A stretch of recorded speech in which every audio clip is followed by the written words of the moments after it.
Transmigrated into the canon Fodder's daughter chapter 54 to chapter 106. This was a village with beautiful scenery. Wheat fields, chimneys, low houses, and farmers carrying hoes formed a leisurely scene. Lu Namju found that he had turned into a dark-skinned old farmer. This sudden change made him panic. In the past, Lu Namju gave people the impression that he was calm and composed. But in the past few months, a series of setbacks that were out of his control had more or less worn away his confidence. Now that he encountered something that science couldn't explain, his mentality couldn't help but collapse. He could only guess that the reason he became like this was related to the fog. When did Xianxia become so powerful? What made him even more uneasy was that he found that he was like a marionette, his body being controlled by an unknown force. He opened his mouth and greeted the old man passing by. "Uncle Da, your grandson's 1-month birthday is in 2 days, right?" "Yes, come to my house for the 1-month celebration." Along the way, Lu Namju suddenly realized that he was playing the role of an ordinary farmer in this village, carrying out the so-called plot. Unable to change the situation, he could only suppress his anxiety and continue to watch the development. The originally peaceful time ended in the middle of the night. He had just fallen asleep when he suddenly heard screams and cries for help. He grabbed a jacket and put it on. When he looked up, he saw his neighbor's house burning through the glass window. The screams came from the burning house. Under the light of the fire, he saw a man. With just a glance, he recognized that it was Xianxia. Xianxia was dressed in black. He looked at the burning house expressionlessly, but his eyes were filled with a frightening fanaticism. There were several people with pale faces floating around him. No, they were ghosts. Their feet weren't attached to the ground, and their bodies were transparent. He could see the bricks behind them through their bodies. He ran to the toilet, turned on the tap, filled the bucket with water, and rushed out of the house. But no matter how he pushed, he couldn't open the door. Not only the door, but even the window was the same. He rummaged through the tables and cupboards to find a hammer. He smashed the glass window with all his might, but the glass was still intact. It was as if there was an invisible force surrounding the room, preventing him from leaving. He saw Xianxia turn around and smile at him. That smile had an indescribable sense of strangeness to it, as if it was toying with its prey. He did it. He was the one who set the fire. He realized this very clearly and used even more force to smash the window and door with the hammer. However, no matter how hard he smashed his hands, he still couldn't escape from this place. Lu Namju despaired. At this moment, the house he was in suddenly burst into flames. The fire was so fierce that he poured water on it with all his might, but it was just a drop in the bucket. The flames made the air around him hotter and hotter. He tried his best to dodge, not letting the spark splash on his body, but it was useless. Suddenly, a beam came crashing down on his back, causing him to lie on the ground in pain, unable to move. His hair and clothes were burning. The excruciating pain made him want to die immediately. The black smoke made it more and more difficult for him to breathe. His consciousness gradually blurred, leaving only a strong sense of hatred. Why did they burn him? What did he do wrong? He was forced to end his life in intense pain. Lu Namju stumbled and fell to the ground. He looked up, and when he saw the white fog around him, he seemed to be relieved. Great, he finally didn't have to suffer death again and again.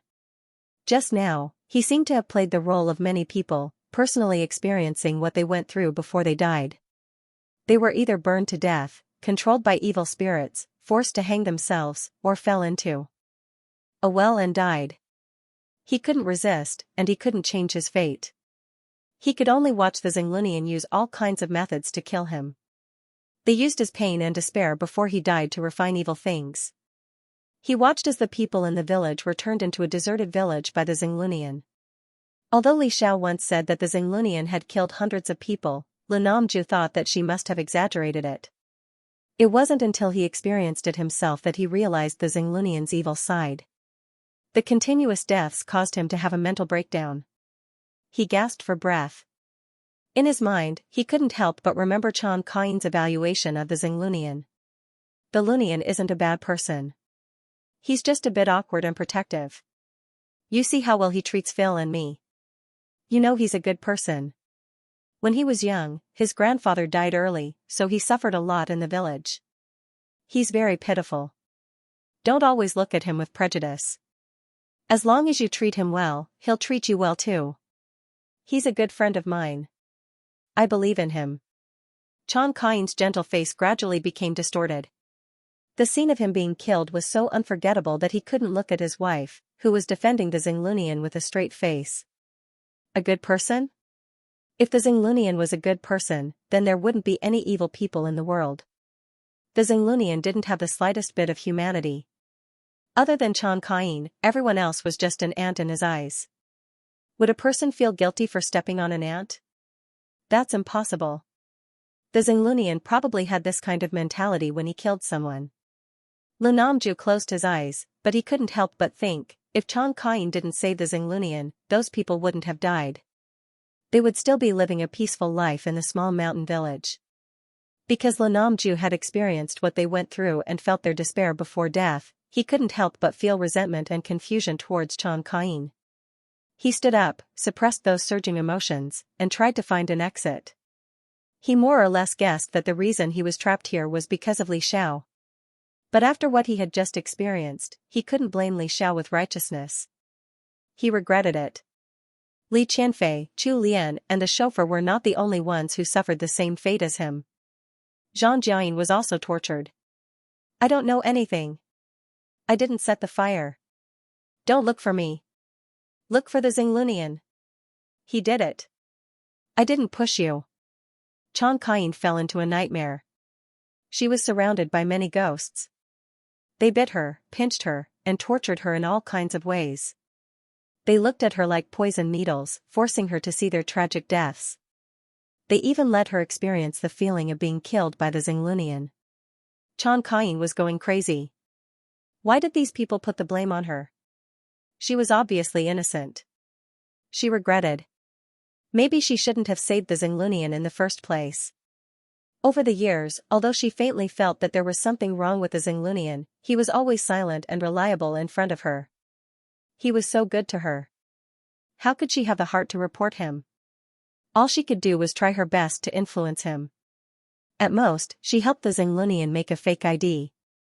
At that time, the Xinglunian told her that he couldn't use his real identity because he was being hunted down. She was soft-hearted and used her connections to help him get a perfect ID card. She really didn't know that he had done so many crazy things. She thought that at most, he had ruined the feng shui of other people's houses. She knew that she was dreaming, but she couldn't wake up. She could only struggle in the dream. At the same time that she fell into the nightmare, the police were also watching Xianxia's situation through the surveillance camera. After Xianxia was brought back for interrogation, she insisted that she didn't know what the Xinglunian had done. She said that she was innocent. However, halfway through her sentence, she suddenly fell asleep and had a nightmare. The tall police officer, Lin Yuan, slightly frowned as he recorded Xianxia's sleep talk. According to the inside story he knew, the Xinglunian had set many people on fire and pushed people down the well. This matched with Xianxia's sleep talk. He snorted. To think that Zhang Jiayin would say that he didn't know. This woman deserved to be called the best actress. Her acting skills were superb. His colleague pushed his arm and said in shock, "Look at her neck. Is there a strangulation mark?" When Xianxia was locked up in the house, there wasn't a single scar on her body. But now, there were obvious bruises on her fair skin, especially on her neck, where the fingerprints were clearly visible, as if she had just been strangled. Not only her neck, but there were also wounds on her arms and exposed skin. Lin Yuan's expression became serious. He wasn't completely ignorant of the supernatural. Because his relatives were Taoist priests, he more or less knew a thing or two. Xianxia's current situation seemed to be the revenge of a ghost. However, this couldn't be used as evidence to convict her. Suddenly, Lin Yuan's phone rang. He opened it and saw that it was a text message from an unknown number. There was only one sentence in the text message: Xinglunian came back in September to meet with Xianxia. Lin Yuan's eyes suddenly lit up. Xinglunian had been secretly wanted since last year, so he didn't dare to use his own identity card to take public transport. However, he was able to come back by plane last month. It was obvious that someone had helped him. Chang Kaiyin was very suspicious. If they followed this lead, they should be able to find more evidence. The person who sent the text message to Lin Yuan was naturally Li Xiao. However, Li Xiao wasn't stupid enough to use her own phone to send the text message. She asked Zhang Yan to buy a second-hand phone and a SIM card to handle this matter. She had faith in the ability of the government. After her reminder, the other party should be able to find more information very quickly. Perhaps Chang Kaiyin would also go in to accompany her precious son, Li Qianxing. That scene would be quite wonderful. The Sparrow Spirit also called her and excitedly told her that Lanam Ju and the others had been trapped in the magic array for an entire night and had only successfully left after dawn. According to the Sparrow Spirit, these people had been greatly frightened this time. They would probably avoid Li Zhao's villa for a period of time. Especially Chu Lian and Li Qianfei, they were so scared that they peed their pants. Their hearts were hurt twice. The Sparrow Spirit was a mischievous bird. He even took a photo of them crying. Li Xiao certainly didn't feel the slightest bit of guilt towards them. They deserved it. How could a metaphysics master's house be so casually broken into? With this lesson, the people from the Li clan should be more quiet. If she didn't show her power, these people would really think that she had a good temper and could take advantage of her at any time. Xiao Xiao, that driver is so hateful. He actually swiped the card to let Lanam Ju and the others in. The Sparrow Spirit on the other side of the phone was filled with righteous indignation. Li Xiao was already mentally prepared. She sent a text message to the driver, telling him not to come in the future. She wasn't short on money right now, so it was better to hire a driver. However, before that, she still had something she wanted to do. She wanted to try again and see if she could find the original owner's soul. When Li Xiao had just transmigrated, she had tried to find the original owner's soul, but she couldn't find any trace of it at the time. Logically speaking, when she transmigrated, the original owner's soul would have left her body for a few hours at most. Even if she wanted to reincarnate in such a short time, it wouldn't be that fast. She had suspected Xing Lunian, but seeing Xing Lunian's performance, he seemed to believe that she was the original owner, so it shouldn't have been him. Then the question was, where did the original owner's soul go? Did she have to make a trip to the underworld? Li Xiao had seen bits and pieces of information about the underworld from Yun Xiaoguan's documents.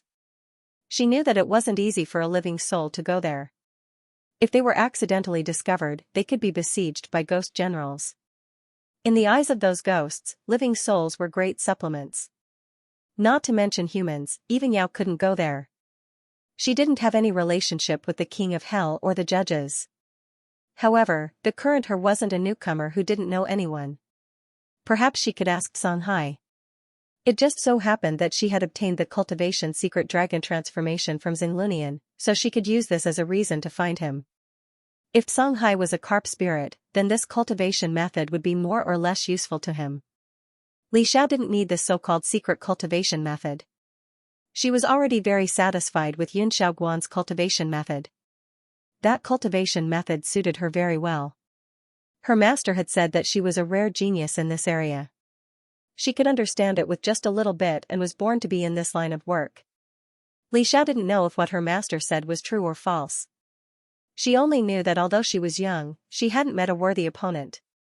Moreover, there were differences between the cultivation methods of Yao and humans. If she cultivated indiscriminately, she might end up like her registered disciple Sun Rue, farting for a week after cultivating. Sun Rue was already considered lucky. People with bad luck might even suffer from qi deviation. In the past, no one knew about it because no one would cultivate a demonic cultivation method, and no demonic cultivator would be so unreliable as to sell this thing. Li Xiao hadn't seen Sun Rue for a while and called him to come over. She also wanted face. As the sect leader, of course, she had to have a disciple following her. Otherwise, it wouldn't be flashy at all. When Sun Rue arrived, his hair was still wet and his clothes were brand new. It was obvious that he had freshened up before coming.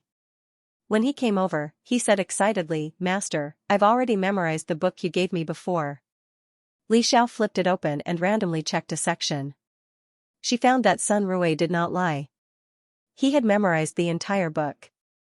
Although his talent was not outstanding, his diligence was not a problem at all. Unlike a sparrow spirits did not lack talent, but they were lazy. Up until now, this fellow hadn't even learned how to transform. According to it, he only needed to learn it by the end of the year. With its procrastination personality, it might really wait until the last month before coming to cultivate in seclusion. She glanced at the sparrow spirit in disappointment. The sparrow spirit looked very innocent. Why was it involved again? It was really busy. Every day, not only was it busy writing 6,000, it was also busy playing games. Yunxiaoguan's cultivation method was taishu. It was said that it was an inherited artifact, the taishu mirror. The taishu mirror could create an illusory world, real and fake, making people unable to distinguish between the illusory world and the real world. Therefore, Yunxiaoguan was most proficient in illusory arrays. Li Xiao gave the first layer of the cultivation method to Sun Rui, letting him memorize it first. Afterwards, she would guide him in his cultivation. Sun Rui put the book into his bosom, looking like he cherished it very much. Okay, now come with me to Xianxia. It was currently daytime, so the ghost market was not open. However, Xianxia had previously left her an address, so she could go there directly. Once again, she left the sparrow spirit at home to look after the house. Li Xiao asked Sun Rui, "Can you drive?" Sun Rui nodded. He had gotten his driver's license a long time ago, but he didn't have a car. However, he didn't have a car. At most, he would drive his friend's car for fun.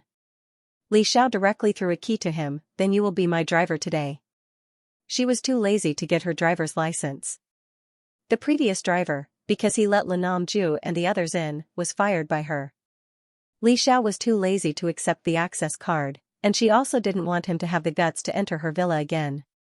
This illusory array was quite good, so she wouldn't remove it. Not only could it guard against thieves, it could also guard against villains. When Sun Rui looked at the Lamborghini, he almost knelt down. His hand holding the key trembled. As a man, his love for cars could be said to be engraved in his blood. He also often flipped through so-called magazines. This car seemed to have a market price of tens of millions. Even if he sold himself 100 times, he still wouldn't be able to afford it.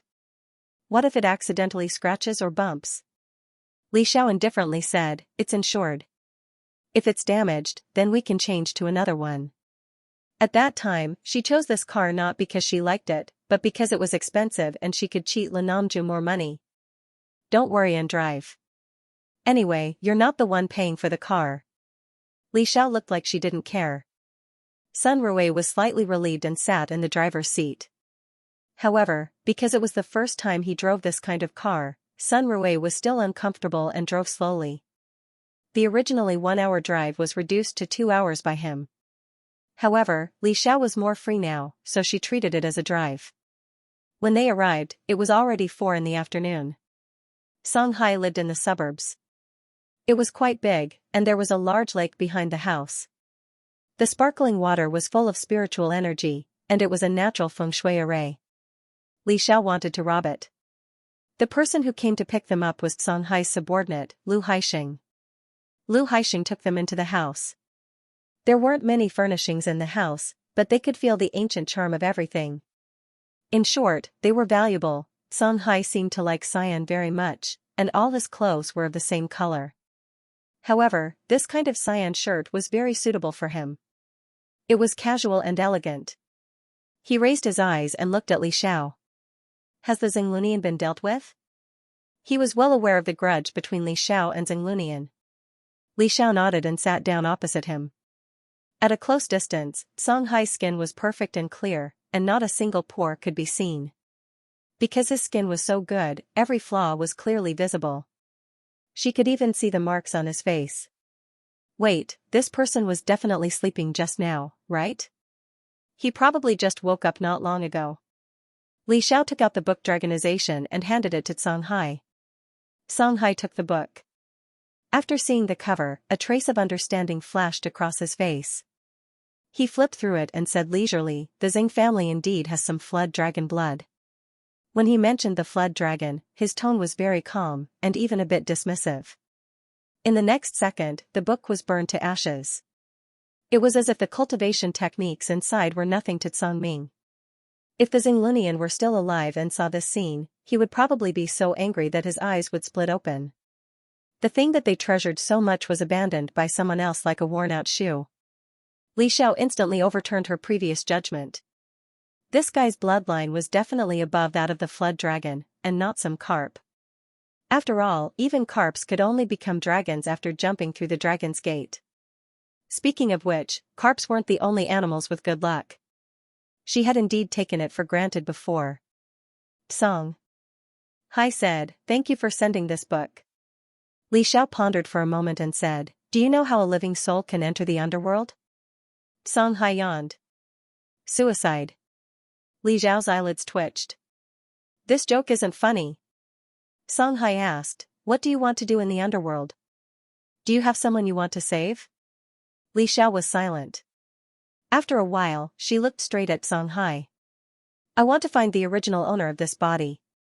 She felt that Song Hai should be able to see that she was actually a possession. Hearing this, Song Hai's handsome face showed a blank expression, which made him look somewhat adorable. He seemed to be unable to understand Li Xiao's words. Li Xiao repeated, "This body doesn't belong to me, so I want to find the original owner." Then, she would find a way to go back. Even if she couldn't go back for a while, Li Xiao wasn't worried. At worst, she could just use her soul to cultivate. With her ability, no matter what state she was in, she could live a good life. Strength was the only hard currency that could be used. Song Hai's expression became more and more strange. He reached out and touched Li Xiao's forehead, then looked like he understood. "Anne, it's much hotter than my hand. You really do have a fever." His hand was ice cold, like jade. Lu Haixing couldn't bear to look and touched his forehead. "Miss Li is a human.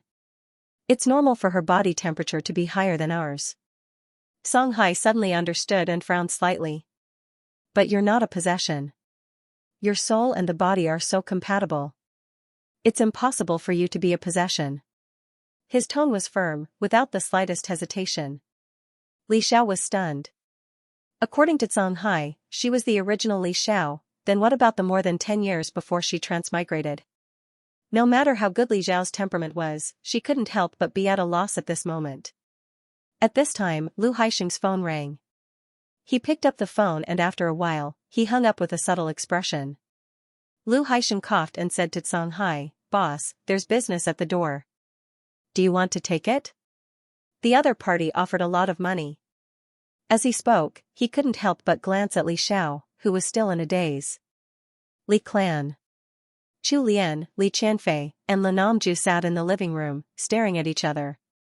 The three of them looked haggard and there were obvious dark circles under their eyes. Li Qianfei was going crazy. His voice was choked with sobs. "Dad, Li Xiao still won't answer the phone?"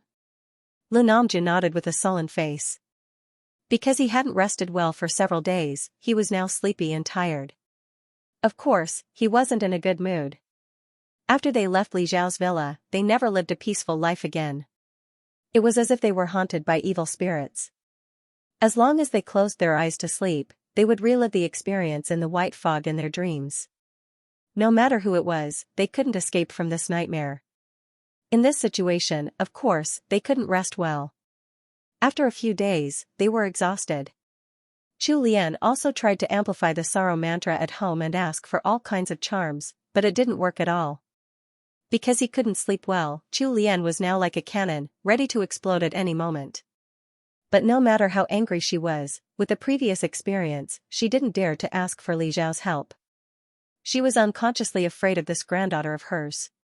She didn't dare to order people around like before. Li Qianfei couldn't help but think, if Uncle Xing was still here, I would ask her for help directly. No, even if Uncle Xing wasn't here, there were other people.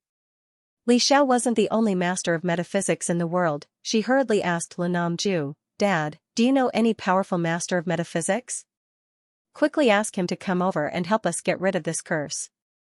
Li Qianfei was certain that Li Xiao was deliberately playing tricks on them. She would get retribution for what she did sooner or later. Lan Namju did know a few masters. He said, "I've heard of one, but he appears and disappears like a ghost. He also accepts orders as he pleases. He might not be willing. I'll ask a friend to persuade him." no matter what, he didn't want to have nightmares anymore. Lu Haixing's gaze was too conspicuous, and Li Xiao couldn't ignore it even if she wanted to. She raised her eyebrows in confusion. "Why are you looking at me?" she reacted. "Your business has something to do with me? Who's looking for you?" If someone knew her, but bypassed her to look for another master of metaphysics. The faces of Lu Namju and the others unconsciously appeared in Li Xiao's mind. It can't be them, right? The corners of her mouth curved into a smile, but the smile didn't reach her eyes. "It's my father and the others." Lu Haixing had to admit that this young lady's brain was indeed very active. He only glanced at her, and she guessed most of the matter. He nodded and admitted frankly, "The other party contacted us through someone else, saying that they were haunted by evil spirits and suffered from nightmares." He added, "The price is quite high, 1 million. Judging from the price, the other party really wanted to solve this problem quickly." Song Hai's long eyelashes drooped down, and his indifferent expression showed a bit of innocence. "I refused." Li Xiao froze for a moment. Seeing that Lu Haixing was really going to call back to refuse, she quickly said, "Why would you refuse? It's money that's delivered to your door. It's a waste not to accept it." She said to Song Hai in an exasperated tone, "Do you know that the price of goods has increased again this year? The housing prices near my house have increased by 15% in half a year. It's rare to find such a stupid fat sheep with a lot of money. If you don't take advantage of it, how can you face your subordinates who rely on you to support their families?" Song Hai was stunned by the scolding, and he stared blankly at Li Xiao. LV Haixing, on the other hand, nodded sadly. Li Xiao's words really hit the nail on the head. Li Xiao continued, "You're still too young. Don't you know that our industry is a classic example of not opening for 3 years, but opening for 3 years to eat?" Lu Haixing coughed with a subtle expression. "That fat sheep is your father." Li Xiao said confidently, "So what? We're father and daughter." Her favorite thing to do was to squander all of Lu Namju's wealth. Especially after knowing that she might be the original owner, her hatred towards Lu Namju and the others increased again. The reason why they had nightmares was because they were haunted by the resentment of the ghosts. Since they had received benefits from Xinglunian, it was only right for them to bear some karma for him. Such a strong sense of resentment was not something that an ordinary metaphysical master could eliminate. They want to hire you for a mere 1 million? They're really underestimating your worth. Actually, if Lu Namju and the others had paid Li Xiao could have helped them. Lu Haixing sighed in amazement. It could be seen that the relationship between Li Xiao and Lu Namju was very bad. He had never seen anyone so eager to set up their own father. But thinking of the past he had seen on the internet, he could understand Li Xiao's feelings. As a Yao, he was the type to settle grudges quickly. Of course, he would take revenge. Song Hai cleverly asked, "Then how much should I set the price?" Li Xiao lightly snorted, "Of course it should be 1 million per person." Lu Haixing. He lost. He had only wanted to raise the price by half. 1 million per person as a deposit. After it's settled, we'll pay the balance. The balance will be the same as the deposit. Song Hai silently looked at Lu Haixing. Lu Haixing face-bombed. "I'll make the call right now." After a while, Lu Haixing hung up the phone and silently looked at Li Xiao. "They said they'd consider it. I think they're probably going to find someone else." Li Xiao had nothing to fear. "It's fine. Others can't solve this problem. Sooner or later, they'll come back to you. Right now, they're the ones who need your help." Song Hai grunted and said, "When the time comes, I'll give you half of the money." Who wouldn't complain about having too much money? Especially the money that was scammed from Lu Namju. It was especially refreshing to spend it. Li Xiao's eyes lit up and the corners of her mouth curled up. "That's easy. Let's continue working together next time. How about, after Song Hai got rid of the resentment, she should provoke Li Qianfei and the others more and let them take the initiative to come to the villa to be abused. This way, they could continue to be haunted by resentment and continue to spend money to exorcise spirits." This was known as the sustainable development of fleecing. The more Li Xiao thought about it, the more she felt that it was very practical. She simply wanted to give herself a thumbs up for her flash of inspiration. She was actually quite talented at making money.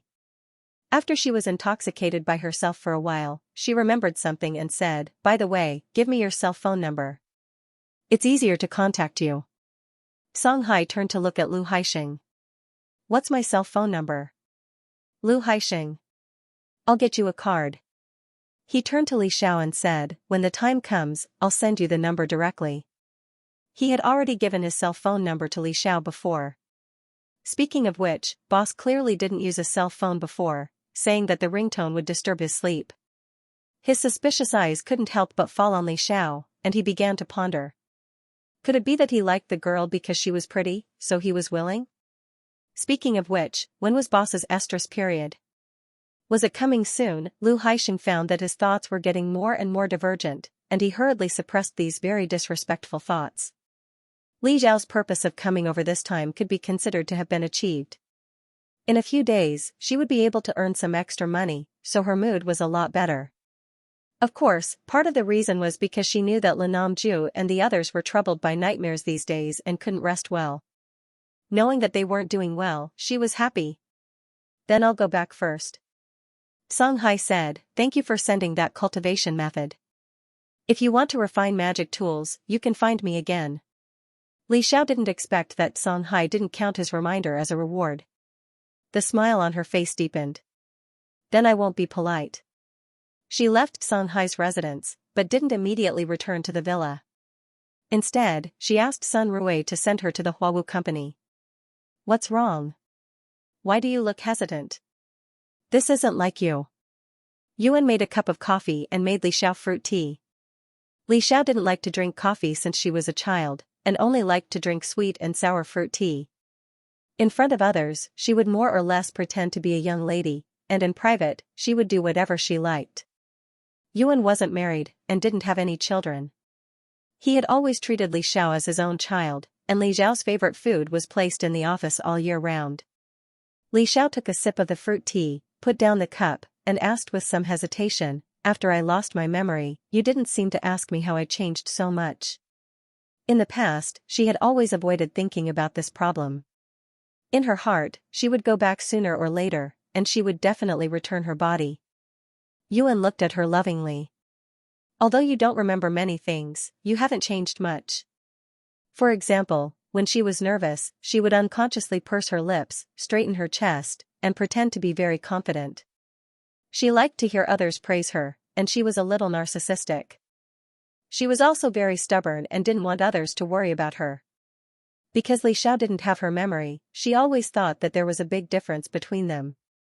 After all this time, the reason why no one asked her was because there was no difference in her personality before and after. Yuan said, "Although I don't know where you learned those Taoist metaphysics, you will definitely tell us what you want to say one day." Li Xiao didn't know what to say, so she changed the topic. "How is my mother now?" Yuan smiled. "Your mother is recovering well. She's preparing to go abroad for a vacation soon." Of course, Manqin was in a good mood. Seeing Namju and Chan Kain in a basket full of trouble and anxious, Manqin's appetite was very good every day. When she saw the news about them, she could even eat an extra bowl of rice. Li Xiao nodded. Yes. In any case, Li Qianqing and his subordinates had no hope of being released at the moment, and she didn't have to worry about them finding out that her mother was still alive. She thought of this and smiled. Li Qianqing's trial is about to start. It should be at the end of the month. After the trial, his crime will be decided. Although Namju had been doing his best, it didn't have any effect at all. People like Li Qianqing who had no regard for the law and could indeed cause huge losses to the country, of course the higher-ups had to keep an eye on him. Yuan's mood immediately improved. Li Xiao and Yuan finished chatting and learned about her mother's recent situation, so she went home with satisfaction. When she got home, the sparrow spirit was lying on the keyboard, looking like it was about to stop breathing. Li Xiao picked it up. "Are you going to use the keyboard as your seat?" The sparrow spirit, I wrote 10,000 words today." Li Xiao praised it. "That's very impressive. She would reward it later." She asked, "Do you think our experience before we transmigrated was just a dream?" The sparrow spirit said righteously, "How could it be a dream? Even if you were dreaming, you would be dreaming of becoming a billionaire. How could you dream of working hard to exorcise ghosts but being poor and unable to even afford a Taoist temple? Li Zhao's heart hurt when she heard this. She couldn't help but cover her chest.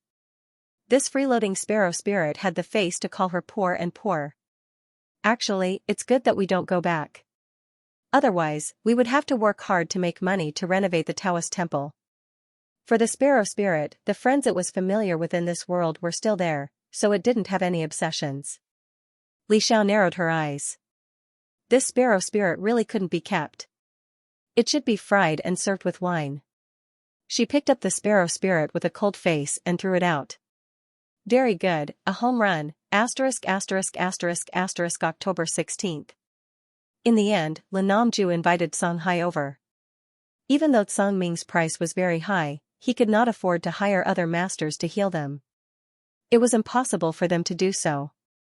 The four of them added up to 8 million. He was still able to afford it. That's right, the driver was also in the category of being exorcised. After all, the driver was his subordinate. He was implicated by him, so he became like this. If he continued to have nightmares, Lin Namju wouldn't feel comfortable letting him drive. It would be bad if he accidentally caused an accident. His gaze fell on the ridiculously young boy in front of him. He couldn't help but feel uncertain. Could he really help them? Chu Lian directly spoke his mind. Can he really do it? Isn't he a liar? The corners of his eyes and the tips of his eyebrows showed the word disdain. Li Qianfei stared at Song Hai's face. Her ears were a little hot. This master of metaphysics was unbelievably good-looking. He was different from Quan Ilsen's cold and domineering style. He also made people blush and their hearts beat faster. Ever since Quan Ilsen found out about the inside story, he directly blacklisted her. She couldn't even see him now. She had more or less given up on Quan Ilsen. She could only look for other rich people's sons. However, after meeting this master, she had a new idea. If this master was really good, if she could make him fall in love with her, it might help her change her luck and let her have good luck again. Her mother was able to make Uncle Zeng fall in love with her when she took care of 2 children. There was no reason why she couldn't do it. She rebuked, "Grandma, you can't judge a book by its cover. So many people recommend the master. He must be extraordinary." When she faced Song Hai, she showed a trusting and admiring smile. "Dad and I, please." Song Hai said lightly, "It's okay if you don't believe me. I'll go back and catch up on sleep."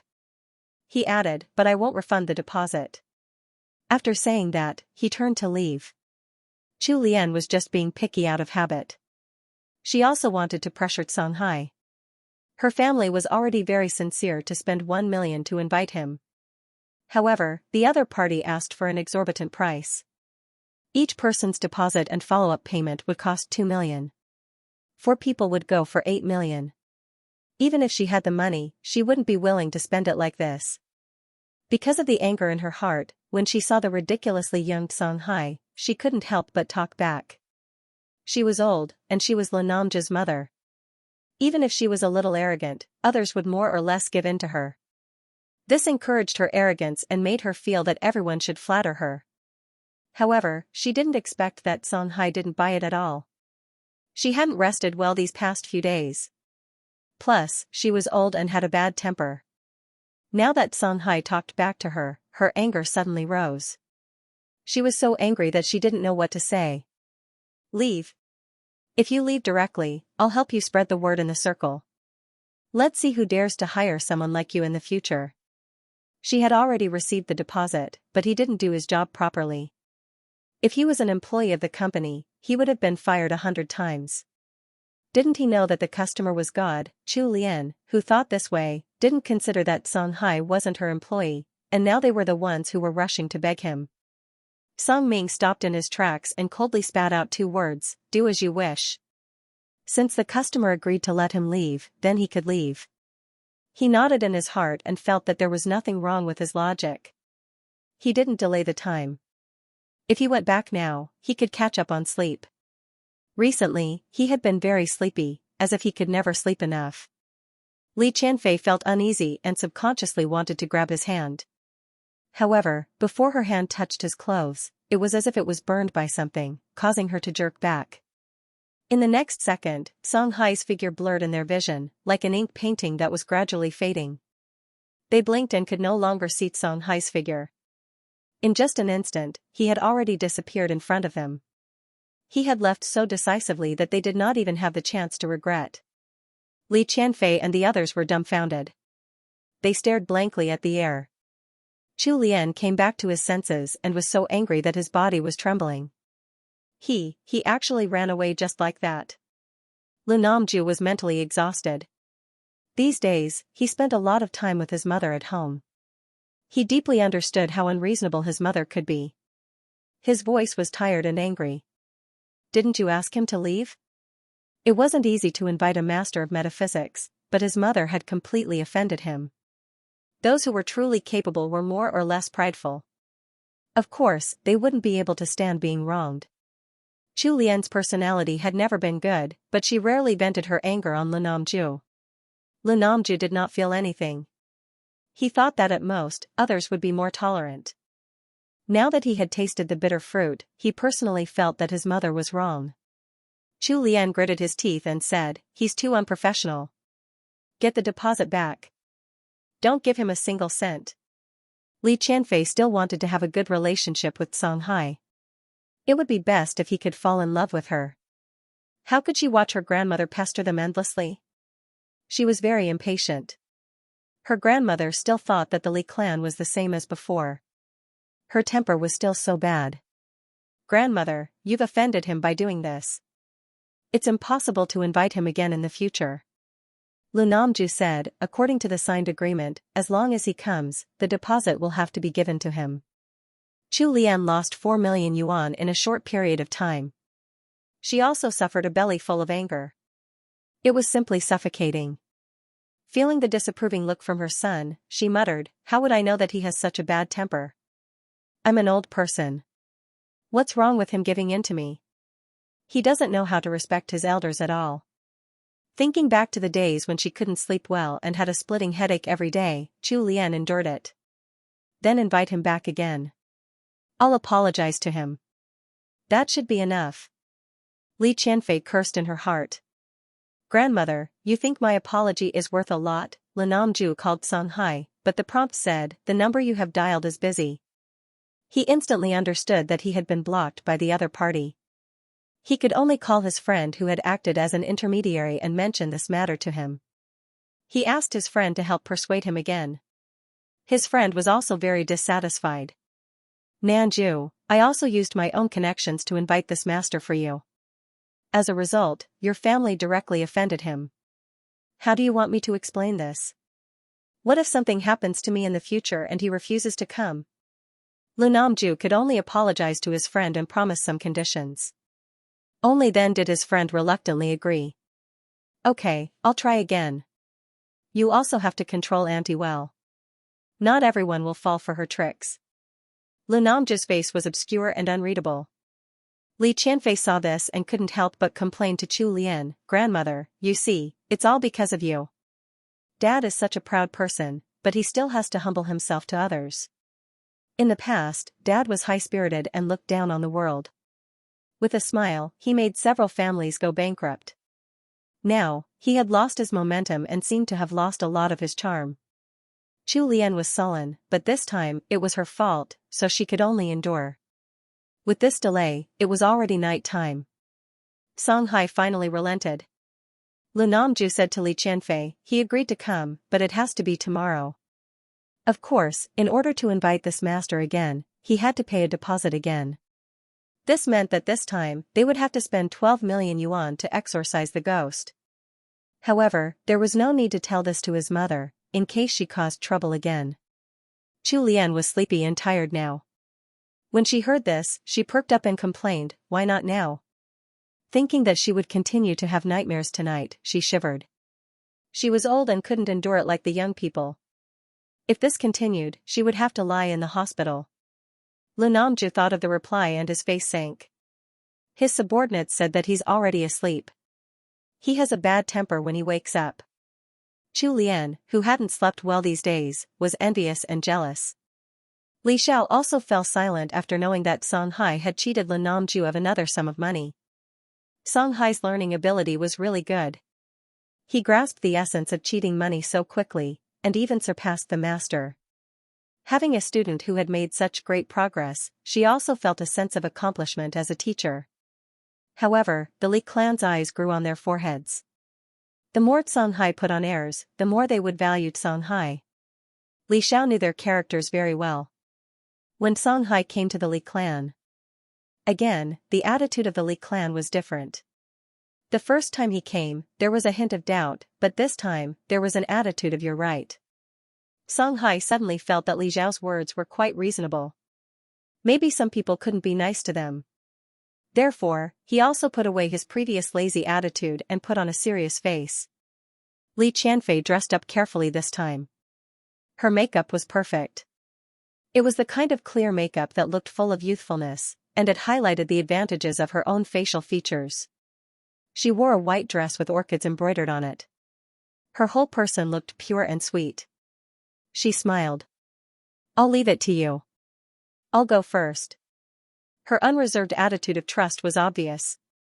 How many men could hold the sincere trust of a young and pure girl? She looked at Song Hai today. His aura was strong, and it also made her heart flutter. Song Hai said, "No need. It's faster to have 4 of them together." Li Qianfei froze for a moment. "Okay." She unconsciously followed Song Hai's wishes. His words had a kind of magic that people couldn't defy. She thought that if she wanted to exorcise spirits, she would need Song Hai to chant a spell or perform a ritual. But looking at Song Hai, it seemed that he didn't prepare anything. He didn't even bring a bag. Lin Namju and the other 3 also felt the aura. No one refuted. Instead, they lined up side by side according to Song Hai's words, like elementary school students lining up. They were obedient and didn't dare to move. Song Hai walked in front of them and walked around them. Green light spots flew out from his slender white fingers and fell into their bodies. Li Qianfei only felt a cool breeze blow over, taking away her tiredness. Previously, she always felt that her body was very heavy, especially her shoulders, as if they were pressed down by something. Now that those negative feelings were swept away, she felt refreshed. Her slightly furrowed eyebrows unconsciously relaxed. Her eyes lit up. Song Hai was really a master of metaphysics. And he was even more powerful than Uncle Zheng. Even Uncle Zheng couldn't do it so casually and without the slightest bit of anger. If she could make him fall in love with her, her heart was burning with passion, and many ambitions emerged. Even Chu Lian's expression eased a lot. Although the price was high, the other party did have real skills and was worth the money. It just so happened that Li clan seemed to be possessed by the god of misfortune. All kinds of things kept happening. Because Li clan's stock kept falling, their assets had shrunk a lot. When she thought of this, her heart ached to the extreme. She couldn't help but miss the beautiful scene of Li clan's stock rising continuously last year. At that time, she was flattered everywhere she went. It wasn't like now. Chu Lian was still in awe of a master with real skills, especially now that she needed his help. She asked respectfully, "Master, do you think there's something wrong with our family's feng shui? How do we improve it?" She added, "Money is not a problem." Song Hai looked around and his eyes fell on Li Qianfei. He could naturally see that the Li clan's luck was declining because of this girl. Her luck was tied to the Li clan. When she suffered a backlash, the Li clan would also suffer. If this backlash continued, the Li clan would go bankrupt next year. Li Qianfei's cheeks couldn't help but heat up when he looked at her. Did he like her? Otherwise, why was he looking at her? At the same time, a faint confidence emerged in her heart. Sure enough, no one could escape her charm. Most young men couldn't stand Li Xiao's aggressive beauty. She looked pure and harmless. No matter how beautiful Li Xiao was, no one dared to marry her. The next second, Song Hai's voice fell into her ears. Her ears buzzed and she wondered if she was hallucinating. "As long as she's not here, your family's feng shui will be good." Li Qianfei's face turned red and she looked at Song Hai in disbelief. What did he mean? He actually said that she was a bad influence on the Li clan's feng shui. She felt wronged and angry. Chu Lian clapped her hands and agreed. "I knew it. sure enough, it was this Jinx who was a bad influence. Master was indeed a master. He could tell at a glance. Lu Namju was transferring the remaining balance of the money to Songhai. Hearing his words, he couldn't help but be stunned and fall into deep thought. Speaking of which, the Li clan really started to have problems ever since Phil returned to China. He knew that Phil believed in ghosts and gods because of Xinglunian. Did she accidentally play with some feng shui array, causing her luck to become bad? Or was it because her luck was too good in the past and she could win any lottery ticket she bought? Now it was time to pay back. How long would her bad luck last? Thinking that the Li clan would continue to go downhill, his face became darker and darker, like a piece of charcoal. Li Qianfei looked at the expressions of her father and grandmother. Seeing that they both believed Songhai's words, she panicked. Dad, Grandma, don't listen to his nonsense. Li Qianfei hated Songhai to death and didn't want to seduce him anymore. This person was too much. She treated him with respect, but he wanted to undermine her and make it impossible for her to stay in the Li clan. She wasn't like Li Xiao. Li Xiao had already divided her property, so she didn't have to give her father any face. Lu Namjia loved her and used to give her expensive birthday gifts every year. But in total, she only had 5 properties under her name. If her father really had a grudge against her and didn't let her get a single cent, would she have to live on those properties for the rest of her life? If it was in the past, she could still stubbornly say that she wouldn't give it to him. But her backing, her mother and brother, were both locked up, and the day of their release was still far away. Her bank card was frozen for a few days, and she already experienced the bitter taste of being unable to move an inch without money. If she wanted to change her luck, she would need a lot of money to hire a master. After what happened just now, Chu Lian was already very convinced by Songhai. He casually cast a spell, and she felt a lot more relaxed and no longer had a headache. This was a real master. How could a master's words be false? She put on a fake smile and said, Phil, why don't you stay somewhere else for a while? Come back when your luck is better. Li Qianfei was furious when she heard this. Grandma was too realistic. She wanted to kick her out of the house just like that? She dug her nails into her palms and looked at Songhai with tears in her eyes, looking very pitiful. Master, she dragged out her last syllable and sounded particularly aggrieved. Although she was very angry with Songhai for saying this, she still had to please him. Songhai said, it's useless to chase her out. Li Qianfei was delighted. Men really can't stand women's tears. Unless her name is removed, she will continue to implicate the Li clan. Li Qianfei's face turned pale. He wished he could rush up and scratch Songhai's face. Him. Not only did he want to drive her out, but he also wanted her to lose her status as the eldest daughter of the Li clan. How dare he? Chu Lian looked at Li Qianfei in disgust, wondering if he should do this. Otherwise, if the stock price continued to fall, the Li clan would really go bankrupt. The shareholders on the board of directors were already very dissatisfied with him. Lu Namju was silent. Should he kick his daughter out of the house, or let the company's assets continue to shrink? He was caught in a dilemma between heaven and man. Although Phil's series of actions after returning to the country disappointed him, he also realized that she was not the naive and cute image he had imagined. But after all, he had been absent from Phil's life for a long time, causing her to be an illegitimate daughter for more than 10 years. She had suffered a lot, and it was not until last year that she successfully changed her surname back to Li. If he kicked her out of the house now, it would be unfair to her. Chu Lian could be considered to have understood her son. Looking at his expression, she could guess that he was already wavering. She said, why don't we give Qianfei more money and let her come back when she is no longer a jinx to our family? If she continued to be so unlucky, then she should not come back. Li Qianfei was about to cry. No, she would not allow it. It was not easy for her to be given the surname Li. If she was kicked out now, she did not know how many people would laugh at her. Hey, it's done so quickly. I thought I would have to wait a little longer. An unexpected voice sounded. The voice sounded full of joy. Li Qianfei looked up and saw Li Xiao strolling in. Her eyes were as proud as ever. Chu Lian squeezed out the words from between her teeth, you dare to come back. She wanted to curse, but her body unconsciously recalled the miserable experience in Li Zhao's villa. She could not help but stiffen and swallow the insults back. This granddaughter of hers had grown up. She could not treat her like before. Her old bones couldn't withstand a second shock. Not only her, but the others also reflexively looked as if they were facing a great enemy. They were afraid that Li Xiao would be unhappy and let the evil spirits pester them again. Until now, they did not know that what was pestering them was the resentment of the dead. They only thought that it was the evil spirits. Li Xiao was very satisfied to see that her appearance had the effect of a great demon king. So she should have done this long ago. These people bullied the weak and feared the strong. Her gaze fell on Song Hai's face and she smiled brightly. I don't want to see you either. I'm here to pick up Song Hai. Song Hai smiled faintly. Sorry to trouble you. Li Xiao smiled. You're welcome. I was going to your house anyway. It was just on the way. The two of them chatted as if there was no one else around. Li Qianfei also reacted.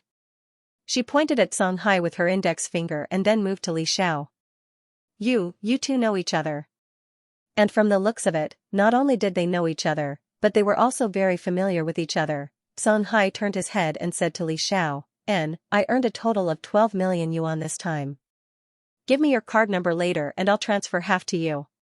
Li Xiao blinked. You're really going to give me half? Actually, it would have been enough to give her 4 million yuan. After all, she could only earn 8 million yuan. It was Song Hai who surpassed her and earned an extra 4 million yuan. This demon had a better contract spirit than humans. Very good, she admired this kind of demon. Please let her get to know more of this kind of demon, Song Ming said seriously. If you hadn't taught me, I would have only earned $1 million at most. You deserve it. Only then did he realize that his labor was worth so much. He had suffered a loss in the past and had taken less money. Apart from the two of them, everyone else's faces instantly darkened. So the reason why the reward increased so much was because of Li Xiao? She couldn't bear to see them doing well? She was going too far. She was simply going too far, especially these two people. They even began to divide the loot in front of them and turned a blind eye to them. Li Namju knew that he had wronged Li Xiao, but he had tried his best to make it up to her. However, this daughter of his seemed to be determined to go against them. She didn't give them any face at all. Xiao, do we have to be like this as a family? Li Zhao's smile turned cold. Who's your family? I don't spend all day scheming against my family. She looked around.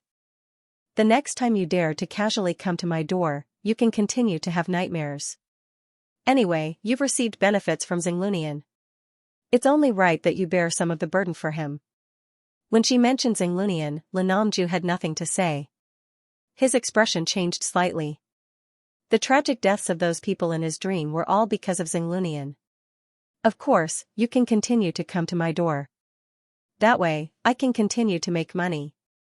After all, other than me, Song Hai is probably the only one who can get rid of those resentment. Song Hai suddenly added, next time, the reward will be doubled. Li Xiao held back her laughter and repeated, yes, it will be doubled. Our appearance fee can't be low. Li Namju watched Li Xiao and Song Hai sing together. At this moment, he deeply realized one thing, Li Xiao was truly estranged. She had no feelings for this family at all. He thought that no matter what, she should have some feelings for him as a father. He had clearly made it up to her. After realizing this, he was both angry and confused.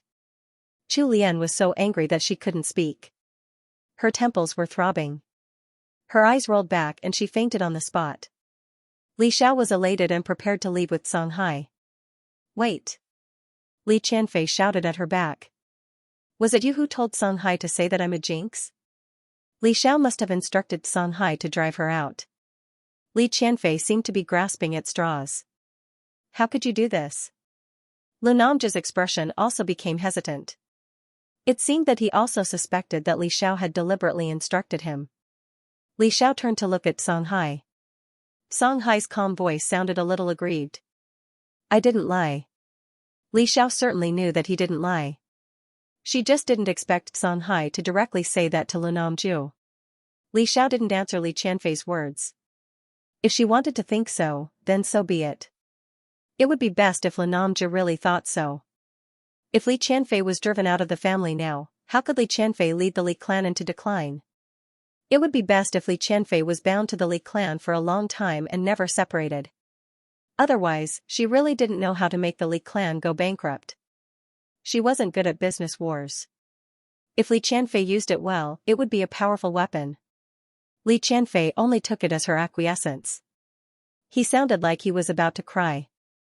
Dad, I told you. It has nothing to do with me. Li Xiao strode away, leaving their voices behind. She and Songhai got in the car. The two of them sat in the back seat. Sun Rui was the driver. Sun Rui drove the car a few times. He was no longer as careful as when he first touched the steering wheel. No matter how expensive this car was, it was still a car. After getting in the car, she quieted down and looked at the scenery outside the window. She was expressionless, but she was humming a tune in her heart. The Li clan's unhappiness was her happiness. Songhai looked at her perfect profile and couldn't help but be lost in thought. Because of his identity, he had very few friends. The other humans fawned over him because of his abilities. But Li Xiao was different. She taught him how to make more money so that he could sleep more. In return, she also hoped that he could help her. From Lu Haixing, he more or less knew some things about Li Xiao. He knew that her maternal family went bankrupt because of her. He even took back the fake Dragon Ball and changed the feng shui of the Su family. She must be very sad to have such a scheming family, right? But Li Xiao looked like a stubborn person. Even if she was sad, she wouldn't show it. He suddenly thought of the TV series he had watched when he was bored. Some people would eat super spicy hot pot when they were sad, and some would rush into the rain so that people couldn't tell if their faces were wet or wet. There was no hot pot here, but he could make it rain. He coughed. Li Xiao cooperatively turned to look at him, wanting to know what was wrong with him. Being stared at by those eyes, Songhai suddenly felt a little uncomfortable and his ears were a little hot. He tried to make his voice sound no different from normal. Do you want to see it rain? Li Xiao was a little confused. Rain? Yes. Songhai nodded. I can make it rain for you. It's in the car. Li Xiao looked at her car that was worth 10 million and said without hesitation, no. Oh. When they arrived at Songhai's residence, the car stopped. When they got out of the car, Li Xiao glanced at Songhai. He seemed to be a little tired. Even his curly hair didn't seem to be as curly as usual. Was it because it was inconvenient to sleep in the car? She more or less understood Songhai now. He was extremely sleepy. Under normal circumstances, he would sleep for 15 hours. If he had nothing to do, he would sleep for several days. She opened the trunk and took out her weapon, a stick. Back then, when this stick beat up Tsing'an, it had made a great contribution. Li Xiao still cherished her weapon very much. When she left Yunxiaoguan, she also took out the golden lattice stone in the warehouse. The golden lattice stone was something that mutated after the crystal was placed in a spiritual array. It was good for nothing, but it could isolate the aura. Because this stick was made of coffin boards, the yin qi was too strong. If it was left for too long, it might attract those things. Of course, Li Xiao wasn't afraid of covetous things, but it was annoying to beat people, ghosts, all day long, so she simply put it in a box wrapped in the golden lattice stone. In addition to this, she also brought the coffin board that she hadn't finished refining last time. She also put it in the golden lattice stone, in case she needed other materials during refining, she could use it directly. Sun Rui carried the coffin board and walked into the house. Songhai said, "It's better to carry a weapon with you." Li Xiao said, "I can't carry a stick with me." What if others thought she was a violent person? Songhai said, "You can put it in the summer mustard seed." Li Xiao gritted her teeth and said, "I don't have it." The summer mustard seed, in layman's terms, was a storage ring. It was a golden finger that was often used in novels. Was that something she could have? Yunxiaoguan really didn't have such a thing, so Li Xiao had to find a place to store those skills after taking them out. Wait, Songhai's very casual tone, Li Xiao's eyes lit up. You have it, right? How much is it? I'll buy it. Money is not a problem. At this moment, she was filled with the heroic aura of "I don't lack money, just name any price." She thought for a moment and added, "Or if you want other materials, I can help you find them." Songhai said, "It's not difficult to refine the mustard seed, but two of the materials are very rare now. I didn't have time to collect them before." Li Xiao asked him, "Did it disappear overnight? Could it be that something big had happened?" Unfortunately, Li Xiao was too far away from that era, and Yin Xiaoguan did not mention this. Songhai looked shocked. "Ah, not really. It's just that when I woke up from my sleep, it was gone." Lu Hao suddenly had a bad feeling. "How long did you sleep?" Songhai tried to recall. "I think it was around 700 years ago." Li Xiao, no wonder we didn't have time to collect them. Wasn't he sleeping for a little too long? Speaking of which, Yun Xiaoguan was established around that time. Songhai did not mention that he had forgotten many things in his sleep. He glanced at Li Xiao. He was willing to get close to Li Xiao not only because Li Xiao was good to him and taught him how to make money, but also because Li Xiao gave him an inexplicable sense of familiarity. But he couldn't remember who it was. He saw Li Xiao's eyes dim and looked very disappointed. Before he could think, he said, "If you want, I'll give you one." Li Xiao did not like to take advantage of others. Although he wanted it, he was still a bit hesitant. "But it's very precious." Songhai said carelessly, "It's okay. I still have a few dozen here. I had nothing to do before I went to sleep, so I refined some." At that time, he originally wanted to refine some for his friends, but when he woke up, his friends were gone, and only a few subordinates were left. Songhai woke up his subordinates. It was too boring if he was the only Yao. The corner of Li Xiao's mouth twitched. A few dozen. Then she wouldn't be polite with him. She thought for a moment and said, "Then I'll give you a house too." This could be considered reciprocity. Songhai had been awake for a long time in the past few years, so he more or less knew a bit about the world. "Ah, the house must be very expensive." He had an expression that said, "This isn't good. Am I taking advantage of you?" which made Li Xiao speechless. To be honest, even if it was only 1 square meter, people would be willing to spend hundreds of millions to buy it. She waved her hand and said with a carefree attitude, "It's okay. I have hundreds of houses. Giving you one is nothing." Songhai was showing off the mustard seed, and she was showing off the house. They were barely even. Songhai smiled. "Okay." He took out a lot of rings and picked one out. "This looks good on you." Songhai's taste wasn't bad. Li Xiao also took a fancy to that ring. She took it and put it on her little finger. Don't mention it, it looked quite good. Sun Rui waited for a while. Before his master and the others came over, he turned his head and happened to see this scene. He felt quite confused. He really wanted to tell his master that he couldn't accept rings carelessly. Especially a ring given by a man. The man who gave the ring must have ulterior motives. They were all men. How could he not understand? Li Xiao didn't know about her disciple's grief and indignation. She was focused on studying the good things she just got.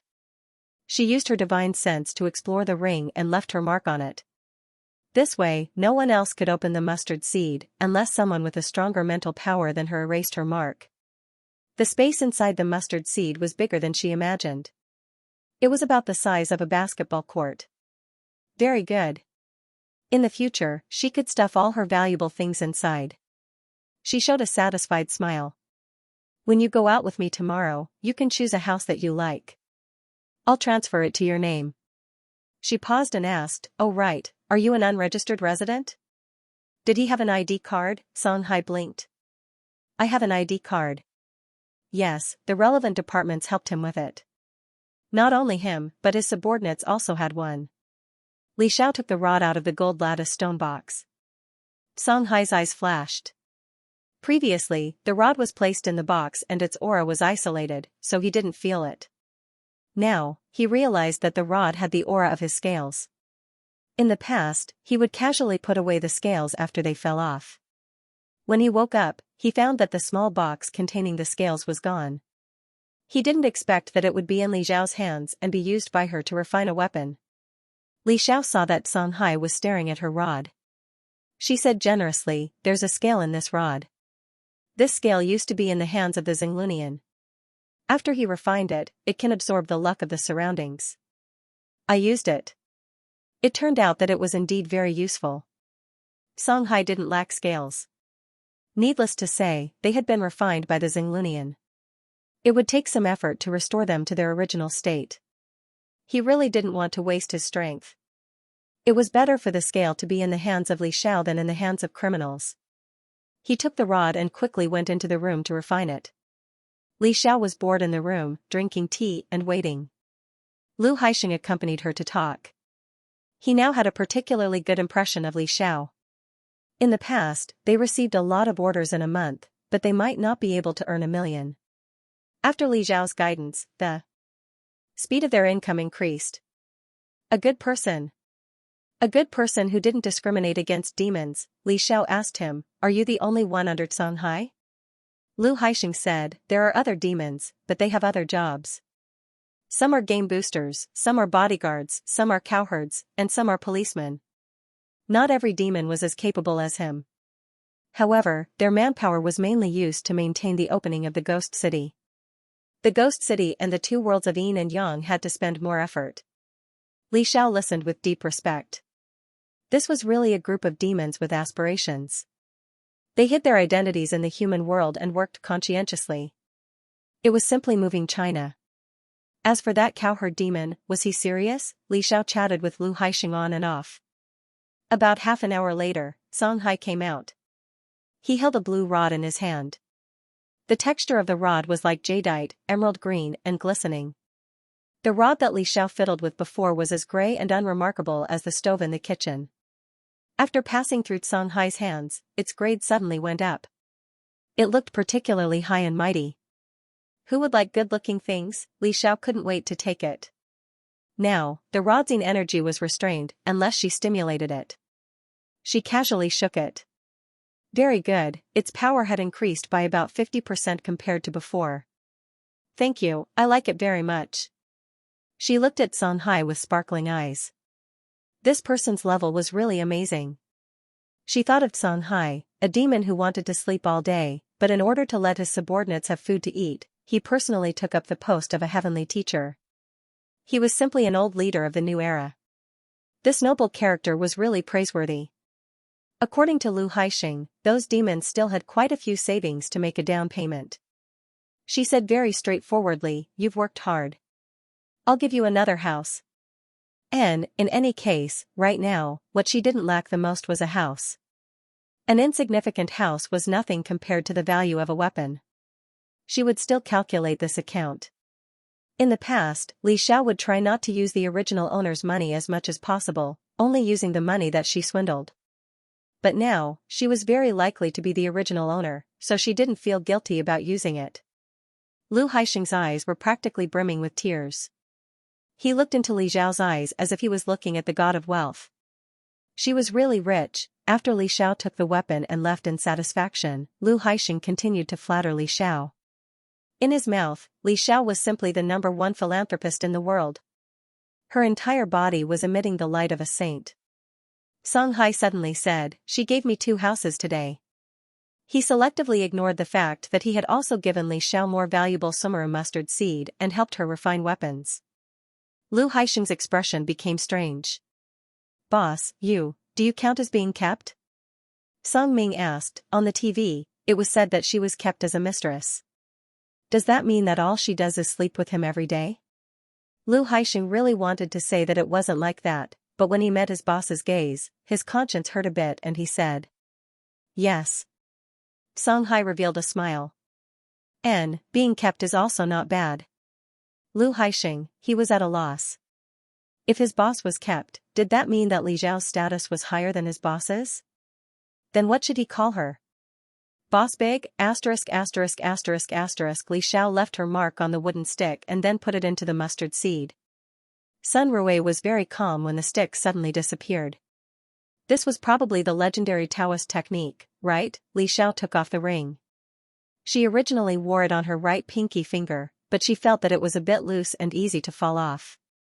She thought for a bit and directly wore it on her right ring finger. Very good, just right. It wasn't too tight, nor was it too loose. Sun Rui, who was driving in the front, saw this and almost screamed. Wait, wearing the ring in that position, did it mean that she was in love? Li Xiao was a swift and decisive person. The next day, she took Songhai to choose a house. Because she was really satisfied with the Sumera mustard seed, she asked Songhai to choose the high-end neighborhood that Ren Xiaotang had traded. Any one of them cost tens of millions. Songhai randomly chose 2 houses on the 7th floor. After the 2 of them prepared the information, they went to do the transfer procedures. Li Xiao chose the gift model. Thanks to Chan Kain, her face was still considered a celebrity, but she gave a house to a man. Moreover, that man had a pleasing and impressive face. Li Xiao, with her sensitive ears, could still hear the whispers of a few staff members when she left. Damn, I'm so envious. This is 10 years less of hard work. No, it's 100 years. Do you see that house? We can't afford it even if we work for 100 years and save money. And it's 2 houses. Li Xiao is too generous. She gave away 2 houses at once. Who said that the Li clan is poor? Look at how generous she is. Damn it, is there a fair, rich, and beautiful woman who would like me? Go and look in the mirror. Stop dreaming.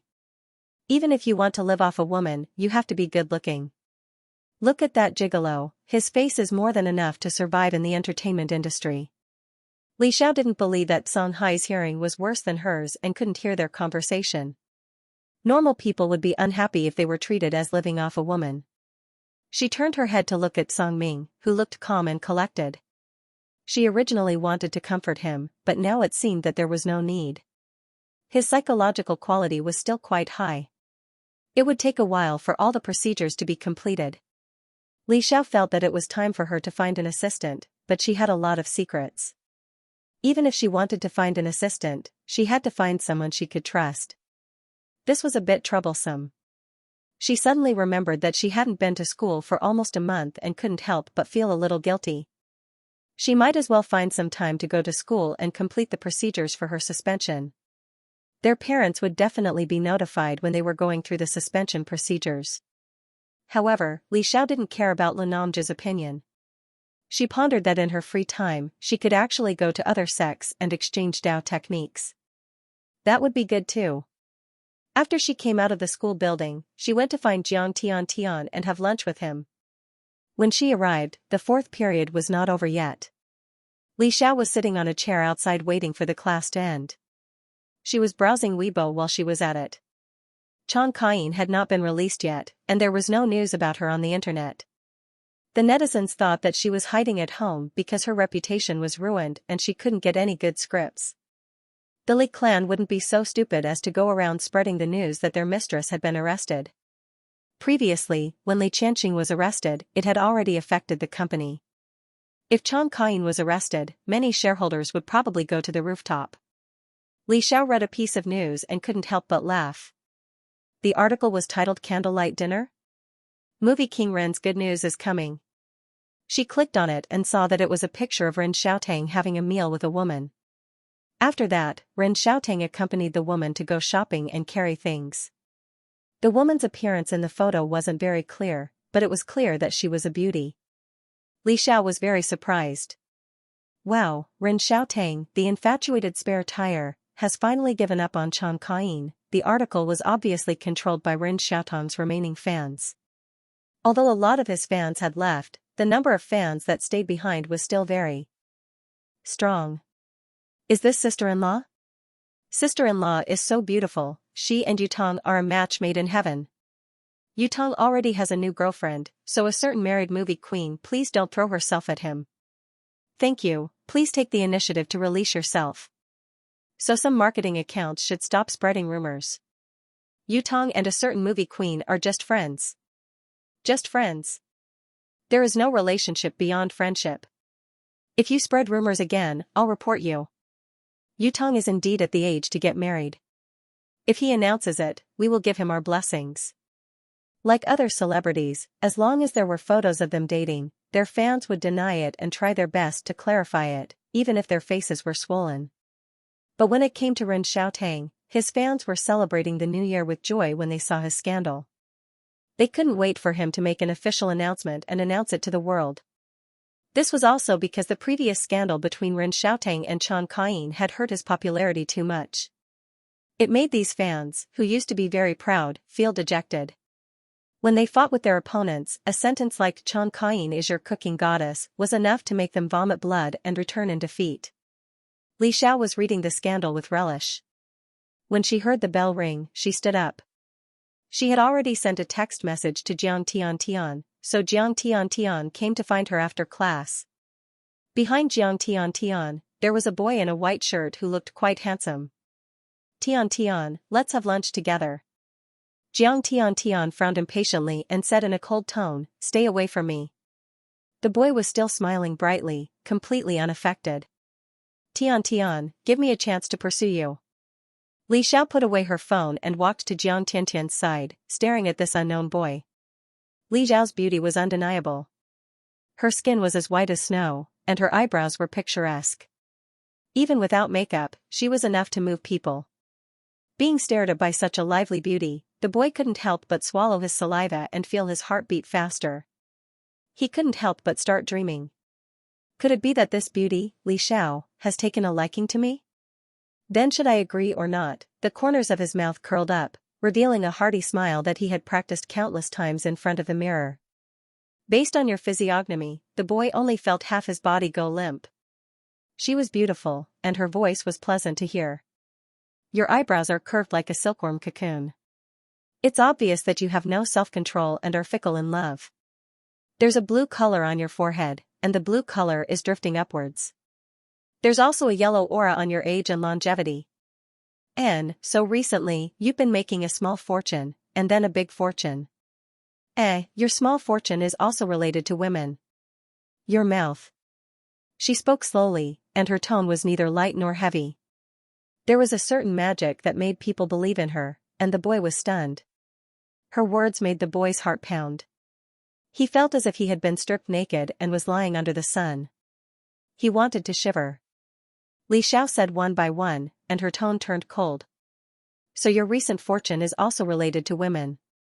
Tell me, who paid you to pursue Tian? The boy's face turned pale. In the end, he turned around and ran away. Li Xiao ridiculed, your psychological quality is so bad, but you still want to learn how to play with other people's feelings. Jiang Tian was still expressionless, but Li Xiao could see from her eyes that she was saved. Li Xiao asked her, is that your classmate? Jiang Tian frowned slightly. He's from another school. I don't know him. She didn't remember the other party's name at all. She only felt annoyed. However, Xiao just said that the other party had been bribed. Who was the one who wanted to mess with her? Li Xiao. Li Xiao was about to leave with Jiang Tian when she heard Quan Irlsen's voice. She turned around and saw Quan Irlsen dressed in formal clothes. She couldn't help but criticize him in her heart. Isn't he tired of wearing formal clothes to class every day? She turned her head and said politely, Mr. Quan. Quan Irlsen heard her distant address and frowned. We don't have to be so polite. He paused for a moment. You also saved my life. You're my savior.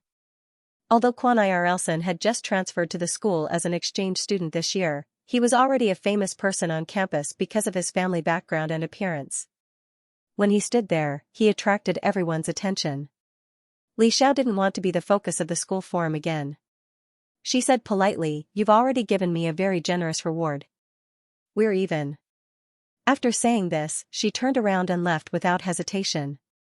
Quan Irlsen was about to say something when he caught a glimpse of the ring on Li Xiao's ring finger from the corner of his eye. The ring shone faintly under the sunlight. Quan Irlsen choked on the words he wanted to say. Since Jiang Tian didn't have classes in the afternoon, they decided to have a big meal at noon. Jiang Tian chose a Michelin restaurant.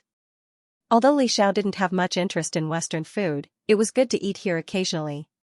Because she didn't have any experience, or the relevant memory, the task of ordering was handed over to Jiang Tian. Jiang Tian and Li Xiao had eaten together a few times, so he knew her taste. Li Xiao looked around the restaurant in boredom. Suddenly, she saw a familiar figure coming in from the door. He was in a well-ironed suit and had an elegant demeanor. Wait, isn't that Ren Xiaotang? Next to him was a tall woman in a beige dress. The woman's hair was slightly curly and she looked very charming. The two of them looked very compatible. After confirming with her eyes, she wasn't Ren Xiaotang's type. After Jiang Tian finished ordering, he followed her gaze and revealed a surprised expression. Huh? Li Xiao asked, you know that woman?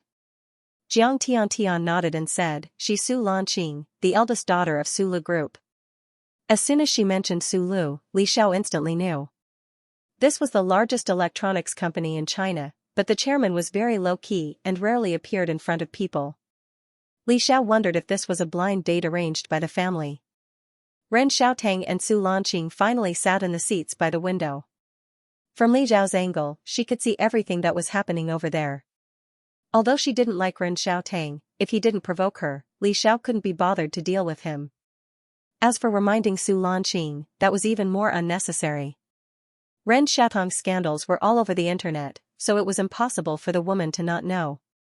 After Chen Kaiying came out and saw that his admirers had a new life, would he magnanimously and kindly bless them? Li Xiao thought very happily. She chatted with Jiang Tian intermittently, and she also told Jiang Tian about her temporary suspension of school. Uncle Ren. The crisp and anxious voice was particularly prominent in the quiet restaurant. This voice was also particularly familiar. Li Xiao turned her head and saw Li Qianfei rushing from the door to Ren Xiaotang's table. The expression on her face was very changeable. There was shock, condemnation, and doubt. Wait a minute, Ren Xiaotang was dating. Where did she get the right to condemn him? Ren Xiaotang wasn't her father. He was unmarried, and she was unmarried. Phil. When Ren Xiaotang saw Li Qianfei, he couldn't help but reveal a faint smile. There was a hint of awkwardness in his smile. Why are you here? Li Qianfei's tone was very harsh. Uncle Ren, who is this woman? Su Lanqing was very cultured and didn't care about Li Qianfei's impoliteness. She smiled slightly. I'm Uncle Ren's girlfriend. Li Qianfei became even angrier. Uncle Ren, is what she said true? How can you face Mom like this? Li Zhao's face was wooden. She knew that she was right to turn on the recording. She really said it. She actually wanted someone to be her mother's spare tire for the rest of her life. A spare tire for a day, a spare tire for a lifetime. Miserable, she must send a copy of this recording to Lu Namju. She didn't know how Lu Namju felt when he heard his beloved daughter's words. Jiang Tian lowered her voice in confusion. Isn't Ren Xiaotang single? Why can't he have a girlfriend? Could it be that Chen Kaiying has already divorced your father and registered her marriage with Ren Xiaotang? Other than this, Jiang Tian couldn't think of any other reason. She looked at Li Xiao with sparkling eyes, her face full of curiosity. Li Xiao's mouth twitched, and she lowered her voice as well. No, they haven't divorced yet.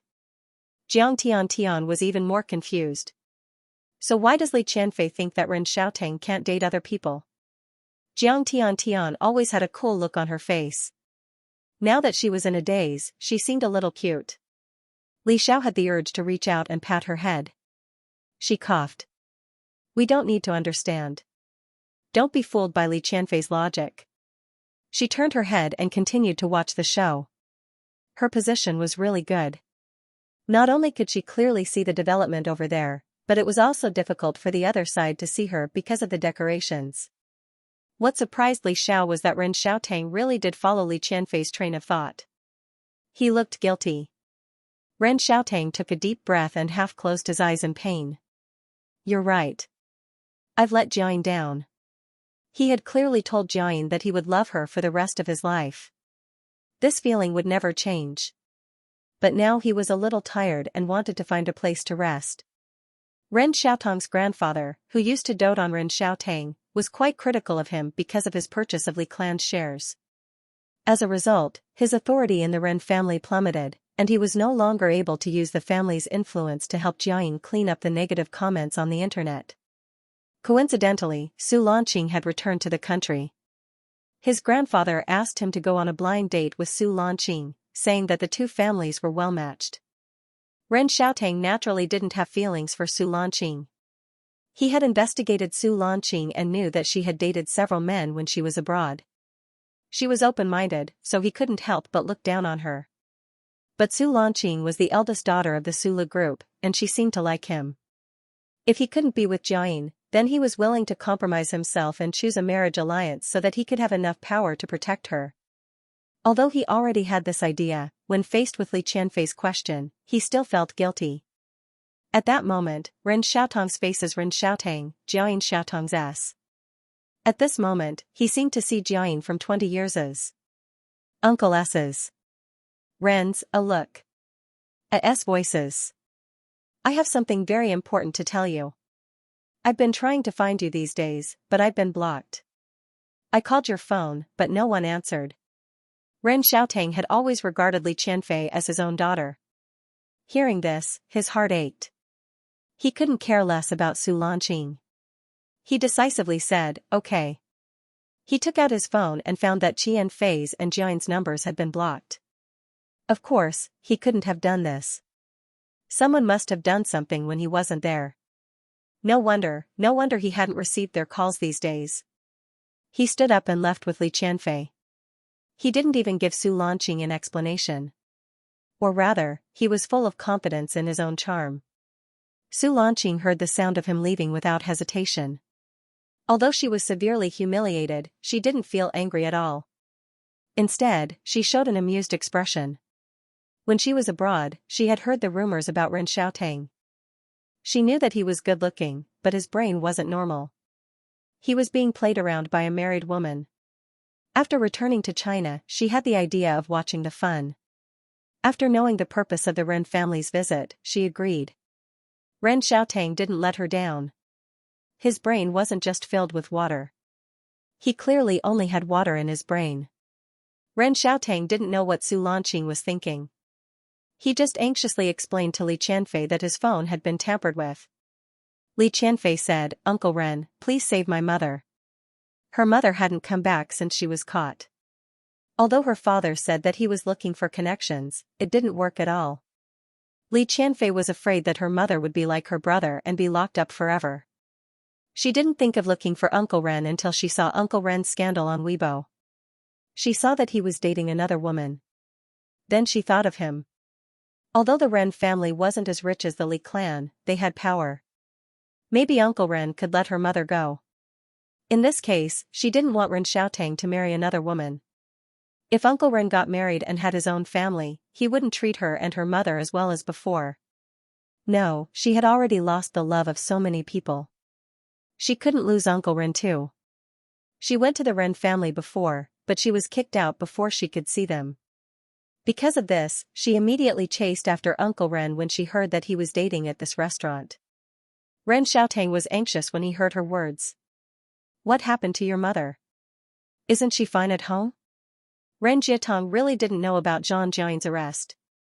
Even though the Ren family had heard about it, they kept it a secret from him so that he wouldn't do something irrational in the heat of the moment.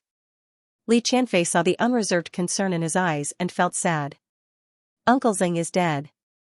Mom was implicated. She was called to make a statement, but she didn't come back. Mom didn't know anything. Even if Uncle Xing committed murder and arson, it had nothing to do with Mom. Ren Xiaotang was stunned. He naturally knew that Xing Lunian was wanted. Jiayin told him that Xing Lunian was bullied by the villagers when she was young, so she went astray. Now, she had changed. Although he didn't believe it, for Jiayin's sake, he helped her get a usable ID card. Li Qianfei gritted her teeth and said, Mom wasn't the only one who knew Xing Lunian, but only Mom was taken away for questioning. Someone must have reported it. The person who reported it not only knew that Uncle Xing liked Mom, but also had a grudge against Mom. Other than Li Xiao, she couldn't think of anyone else who could have done it. Ren Xiaotong's brain circuit was the same as Li Qianfei's. His face immediately darkened. It must be Li Xiao. No one else would do such a vicious thing except her. Jiayin was too soft-hearted at the beginning. If they had known, they would have gotten rid of Li Xiao first. Then, they wouldn't be in such a passive position now. Ren Xiaotong's heart clenched when he thought of the kind and weak Jiayin being caught and unable to come out. He was very regretful. When Jiayin was at her most difficult time, he actually bowed to the will of his family and went on blind dates with other women. He was sorry for Jiayin. He showed a painful and self-reproachful expression. At the same time, he became more and more disgusted with Lu Namju. Lu Namju couldn't even control his own daughter and let her frame Jiayin. He couldn't even protect Jiayin and let her be tortured in a place he didn't know about. Lu Namju couldn't bring her happiness, so he should protect her.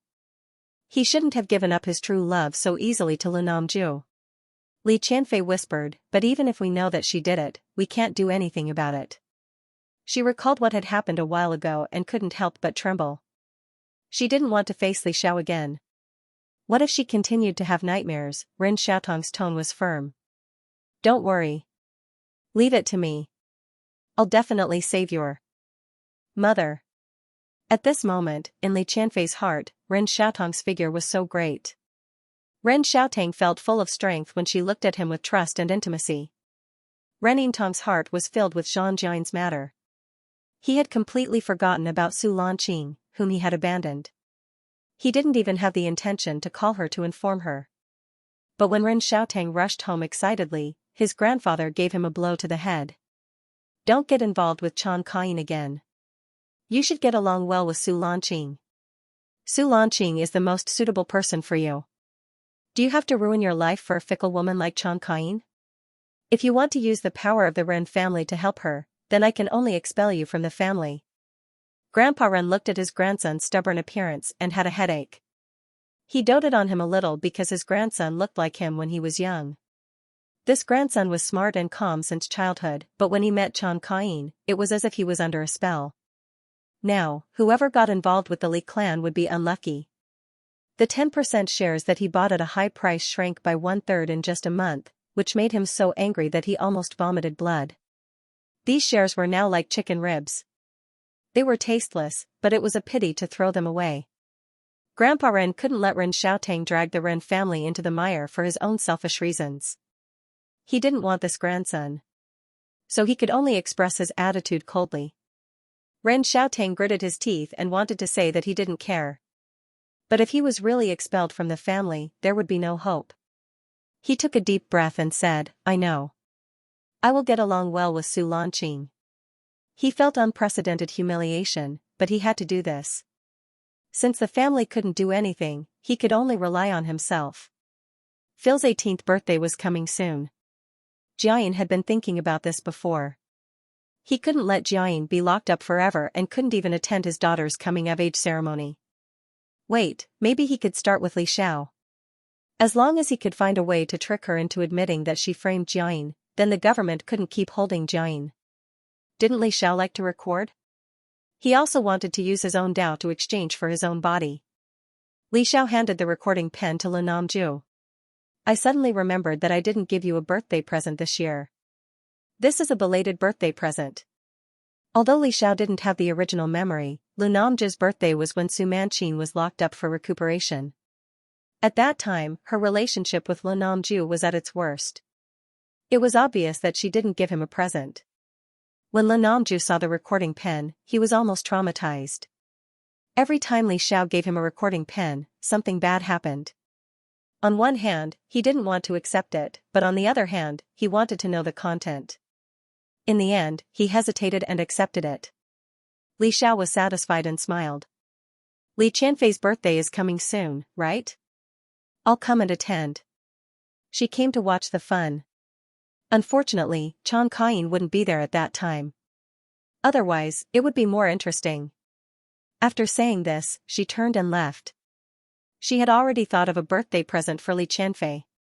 Other than Li Qianfei, everyone else would like this present. Looking at the back of his eldest daughter, who was completely estranged from him, Lu Namju turned on the recording. I'm your Uncle Ren's girlfriend. Uncle Ren, is what she said true? Lu Namju recognized the voice as Qianfei's. How can you face your mother like this? You're right.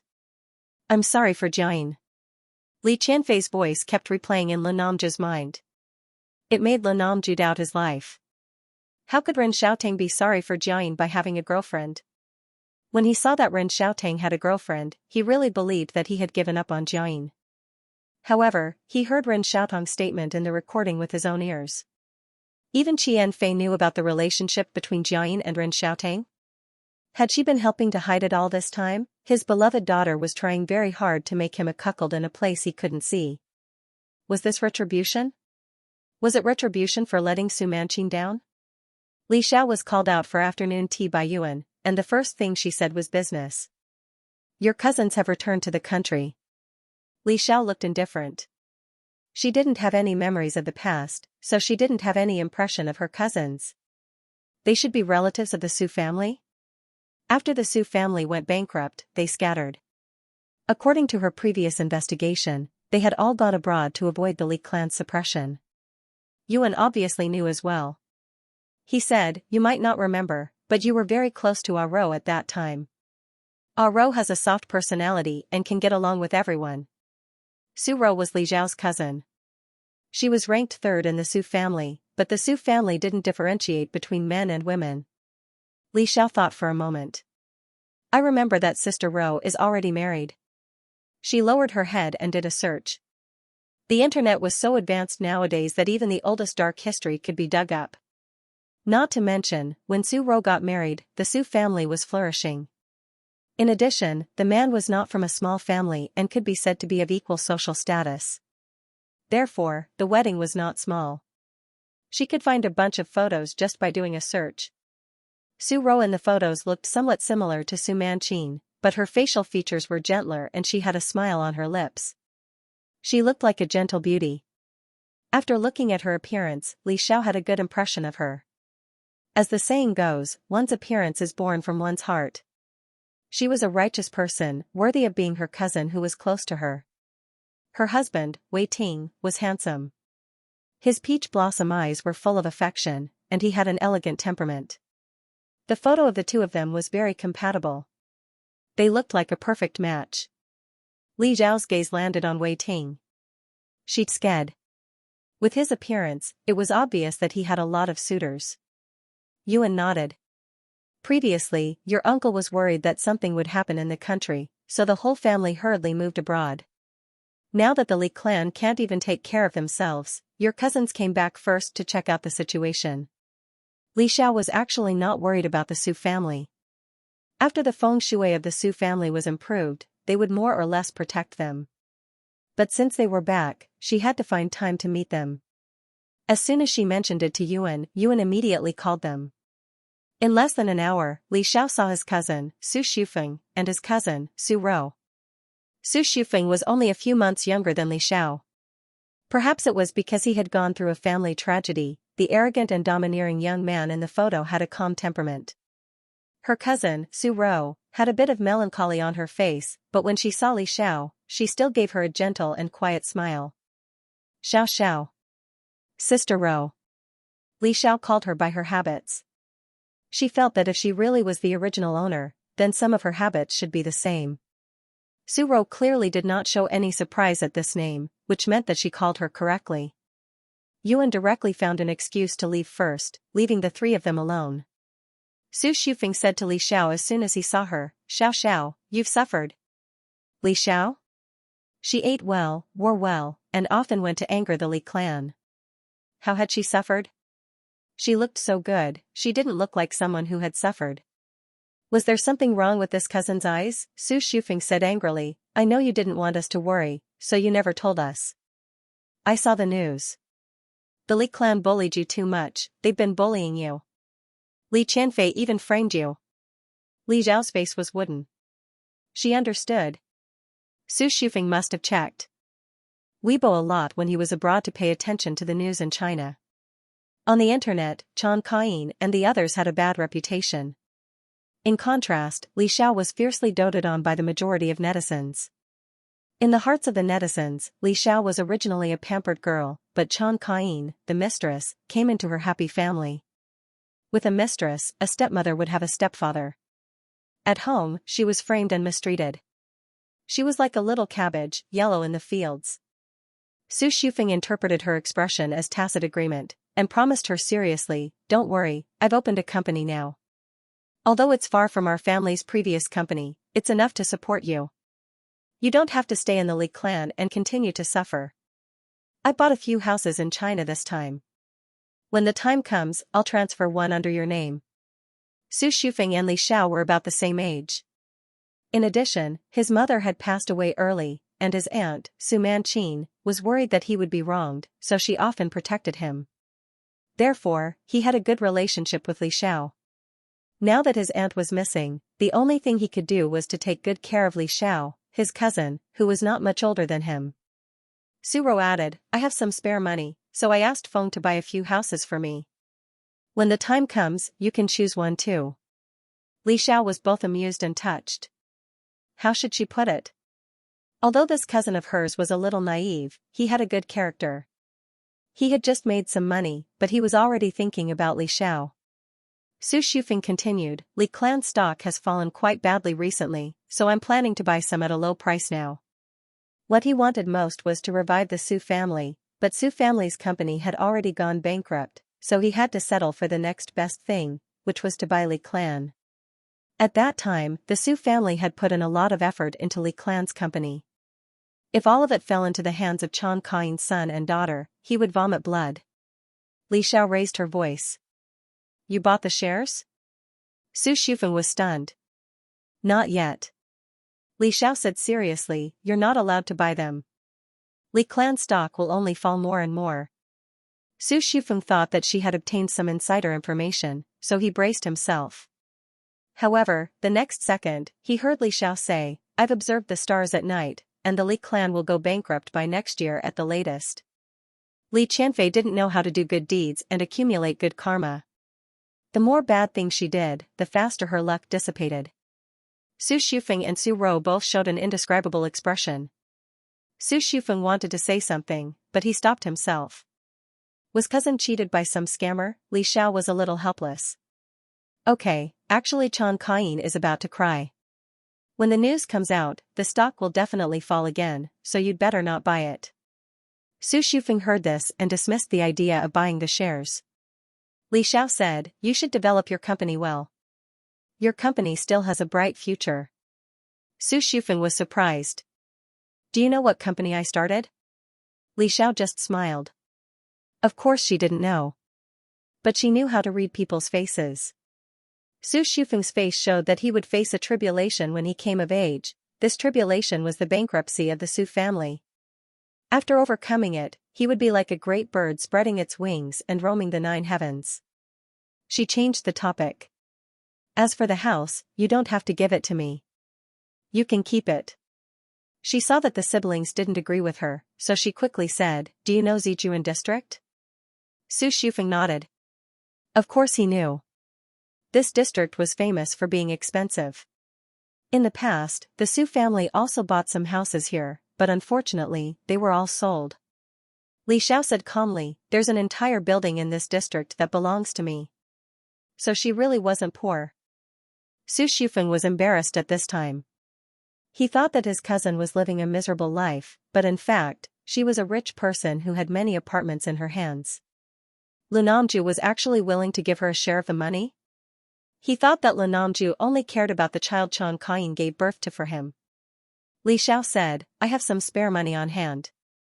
I originally wanted to invest, but I don't know much about it, so I might as well invest in your company."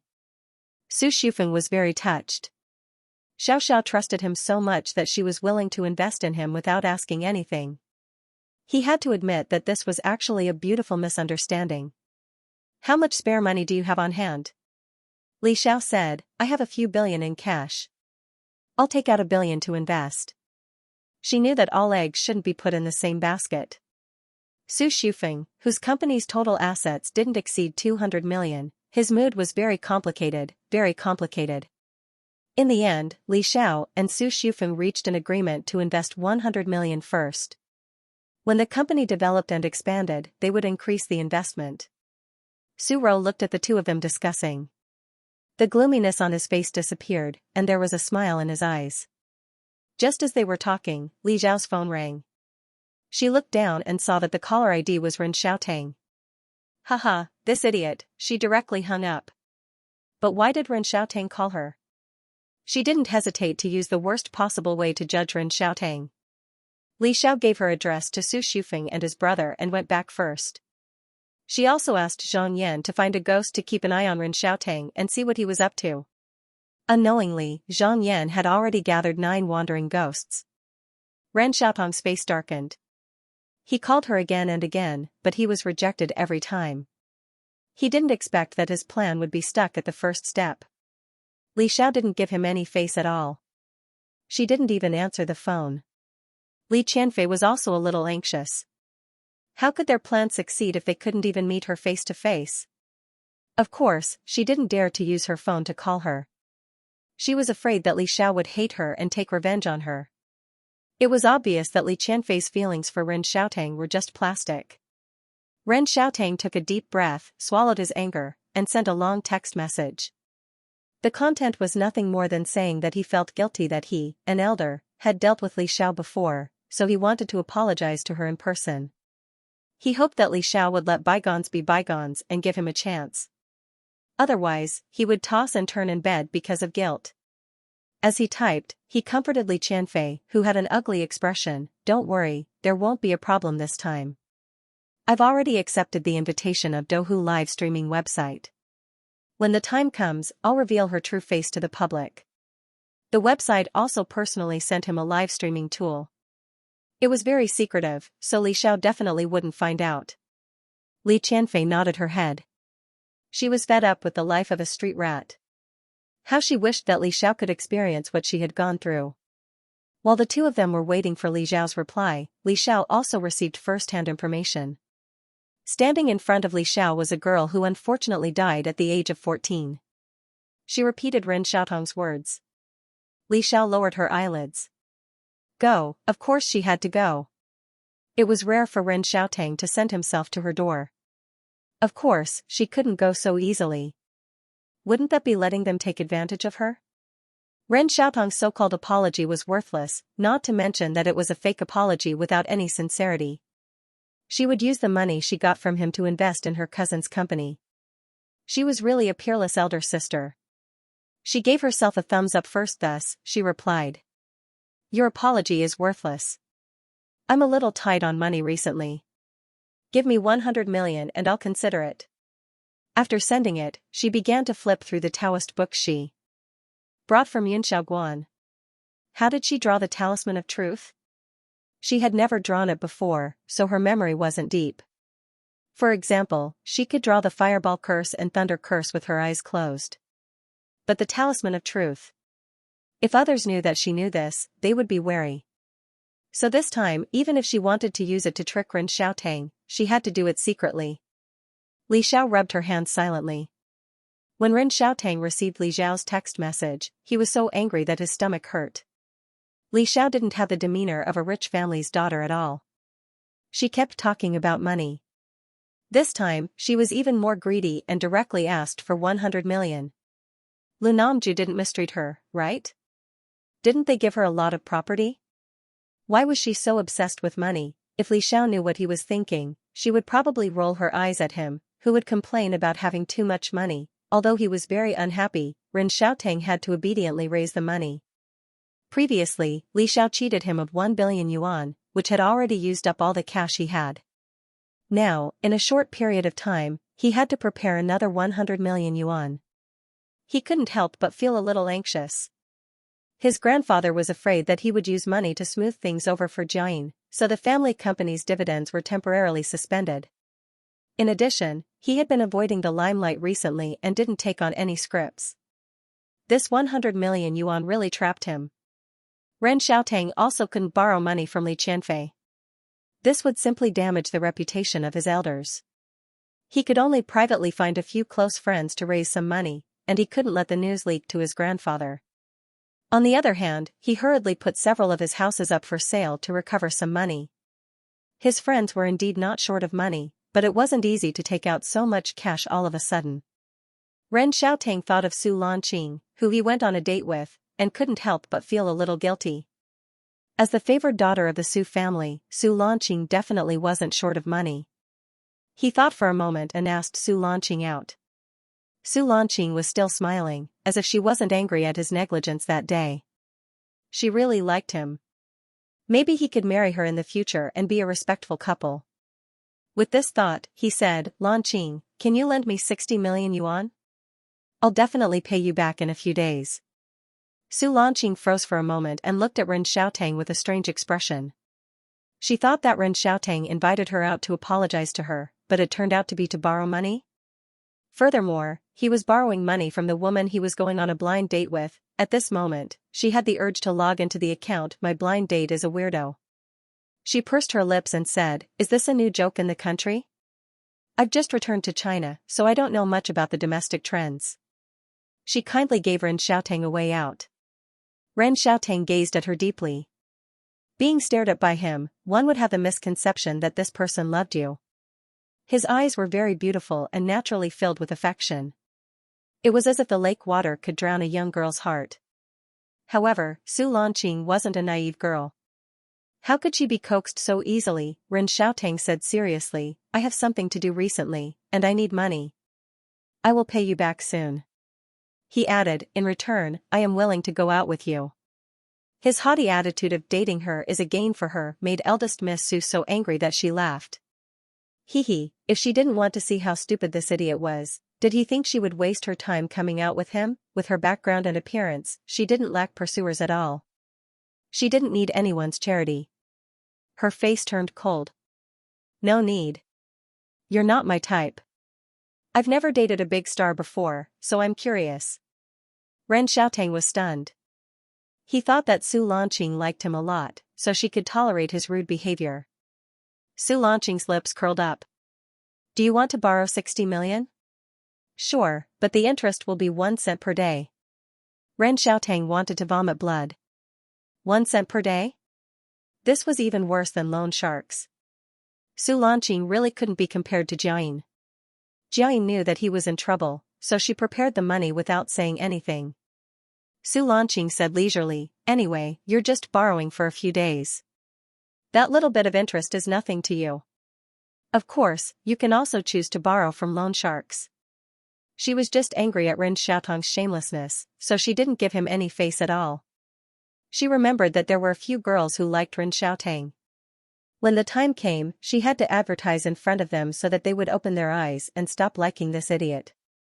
Ren Xiaotang obviously couldn't borrow from loan sharks. If word got out, he wouldn't have any face left. He endured this humiliation and nodded in agreement. Su Lanqing stood up and said, seeing that you don't have much money recently, I'll treat you to this afternoon tea. After saying that, she went to pay the bill. After signing the IOU, Su Lanqing transferred the money quickly. Ren Xiaotang, who didn't want to complicate matters, quickly transferred the money to Li Xiao. Li Xiao transferred the money to his cousin, Su Shufeng. He took out the talisman of truth that he had drawn and stuck an invisibility talisman on it. After the invisibility talisman was activated by spiritual power, it was hidden together with the talisman of truth. The invisibility effect was only for 1 day, which was enough. Li Xiao gave herself a thumbs up for her cleverness and handed this over to Zhang Yan. When she instructed, Zhang Yan could stick to Ren Xiaotang's body. She turned on the live broadcast. These few days were enough for her to find out Ren Xiaotang's ID in Douhu. His ID was very open and aboveboard, actor Ren Xiaotang. The time of the live broadcast was undetermined and random. Up until today, there had been 2 live broadcasts. Li Xiao had seen the live broadcast recorded on the internet. In the live broadcast, Ren Xiaotang took the down-to-earth route. He looked gentle and refined, which once again consolidated his fan base. After making all the preparations, she went to a restaurant designated by Ren Xiaotang.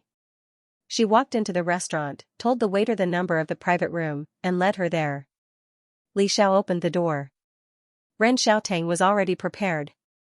He was wearing Han Chinese clothing today and looked quite elegant. Li Xiao sat down opposite him and said indifferently, if you have something to say, say it quickly. Don't waste my time. Ren Xiaotang frowned slightly. Li Xiao's attitude made him very unhappy. No matter what, he was still considered an elder. He sighed and said, I admit that I had some prejudice against you before, so after you joined the cast, I told the cast to kick you out. Ren Xiaotang said this first to dispel Li Xiao's suspicions.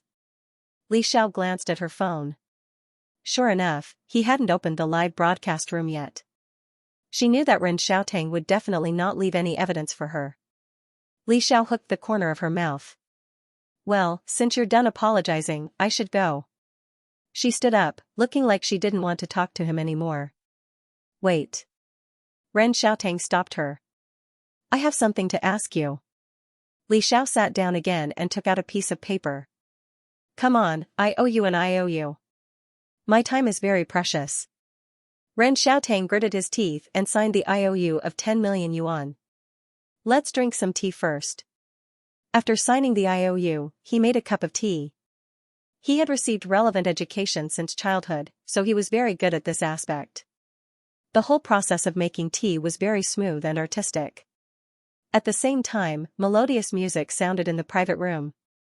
The music was a bit like Sanskrit, but it didn't have the solemn feeling of Sanskrit. Instead, it made people feel a little drowsy. And they just wanted to close their eyes and fall into a dream. Li Xiao raised her eyebrows. She was not unfamiliar with this music.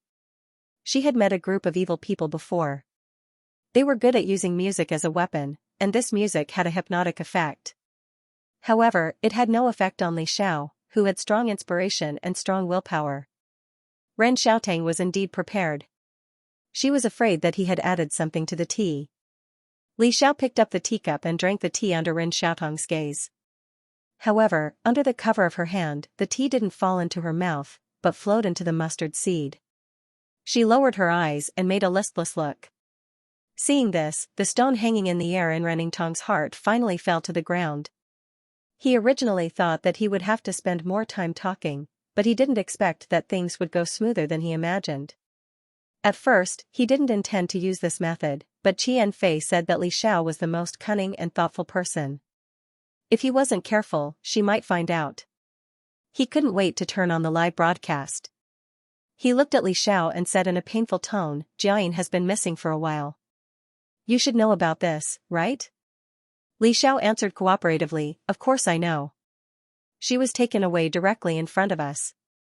They said that she was involved in a murder case, so they had to take a statement. At the same time, Li Xiao caught a glimpse of the bullet screen that kept flying past Ren Xiaotang's live broadcast. Yutong is live broadcasting.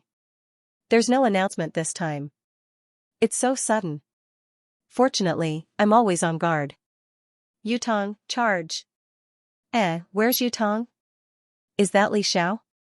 Taken away? Murder case? Chang Kain? Did I hear it wrongly? F***ck. Chang Kain was arrested? No wonder I haven't seen her for a while. The bullet screen exploded as soon as the live broadcast started. Li Xiao looked at the increasing number of viewers and smiled faintly. Ren Xiaotang's tone was filled with suppressed anger. Are you slandering Jiayin? Otherwise, why would Jiayin be taken away when she was perfectly fine? She can't even bear to step on an ant. Li Xiao laughed softly. When Ren Xiaotang heard her laughter, he suddenly had a premonition of uneasiness. You know best why Chang Kain was taken away, don't you? You've also seen the police report, right? Xinglunian killed many innocent people for their evil and cruel purposes. After he was wanted, Chang Kain still protected him. Shouldn't she be taken away? I'm not Li Qianfei, who likes to slander others. I believe that the state will never wrongly accuse innocent people. Chang Kain is not innocent. Speaking of which, if Chang Kain didn't indiscriminately save Xinglunian in the past, perhaps those innocent people could have survived. She bent her finger slightly and gently tapped on the table. This was the way she and Zhang Yan had arranged beforehand.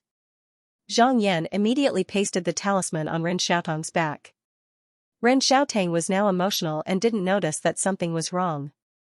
Jiayin was just deceived by Xinglunian. She's so kind that she couldn't watch her good friend end up like that. Li Xiao said coldly, she's so kind. Wouldn't she have nightmares because of those people who died tragically at the hands of Xinglunian? Moreover, Xinglunian didn't do evil things. He did it for her. This kind of kindness that is stained with the blood of innocent people, it's better not to. I don't believe that Chan Kaiying didn't know what Xinglunian did, but she still chose to help him hide. Ren Xiaotang blurted out, I was the one who helped Xinglunian make an ID card. It has nothing to do with Jiayin. Li Xiao was stunned for a moment. The live broadcast could also be considered as evidence, right? She originally just wanted Ren Xiaotang to admit that he and Chan Kaiying were together. She didn't expect that he would expose himself as a false witness. The truth talisman was indeed more useful than she thought. You really love Chan Kaiying. She's already married, but you still don't want to give up. Are you planning to be her knight who protects her for the rest of your life? The hat on my father's head is so green. Ren Xiaotang said angrily, Jiayin and I have a pure relationship. Don't use your dirty thoughts to speculate about us. I just want to be by her side and protect her. Unless she's willing, I won't do anything against her will. Li Xiao felt that she could no longer look at the word pure. She nodded, I understand. For you, as long as you don't sleep with her, then it's a pure relationship. You didn't let my father down. As soon as the words came out, Ren Xiaotang felt that something was wrong. He couldn't calm down when it came to Jiayin. In a moment of carelessness, he had actually spoken his true thoughts. Only then did he remember that he was still on the live broadcast. At first, he wanted Li Xiao to admit that he had slandered Jiayin. Why did Li Xiao change the topic? His gaze fell on the cup in front of him. Did he accidentally fall into her trap just now? Cold sweat dripped down his face and he was about to turn off the live broadcast. However, it was too late. The live broadcast exploded because of their conversation. Zhang Yan was indeed a good female ghost who shared the same thoughts as Li Xiao. In the blink of an eye, she directly tripped Ren Xiaotang.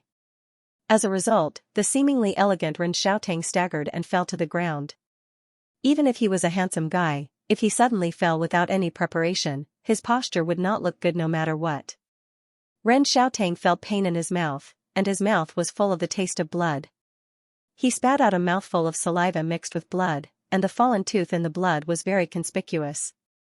This fall directly knocked out his front teeth. He just suspected that someone had tripped him, but when he looked up, he saw Li Xiao sitting upright at the other end of the table, and no matter what, she could not cross the table to trip him. Li Xiao, you. When he opened his mouth, he found that he could not speak properly. Li Xiao looked at his mouth that was missing a front tooth and almost laughed out loud. Zhang Yan really did a great job, she coughed and said, you're on your own now. Although you're a member of the Ren family, this is not a reason for you to despise the law. She threw down a righteous sentence and simply left. While she was at it, she used her phone to watch Ren Xiaotang's live broadcast room. Ren Xiaotang's live broadcast room, as far as the eye could see, was densely packed with bullet screens, which made her feel a little dizzy. I found the police report about the Xinglunian. Xinglunian deserved to die. Even if he were to be dismembered 100 times, it would not be able to offset his sins. Chan Kaiying saved such a demon, and harmed so many people. They will all have retribution. I'm no longer a fan, I'm no longer a fan. Ren Xiaotang is disgusting. He clearly knows that Xinglunian is not a good person, but he still helped the other party make a false testimony. Chan Kaiying is really good at seducing men. A bootlicker will end up with nothing in the end. What pure love, they've already hugged and hugged each other, and it's still so pure. It almost made me throw up last night's dinner. Ren Xiaotang and Chan Kaiying are breaking the law, right? Can these two get out of the entertainment industry? I only admire Ren Xiaotang. He admitted to his crime on a live broadcast. Isn't he too fearless? The Ren family is awesome, dog head. JPG, Li Xiao looked at the comments on the bullet screen with great interest. The next second, the live broadcast room was closed. It was obviously Ren Xiaotang. However, it was already too late for him to turn it off. It was unknown how many people had already recorded it. Li Xiao walked out of the restaurant with light steps. Since Ren Xiaotang loved Chan Kaiying so much, he would go in and accompany her. She sat in the front passenger seat of the car. Sun Rui stepped on the accelerator and prepared to go home. Suddenly, her phone rang. Li Xiao looked at the caller ID and saw that it was Linam Zhu. The smile on her face deepened. It was probably because of Ren Xiaotang and Chan Kaiying. It seemed that her scumbag father acted quickly this time. She pondered for a moment. After the phone rang for more than 20 seconds, she chose to pick it up. Li Xiao, can't you see the Li clan? Li Xiao listened to the suppressed anger in his voice. She could imagine Lan Namji's expression at this time. She snorted softly. You're here because of the live broadcast, right? Then please be clear that the one who started the live broadcast is Ren Xiaotang, not me. Ren Xiaotang was also the one who admitted to falsifying evidence in the live broadcast. He was also the one who personally exposed Qian Kain and got caught. What does it have to do with me? I was very confused when he invited me over. From the beginning, I didn't want to see Ren Xiaotang. He insisted on seeing me and said that he wanted to apologize to me. That's why I reluctantly met him. I don't know why he went crazy and exposed those things. If you have the ability, go and find her. You called me because you don't have enough nightmares? Of course, Li Xiao wouldn't admit that she was the one who did it. She perfectly acted out the image of a victim. That's right, she was innocent. Her series of words clearly choked Lan Namju on the other end of the phone. Li Xiao continued, now that I think about it, I feel that something is wrong. When I entered the private room, Ren Xiaotang played some music for no reason. It made me sleepy and I unknowingly said what was on my mind. I originally didn't plan to say anything about Qian Kain. After all, it's a family scandal. I feel that this method is very similar to what your precious daughter would do. When you go back, ask Li Qianfei properly.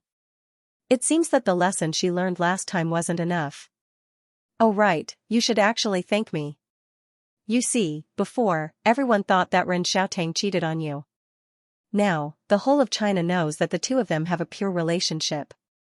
At least, they didn't betray you. No need to thank me. Mwah. Li Xiao listened to the beeping sound from the other end of the phone and couldn't help but shake her head. Lan Namji's self-restraint was still lacking. He hung up just like that. TSK. In any case, she had perfectly pushed the blame to Ren Xiaotang. She was also a victim. It had nothing to do with her. She lifted her chin at Sun Rui, who unconsciously slowed down in the driver's seat. You're too slow.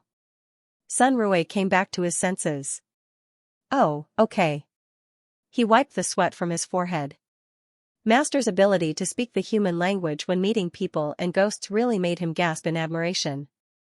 Lan Namju stared at Li Qianfei with a gloomy face. Li Qianfei panicked. Dad, what should we do about Mom? She didn't expect Uncle Ren to be so useless. Not only did he not trick Li Xiao, but he also foolishly told the truth.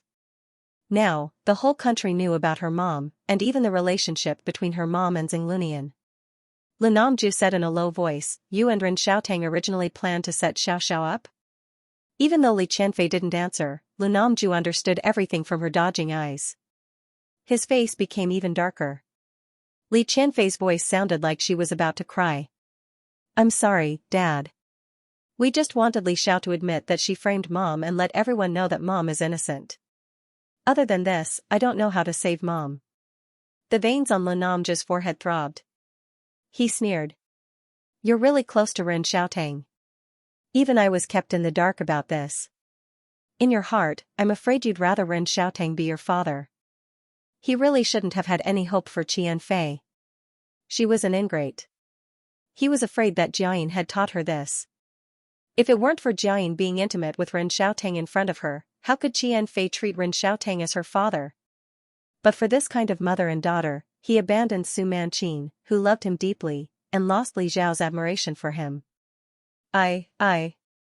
Li Qianfei bit her lower lip, but couldn't say anything to defend herself. Before, Lan Namju felt guilty because he had wronged Jiayin.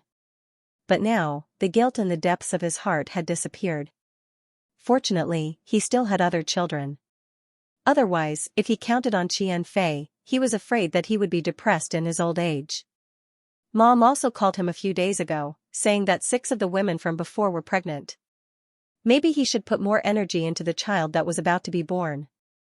When he opened his eyes again, he looked at Li Qianfei with a gaze that lacked the indulgence and love in the past. Only coldness remained. Li Qianfei didn't know why, but she had a premonition that she had lost something very important. She timidly raised her head, and her eyes were red. Dad, Lu Namju would no longer be soft-hearted because of this. His phone kept ringing, and Lu Namju directly turned it off. The company's shareholders kept calling him today. The fact that Jiayin was taken away was exposed, and the Li clan was likely to be in a precarious situation. At this moment, even Lu Namju wasn't sure if he could still hold on to his position. He lowered his head and revealed a sarcastic smile. A year ago, when he acquired the Su family, he was in high spirits. How could he have imagined that there would be a day when he would be like a stray dog? He walked out and said to the hesitant assistant, "Inform everyone to prepare for a meeting."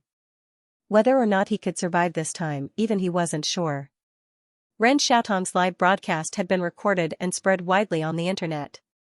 Whether it was Qian Kaiying shielding the murderous demons in Lunian, or Ren Xiaotong helping to falsify evidence, it caused a huge uproar.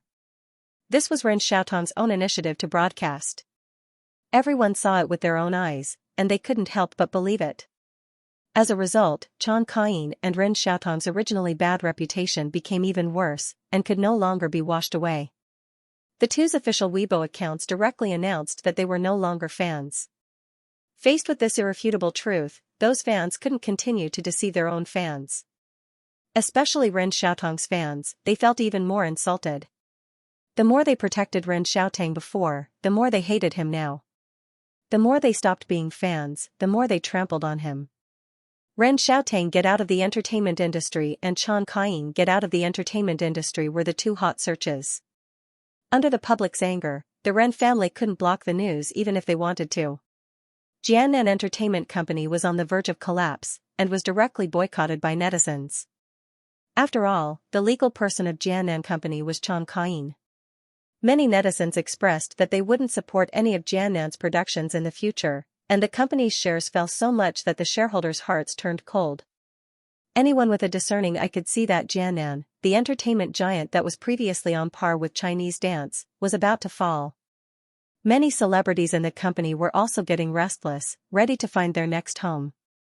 Not only Jiannan, but Lutia's company was also in a worse situation. The company's shares fell rapidly, and the original partners had the idea of stopping the cooperation. And because it was Lutia's own problem, even if they stopped the cooperation, it wouldn't be considered a breach of contract. Ren Xiaotong, who was boycotted by netizens, stared at his grandfather in a daze, wondering if he was hallucinating. Mr. Ren's face was cold. "I've already opened the ancestral hall and removed your name from the family tree." Ren Xiaotong's fingers were trembling. This meant that he was going to be kicked out of the Ren family. He guessed that his grandfather would be very angry, but he didn't expect that his grandfather would be so angry that he would strip him of his status as a descendant of the Ren family. "Grandfather," Mr. Ren said angrily, "I'm not your grandfather anymore." He thought that he had treated Yutong well since he was young. Even if he wanted to enter the entertainment industry, he would use his family's connections to pave the way for him. In the end, how did Yutong repay him? For a woman, he didn't care about the Ren family's interests. He didn't even hesitate to drag the Ren family into the mire. Was Qian Kaiying that important? Even more important than his family. If this continued, the Ren family would be burdened to death by him. He couldn't destroy the Ren family for Ren Xiaotong. Now, there was a lot of dissatisfaction with the Ren family on the internet. The Ren family couldn't suppress it even if they wanted to. His second son was at the critical stage of his promotion. After this happened, the position that was originally in the bag was gone. Ren Xiaotong's eyes were red, and his hands were clenched into fists. "I know." He knew that his grandfather was very disappointed in him now. The only thing he could do was to get back on his feet and let his family recognize him again in the future. He knelt down, kowtowed to his grandfather a few times, stood up, and turned to leave. But when he walked out of the door, he saw a few police officers coming up to him with serious faces. "Ren Xiaotong? Please come with us." His hands were handcuffed. "Xiao Xiao, it's not easy for you." Li Xiao, who was eating cake, raised her head and looked at her cousin, Su Shufeng, in confusion. How was it not easy for her? She had been in a good mood for the past 2 days. Especially when she knew that Ren Xiaotong had been taken away, she was so happy that she ate an extra bowl of rice that night. Would Chan Kain be happy if she knew that her bootlicker had gone in to accompany her? Of course, she was even happier when she saw that the Li clan stock had hit a record low. Fortunately, she sold off her shares quickly, or else her net worth would have shrunk again. She was grateful to the Ren family who took over her shares. Speaking of which, Lin Namja's net worth had shrunk from hundreds of billions to tens of billions in just 3 months. It seemed that they would fall off the rich list this year. It was tragic. Those who heard it would cry, and those who saw it would be sad. Especially the Jianan Entertainment Company, it seemed like it was going to close down. Li Xiao couldn't help but shed crocodile tears for her scumbag father. Su Shufeng said, "The environment you're living in now is too dangerous. She could be schemed against at any time." Li Xiao thought for a while and felt that her cousin's eyesight was not very good. The ones in trouble now were Lin Namju and Ren Xiaotang, right? She had a lot of fun pinching them every day. "I will definitely make the company big and be your and my sister's backer." Su Shufeng seemed to be thinking about something, and his face was full of fighting spirit. Li Xiao smiled. "You can do it. Don't lose my investment money." Next to her, her cousin, Su Ro, was looking at a text message. Her expression was not very good. Su Shufeng frowned. "Sister, it can't be that second aunt sent you a message again, right? Don't worry about her. She only cares about money and nothing else. She will only ask you to bear with it." Su Ro obviously did not want to talk about it. "Okay, she's also an elder. We should respect her. Don't worry, I won't listen to her." Su Shufeng's eyebrows finally relaxed. Li Xiao pondered for a moment. She had to call her second aunt, but she had never heard Yuan mention her. They probably didn't have a good relationship. She wasn't the kind of person who insisted on getting to the bottom of things. If Su Ro didn't want to talk about it, then so be it. After she finished her snacks, she asked Su Shufeng to drive her to the Ren family's house. Su Shufeng was a little nervous. "Why are we going to the Ren family? Do you want me to call a few more people?" Obviously, because of Ren Xiaotang, the Ren family had become a tiger's den. Li Xiao took out an IOU. "I heard that Ren Xiaotang was taken away. If he is locked up, how can I get the money from him? Therefore, this debt had to be settled with the Ren family." Su Shufeng's mouth twitched. He didn't know what Ren Xiaotang was thinking. He actually wrote an IOU to Li Xiao. Li Xiao smiled. "Don't worry, the Ren family cares about their reputation. Nothing will happen." Of course, she didn't have a good impression of the Ren family. To be honest, the reason why Ren Xiaotang acted so unscrupulously was because of the Ren family's indulgence. In the past, Ren Xiaotang used his family's power to suppress the Su family, but the Ren family didn't stop him. If it weren't for the fact that Ren Xiaotang's livestream had caused such a big commotion that the Ren family couldn't suppress it, they wouldn't have expelled Ren Xiaotang from the family. Rather than saying that Li Xiao was asking for money, it was better to say that she was trying to embarrass the Ren family. She never intended to have a good relationship with the Ren family. Perhaps the Ren family had already put the blame on her. Su Shufeng said, "I'll go in with you." Li Xiao didn't care about this. She took out a few talismans from her pocket and handed them to Su Ro. "You two divide it equally. Carry it with you when you're free." She was quite generous to her own people. Su Ro and Su Shufeng were obviously classified as her own people. The talismans she had drawn were all for self-defense, just in case. Although Su Ro didn't really believe these, it was his sister's good intentions after all. She smiled, divided the talismans, and put them in her purse. Li Xiao didn't have Mr. Ren's phone number. She had contacted him through the Chang dynasty. When she arrived at the Ren family's mansion, a red Ferrari was parked in the parking lot. It was ostentatious and in sharp contrast to the low-key cars around it. As soon as she got out of the car, she saw a graceful figure walking towards her. Li Xiao was stunned.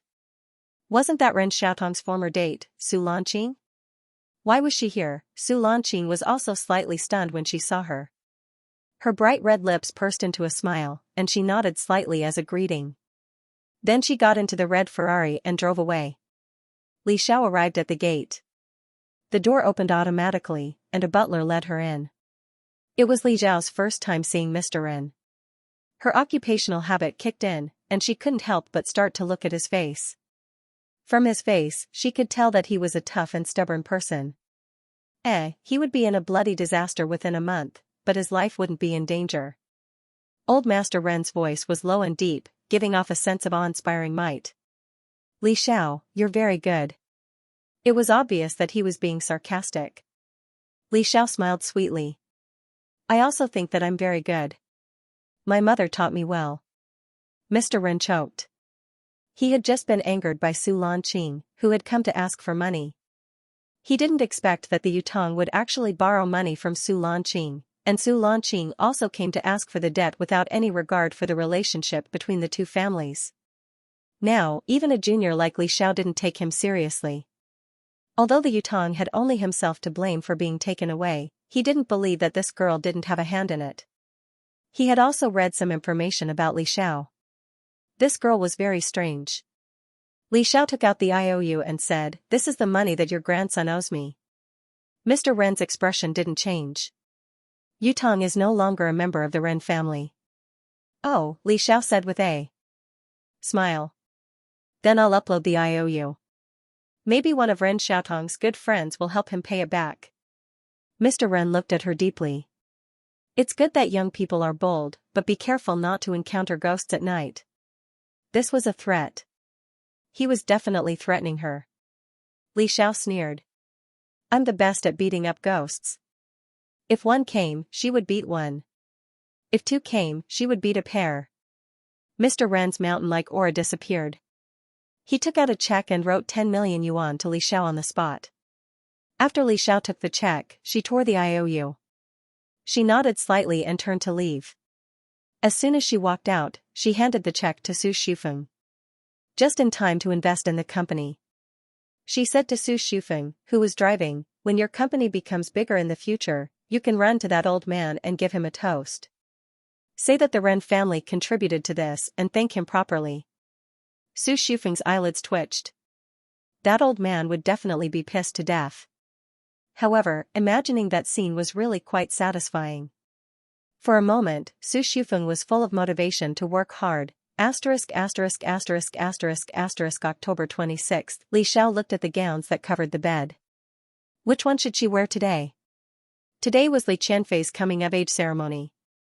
It could be considered the most important day in her life. Lu Namju had started preparing for her and Li Qianxing 6 months ago. Unfortunately, Li Qianxing hadn't been released yet. The trial would start in a few days. Li Qianfei himself had been reduced from a koi fish to a jinx that everyone wanted to avoid.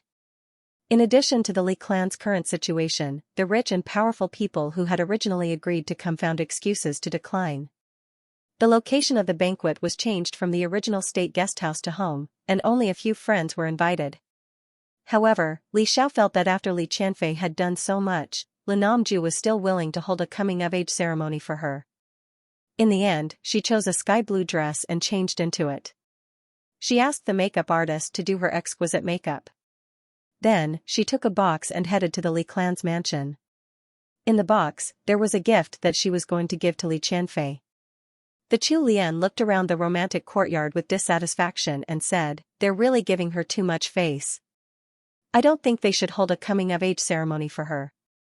There are so many things going on at home, but she still has the time to celebrate."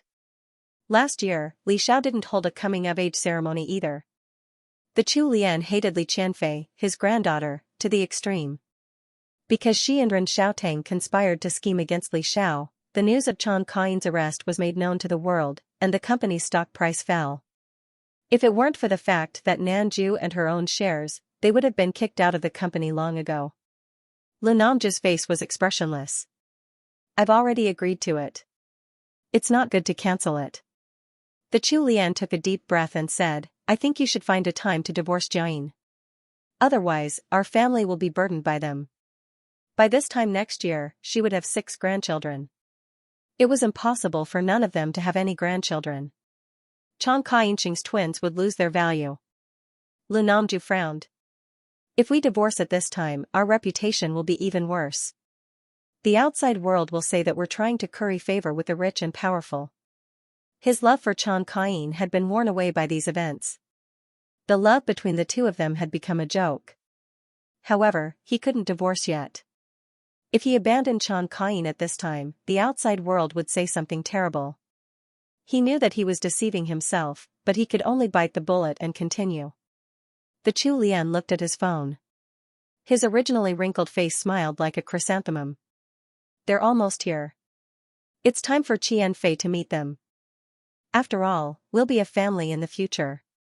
Not far away, Li Qianfei, who was wearing a light pink dress, looked at her grandmother and father with a gloomy expression. Both of them had a straight face. There was no joy in it at all.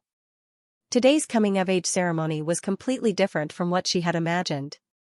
Although there were many balloons and flowers, and the decorations were quite romantic, the total cost was less than 500,000 yuan. It was extremely shabby. It was a world of difference from the initial 10 million yuan. She comforted herself. At least her coming-of-age ceremony was held. Unlike Li Xiao, who didn't even have a coming-of-age ceremony. Li Qianfei didn't know who her father had invited today. Because her father had made the list, she didn't know. She walked to the door and prepared to receive them personally. She was different from before. She didn't have the capital to be willful. However, she waited for a long time, but no one came. Li Qianfei frowned. Were there very few people invited today? After a few minutes, she finally saw people. The first person to come was a plump woman. She was wearing flat shoes and a loose skirt. Next to her, there was a middle-aged woman supporting her. Her hand was placed on her belly, as if she was very careful about it. Li Qianfei had never seen this woman before, but she still smiled and said warmly, "Thank you for taking the time to attend my coming-of-age ceremony tonight." She guessed that this woman must be the wife of a rich businessman, but her temperament was a bit vulgar. The woman was stunned and her eyes moved. "You must be Qianfei. Nice to meet you. I'm your Aunt Xing." She lowered her head and said to the child in her belly, "Guabao, say hello to your sister." Li Qianfei was stunned for a moment, but then she heard her grandmother's voice. "What are you saying hello to her for? Don't let my good grandson be infected by her bad luck. Come in and sit inside. Don't stand at the door." Li Qianfei seemed to have been struck by lightning. Suddenly, all the sounds were far away from her. She glared at the woman's belly, and her mind was filled with only one thought: Dad actually betrayed Mom and had a child with someone else. How could he do this? At this moment, she even had the urge to push this woman down. If this child was gone, then no one would be able to threaten her and her brother's position. The woman seemed to have sensed something and couldn't help but take a step back. Chu Lian looked up and saw Li Qianfei's resentful eyes. She remembered that a golden grandson had been ruined by her, and she immediately became angry. She shouted, "What? Do you still want to hit me?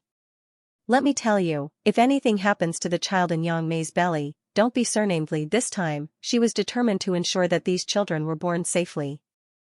Especially Yang Mei. Chu Lian had previously gone to have her fortune told, and the fortune teller said that her child would definitely be a boy. Yang Mei's own horoscope would bring good fortune to her husband. If she behaved well in the future, she might be able to become her daughter-in-law. Her son was capable, and it wouldn't be a big deal for him to find a few more mistresses. Li Qianfei was scolded by her, and it was as if a basin of ice water had been poured on her. She shivered. She looked at her grandmother talking to that woman with a smile, and her heart felt as if it was soaked in gold-thread water. She bit her lower lip and ran to her father. Her voice was choked with sobs. "Dad, who is that woman? Did she drug you? Did she scheme against you?" Her voice was filled with hope, and she hoped that her father could give her a definite answer. Her father was rich and handsome. Who knew how many shameless women wanted to seduce him? It wasn't impossible for him to be careless. Lu Namji's lips curled up slightly, and his tone was gentle. "Phil, you're not a child anymore. You have to be sensible. I hope that you can be a good sister in the future." His words clearly meant that he wanted to protect the child. Li Qianfei's body was cold, as if she was naked in the middle of winter. "Did you allow her to come over?" At this moment, she understood a lot, and tears fell down on the spot. Lu Namji's tone was still gentle. "It's good to recognize him as soon as possible, lest you get distracted and do something wrong again. Li Qianfei's heart was in a mess. But today is my 18th birthday. Why today?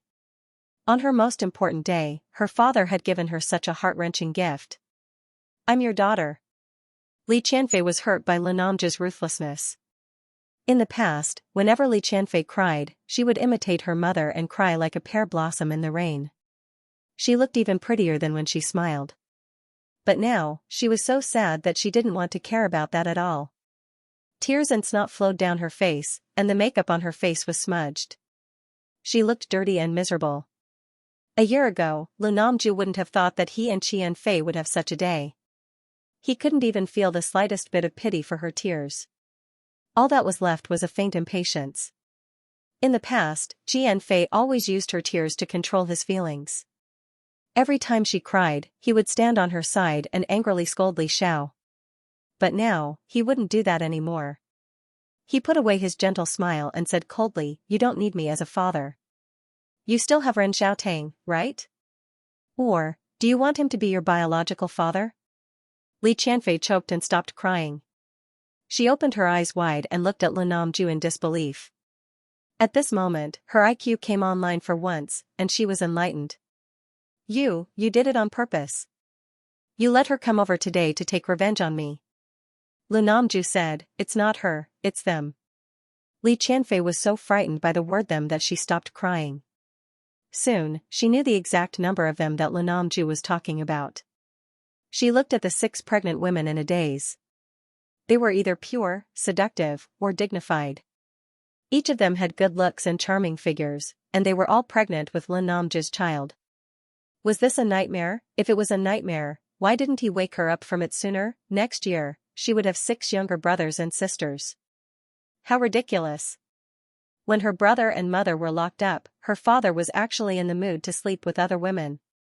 And he slept with so many of them. She should have seen through it long ago. Her father could abandon Li Xiao and her mother for them, but he could also abandon them for other women. She was very unwilling, but she couldn't do anything. She didn't dare to do anything. Uncle Xing was dead, and Uncle Ren was also in prison. If she was kicked out of the Li clan, she would have nothing left. She sat in her seat with red and swollen eyes, watching her grandmother care about the 6 pregnant women. She only felt cold all over. "Sorry, I'm a little late." She looked up and saw Li Xiao come over and sit directly across from her. Li Xiao's lips curved into a smile. Her smile was captivating and dazzling. It was even more beautiful than the lilies behind her. "These are?" Li Qianfei had the thought that she couldn't be the only one suffering, so she said, "The 6 of them are all pregnant with my father's child. Next year, they will give birth to our younger brothers and sisters." Then she saw Li Xiao's smile become even brighter, and her tone sounded very sincere. "That's really great. I've always felt that my father didn't have enough children. Now, I don't have to worry anymore. It's good to have more children and more blessings." Chu Lian, who had been a little nervous because of Li Xiao's arrival, heard this and his expression relaxed. In this aspect, Li Xiao was indeed much more generous than Qianfei. Li Qianfei looked at her in disbelief. "Why? Why can you still smile?" Li Xiao's smile was full of malice. "Anyway, I've already gotten my share of the family fortune. Even if I have another 100 children, it won't affect me. But you, when the time comes, will you get 2%? You're sad because your share of the money was taken away, right?" Li Qianfei bit her lower lip. No. Li Xiao's words were what she was most afraid of. In the past, she was confident that her father's money would belong to her and her brother. But now, she wasn't confident at all. Based on her father and grandmother's prejudice against her now, she was afraid that she wouldn't even get 2% in the future. Li Xiao saw her pale face and felt even more delighted. He continued to stab her. "Don't worry too much. After all, your surname is Li. Even if you don't get shares in the future, you'll more or less get a few 100,000 yuan of pocket money every month." Li Qianfei's long nails dug into his palms. A few 100,000 yuan? Was he trying to dismiss a beggar? If your mother knew that she had so many children under her name, she would definitely be very happy. You see, she doesn't need to give birth and doesn't need to worry about her figure changing. She already has 6 children. Your mother is even willing to protect an evil person like Xinglunian. She's kind and will definitely treat these children as her own. When Chu Lian heard this, he felt that Li Xiao, who was usually exceptionally annoying, was really good at talking tonight. She couldn't help but exclaim, "You're right." The next second, her tone turned cold.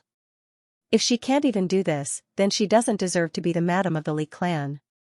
Li Qianfei's body kept trembling. He didn't know if it was because his body was cold, his heart was cold, or both. Lu Namju just silently rubbed his wine glass and didn't say a word. In Li Qianfei's eyes, this scene was undoubtedly a tacit agreement. Li Xiao took out a box and said, "Today is your 18th birthday, so I decided to give you a gift." Li Qianfei didn't care about Li Xiao's gift at all. Li Xiao was crying crocodile tears. She definitely came here today to laugh at her. Her coming-of-age banquet might as well not be held. But on the other hand, she also wanted to know what Li Xiao was giving her. She hesitated for a moment, but still opened the box. She saw several talismans lying quietly inside. Li Qianfei couldn't recognize the scribbles on them, nor did she know what the talismans were for. She just stared at Li Xiao with eyes full of hatred. Li Xiao said, "This is a talisman to prevent miscarriage. If you put it on your body, it can make the fetus more stable. There are 7 talismans in total." She caught a glimpse of Chu Lian's hesitant posture from the corner of her eye. She said, "Don't worry, I won't do anything to these children. After all, they can't affect me. If these people can successfully give birth to a child, they can also disgust Li Qianfei and the others. I can't wait." Her words weren't polite, but they were very reasonable. Chu Lian also felt that Li Xiao took out the talismans in front of everyone, so she definitely wouldn't do anything to them. She had also seen Li Xiao's ability. Her magic power was profound. On the other hand, Li Xiao and Chen Kai were like enemies. They definitely didn't want the child to be born and cause trouble for them. On this point, she and Li Xiao were on the same page. Therefore, she was somewhat convinced. Without asking Li Qianfei, she put away the box and said with a smile, "Not bad, I like this gift very much." Li Qianfei almost vomited blood. This was too much. Chu Lian suddenly felt that something was wrong. Why are there 7 talismans? Clearly, there were only 6 pregnant women. She felt that 6 was quite a lot. There was no need to find more for the time being. Li Xiao's tone was firm. She glanced at Lu Namju, who had a serious expression on his face. "I've seen Dad's face. In addition to me, Li Xiao, and Li Qianxing, he will have 7 more children. So I prepared in advance. It's better to be safe than sorry." 7. Chu Lian was moved to tears. She finally didn't have to worry about the family line. Today, in her eyes, Li Xiao was about to emit a golden light. She quickly gave each of the talismans to each of them. She seriously said, "Take good care of them." The 6 women quickly put the talismans on themselves. Before, Chu Lian had promised them that as long as they gave birth to a child, they would give them a house of more than 100 square meters and 5 million yuan. If they gave birth to a boy, they would triple the amount. They were not pregnant with a child, but with a golden egg. Naturally, they were eager for the child to be born safely. In the future, they might even have a chance to get a share of the Li clan's property. Although the Li clan's situation was not very good recently, a starving camel was still bigger than a horse. If they casually plucked a hair, it would be enough for them to live a good life for the rest of their lives. They also felt that Li Xiao would definitely not dare to do anything openly. However, Li Qianfei had been looking at their bellies with a sinister gaze since they came in. His gaze made their hair stand on end. Seeing this, Li Qianfei was so angry that he leaned back. The few of them had become a nation. At this moment, she suddenly understood how Li Xiao felt when he first found out about her and her brother's existence. She wanted to throw a tantrum, but when she met her father's cold gaze, she instantly sobered up. She felt wronged. Who else could help her? Suddenly, her phone rang. Li Qianfei looked down. It was her good friend, Lin Jiaoxi. She only invited her best friend, Lin Jiaoxi, to her birthday party. Fortunately, she didn't invite more people. Otherwise, she would have lost face in front of others. She wasn't afraid that Lin Xiaoxi would tell others. After all, she had something on him. Moreover, he had the same personality as her mother. He definitely wouldn't harm her. She stood up and wiped her eyes. My friend is here. I'll go pick her up. Lin Xiaoxi stood at the door and looked up at the Li clan. She knew that the Li clan's mansion, including the courtyard, had a total area of more than 2,000 square meters. The house price in the vicinity was more than 200,000 yuan. This mansion alone was worth hundreds of millions. This was the life of the rich. It was completely different from her, who had to break 1 yuan into 2 yuan. She subconsciously placed her hand on her stomach, and a trace of desire emerged in her heart. She also wanted to live in such a big house, and not sleep in a cramped room that was less than 5 square meters, and worry about the next month's living expenses every day. She had been living under someone else's roof since she was young, and her biggest wish was to have her own prescription. Li Qianfei was good to her, and could even be said to be very kind, but she didn't dare to pin her hopes on her. When she found out the truth, she was afraid that she would ruthlessly deal with her. Although she could also study hard and work hard after graduation. She didn't know how long it would take for her to save enough money to buy a house. She had a brain and a face. The only thing she lacked was a family background.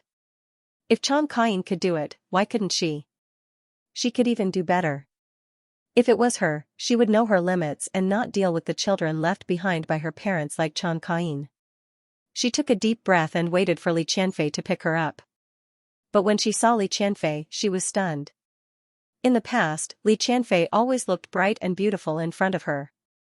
Her makeup was exquisite, and she wore branded clothes from head to toe. At first glance, she could tell that she was a rich missy. It made her envious and jealous. Now, Li Qianfei's eyes were red and swollen. Her makeup was so messy that she couldn't see her original appearance. Wasn't today her coming-of-age ceremony? It was supposed to be a happy day. Why was she crying like this? Did something happen in there? Countless doubts floated in her heart. She showed her usual gentle expression, as if she had practiced it thousands of times. Her voice was full of concern and worry. Qianfei, what happened to you? Lin Xiaoxi's eyes were somewhat similar to Chang Kain's. When she looked at someone, she felt like she trusted them wholeheartedly. Looking into those familiar eyes, Li Qianfei felt even more aggrieved. He choked up again. I'm so sad. Dad betrayed me and Mom. He has a child with another woman. Lin Xiaoxi immediately reacted. Lu Namju had an affair, she couldn't help but become absent-minded. In the past, she had seen countless articles about Lu Namju and Chang Kain. In those articles, although Chang Kain was not the most beautiful and intelligent woman in the world, she was Lu Namju's most perfect lover. At that time, many people were envious of the gem-like love between them. Although Chang Kain had an ambiguous relationship with another man, the gemstone of love was covered with dust. But even so, Lu Namju never abandoned Chang Kain. Now, Lu Namju also had an affair. Was this the so-called love between rich people? It was like fireworks, so short. She couldn't help but bite her lower lip. The pain from her lips woke her up. She took out a cotton pad. Qianfei, don't cry. I'll help you redo your makeup. Li Qianfei took her makeup mirror. When she saw her embarrassed appearance in the mirror, she almost screamed. She just had a crying face in front of Li Xiao. She wished she could turn back time. Lin Xiaoxi helped her remove the makeup on her face. He originally wanted to use his own makeup to help her put on makeup. Li Qianfei said, go back to the room with me first and help me do my makeup.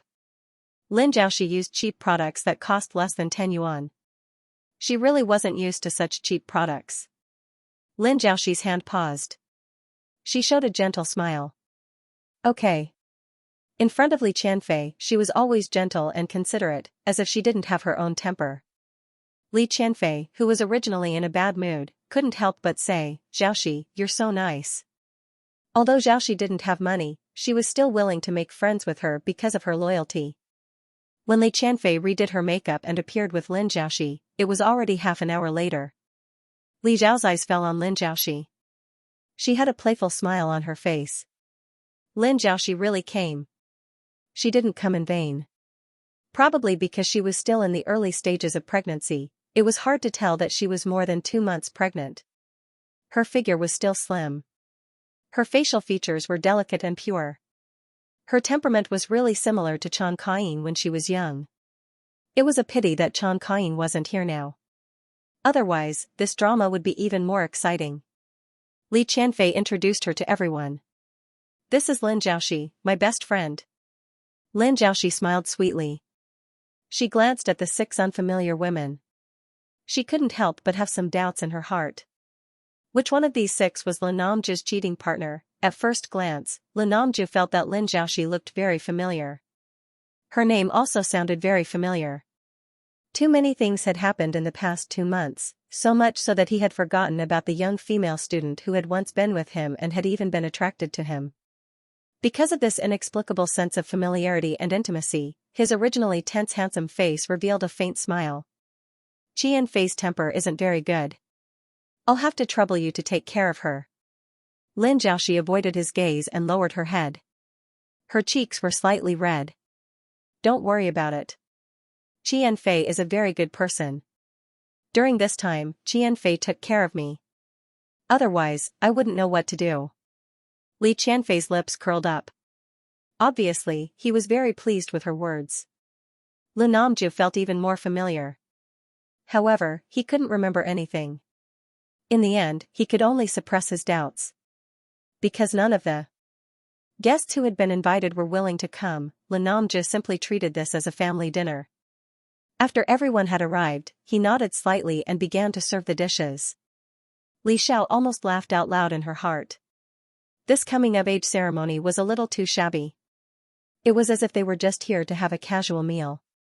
Was her scumbag father deliberately trying to embarrass Li Qianfei? She lowered her eyes and relaxed her mood as she ate. Other things aside, the Li clan chef's cooking skills were quite good. When the Li clan went bankrupt one day, she might be able to poach him over to cook for her and her mother. Lin Jiaoxi felt that every dish was delicious. She had never eaten food that was so delicious. Not only was the food delicious, but the presentation was also like art. She didn't have a big appetite, but because of the delicious food, she ate a little more than usual. Especially the cream of mushroom soup. It was the same dish, but it was 100 times better than what she had eaten outside. She couldn't help but fill another bowl for herself. Lin Namju didn't know why, but his eyes were attracted to Lin Jiaoxi tonight. She was clearly his daughter's good friend, so there was no way she would have anything to do with him. When he saw Lin Jiaoxi's blushing face as she filled another bowl for herself, he couldn't help but want to laugh. Other people would try to restrain themselves in this kind of situation, but this girl was different. At this moment, Lin Jiaoxi happened to look up at him. The two of them looked at each other. Lin Jiaoxi turned her head away and pursed her lips. She looked a little stubborn. The sense of familiarity in Li Namju's heart grew stronger. Soon, a plate of lemon fish was served. When the Li clan ate, everyone had a plate in front of them. After they finished eating, someone took it away.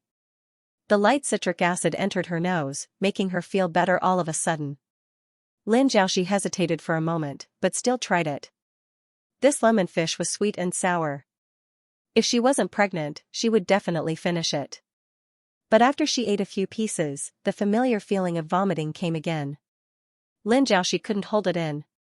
She quickly stood up and ran to the side to retch. Li Qianfei quickly went to check on her. She patted her on the shoulder. Are you okay? If I had known, I would have warned them not to serve you this dish. Li Xiao was a little surprised. It seemed that Li Qianfei and Lin Jiaoxi were sincere friends. In this way, when the truth came out, she would suffer an even greater blow. This was also what Li Xiao wanted to see. She couldn't sympathize with Li Qianfei at all. Lin Jiaoxi retched for a while. After rinsing her mouth, she returned to her seat. Because of what had just happened, her face was a lot paler. Her small face looked more delicate and pitiful. It had a special charm. Chu Lian's face darkened. How was she going to eat if she suddenly did this when she was eating? How could Qianfei find such a rude friend? Her good appetite was ruined. Yang Mei, who was also the first pregnant woman to arrive, looked at Lin Jiaoxi suspiciously. This little girl didn't look like she had eaten something bad. Why did she look like she was pregnant? She had been retching for a long time, but she didn't vomit anything. With this guess in her heart, and looking at Lin Jiaoxi's clothes, the possibility of her being pregnant was even higher. Lin Jiaoxi had a slender figure and was young, but she didn't wear clothes that highlighted her figure. Her skirt was a bit loose, and there was no belt around her belly. She was wearing flat shoes, just like the other pregnant women. Yang Mei didn't have a good impression of Li Qianfei. She didn't forget the look in Li Qianfei's eyes when he looked at her. It was as if he couldn't wait to dig out her belly. She didn't dare to go against Li Qianfei. She was afraid of leaving a bad impression on Lin Namju. However, she could still do it for Lin Jiaoxi's face. She covered her mouth and chuckled. Is Qianfei's friend pregnant? Why are her symptoms a bit like ours? Then she patted her mouth gently, as if she had accidentally said something wrong. Sorry, you're only a freshman. I must have guessed wrong. A freshman has just reached adulthood. How could she be willing to degrade herself to get pregnant? In any case, she came from a famous school. Li Qianfei's face showed anger. What does it have to do with you? Jiaoxi and you are different. This mistress's words even smeared her mother's reputation. Her mother was around the same age when she was pregnant. Lin Jiaoxi's face turned pale. She subconsciously looked at Lin Namju. Her eyes were watery, and her expression was stubborn and sad. Lin Namju was stunned for a moment. Suddenly, an image appeared in his mind. In the hotel, he handed his business card to the girl and asked her to call him if she needed anything. He had even inquired about her before. He knew that she was a good girl who worked part-time and was self-reliant. He blurted out, "It's you." At this moment, he finally remembered. He couldn't help but look at Lin Jiaoxi's belly. His tone was subtle, and he restrained some kind of rolling emotion. You're pregnant? Lin Jiaoxi seemed to be frightened. She gritted her teeth and said, Don't worry. I will raise the child myself. I won't rely on you. Other than Li Xiao, who already knew what was going on, everyone else was stunned by their conversation. It was like thunder on the ground. Why did Lin Jiaoxi's words sound like the child in her belly was Lin Namju's? When did this happen? Wasn't Lin Jiaoxi Li Qianfei's good friend? How did she have anything to do with Lin Namju? Even Yang Mei, who was looking for trouble at the beginning, opened her mouth wide in disbelief. Silence spread. Li Xiao clenched her hands into fists and knocked on her palms to break the stagnant atmosphere. I knew it. My face can't be wrong. Dad really did have 7 children. She revealed a meaningful smile. Look, the mother of the 7th child has appeared. Plus, there were 7 children in her belly. Lin Jiaoxi's expression changed slightly. She thought that Lin Namju would cheat on at most 1 person, but he had cheated on 6. And she was the 7th? Chu Lian was pleasantly surprised. You're pregnant with my son's child? Lin Jiaoxi turned her head. It was just an accident, an accident. Chu Lian didn't care if it was an accident or not, she had already heard what she wanted to hear. A few minutes ago, she thought that Lin Jiaoxi was rude, but now she suddenly found her a lot more pleasing to the eye. Chu Lian couldn't help but smile like a chrysanthemum.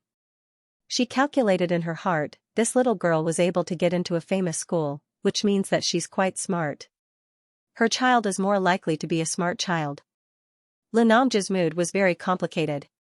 He looked at Lin Jiaoxi's eyes, which were filled with scrutiny, doubt, and a touch of joy. He said, since it's my child, I will take responsibility. Chu Lian said, yes, yes, yes. How can the blood of the Li clan be left outside? Don't worry, I will take good care of you. Chu Lian felt that Qianfei, that wretched girl, had finally done a good thing by bringing Lin Jiaoxi over. Otherwise, her grandson would have been left outside. Chu Lian gave Li Qianfei the first kind smile of the night. Qianfei, it's all thanks to you. I heard that you've been taking care of her all this time? You're finally a little more sensible. Li Xiao almost laughed out loud. How is this a compliment? This is clearly a stab to Li Qianfei's heart. Li Qianfei, who had been stunned for a long time, was stimulated by Chu Lian's words and finally recovered from his petrified state. This is impossible. Even the makeup she had just put on couldn't hide her pale face. She stared at Lin Jiaoxi. Is the child in your belly really my father's? She desperately wanted to tell herself that it was all fake, but her mind kept replaying what Lin Jiaoxi had said to her before. Those words were strung together, pointing to a certain fact that she was unwilling to accept. He already has a wife and children. I don't want to disturb his family. We were just an accident. I don't want to get involved in his family matters. I chose to keep this child because I hope that there will be a relative in this world who is related to me by blood. How laughable. At that time, he was still desperately fighting for her, wanting to seek justice for her. He felt that she was just like his mother, pitiful, cute, and self-reliant. In the end, she was pregnant with her father's child, her eyes were spitting fire and her voice sounded like she was about to cry. Tell me, is it true? Lin Jiaoxi looked at her sadly. I don't want to hurt you, Xianfei. You're my best friend. I didn't want to come over at first, but I couldn't find a reasonable reason to refuse. Li Xiao, who was listening on the side, felt that these words could only be used to coax a fool. If she really didn't want to come over, she had plenty of excuses. She could just say that she couldn't walk around because of the pregnancy. Li Qianfei couldn't kidnap her, right? Lin Jiaoxi came over today just to let her child pass the open road. Lin Namju said, Phil, I was drugged at that time, so I accidentally had sex with her. After that, Lin Jiaoxi never came to see me. I think she really didn't do it on purpose. She's not that kind of person. Li Zhao's face was wooden. Fine, there really was a big idiot here. How could she believe such words? This person was obviously casting a long line to catch a big fish. Lin Namju had already been tricked by Chan Kaiying once. How could she still be so confident? Lin Jiaoxi lowered her eyes and showed a stubborn expression. This child is mine. I won't give it to you. Lin Namju didn't give in either. I won't let my child live outside and suffer. In his heart, he liked Lin Jiaoxi even more. Unlike the other 6 women whose mothers had tempted him with money, Lin Jiaoxi didn't come over for his money. Li Xiao nodded with a sincere expression. Yeah, look at Qianfei. She suffered so much when she was young. Dad has already let Qianfei down. I can't let my other children down. In fact, Li Xiao himself didn't understand the logic behind his words. But it didn't matter. It was fine as long as the others understood. Chu Lian said repeatedly, yes, yes, that's the logic. Li Qianfei was about to collapse. It was as if they were keeping Lin Jiaoxi for her own good. How ridiculous. Her whole body was cold. She had never felt so deeply that she was lonely in this family. Lin Namju's tone was firm. Whether you like it or not, this child can't leave the Li clan. I have the final say. His words were concise and comprehensive. His attitude didn't allow anyone to question or refute him. Li Zhao's eyes lit up. It's here. The legendary domineering CEO, Li Qianfei, obviously couldn't accept this fact. She couldn't accept that the good sister she treated so sincerely would become her father's mistress. Why didn't she say anything? If she knew from the beginning, how could she have been so good to her? Now she wanted to kill Lin Jiaoxi. Lin Jiaoxi, if you really treat me as a friend, you should know what to do. Chu Lian was furious when he heard this. He directly slapped her. What do you mean? Do you want her to abort the child? How can you be so cruel? Li Qianfei didn't cry or make a fuss. She still stared at Lin Jiaoxi with that exceptionally penetrating gaze. Lin Jiaoxi blinked. Her long eyelashes were stained with tears. Her voice was sad but firm. I'm sorry, Qianfei. The child in my belly is the only person in the world who is related to me by blood. I can't give it up. Qianfei, you must understand me, just like how you understand your mother's feelings when she protected you. She mentioned Chan Kaiying, directly igniting Li Qianfei's anger. You don't deserve it. You don't deserve to mention my mother, you mistress. I was stupid. I was so stupid that I let a wolf into the house. Li Xiao yawned and corrected her. No, she's better than your mother. In any case, she doesn't hook up with other men. She doesn't raise a spare tire. You have double standards. Your mother was also a mistress. In my eyes, they're all the same. In this scene, as the daughter of the first wife, she was the most qualified to say this. Haha, in her eyes, was there a difference between a mistress, or a mistress? There wasn't. Even Li Namju had an awkward expression on his face. Li Xiao. Li Qianfei angrily glared at her. Li Xiao was enjoying the show at first, but when things really developed according to her expectations, she felt a sense of fatigue. She felt that it was meaningless. She stood up and said to Chu Lian, "You can give her the last pregnancy prevention talisman. I'm looking forward to her giving birth to a smart child." She said this with absolute sincerity. Lin Zhaoxi's existence directly attracted Li Qianfei's hatred, causing her to temporarily forget about the other 6 people. She spoke without thinking. Whether the child can be born safely is still a problem. Her words undoubtedly hit Chu Lian's barrel. Qianfei, for the safety of the children, it's better if you don't go home. She even prepared to change the staff in the villa, especially the chef. The chef was from Chongqing, so he definitely couldn't stay. What if the chef put drugs in the food? Wasn't there often such a plot on TV? Li Qianfei looked at her in shock. She was kicked out of the house just like that? Because of the child in Lin Zhaoxi's belly? Li Namju also lowered his voice. Qianfei, I told you before, there won't be a next time. It's better for you to stay outside and calm down during this period. Li Qianfei suddenly laughed, laughing and crying. Is this the 18th birthday present you gave me, Dad? You kicked me out of the house on this day. This present is really good. I'll remember it for the rest of my life, forever in my heart. She tried hard to show an indifferent attitude, but her tone unconsciously revealed a trace of resentment. Ever since she was young, ever since she knew about Li Xiao's existence, she had always wanted to suppress Li Xiao. In the end, her 18th birthday party became a complete joke. Li Namju fell silent. Li Qianfei raised her head. Okay, I'll go. I'll do as you wish. She wiped the tears from the corner of her eyes with the back of her hand, held her head high, and left this cold and heartless place. What made her even sadder was that until she stepped out of the house, no one asked her to stay. Not a single person. She even heard her grandmother's voice rejoicing. Thank the heavens, she's finally willing to leave. Li Xiao glanced at Lin Zhaoxi, who looked very docile with his head bowed. In the future, with this person in the house, she was afraid that it would be even more lively. However, this had nothing to do with her. She only said to the Chu Lian, in the future, if you need to buy pregnancy prevention talismans, you can come to me. I guarantee that it's worth the money. The Chu Lian nodded stiffly. She was thinking about how to separate these people, so that they wouldn't scheme against each other and lose her grandson. Li Xiao chuckled and left the banquet that ended with a tiger head. When she stepped out of the door, she looked back. Li Namju was putting food into Lin Zhaoxi's bowl. Men. Fortunately, her mother no longer had any feelings for this man. She now felt that it was quite good that Chongqing came out earlier. Without her participation, this beautiful love affair would be overshadowed and lose some of its interest. She walked to the parking lot and stood in front of her car. Sun Rui was dozing off when he heard a knock on the window. He immediately woke up and hurriedly opened the door for her. Li Xiao sat in the car. Before the car started, she saw Li Qianfei walking over with a sullen face. Li Xiao rolled down the window and looked at her empty hands.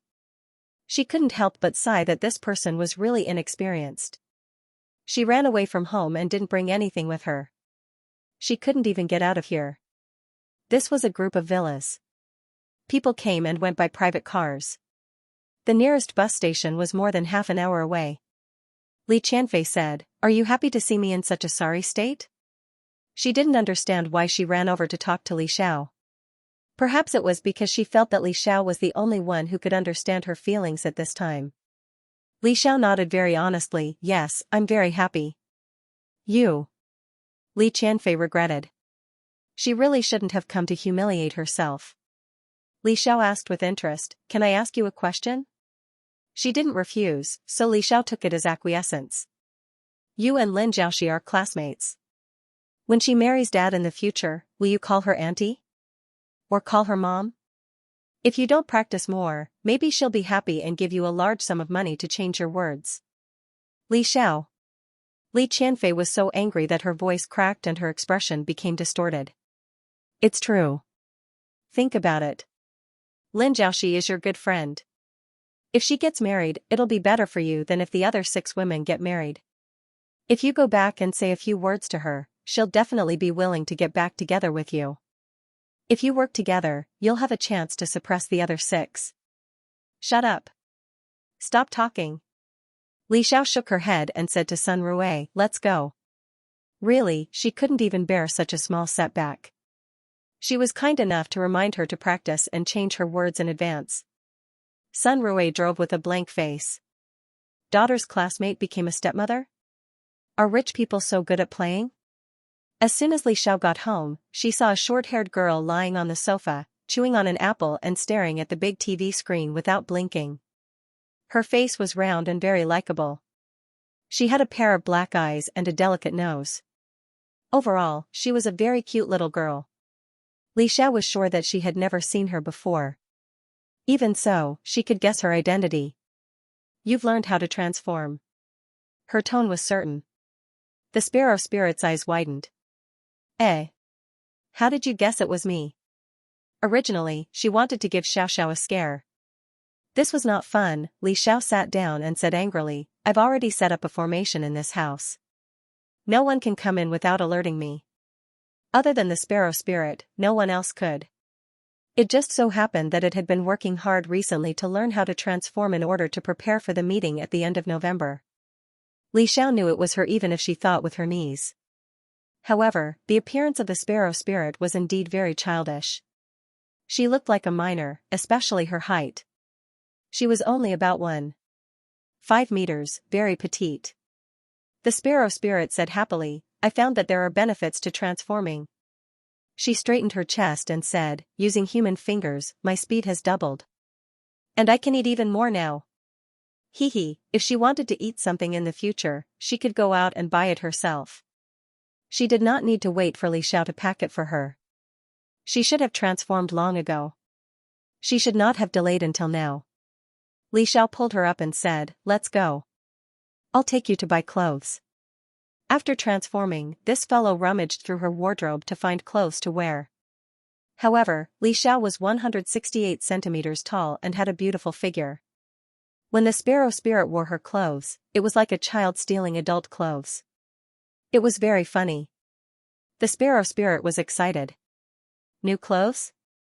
I saw a lot of beautiful autumn clothes in this issue of the magazine. I want to wear them. Li Xiao ruthlessly broke her fantasy. Wake up. With your height, you can only wear children's clothes. How about you change your appearance? Change to a more mature image? The sparrow demon hesitated for a long time before saying, no need, I'll take this. She pursed her lips and said with some grievance, I can't change back to my original form. She didn't even know how to change back, let alone reform. The corner of Li Xiao's mouth twitched. This guy must have been lucky enough to succeed in his transformation today. Forget it, this image is pretty good. She rubbed the sparrow spirit's hair and felt that this height was just right for her to rub its head. In fact, she had wanted a lovely younger sister for a long time. Li Qianfei and those unborn children had never been her family. If the sparrow spirit could not change back for the time being, she would have to get her an ID card. Otherwise, it would be inconvenient for her to go out. In Hua Nation, it was difficult to move around without an ID card. This girl was currently unregistered. She could ask Songhai about this. Songhai and his subordinates all had proper statuses. According to the Lu Haixing, there were even demons that had taken the civil service exam. Change out of this dress. I'll pick out a normal one for you. Then we'll go out and buy clothes. Li Xiao picked out a set of sportswear for the sparrow demon to wear. In any case, it didn't look so out of place. In the future, your name will be Li Quebec since she was under her protection, of course she would follow her surname. Li Xiao took Li Kei to the department store to buy things. She had money now anyway. The sparrow demon wanted to choose her own clothes, but she liked all the mature styles that didn't suit her.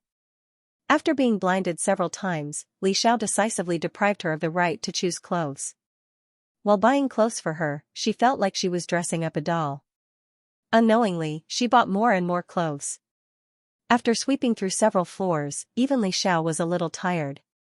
She asked Sun Rui to put the big and small bags in the car and prepared to continue shopping. With a serious face, she said, "Yes, we have to buy some winter clothes. It just so happens that winter clothes have just been released." The new clothes that had just been released were definitely more expensive. However, to Li Xiao, anything that could be solved with money wasn't a problem. "Xiao Xiao." The sparrow demon poked her. Li Xiao said seriously, "Call me sister. Don't be impolite." Li Kei said, "Look, isn't that Quan Elson? There's a girl beside him." Li Kei secretly despised Quan Elson in her heart. Not long ago, he was still chasing Li Xiao. How could he have a change of heart so quickly? Men were indeed unreliable. Li Xiao looked over. There was a pretty girl beside Quan Elson. At first glance, the girl looked familiar, but she shouldn't have seen her before. However, because of his looks and family background, Quan Elson could be said to be a golden bachelor. He could be said to be a shining star pursued by the media. If he had a girlfriend, there should be a lot of news online. This was the age of information. She searched for Quan Elson. As expected, there was a lot of news about him. Most of it was related to his new girlfriend. The resourceful netizens had already found out the identity of his new girlfriend. Quan Elson had started dating this girl named Xian Lulu a week ago. Xian Lulu was his secretary. Because she was tit for tat with him, she caught his eye and became his girlfriend. Many marketing accounts joked that she was the Cinderella of the new century. She was about to become a phoenix. This pattern was so familiar. Wasn't this the plot of the CEO novels that the Sparrow Demon liked to read? Li Xiao said, "I won't complain about the CEO novels you read or the content you write in the future." Li Kei also happened to see the title. She said directly, I stopped reading this type of novel a month ago. I'm reading all the CEO novels now. The type where the female lead is super awesome." When she finished this novel, she was going to start another CEO novel. Hee. Li Xiao was actually quite happy to see that Quan Elson had another girlfriend. This way, he should not be interested in her anymore. She stood up and said, "Let's go. I'll buy you a hat. When you're going to meet me, you have to dress up well. Don't embarrass me." Li Kei wanted to lie down and turn into a pancake. Shopping is so tiring. It's so hard to be a human. Li Xiao walked into a shop and began to choose. Well, the Sparrow Demon had a round face. She could choose an octagonal hat. This way, her face wouldn't look so round. "I want that hat," she said to the salesperson. The salesperson walked up with a smile. She had sharp eyes. At a glance, she could see that this rare beauty was wearing famous brands from head to toe.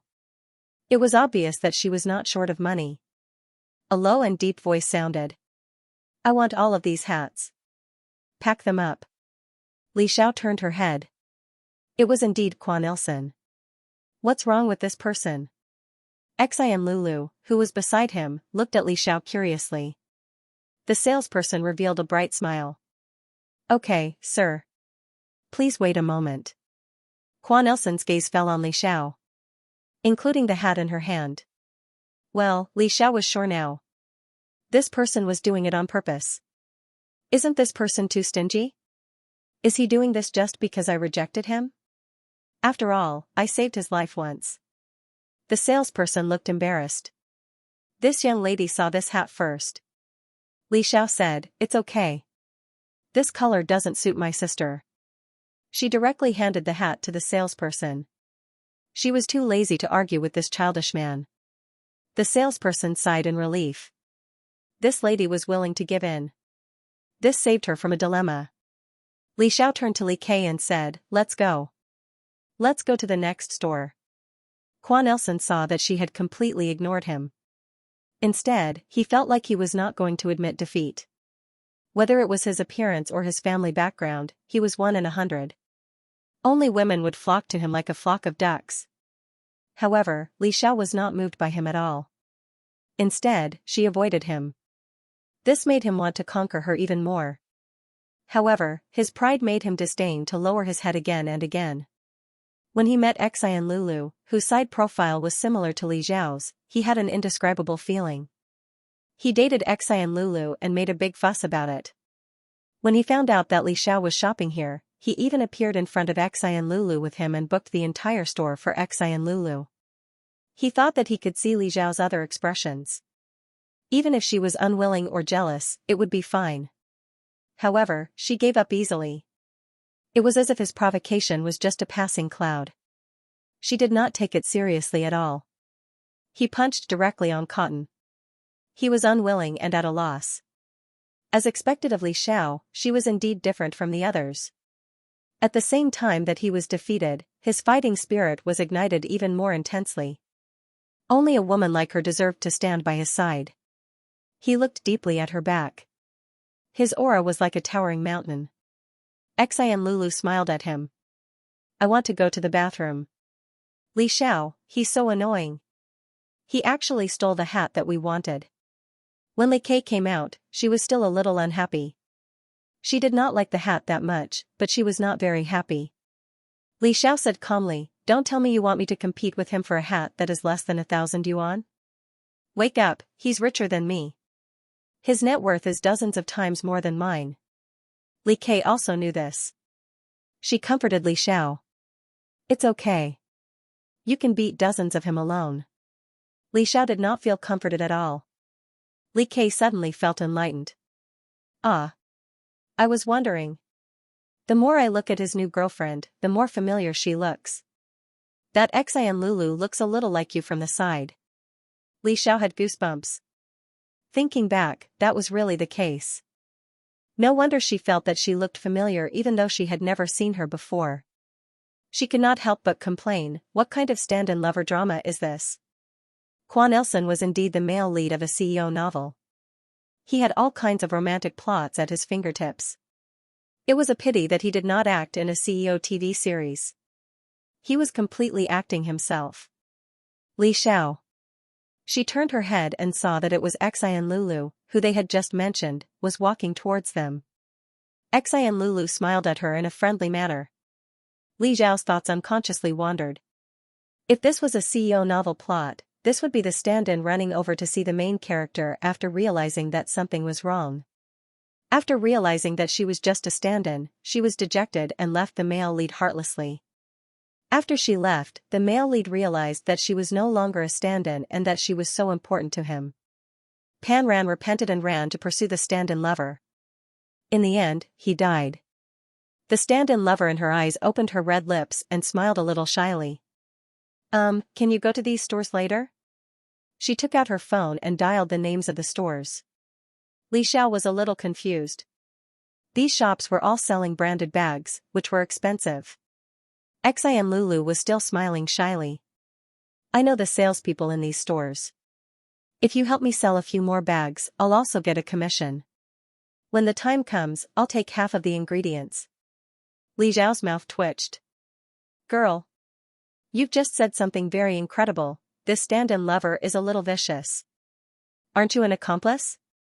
Xian Lulu looked innocent and waved her hand. No, I just want to help those salespeople.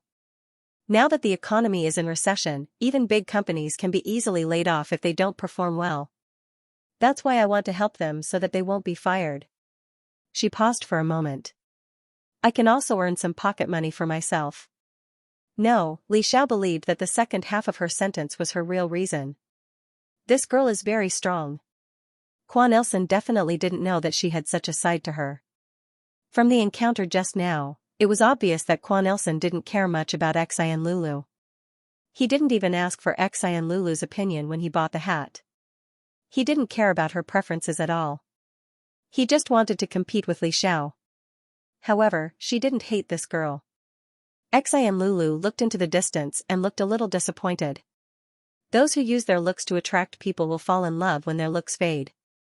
I just want to find some protection for myself. If you don't want to, then forget it. Li Xiao said calmly, no, I didn't say that I didn't want to. It would be a waste to reject money that was delivered to her door. Xian Lulu smiled happily. Thank you. She nodded slightly to Li Xiao and asked for Li Xiao's bank account number before turning to leave. Li Xiao narrowed her eyes and stared at her back. Li Kei asked, "What's wrong?" Li Xiao said, "Oh, I don't know if my eyes are playing tricks on me, but I think I saw a tail. It should be an illusion." She didn't smell any demon aura on Xian Lulu. She said with high fighting spirit, "Let's go. Let's continue shopping." Li Xiao met Quan Ilsen in several stores. Quan Ilsen said the same lines in every store. "I'll take these. I'll take all of them." As long as Li Xiao had her eyes on something, he would pack it all up without giving her any chance. He was acting like a domineering CEO to the end. Li Xiao, who had been slapped in the face again and again, did not feel sad at all. In her heart, Quan Ilsen had already become a fool with a lot of money. He really had so much money that he had nowhere to spend it. He just had to squander it like this. Forget it, for the sake of her commission, she wouldn't say anything. However, if she had a child that was so stupid, she would definitely want to stuff it back into her belly and start over. In the last 2 hours, Li Xiao didn't buy anything. She and Li Kei left empty-handed. Sun Rui was surprised. "You didn't buy anything you like?" She hadn't bought anything in 2 hours? She had clearly bought a lot of clothes an hour ago. Li Xiao said with a deep expression, "No, I'm only focused on making money. I'll go somewhere else tomorrow and buy something." Li Kei nodded. He rummaged through the bags in the car and complained, "Xiao Xiao, I'm so tired from walking. I'm so hungry." Li Xiao waved her hand. "Let's go and have a big meal." At this moment, she received a text message. It was from Xian Lulu. "Thank you very much for your help. You're really beautiful and kind. I'll transfer 20 million to you right now, 20 million. This money was so easy to earn." Li Zhao's moral integrity was instantly thrown out of the window. She typed quickly. "Remember to look for me next time if something like this happens." She also added a prefix to Xian Lulu's name and changed it to Good Person Xian Lulu. Anyone who gave her money was a good person. She thought for a while and changed Quan Ilsen's name to Spendthrift. There was no title more suitable for him. She shopped for a few days, but didn't meet Quan Ilsen. She also lost the opportunity to make some extra money. Sigh, what a pity.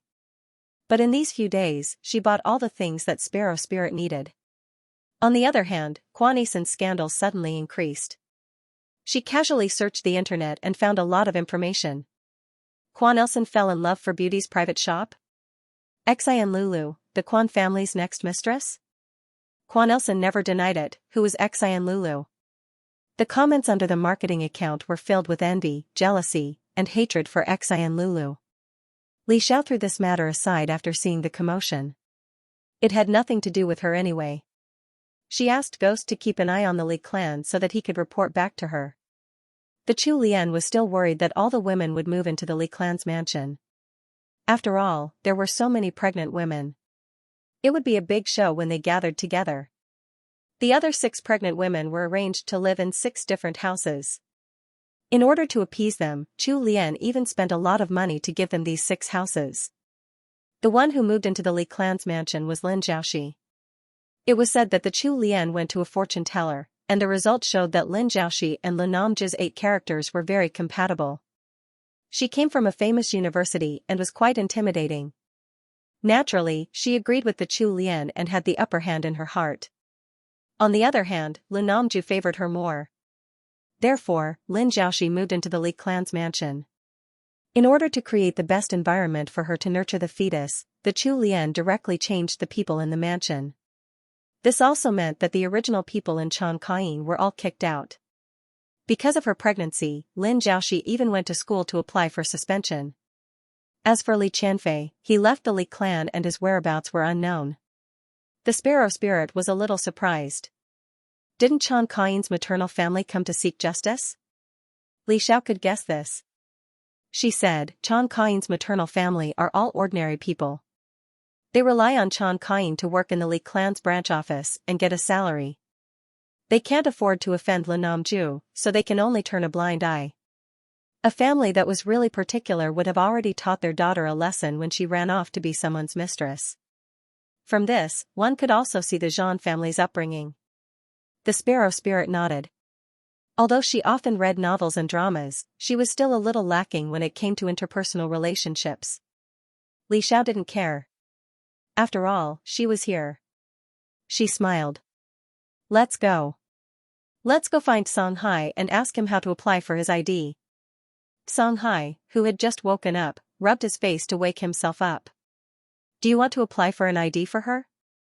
Li Xiao nodded. She has already successfully transformed. She should have a public identity. Songhai said, you can find the city god and let him know. He will help you get it. He thought for a moment and said, the city god likes to eat barbecued meat dumplings. You can prepare more. They have to have egg yolks. Li Xiao's mouth twitched. Was this a bribe? Lu Haixing added, after all, it is much easier for demons to commit crimes than humans. Demons who are willing to apply for a proper ID usually commit fewer crimes. This is equivalent to surrendering to them. Therefore, the city god usually won't make things difficult for them. When the time comes, you can take the sparrow spirit to the city god temple to pray. Lu Haixing directly gave her the address. Li Xiao accepted the note and smiled. Thank you. If there's anything you need help with, you can let me know. Songhai said, no, I can solve it. Li Xiao, this answer was really quite straight. Okay, she knew he was awesome. Lu Haixing glanced at Songhai and said, why don't you take boss to buy a few sets of clothes? He doesn't have many clothes left. Songhai was a bit confused. I have a lot of clothes. Lu Haixing was speechless. He was clearly helping boss create an opportunity to be alone with Li Xiao. He couldn't bring this batch of teammates. Li Xiao's eyelids twitched. Then why do you wear this every time I see you? The style was the same. Songhai said, I ordered several sets of the same thing. Lu Haixing covered his face. No, you need it. Winter is coming. If you wear this again, other people will think we're so poor that we can't even afford winter clothes. Songhai made an ah sound and said seriously to Li Xiao, then I'll leave it to you. Li Xiao. It's okay. In any case, he had helped her a lot. It was just picking out clothes, a small matter. She thought of Songhai. He was very poor, so poor that he had to help his subordinates make the down payment. He was really a good boss in China. The rich Li Xiao couldn't help but feel pity for him and added, as the boss of an organization, face is very important. Clothes make the man. This saying is also true for Yao. If you have a style you like, just tell me and I'll buy it for you. Don't worry about not being able to afford it, I'll pay for it. Her voice was powerful and full of confidence. Money wasn't something to be afraid of, especially when she had just earned money from Quan Ilsen. Songhai looked at her, very moved. Thank you. In the future, if he had any magic tools suitable for Li Xiao, he would help her refine them. Lu Haixing looked at this scene and silently thought, boss, I can only help you up to this point. Li Xiao took the sparrow spirit to the Xingwang temple. That night, the Xingwang told her in her dream that her ID card could come out in a week. He also gave her the address to get her ID card. After taking care of this matter, she fulfilled her promise and took Songhai to buy clothes. Songhai was handsome and was a natural clothes hanger. He looked good no matter what he wore. Li Xiao couldn't help but help him match a few more sets. She bought and bought and bought and bought happily. Although she bought a lot of clothes, it only added up to a few 100,000 yuan. For her, it was just a drop in the ocean. The mustard seed that Songhai gave her before was valuable. She realized that she was a little scary now. She actually didn't care about a few 100,000 yuan. Was this the distortion of human nature or the decay of morality? But the feeling of buying things was really good. Songhai, who had never been treated like this, was touched and took out another mustard seed. This is for you. From the time he woke up until now, no one had treated him as well as Li Xiao did. Moreover, she didn't ask for anything in return. Li Xiao. This mustard seed of yours is very valuable, do you know that? If you sell it, people will buy it for a few billion yuan. This thing was priceless. Songhai said seriously, I made this to give it to my friends. He lowered his eyelids. But when I woke up, they were all gone. I only gave this mustard seed to my friends. Other than friends, he didn't give it to anyone else. Li Xiao took the mustard seed and smiled. Okay, then we are friends. Song Hai smiled. He looked pure and clean.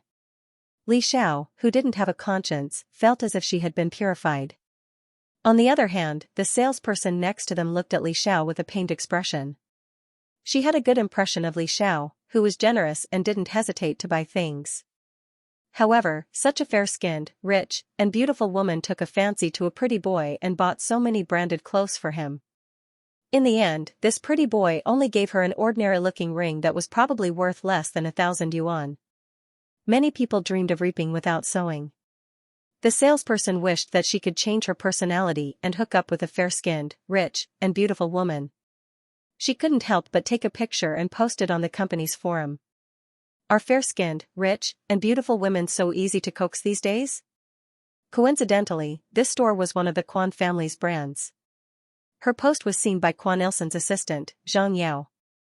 Zhang Yao knew about Quan Ilsen's feelings for Li Xiao, so she shared it with Quan Ilsen.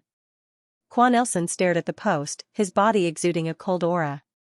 In the photo, Li Xiao had a smile on her lips and her expression was gentle, which was rare to see. Her beautiful facial features seemed to have a soft glow to them under the support of her expression. She had never shown such an expression in front of him.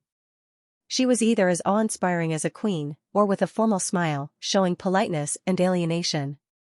The man in front of her was handsome and had a sense of laziness. His appearance was outstanding even in the entertainment industry, where there was no shortage of handsome men and beautiful women. That damn gigolo. Quan Ilsen cursed in his heart. As a man, he actually wanted a woman to pay for things. How shameless. However, Li Xiao fell for this trick. Not only was she pleasant to him, but she was also generous. And this gigolo used a cheap ring to coax Li Xiao into smiling. In his professional eyes, the ring was roughly made. Although he couldn't tell what material it was made of, he estimated that it was a cheap item, at most 1,000 yuan. He didn't feel guilty when he gave such a gift. Li Xiao casually bought him clothes that cost more than this. At the same time, he was more and more unwilling to admit defeat and puzzled. What did Li Xiao see in this person who had nothing but a face? He ordered his subordinates. I want information about this man. Immediately. In less than half an hour, the information about Song Hai was sent to him. Quan Ilsen raised his eyebrows. So fast? Zhang Yao said, when I saw the post, I asked someone to collect it. A good subordinate should have the ability to prepare for a rainy day. As it turned out, he was quite wise. See, he used it right away. Quan Ilsen showed a satisfied expression and lowered his head to read it carefully. Song Hai.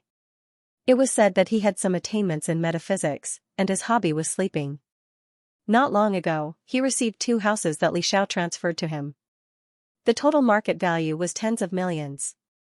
Quan Ilsen held the thin page in his hand. Although it said that Song Hai was a master of metaphysics, he didn't believe it. A real master of metaphysics should be like Li Xiao, who could easily make a lot of money. Song Hai had been reduced to being supported by Li Xiao, so his ability must be average. Perhaps the title of Master of Metaphysics was just a title that he had given himself. His thin lips curled up in a mocking arc, overflowing with a hurried sneer. Li Xiao. The reason why she chose him was probably because he was easy to control. After all, Li Xiao had suffered before. Her maternal family had even been bankrupted by her own father and his mistress. It was normal for her to have a psychological shadow of a strong and powerful man. For a man like Song Ming who lived off a woman, there was no need to worry about being betrayed or hurt. Therefore, it was all Lu Namju and Chan Kaiyin's fault. After successfully venting his anger, Quan Ilsen gave an order. Try to get the land at East Lake. The Quan family had many properties under their name, and a part of them coincided with the Li clans. The Li clan mainly dealt in real estate and home furnishings. They also opened the Jianan Entertainment Company in the entertainment industry. Unfortunately, the company, which was originally comparable to the Chinese dance industry, was in crisis after Chan Kaiyin was arrested. Many stars and managers chose to terminate their contracts and jump ship. Anyone with a discerning eye could see that the company would close down sooner or later. Of course, they wouldn't be tied to this rotten ship. Quan Ilsen heard that the Li clan was preparing to get a large piece of land near East Lake and turn it into a high-end ecological community. If this project was successful, the Li clan would be able to get through their current difficulties. The last thing the Quan family lacked was money. A trace of determination flashed in his eyes. His sculpted facial features revealed a trace of coldness. Xianxia immediately made the arrangements. A few minutes later, an assistant walked in. "Boss, Miss Xian is waiting for you downstairs." A trace of disgust flashed in Quan Ilsen's eyes. "What does she want now?" The assistant said, "Miss Xian said that she just bought a few sets of clothes but lacks a suitable necklace. She's afraid that she'll embarrass you when she attends the banquet with you." Necklace? Quan Ilsen immediately thought of his ancestral necklace. That should be her goal. He sneered. She's really greedy. She's already coveting the identity of the Quan family's mistress? She's not worthy of such a vain woman. He hated this kind of woman the most. The reason why he chose her before was because her side profile was very similar to Li Xiao's. He wanted to use her existence to provoke Li Xiao. But now he realized that Li Xiao didn't fall for this trick. He also hated Xian Lulu's greed and vanity. Especially now that she had money, she was showing off all day. He decisively took out a check and wrote 10 million yuan. He said in a disgusted tone, "Give this check to her.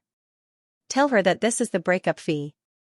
The assistant took the check downstairs and walked to Xian Lulu. "Miss Xian, this is the breakup fee." Xian Lulu, who was gorgeously dressed, opened her mouth slightly. Her eyes were filled with tears. "Is what you said true? You must be lying to me. I don't believe it. I want to meet Quan Ilsen." The assistant's voice was impatient. He warned, "Don't force me to kick you out." Xian Lulu sniffled as she took the check. When she saw the number on it, she neatly tucked the check into her pocket. "Okay, I'll leave now. Don't regret it." Then she quickly left, afraid that Quan Ilsen would regret asking for the check back. The assistant was a little surprised. He had lost sight of her in the blink of an eye. He originally thought that she would pester him for a long time. He was a little confused and relieved when the other party left so quickly. Fortunately, the other party didn't really make a scene. Otherwise, the boss would be embarrassed in front of the media. On November 4th, Li Xiao successfully got Li Kei's ID card and handed it to her. Li Kei looked at the ID card and was unhappy. "My face is so round in this photo." "My face isn't that round." Li Xiao's mouth twitched. After this guy transformed into a human, he ate more every day because he didn't get fat. Just as she got into the car, Zhang Yan's figure appeared on the seat to her left. "Master, today is Li Qianqing's court hearing." Li Xiao had been buying things for Li Kei these days and had forgotten about it. "What's the result of the first trial?" She knocked on her head. Li Qianqing hacked into more than 50 government websites and stole company secrets. The consequences were very serious. He was sentenced to 7 years in prison and fined 130 billion renminbi.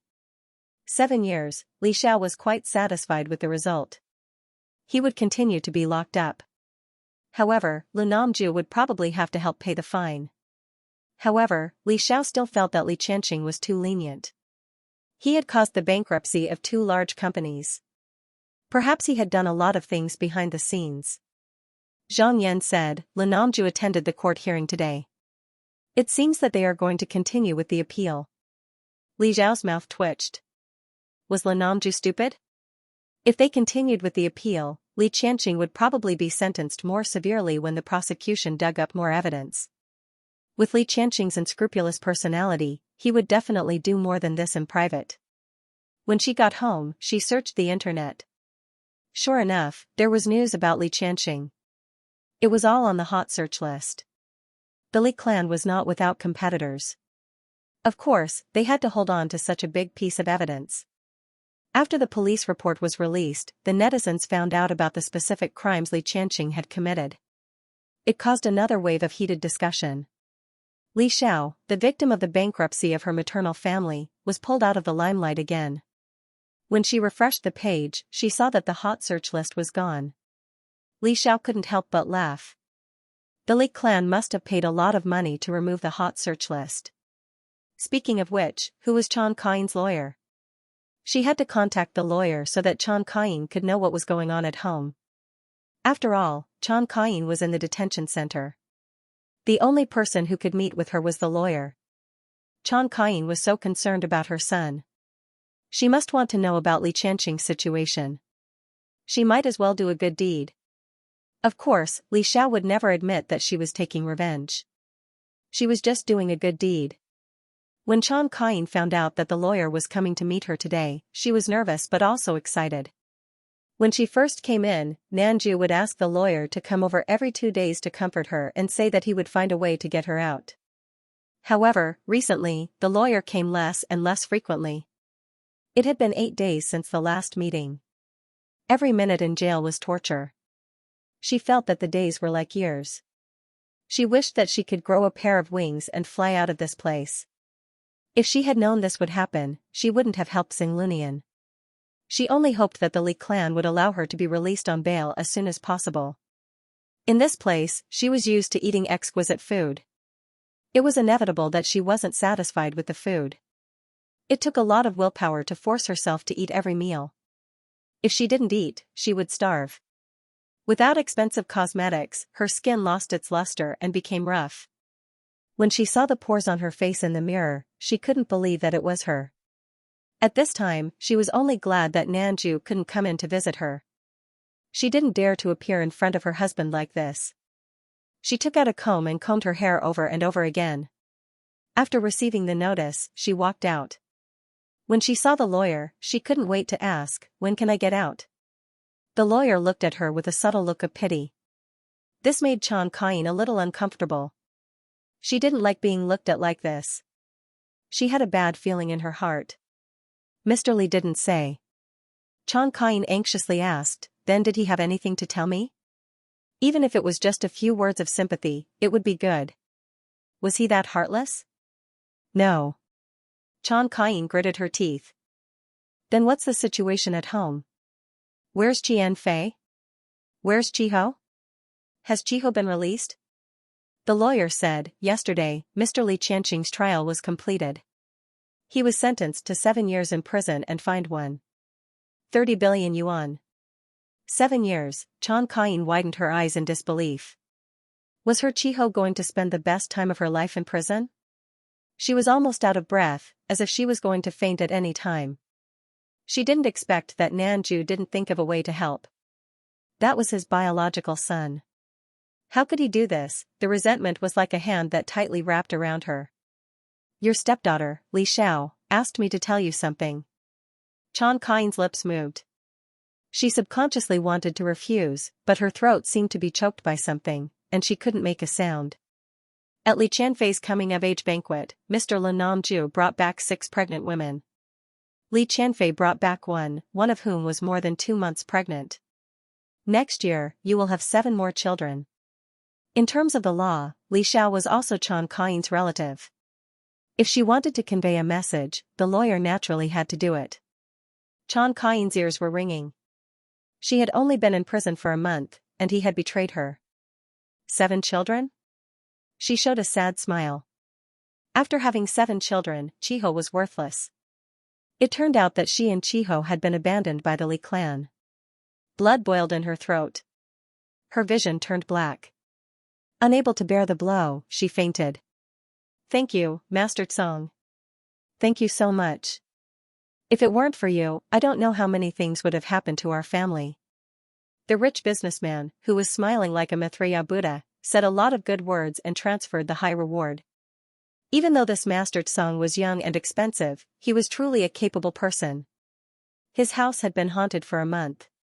The house was filled with the smell of blood all year round, but he couldn't find the source of the smell. He had invited many masters to check, but it was useless. Even the child his wife was pregnant with showed signs of miscarriage. When Song Hai came, it was solved in less than 10 minutes.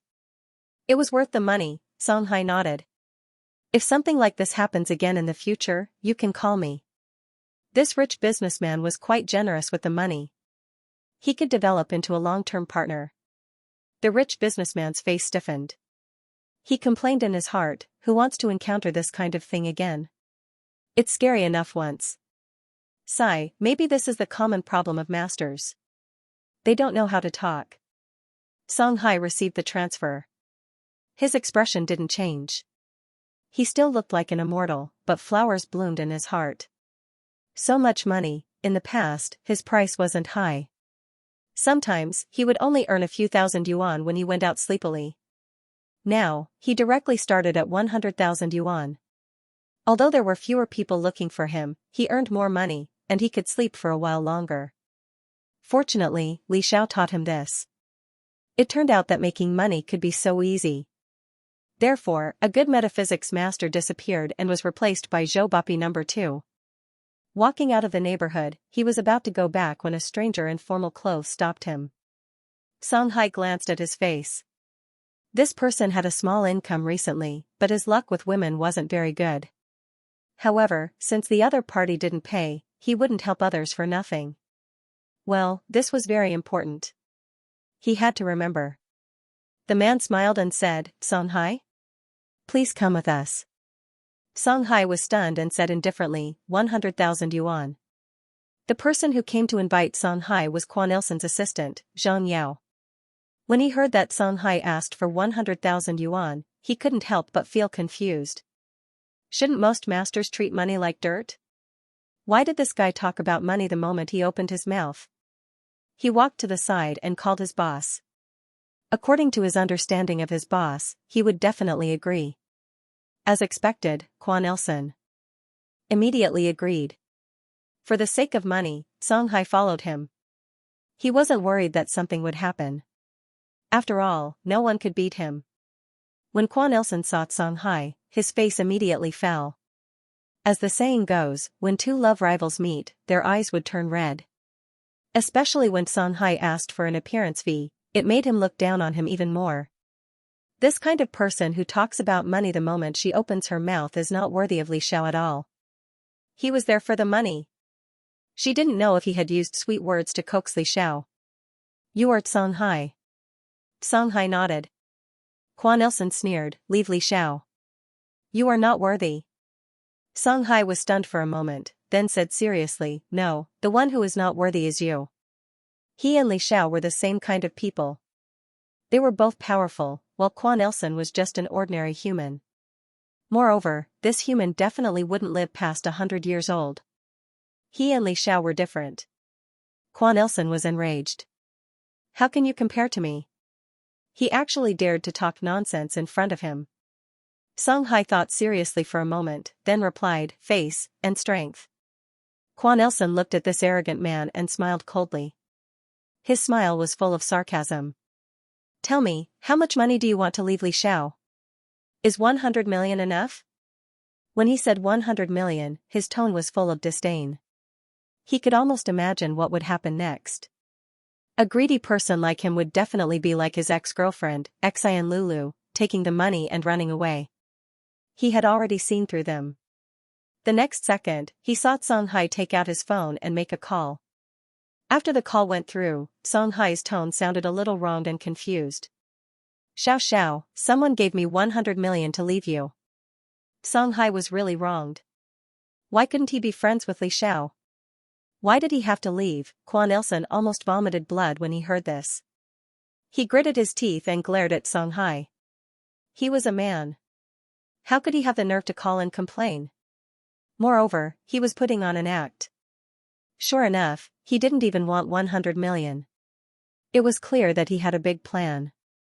At this moment, Quan Ilsen had a deep fear of Song Hai. Did he want to cheat all of Li Xiao's money? After all, Li Namju had already given Li Xiao a portion of the family property, and that portion was quite considerable. After Song Hai hung up the phone, he said to Quan Ilsen, "Xiao Xiao said that it has to be at least 1 billion. He also said that if it was 1 billion, he could split it with her and they would each take half." Quan Ilsen sneered. As expected, the fox's tail was exposed. 100 million wasn't enough, he insisted on 1 billion. He must have asked for this amount himself, using Li Xiao's name. "Okay, I'll give you 1 billion. From now on, you're not allowed to appear in front of Li Xiao 1 billion. It was good enough to let Li Xiao see Songhai's true colors. Quan Ilson didn't even bother to bargain. His handsome face was shrouded in a cold aura. Songhai's usual lazy demeanor was replaced by a rare serious expression. I refuse. Quan Ilson doubted that he had heard it wrong. He had been refused? You're playing with me.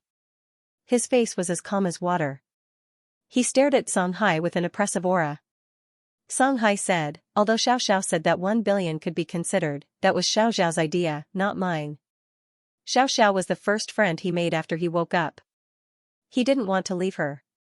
He stood up, and the aura of a high-ranking person naturally dissipated from his body. No one can force me to do something I don't want to do. Quan Ilson's face turned red. He wanted to say something, but found that he couldn't move at all. He even faintly trembled. What was going on? He, who had always been a strategist, lost his usual calmness. A panicked expression flashed across his handsome face. However, he didn't want to show his fear in front of Songhai, so he forced himself to calm down. Songhai was about to leave when he suddenly thought of something.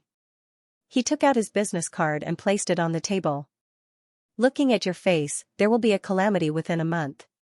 You should need to look for me. It seemed that the calamity wasn't small.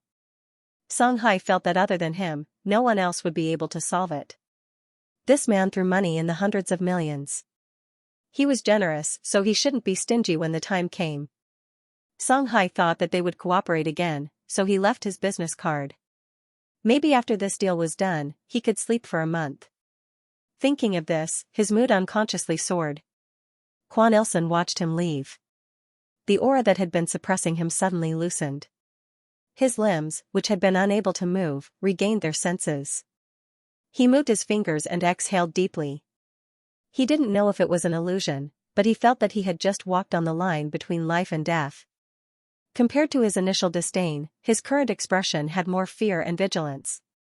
Just now, he had been suppressed to the point that he couldn't say a word. Even his back was now sweating. Songhai was indeed more unfathomable than he had imagined. Perhaps his title as a master of metaphysics wasn't undeserved. It was Quan Ilson's first time encountering such a situation. He was a little angry that his aura had been suppressed. He called his right-hand man, Xianxia, in. I want to ban Songhai. Xianxia said carefully, but according to the investigation, Songhai doesn't have a job. He's unemployed. He usually reads people's faces and feng shui. He doesn't even pay for medical insurance. How could they ban him? He didn't work, nor did he run a company. It was impossible to get him fired. Quan Ilson was silent. He said this out of habit. He thought for a moment and said, then let's talk to our business partners and tell them not to hire Songhai. I believe that he's not the only master of metaphysics in China. Li Xiao is definitely more powerful than him. They can look for Li Xiao. Xianxia nodded. Okay. However, he didn't have much hope in his heart. Rich people cherished their lives the most. No matter how nice their words were, when it came to life and death, they wouldn't care if they offended the boss. He had been Quan Ilson's assistant for a few years and knew his character very well. He knew that he didn't like to be opposed, so he naturally wouldn't pour cold water on him. After all, he also had to eat. Quan Ilson didn't even look at the business card and threw it away. He didn't think that there would be a day when he would ask for help from Songhai. Don't even think about it. Xianxia saw him like this and knew that his boss must have been taken advantage of.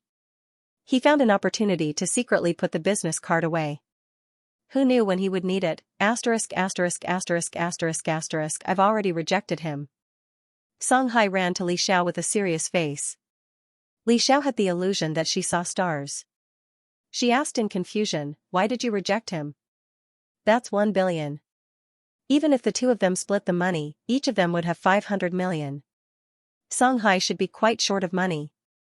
After all, he had to save up for the down payment for so many of his subordinates. Once he took the money, he could buy several houses in full, let alone the down payment. As the saying goes, one can only become rich by relying on Quan Ilson. Songhai said, we're friends. I won't stop being friends with you just because of money. Li Xiao said, actually, you can also agree. After you get the money, you can change your face and be friends with me. Will he still not let you go? For a powerful demon like Xianxia who could hide his demon aura, changing his appearance was a piece of cake.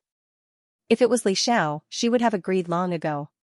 Yes, she was just that shameless. She couldn't help but want to ridicule Quan Ilsen. What was wrong with this person? He even threw money to make Xianxia leave her. Did he think that she was an evil mother-in-law in a novel who used money to separate the male and female protagonists? According to the way he threw money, his family hadn't gone bankrupt yet. He definitely had a golden finger. Xianxia pursed his lips, somewhat unhappy. I know, but I won't do that. Li Xiao was stunned for a moment, then said, you're right. For Xianxia, perhaps this principle was more important than money.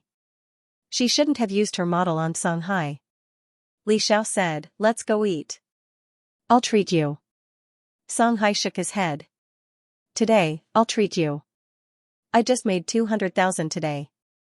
His eyes were jumping with anticipation. He had already thought about what to eat.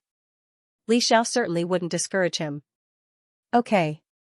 Anyway, there was no need to be so calculated between friends. She suddenly remembered something. Ah, I remember. My friend Tian also asked me out for dinner yesterday. I almost forgot. Why don't we eat together? You can also get to know Tian and give her your business card. Maybe we can work together in the future. Okay. Xianxia didn't object, but his expression was somewhat listless. The curled-up strand of hair also drooped down. Strange. Eating together was clearly Li Xiao's way of introducing people to him. It was also beneficial for him. Why was he somewhat unwilling? Xianxia also couldn't understand his own feelings. After dinner, Jiang Tian suddenly said something shocking. I think I lost out a little. Li Xiao asked, did you lose out on your investment? Jiang Tian said, yes, you took a leave of absence. You weren't in school, so you don't know. Now, everyone in school is saying that I've been taken care of by you. Li Xiao? What? What's wrong with those people?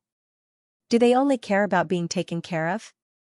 Also, she and Jiang Tian were both girls. Xianxia also pricked up his ears. According to Lu Haixing, he was basically taken care of by Li Xiao. All he had to do was sleep every day. Did Li Xiao want to take care of anyone else besides him? Jiang Tian said, after my mom found out that I was being pursued, she sent someone to investigate. After that, she couldn't stop worrying about me. She sent a bodyguard to follow me to school every day. In the past, Jiang Tian would at most send a chauffeur to pick her up from school. Also, the chauffeur's car was relatively low-key. But now that she had a bodyguard, she couldn't keep a low profile even if she wanted to. Jiang Tian didn't care about what they said, but she couldn't help but feel a little annoyed by those who tried to get close to her. She looked at Li Xiao and said, they seem to think that you hired that bodyguard for me. After all, Jiang Tian's image in the minds of her schoolmates was that of an ordinary person from a well-off family. Now that she suddenly had a bodyguard with an extraordinary aura, and connected it to her relationship with Li Xiao, some people couldn't help but speculate. Li Xiao's mouth twitched. These people really had nothing better to do. She had already taken a leave of absence, but they could still connect it to her. She had to hand it to them. Jiang Tian thought for a moment and said, they think that since you rejected a rich bachelor like Quan Ilsen, it's very likely that you don't like men. I think this rumor came from Lu Yushan. Li Xiao. It was because of these people that Quan Ilsen felt so good about himself. She was not short of money, so there was no need for her to go out with Quan Ilsen. Lu Yushan? She thought for a moment and struggled to pull out this person from her memory. Lu Yushan used to be Li Xiao's follower. After Su Manqin and Lin Namju divorced, this person turned to Li Qianfei. When Li Xiao met her face to face, she wanted to hit her when she was down, but in the end, she was beaten back by Li Xiao. If it was her, it wouldn't be strange. The other party probably didn't like her.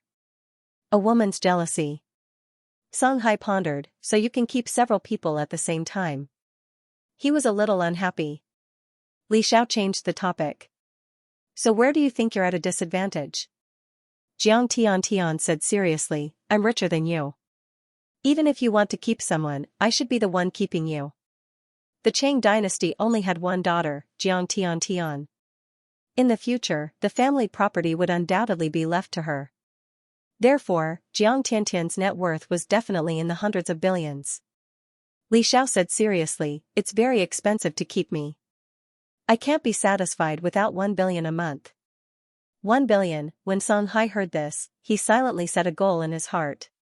He suddenly felt that he was too happy just because he had earned a few 100,000. The difference between 200,000 and 1 billion was huge. Jiang Tian thought for a moment and felt that it was too expensive. She gave up. It was not that she could not afford it, but it was not necessary. Even if she tipped for 10 years, she would not be able to spend so much money. Li Xiao asked her, so who ordered that guy to pursue you? Jiang Tian glanced at her. It was Li Qianfei. Moreover, that guy had been cheating on many girls at the same time. One of them was the girlfriend of a hooligan. After the hooligan found out, he was beaten up and was still in the hospital. Li Xiao was stunned for a moment. When she heard this answer, she felt that it was reasonable. She could even understand Li Qianfei's brain circuit. It was probably because when Li Xiao was in school, the only person she was close to was Jiang Tian. Li Qianfei did not dare to argue with Li Xiao face to face, so she simply vented her anger on Jiang Tian. She bribed that boy to pursue Jiang Tian and then abandoned her. This person's brain was full of bad things. Speaking of which, Li Qianfei has been missing for a while. Ever since she was kicked out of the house, there had been no news of her. What made Li Xiao feel a little cold was that Lin Namju had no intention of looking for this daughter of his. Jiang Tian nodded slightly. Yes. Li Qianfei sneezed and tugged at her jacket. After entering autumn, the weather was getting colder and colder. When she went out today, she did not expect the temperature difference on the mountain to be so big. She only wore a thin jacket and went up the mountain. Now that the wind in the mountain blew, she immediately felt cold. Fortunately, she had finally succeeded. Li Qianfei's face revealed a slight smile. She used to follow Uncle Zheng and more or less knew some masters. One of them was very good at setting up arrays to attract wealth. Especially the 5 ghosts of fortune, which was his specialty. It took her a long time to find this master's residence again. She went up the mountain to find him and ask him to help her. Although she had to sell a house for this, she was still able to make a profit. Not only that, she also led Master Chun to the Li clan's tomb and destroyed the Li clan's fortune and feng shui. Her father was unkind to her and her mother, so he could not blame her for being unjust. In addition, she asked Master Chun to help her deal with the child in Lin Zhaoxi's belly. She wanted to deal with the other 6 pregnant women together, but she did not know them at all. She did not know their birth characters, nor did she have their hair. Forget it, it was good to deal with Lin Zhaoxi. She was the real trouble. Thinking of Lin Zhaoxi, her eyes were filled with hatred and her hands clenched into fists. After she was kicked out of the house, Lin Zhaoxi openly moved into the house. She wanted to replace her mother and become the mistress of the Li clan. Did she even think that she was worthy? But her father and grandmother were on her side, and the servants in the house were all kicked out. She could not find a chance to do it, so she could only ask Master Chun to do it. She took a deep breath. Even if she lost the child, she could blame it on Li Xiao. Who told her to give the so-called protective talisman? It was best to let them fight each other. A smile appeared on her face, and then she sneezed again. After going down the mountain, the first thing Li Qianfei did was to buy a lottery ticket. When she saw that she had won the lottery, she could not help but cry with joy. This is great. Her luck was back, she could become a koi fish again. Humph, even if those people were to kneel in front of her and beg her, she would not pay attention to them. What she needed to do now was to take advantage of her good luck and quickly invest. She did not plan to find her father. Her father was not the father of the past, and he would definitely not give her money. She did not want her father to take advantage of her luck. She only had a few million in her card. With this little money, even if she invested it, it would only be tens of millions. Li Zhao's assets were tens of billions. When she thought of this, her heart felt as if it was being burned by a raging fire, making her feel extremely uncomfortable. She still had 4 houses under her name. As long as she sold these 4 houses, she would be able to recover her capital sooner or later. She called her mother's former assistant, Xiao Gao, and asked her to help. Although Xiao Gao's professional skills were not good, she was still Qian Kaiyin's personal assistant. She had accompanied Qian Kaiyin through her most popular period, so she had some connections. After Qian Kaiyin was arrested, Xiao Gao lost her job. She wanted to find a new job, but Qian Kaiyin's popularity was not good, and no one was willing to hire her. Xiao Gao could only wait and see when Qian Kaiyin would be released, and then plan for the future. When she saw Li Qianfei, she forced a smile. Qianfei. Li Qianfei quickly told her his request, hoping that Xiao Gao could get rid of the 4 houses as soon as possible. After all, she did not know how long her luck would last. Xiao Gao hesitated for a moment. Time is tight, it's a bit difficult. Li Qianfei said, these houses are in good locations. It's okay to sell them at a low price. Xiao Gao thought about it. If she did that, she could take a commission from each house. 100,000 yuan from each house would be enough for her to spend. She immediately said, okay, I will try my best to help. Li Qianfei was very touched. When Mom is released, I will definitely make it up to you. Xiao Gao just smiled and did not say anything. In fact, Qian Kaiyin's reputation was worse than a smelly ditch. Even if she was released early, she would not be able to enter the entertainment industry in her current situation. She might as well take this opportunity to make more money for herself. It would be even better if she could save up a house. After all, a rich young lady like Li Qianfei did not have much concept of money. After handing this matter over to Xiao Gao, Li Qianfei rented a house and settled down quietly to wait for the follow-up. One day, when she saw the news that the land in East Lake had been sold to the Quan family and Li clan, she laughed out loud. Li Namji used to dote on her and even wanted to use her luck to develop the company. Therefore, she knew a little about this land. Li clan had been planning for this land since last year, wanting to build an ecological community. Uncle Zeng also said that this land had good feng shui. If it was planned well, the family could prosper and enjoy wealth. Once the name was out, many rich people would rush to buy it, no matter how expensive it was.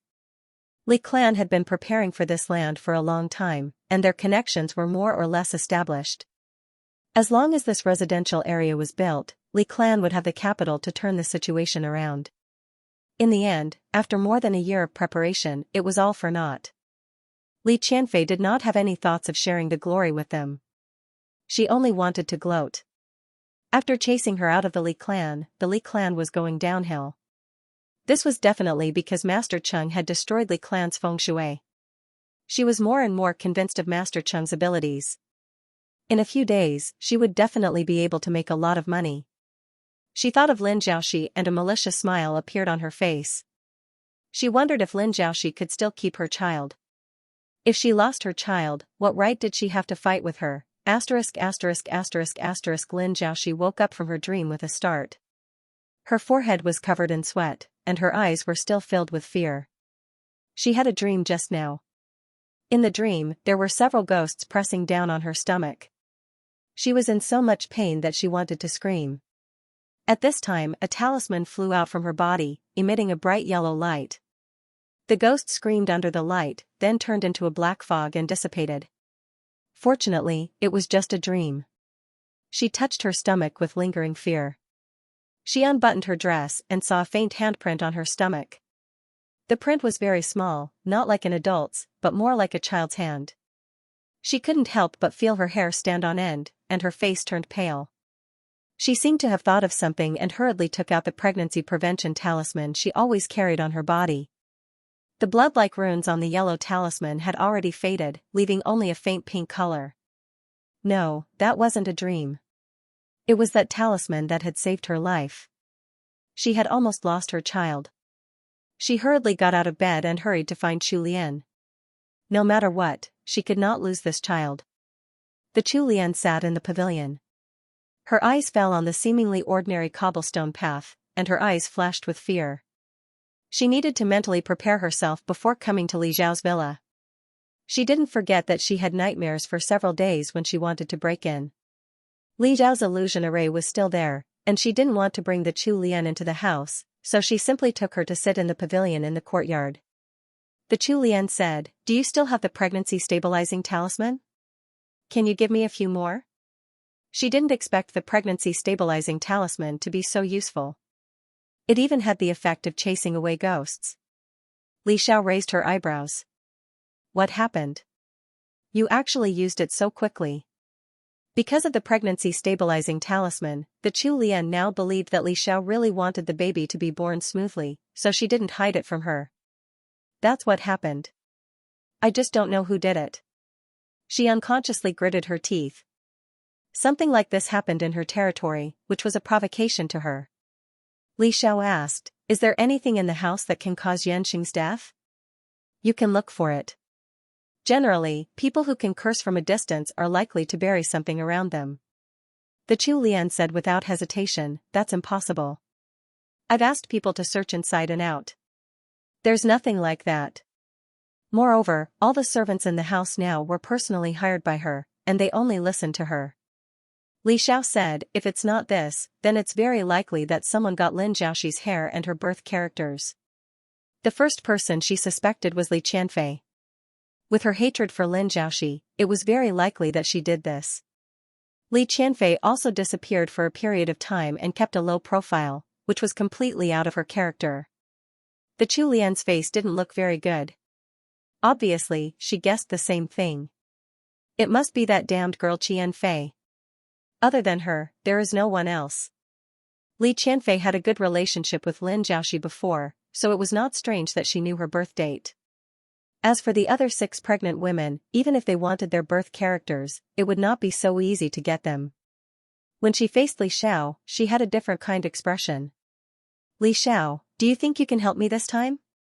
Li Xiao said calmly, "One safe pregnancy talisman costs 100,000 yuan, and I'll pay 1 million yuan each time I help you remove the curse." Of course, she wouldn't do a good deed for free. Especially after she had fallen out with the Li clan, Lin Namju had stopped giving her living expenses. It was getting harder and harder for Li Xiao to get money from them. This was a rare opportunity.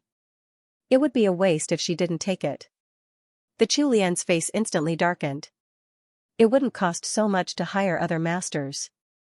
This girl, Li Xiao, definitely did it on purpose by asking for such a high price. Li Xiao said indifferently, "Of course, you can also hire others. I don't care. Anyway, this is my price. Alas, for the sake of us being grandfather and grandson, I'll give you a piece of information for free." I looked at Lin Zhaoxi's face and saw that the baby in her belly is a boy. "Your grandson can't take too much trouble." As soon as she heard that it was a boy, the Chu Lian, who was originally hesitant, immediately became determined. She threw her reluctance out of the window. "Wasn't it just 1 million yuan? The Li clan didn't lack this money." She said, 1 million yuan it is. Also, give me 10 safe pregnancy talismans." Li Xiao had already prepared a dozen. She directly took out 10 of them. She could draw dozens of these talismans a day without any problem. It was a waste of talent. After the Chu Lian transferred the money, she set out. The Chu Lian was almost angered to death, but there was nothing she could do. After all, she needed her help now. She also felt a bit of regret. If she had known that Li Xiao was so capable, she would have treated her better and won her back. Now that she had offended her thoroughly, she had to spend money to ask her for help occasionally. It was really depressing. She didn't give up and asked, "Do you know how to do feng shui? Our family's fortune hasn't been very good recently." Although she didn't pay attention to the company's affairs, she knew that the land auction, which was originally a 90% success, had failed. More than a year's worth of hard work had gone down the drain. Her son came back with a sullen face these days. Only when he saw Lin Zhaoxi did his mood improve slightly. Li Xiao yawned. "I'm not good at it." She actually knew a little about feng shui, but the Li clan and Li Qianfei were tied too deeply in the past, so the backlash was not small. If she forced it back, she didn't know how much effort it would take. No matter how much money she was offered, she wouldn't do it. What's more, she couldn't wait to see the Li clan go bankrupt. Chu Lian closed her mouth in disappointment, her expression uncertain.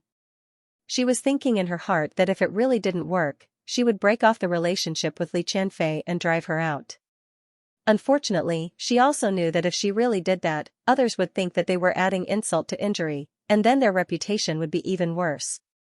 When it was dark, Li Xiao arrived at the Li clan's mansion. Lin Jiaoxi's eyes lit up when he saw her. There was a faint green under her eyes. Right now, she didn't dare to sleep at all, for fear that the brat would come and harm the child in her belly. The color of the talisman on her body faded. She was afraid that it wouldn't be able to help her resist a second time.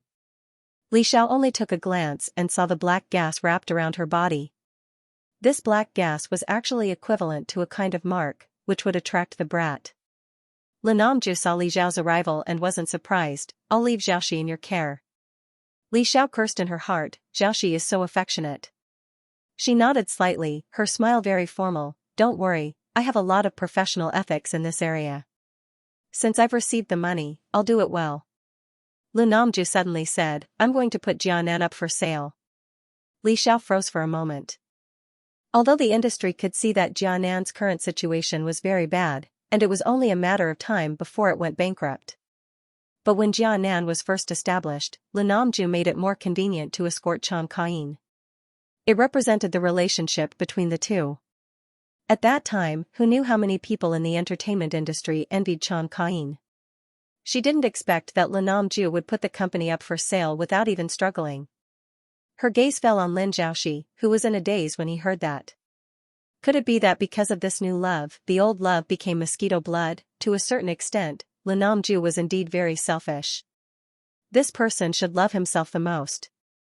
But from her standpoint, she was certainly happy to see Jianan go bankrupt. When Jianan was established, Li Qianxing hadn't divorced her mother, Su Manqin. Even if she didn't have the relevant memories, she could guess how much ridicule and grievances her mother had suffered from outside during that time. Thinking of this, she couldn't help but mock, "Don't we need to let Chan Kain know about this?" Lin Namju was silent for a moment. "I've already asked the lawyer to tell her." Li Xiao sneered in her heart. In other words, Lin Namju is only informing Chan Kain. Chan Kain's opinion isn't important. Under her gaze, Lin Namju didn't know why, but he felt awkward and didn't know where to put his hands. He didn't want to sell Jianan so quickly, but Jianan was in a state of panic now. Many employees and stars chose to terminate their contracts and jump ship. Even a few projects that were in progress were suspended. He wasn't familiar with the business of the entertainment industry. In the past, he was able to promote Jianan by poaching many big stars. Rather than keep Jianan and continue to burn money, it was better to sell it and stop the losses. On the other hand, the company lost the auction at East Lake, and the money that they had invested previously was gone. Now that they had set their sights on another piece of land and were preparing to regroup, they needed enough investment. If Jianan could be sold smoothly, it could be sold for a large sum of money. But these reasons couldn't be said in front of Li Xiao. It was as if he was admitting his failure. Li Xiao refocused her attention on Lin Jiaoxi. Lin Jiaoxi's curse wasn't difficult to solve. She opened the box made of gold core stone and took out the green stick that looked like it was about to drip water. The stick waved around Lin Jiaoxi, and the black fog that surrounded her was absorbed into the stick. Lin Jiaoxi, who originally felt that her body was a little heavy, suddenly felt relaxed. She widened her eyes in disbelief. Li Xiao calmly took back the stick. "It's done." Chu Lian was stunned. So fast? She couldn't help but feel her heart ache. Li Xiao, this girl, with just a wave of the stick, took away 1 million from her. That 1 million was too easy to earn. Li Xiao thought about it and said, "If you feel that it's not formal enough and you need me to read a few more scriptures, I don't mind." Seeing that Chu Lian was generous with her money, she was quite easy to talk to. Lin Jiaoxi didn't know why, but she always felt a little afraid of Li Xiao. She pulled Chu Lian's hand and said, "Mom, there's no need. I feel much more comfortable, really." She nodded to show that she was telling the truth. Li Xiao had to admit that Lin Jiaoxi's status was quite high. She even called her mom. It seemed that she would become the official mistress of the Li clan soon. Chu Lian asked, "What if they curse Jiaoxi again?" Li Xiao said, "Unless they find a new evil way to do it." The one who did it before must have suffered a backlash. There's no way to do it in a short time. It's easy to accumulate bad karma by attacking lives. Only people who are desperate for money would do such a thing casually. Lin Jiaoxi frowned and put her hand on her belly. Her eyes were moist. Who hates me so much? I'd rather they deal with me directly than let anything happen to my child. Chu Lian snorted. Who else could it be other than Qian Fei? She used to follow Xinglunian, so she probably knows a lot of people in this field. Lin Jiaoxi's face was pale. I didn't think that we would go to this step. In my heart, she's always been my good friend. Li Xiao hated Li Qianfei, but she couldn't help but scold her. Speaking of which, when you first met her, you should have known that she was Lan Namji's daughter. You're already pregnant with my father's son, but you're still friends with his daughter. You know what your intentions are. Don't you feel guilty being friends with her? She knew Li Qianfei's character. She could be friends with Lin Jiaoxi's poor classmate because Lin Jiaoxi wanted to support her. Otherwise, how could she have caught Li Qianfei's eye? It was obvious that she wanted to get close to the Li clan through Li Qianfei. Now she had the face to act like she was helpless and that everything was a joke of fate.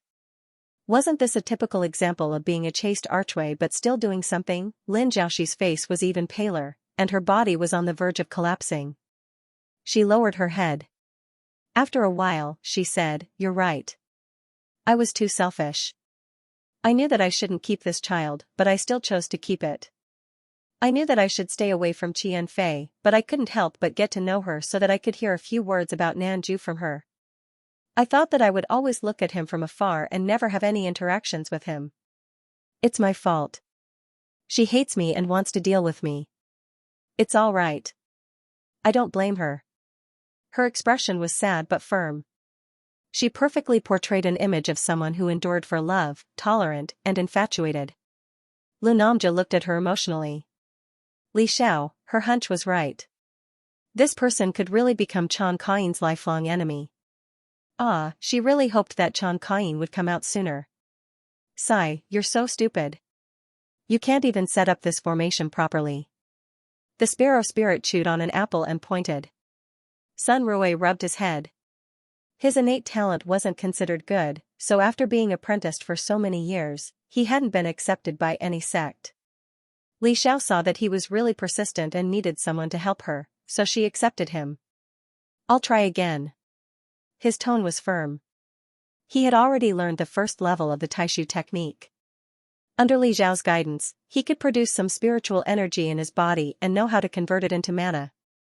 Li Xiao had given him a few formations over the past few days so that he could learn how to set them up. In the process, he could also master them and gain a deeper understanding of the Great Void public cultivation method. After all, these illusory formations were said to have originated from the Taishu mirror. The techniques originated from the same source, so he would definitely be able to improve by analogy. Speaking of which, when teaching Sun Rui, Li Xiao also reviewed it.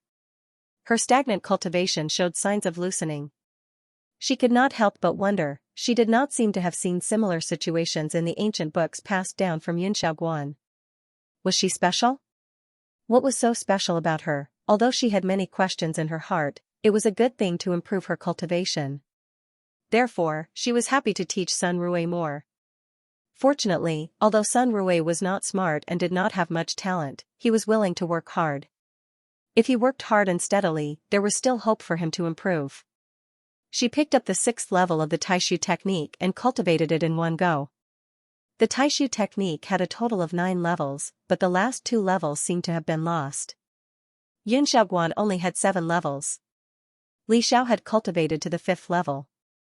At her age, she was already a genius among geniuses. Speaking of which, she was also very interested in the legendary Taishu mirror. The Taishu mirror first fell on Remote Cloud Mountain. It was also because of its existence that the spiritual energy on Remote Cloud Mountain was more abundant than in other places. There were also rumors that the Taishu mirror was actually a divine weapon. But even the Abbey Dean who first established Yun Xiaoguan only had a short time. Probably due to the concealment of the divine object, the Great Void Mirror naturally disappeared within a few days and never appeared in front of anyone again. Although the previous abbey heads had tried their best to search for it, they still could not find any clues. In fact, Li Xiao also wanted to see the Great Void Mirror. She was confident that she would have no problem cultivating to the 7th layer of the cultivation method. If she could obtain the Great Void Mirror, she might be able to complete the lost cultivation method. There was no reason that a genius among geniuses like her couldn't do it. That's right, she was full of confidence. She said to Sun Rue, practice hard. If there's anything you don't understand, just ask Xiao Quebec. The sparrow spirit puffed out her chest proudly. That's right, you can ask me. Li Xiao took the book and told them not to disturb her unless it was something important. Then, she went into her room to cultivate. To her surprise, the cultivation this time was smoother than she had imagined. She felt like success was a matter of course. She smoothly entered the 6th layer, which also made a qualitative leap in her strength. In the past, if Li Xiao wanted to make an illusion array, she had to arrange it in advance. Now, it was easy. She walked in front of the mirror and wiped her face with her hand. In the mirror, she changed her appearance. Her face was round, her nose was small, and her eyes were full of spirit. This face was surprisingly similar to the sparrow spirit's transformation, but it looked more mature than her. If the sparrow spirit looked like a junior high school student, then she looked more like a college student. Well, even if the sparrow spirit grew up, she would definitely be 1.5 meters tall. It was impossible for her to have such a good figure. Li Xiao also added an illusion on her body. Her height in the mirror instantly became 154 meters, but her chest was still flat. Very good, it's done. The success of her first experiment made her very happy. Perhaps it was because of the qualitative leap in her strength, she was now in a state of floating. It was as if she had drunk wine and was a little tipsy. She had a feeling that she was invincible at this moment. She pushed open the door of her room and slowly walked down the stairs. The sparrow spirit, who was playing games, heard the movement and turned her head. When she saw Li Xiao, her round eyes widened to the maximum. You. Who are you? Why do you look a little like me? Where's Xiao Xiao? In her mind, changing one's appearance was something that only demons could do. It was very difficult for humans to do it. In addition, Li Xiao deliberately changed her aura, so the sparrow spirit didn't recognize her at all. Li Xiao revealed the sparrow spirit's usual expression. Xiao Xiao went back. You're so stupid. You didn't even notice this? Her gaze fell on the sparrow spirit's body and saw a round and chubby magpie fluttering behind her. She had a feeling. It seemed that there were benefits to having a breakthrough in cultivation. Ordinary illusions couldn't hide from her eyes, so she could see the sparrow spirit's original form in minutes. The sparrow spirit was dumbfounded. This news made her feel dizzy. Xiao Xiao left? Did she transmigrate back to her original world? Then what about her? She pursed her lips and had the urge to cry. Woo-woo, Xiao Xiao was too much. Since she wanted to leave, she should have taken her with her. If she stayed in this world alone, she might be caught by a Taoist priest one day. She didn't doubt her words. After all, in her heart, Xiao Xiao was omnipotent. It was normal for her to find a way to go back. However, Xiao Xiao went back by herself. Without informing her. She even obediently guided Sun Rue in his cultivation. She felt wronged now, very wronged. When her emotions came out, Jin Daodu also fell. She sobbed and asked, then who are you? Why do you look so much like me? Li Xiao smiled. Guess? She looked around and saw that the glass cabinet was full of snacks. She knew that the sparrow spirit had been eating snacks while she was cultivating and didn't have time to care about her. The sparrow spirit stopped crying. Her white and tender face was still covered in tears. Her lips were slightly open. Li Xiao was waiting for her reply. Would the sparrow spirit suspect that she was a long-lost sparrow from the same nest? In the next second, the sparrow spirit's expression became serious. Are you my future self? Look, the mole at the corner of your eye is exactly the same as the one on my face. Not to mention, she felt a sense of familiarity when she saw her. The more she thought about it, the more she felt that this was the case. Li Xiao's mouth twitched.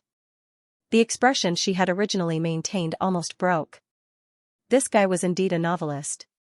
The hole in her brain was so big, in the next second, the sparrow spirit burst into deafening wails. Woo-woo, after I grow up, am I still so short? I've only grown 3 centimeters. And her body was still so flat, as if she hadn't developed. All her fantasies about the future were coldly shattered. She couldn't help but feel sad. Li Xiao was speechless. So this was the reason why she was crying so sadly? When she heard that she had returned to her original world, the sparrow spirit didn't cry so hard. Thinking of this, Li Xiao suddenly felt unbalanced. She couldn't help but reach out and pinch her face. Pinch, pinch, pinch, pinch a few more times. It felt so good. She couldn't help but pinch it a few more times. After pinching enough, Li Xiao reluctantly returned to her original appearance. Facing the sparrow spirit's aggrieved and accusing eyes, she said righteously, "We've known each other for so long. It's been more than 10 years. You can't even recognize me. Aren't you embarrassed to cry?" The sparrow spirit thought about it and suddenly felt that she was in the wrong. She didn't say anything and just wiped away her tears. "Xiao Xiao, how did you become so powerful?" Li Xiao's mouth curled up. She said in a very calm tone, "I don't know. After breaking through to the 6th level, I found that I could do it." She recharged her phone. After turning it on, the time showed that it was now November 23rd. This meant that she had been cultivating for almost 2 weeks. There were many missed calls on her phone. Li Xiao called them all and reported that she was safe. She turned her head and asked the sparrow spirit, "When is your meeting?" The sparrow spirit said, on the 27th, she had originally planned to book a plane ticket herself if Li Xiao didn't come out on the 25th. Anyway, she had an identity card now, so she wasn't afraid of being unregistered. Fortunately, Li Xiao came out in advance. Li Xiao nodded slightly. "Okay, I'll go with you as your sister." Her lips curled up. "After all, my sister is only 16 years old. She's still underage. Of course, I'm worried."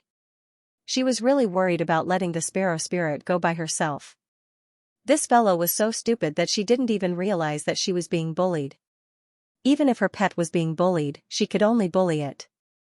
The sparrow spirit was a little conflicted. On the one hand, she would feel more at ease with Li Xiao around. On the other hand, she wanted to be alone. Even if she bullied others, she didn't have to worry about Li Xiao finding out. How troublesome. Li Xiao, the authoritarian parent, directly booked 2 plane tickets. She casually asked the sparrow spirit, "Did anything happen in the past few days?" What she meant was, did the Li clan have any unhappy matters? Tell me about it to cheer me up. Oh, there is. The sparrow spirit was reminded and immediately remembered. Didn't Lanamju put Jianan up for sale? Originally, Mingguang Entertainment wanted to acquire it to strengthen their own power, but now it's not possible. Mingguang Entertainment had always been suppressed by Chinese dance in Jianan, so their presence wasn't very strong. Seeing that they were trying to acquire Jianan, the CEO was also ambitious and wanted to show off his skills. Li Xiao asked curiously, "Then why did it fail? Could it be that Chan Kain was unwilling?" The sparrow spirit shook her head. Chan Kain was willing. But Li Qianfei wasn't willing. Li Xiao could more or less guess Li Qianfei's thoughts. Now that Chan Kain couldn't show up, if the company was transferred, the money from the sale would basically go to Lunamju.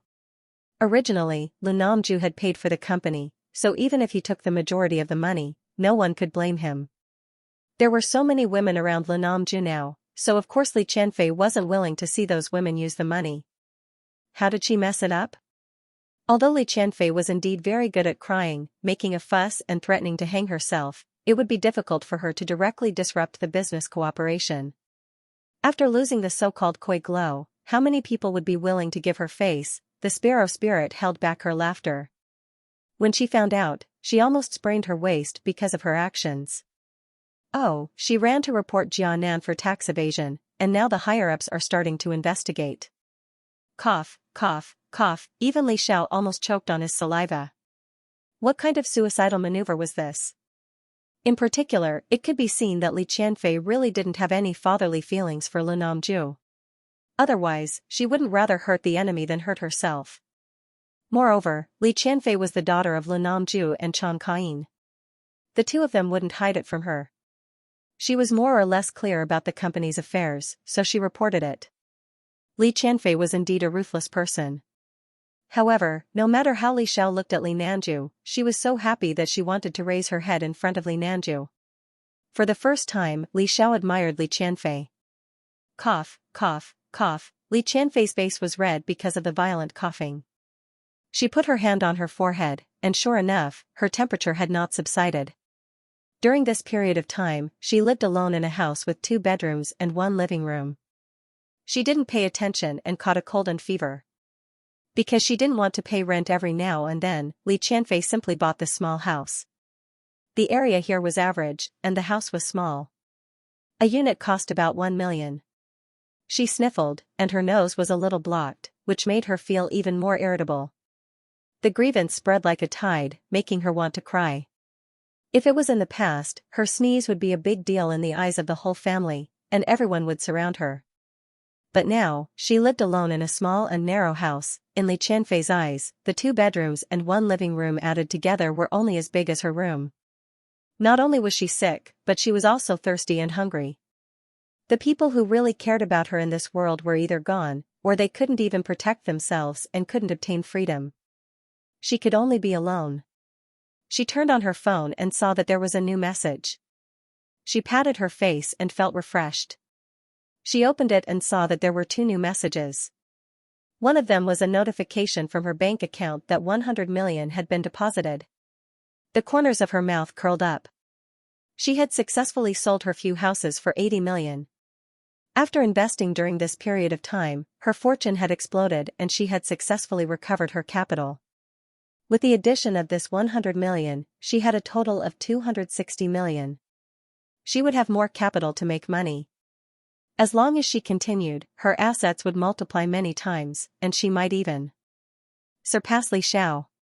Her biggest regret was that a big villa under her name, which could have been sold for 30 to 40 million, had been burned down. Although it had been renovated, there were still many things that were not satisfactory, so she could only sell it casually. She clicked on another message. This message was sent by Lu Namju, and there was only 1 sentence on it. Father and daughter love is over, take care of yourself. Li Qianfei's originally faint smile disappeared, and she snorted coldly. It was clearly her father who was heartless to her first, and now he had the nerve to act like a victim. She didn't expect her father to sell Jianan. This company was not only the result of her mother's hard work, but also the proof of their love. In her eyes, this action was undoubtedly announcing the end of his relationship with her mother. Overwhelmed by anger, she ran to the company to find her father and negotiate with him. Later on, she was even willing to take a step back and agree to transfer the company. However, the premise was that her mother's shares would be converted into money and she would help her keep it. In the end, she was rejected by her father. She even heard that her father had bought a house for Lin Jiaoxi. The house was even registered under Lin Jiaoxi's name. Her father, who claimed that the company needed funds and took all her mother's hard work for himself, was willing to spend money on other women. Li Qianfei really hated Lu Namju. He could even understand how Li Xiao felt in the past. When a man was heartless, he was so shameless. Driven by hatred, she ran to report Jianan Company for tax evasion. She would rather die than let the money go to that B*TCH Lin Xiaoxi. Facts proved that this move was very effective. Mingguang's acquisition plan was forced to stop because of this. Even her father, because he was worried that she would report Lunam's head office, had to use money to shut her mouth. 100 million was still a bit too little. Her father gave Li Xiao more than this. Although she was unwilling, she didn't dare to report the head office. In that case, maybe the other shareholders would hire someone to deal with her. At most, she could only take the opportunity to blackmail Lu Namju. Forget it. Anyway, she now had the capital to make money. Li Qianfei got up from the bed and struggled to open the bottle of mineral water. The mineral water was a bit cold, and she couldn't help but shiver. She gritted her teeth and swallowed the cold medicine. After eating, she turned on the computer, chose a company with a good momentum, and wrote down the company's phone number. Although it was just a startup company, it was doing very promising environmental projects. She had also done some research. The company's upcoming product looked very powerful, but it was currently a blank in the market. It was just that the company now needed financing to expand. Her money should be enough to become a major shareholder of the company. However, she wasn't too worried. Master Cheng's 5 Ghosts fortune spell was quite awesome. She could casually invest during this period of time and make a lot of money. Now, she was going to do something big. Her eyes shone with a fanatical light. Now, she had placed all her hopes on this investment. Li Xiao looked at Lu Haixing, who came to send them to the airport. Although she still didn't feel the demon aura, she could see a huge conch behind him. She sighed, "So you're a conch." Lu Haixing almost jumped up. He looked at himself a bit nervously, his expression showing a trace of confusion. No, he still looked like a human. He didn't reveal his true form. Li Xiao chuckled, "It's okay. I saw it myself.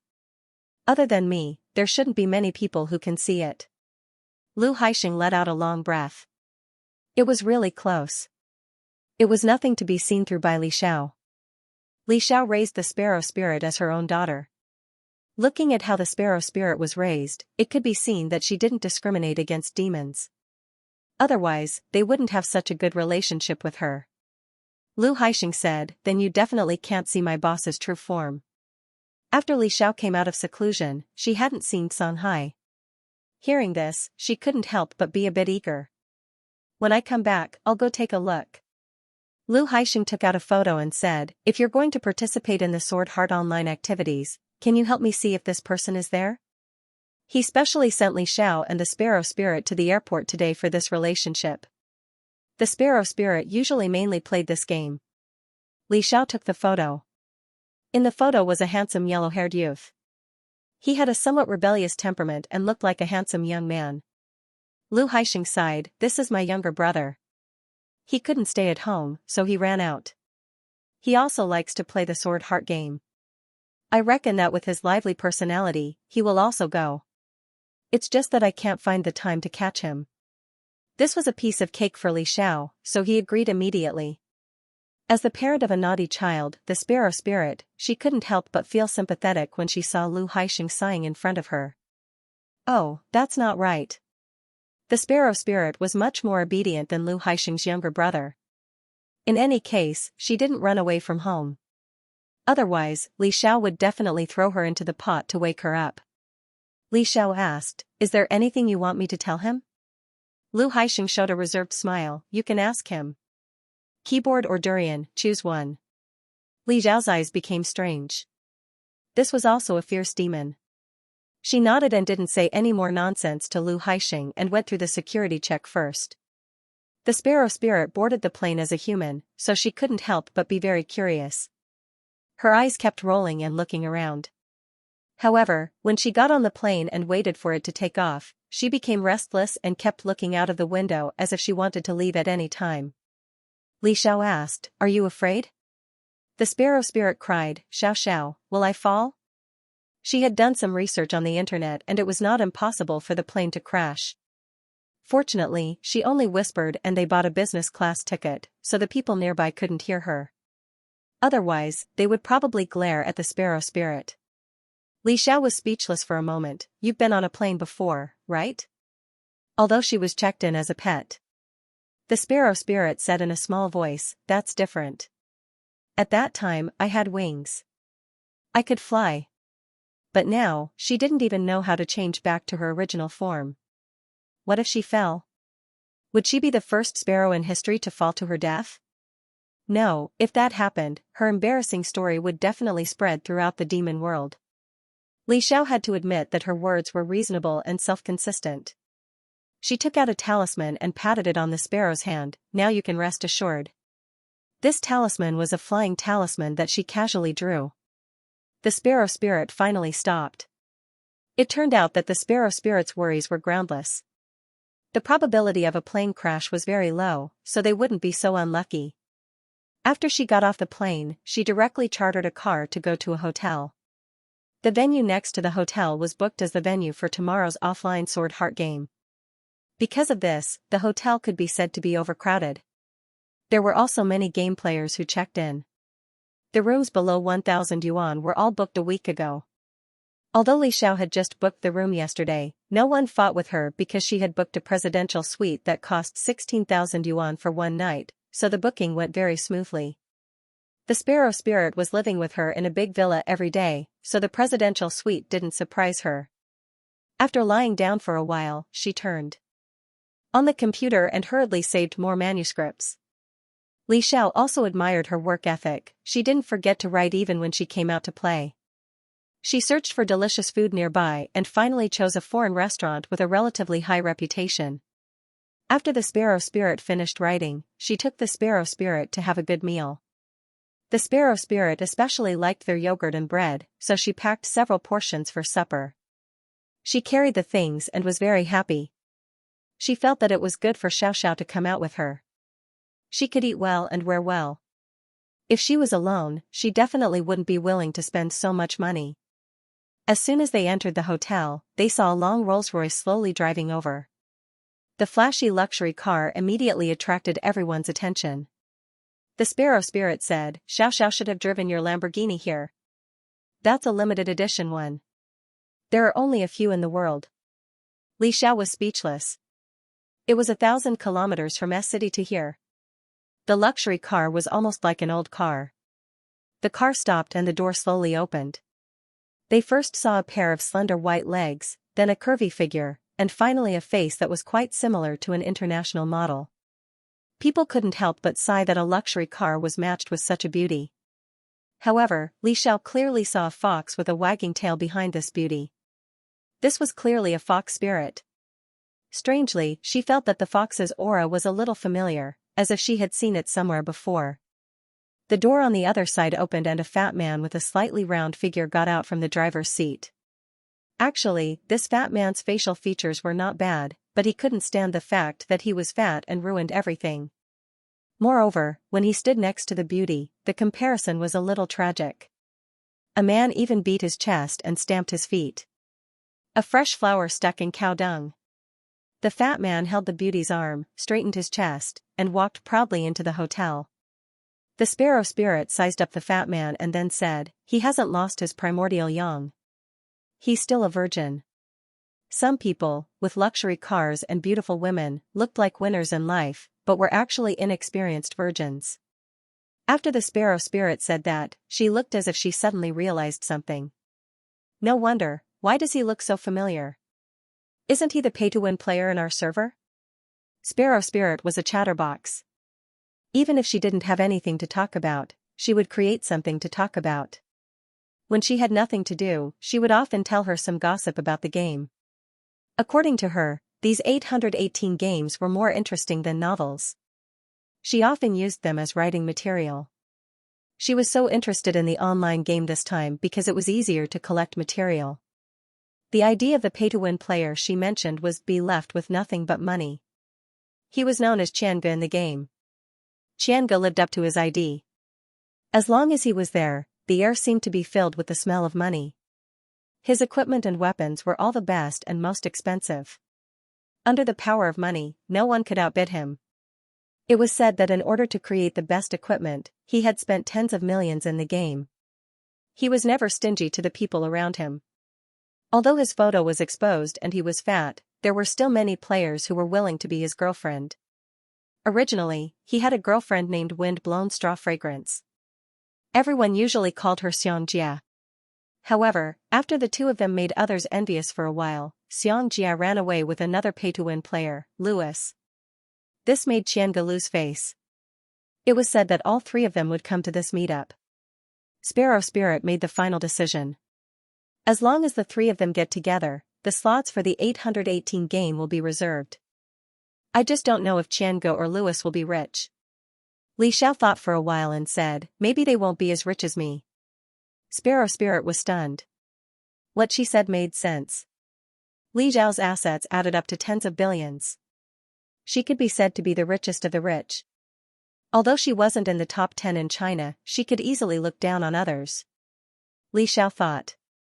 Did Xianxia find such a beauty to be his female companion because he wanted to get back at them? However, he probably didn't know that the beauty was not an ordinary person. She was a vixen. She shook her head and followed Sparrow Spirit back to her room.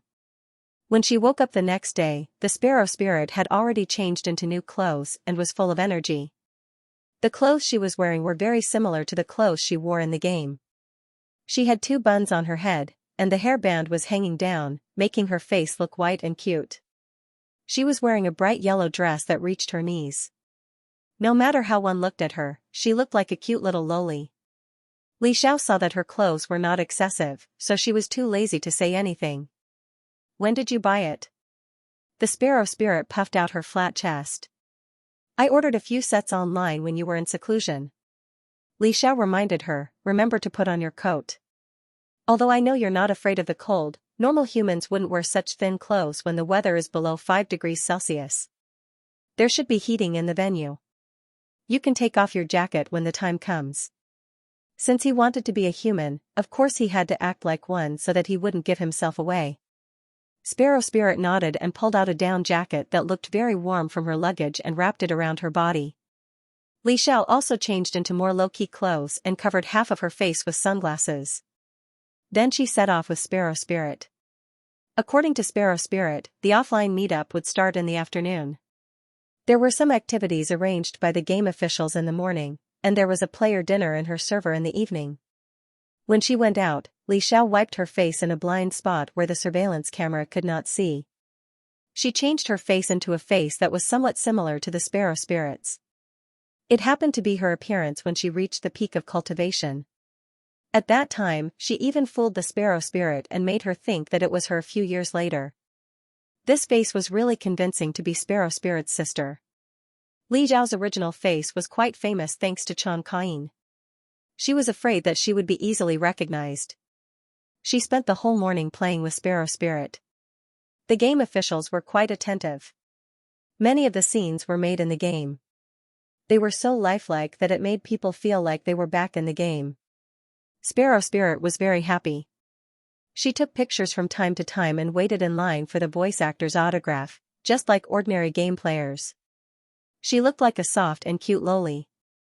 Her round face was very affectionate. Some of the cosplayers who took pictures with her couldn't help but want to pinch her face. "Ah. The cosplayer who cosplays Xianxia is so good. I want to get her autograph." Xianxia was a character in the game. At this time, Sparrow Spirit had turned into a fan. Li Xiao was too lazy to run around with her. She arranged a meeting place with her and let her play by herself. As for herself, she went directly to an old-fashioned wine shop set up by the game officials to drink. After walking for the whole morning, she was a bit tired. Speaking of which, there weren't many customers in the wine shop unexpectedly. After Li Xiao looked at the menu, she was speechless. No wonder there weren't many customers. The things here were too expensive. The drinks started at 100 yuan. In comparison, the other cheap drink stalls were full of people. As she complained, she ordered a cup of tea that cost 200 yuan. The most expensive drink here was the cross-cupped wine. It was obviously for couples. 2 cups cost 1,000 yuan. Li Xiao wanted to complain about the game officials who were crazy about robbing money. While waiting for the tea to be served, she lowered her head and looked at the entertainment news on her phone. Suddenly, a foul smell mixed with the smell of blood wafted over. Li Xiao looked up and saw a man and a woman walk into the shop. The man had blonde hair. From his appearance, he looked like a foreigner. He was quite handsome. The woman had a pretty but unrecognizable face of an online celebrity. Her chin looked unnatural because of the plastic surgery she had done. The foul smell was coming from the handsome foreigner. The vague image of a bat appeared behind him. Li Xiao narrowed her eyes. Was this a foreign bat spirit? And one that had seen blood before? Otherwise, there wouldn't be such a strong stench. And this stench couldn't be smelled by ordinary people. Damn it. The smell was making her feel a little uncomfortable. A foreign bat spirit came to China to behave atrociously. How bold. Didn't his seniors teach him anything? The anger in Li Xiao's heart surged. She lowered her eyes and left a mark on him. She didn't discriminate against demons, but the premise was that they were not allowed to harm humans. Like the vixen, Li Xiao couldn't be bothered to care about her because her breath was clean. But this bat spirit was different. The woman next to the bat spirit said intimately, "Louis, how about we order some cross-cupped wine later?" "Xiang, I'll give you whatever you want." Li Xiao raised her eyebrows when she heard this familiar name. Wasn't this the protagonist of the 818 story that the sparrow spirit had complained to her last night? Louis, the pay-to-win player in her server, and Xianxia, the chubby boy's ex-girlfriend. Louis coaxed the woman next to him. His eyes casually swept across the tavern with a hint of disdain. These Chinese women were so easy to coax. He only needed to pretend to be a rich young master. Coupled with his handsome face, he could easily hook these women with his finger. It was worth the time he spent learning that awkward Chinese. In this land, no one could control him. He didn't need to abide by the vampire contract. As long as he didn't kill anyone, he could suck as much blood as he wanted. Especially this game that he was playing, it was convenient for him to know more blood banks. His seniors were so stupid. They stayed in their original territory and stubbornly followed the so-called contract. China was the real paradise for vampires. Unfortunately, this Xiang looked okay, but her blood didn't taste good at all. He only hoped that this so-called offline game meeting wouldn't disappoint him. It would be great if he could find more delicious blood.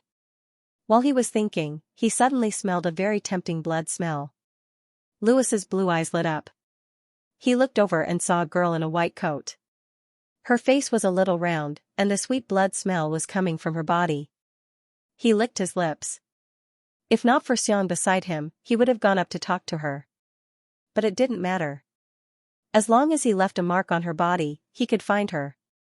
A smile appeared on his face, and Xiang couldn't help but be dazzled. Although Louis wasn't as generous as Qiangu, she was willing to date him because of his face. She didn't know how many people were jealous that she was with him today. At that thought, she held Louis's arm even tighter. Suddenly, Louis felt his body heating up. He looked down and saw that his suit was on fire for some reason. The fire seemed to be his natural enemy. It made him tremble subconsciously. He only wanted to transform into his original form and run away. Xiang screamed when she saw this. She hurriedly let go of Louis and stayed far away from him, afraid that she would be burned too. Louis's face changed. Suppressing his fear, he hurriedly picked up the water on the table and poured it on the fire. Unfortunately, the glass he was holding was wine. As soon as he poured it on the fire, the originally small flame instantly shot up.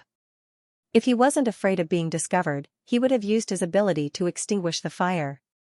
His actions naturally alarmed the staff, who quickly took out a fire extinguisher and sprayed it on him. After the fire was extinguished, the staff was slightly relieved. Thank goodness, only some clothes were burned. He's fine. Fortunately, he wore a lot of winter clothes. The staff was also a little confused. According to the fire just now, he should have been injured, but only his clothes were burned. But why did it catch fire all of a sudden? Louis couldn't maintain his original gentlemanly demeanor. His face was very dark. Not only was there a big hole in his suit, but the front of his hair was also burned. He looked very miserable. He took a deep breath and gritted his teeth. I'll go back to the hotel and change into a new set of clothes. Hey, isn't this Louis? What happened to you?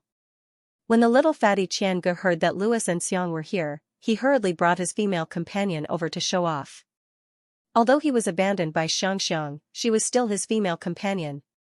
She was much prettier than Xiang. She even looked a little like his idol model Irene. It was very impressive to bring her out. When he came over and saw Louis's embarrassing appearance, he couldn't help but laugh out loud.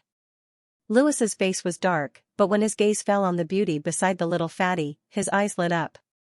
This beauty's looks were secondary, but she smelled quite good. He tidied his hair and smiled at the beauty.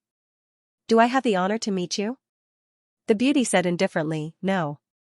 Li Xiao, who had just been disgusted by Louis's covetous gaze, taught Louis a small lesson.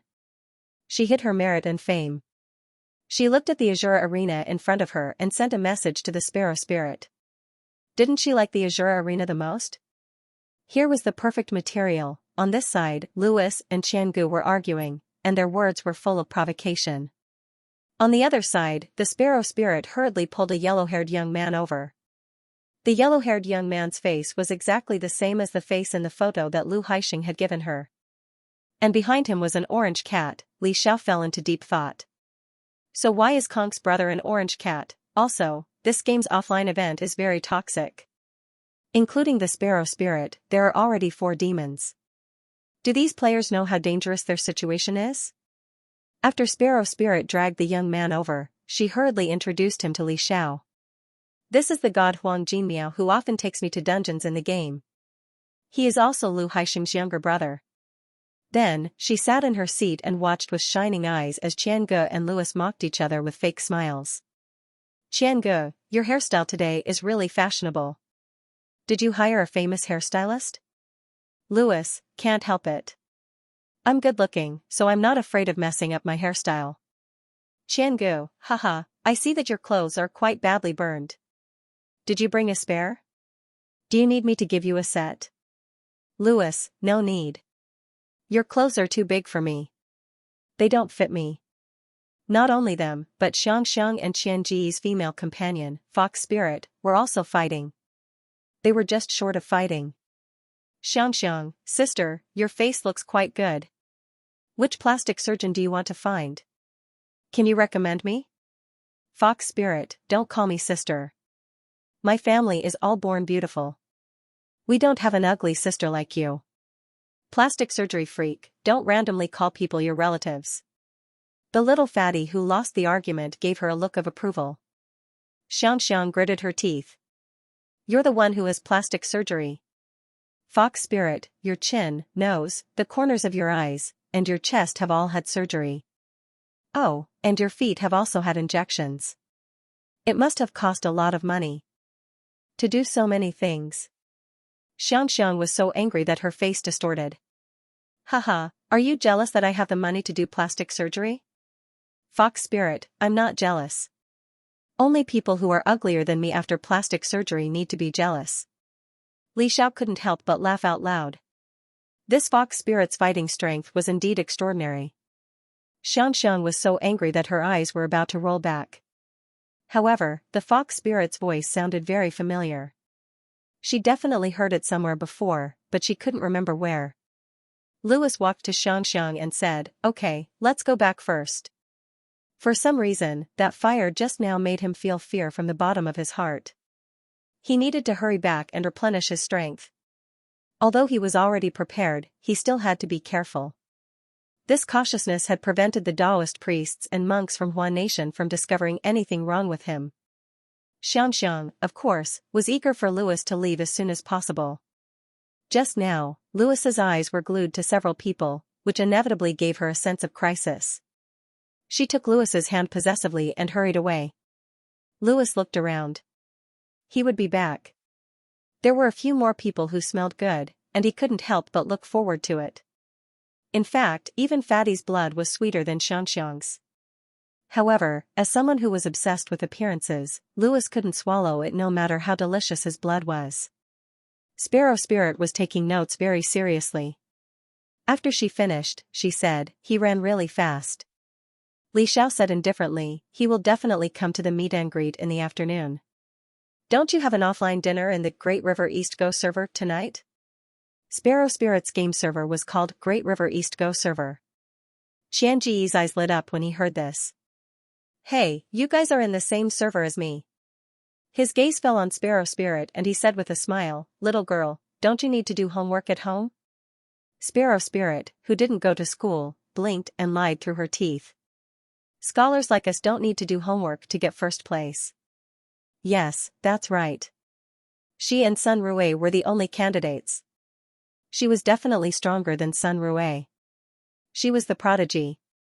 Qiange, who was rich, didn't put on airs. He said good-naturedly, what do you like to eat? Tell me and I'll ask the chefs to make it. He thought for a while and said casually, I've already booked tonight's dinner in our game server. He was going to book the drinks as well, but Louis was faster than him and said it in advance. However, he was the one who set the venue, so he was still ahead of him. Qianji's mood was even better when he saw how embarrassed Louis was today. Sparrow Spirit didn't know how to be polite. She immediately listed many dishes. Ah, I like roast lamb chops. Roast pigeon. Arctic sweet prawns. Caramel pudding. Do you have all of these? When she spoke, her eyes were shining. No one could bear to reject her. Xianxia froze for a moment and quickly recorded it on his phone. Li Xiao patted Sparrow Spirit's head, telling her to stop before she went too far. This guy was getting more and more self-indulgent. However, Xianxi's temper wasn't bad. He wouldn't fool a player like Sparrow Spirit who looked like a child. Moreover, he stayed in the same room with Fox Spirit yesterday and was still a virgin. He was an anomaly among rich people. She took out a talisman and handed it to Xianxia. My sister is a bit annoying. This is my apology. After the talisman was taken out, the orange cat and the vixen subconsciously shrank back. They could sense the power contained in the talisman. It was completely different from the scribbles of the scammers.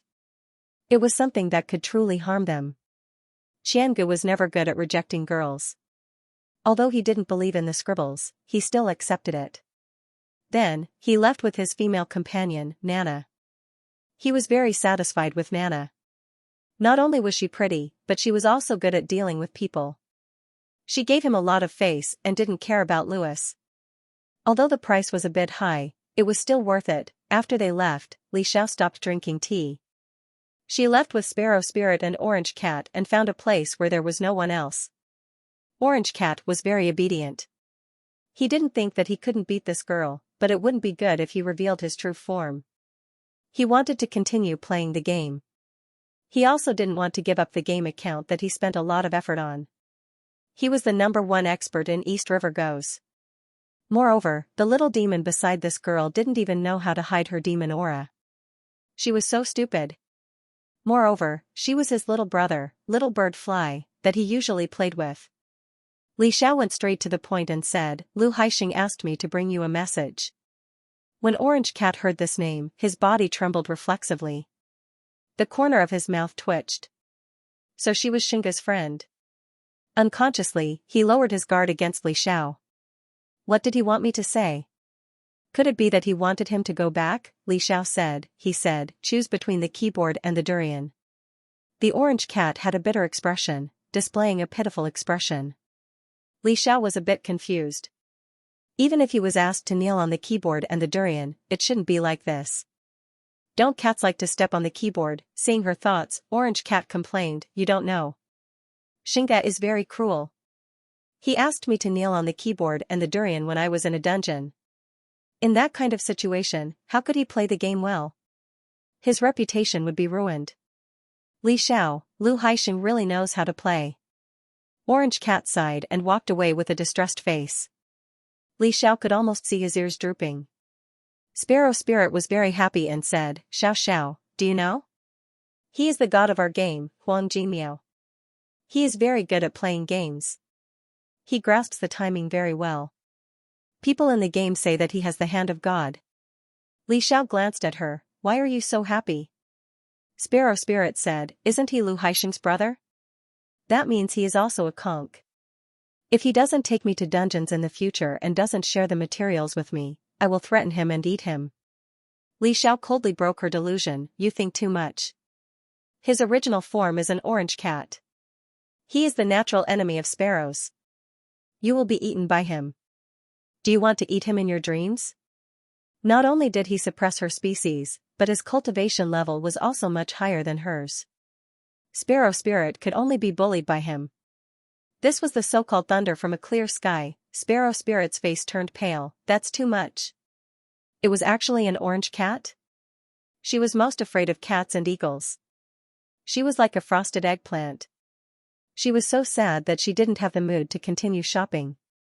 Then at noon, she turned her sadness into appetite. In the end, she ate too much and could only miss a series of activities in the afternoon. She had to rest in the hotel and eat digestive tablets. Li Xiao also admired her. Sparrow Spirit didn't go out, and she was too lazy to go, so she also stayed in the hotel. Knock, knock, knock. There was a knock on the door. Li Xiao opened the door and saw Qianji's female companion, Nana. She turned her body and let her in. Nana was stunned. After the door closed, she said, I just want to tell you that I have no bad intentions towards Xianxia. This girl gave Xianxia the talisman. He couldn't help but wonder if she came for him, so he hurried to explain to her. Nana said, Xianxi's ex-girlfriend was stolen and lost face. In a short period of time, he wanted to find a female companion who could beat his ex-girlfriend to pretend to be his girlfriend, so I took this job. I don't plan to do anything to him. I have professional ethics. He had no choice. If he wanted to survive in human society, he had to follow human rules to make money. He didn't know anything, so he could only do this. Li Zhao's tone was calm, I know. Otherwise, you wouldn't be here anymore. If this vixen really wanted to do something, Li Xiao wouldn't let her go. The vixen's gaze fell on Sparrow Spirit. Dimples appeared on her face, is this your sister? She's really cute. I've met her once in S City before. When she smiled, it gave Li Xiao a stronger sense of familiarity. Plus, this voice, Lu Hao's eyes flashed. Wait, could she be Quan Ilsen's ex-girlfriend, Xian Lulu? She had a deep impression of Xian Lulu. After all, the two of them had worked together quite happily, and they even made a lot of money from Quan Ilsen. Although her face was different, if Xian Lulu was a vixen, it was possible for her to change her appearance. Her eyes weren't playing tricks on her. Xian Lulu was a vixen. In a sense, Xian Lulu was also very impressive. She made money by being someone's girlfriend. Because this was considered mutual affection, Li Xiao could only sigh at her ability to make money. Her expression was subtle, Xian Lulu? Xian Lulu froze for a moment. She didn't expect her identity to be exposed so quickly. Her expression changed slightly. She touched her face and quickly took out a mirror to look at herself. No, she clearly didn't look like Xian Lulu. Li Xiao coughed, I'm Li Xiao. Xian Lulu suddenly realized, it's you. No wonder you're with this Sparrow Spirit. Sparrow Spirit puffed up her cheeks in dissatisfaction. How could a random demon see through her identity so easily? Because she knew the truth, Xian Lulu's expression relaxed. Li Xiao said, although you're just pretending to be a girlfriend, aren't you afraid that some customers will fall in love with you and want to make it real? Xian Lulu smiled shyly, no, they won't. After I take off my clothes and they realize that I'm older than them, they won't have such thoughts. Li Xiao? Wait, this is a male vixen? You demons really know how to play. Xian Lulu lamented, you know, it's not easy for us demons without diplomas to make money. The Sparrow Spirit tilted her head and added, no, it's very simple. Her monthly royalties and rewards added up to almost 100,000 yuan. Xian Lulu choked for a moment. She really wanted to roll her eyes at this little sparrow that was obviously being kept in captivity. Did she think that everyone was as lucky as her to have a beautiful and kind young lady as a sugar baby? Damn it, he also wanted to live off her, Xian Lulu said. At first, I worked hard to carry bricks, but I didn't make much money. The person in charge even wanted to take advantage of me. I resigned in a fit of anger. It couldn't be helped. Vixens had their own charm. Even if he tried to control it, it would still be the same. Therefore, he usually chose people with strong willpower. For example, his current client, Xianxia, was a sick teenager who believed that he could become a great sorcerer if he was still a virgin at the age of 30. He didn't have to worry that his client would fall in love with him and ask him to give himself to him. Later, I saw some people who would rent girlfriends to deal with their parents during the new year. That's when I started this business. Slowly, I became a professional girlfriend. In fact, he had tried to be a professional boyfriend before. However, a client once fell in love with him and insisted on being with him. No matter where he went, the client would find him. In the end, he was so scared that he simply turned into a girl and escaped. He couldn't possibly knock a girl out. Li Xiao was speechless. How could that be? Xian Lulu lowered her head and smiled shyly. But if you need someone to pretend to be your boyfriend, you can look for me. No matter which celebrity you like, I can transform into someone who looks like him. I can enter the kitchen and enter the hall easily. Or if your friends need me, you can also recommend me. I promise to abide by the rules and never pester you. I have a lot of professional ethics. He handed his business card to Li Xiao.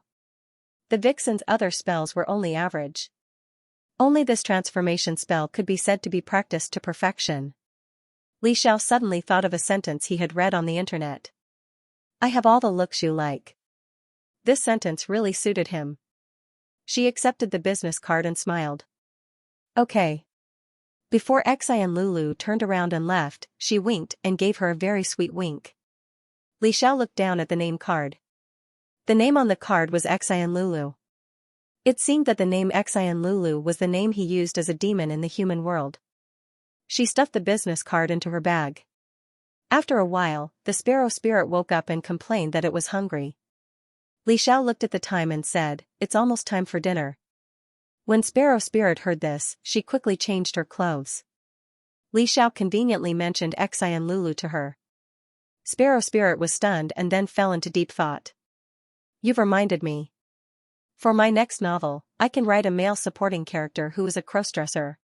Li Xiao asked, why is it a supporting male character and not the male lead? The Sparrow Spirit said confidently, can someone without money be the male lead? Of course, the male lead has to be the richest.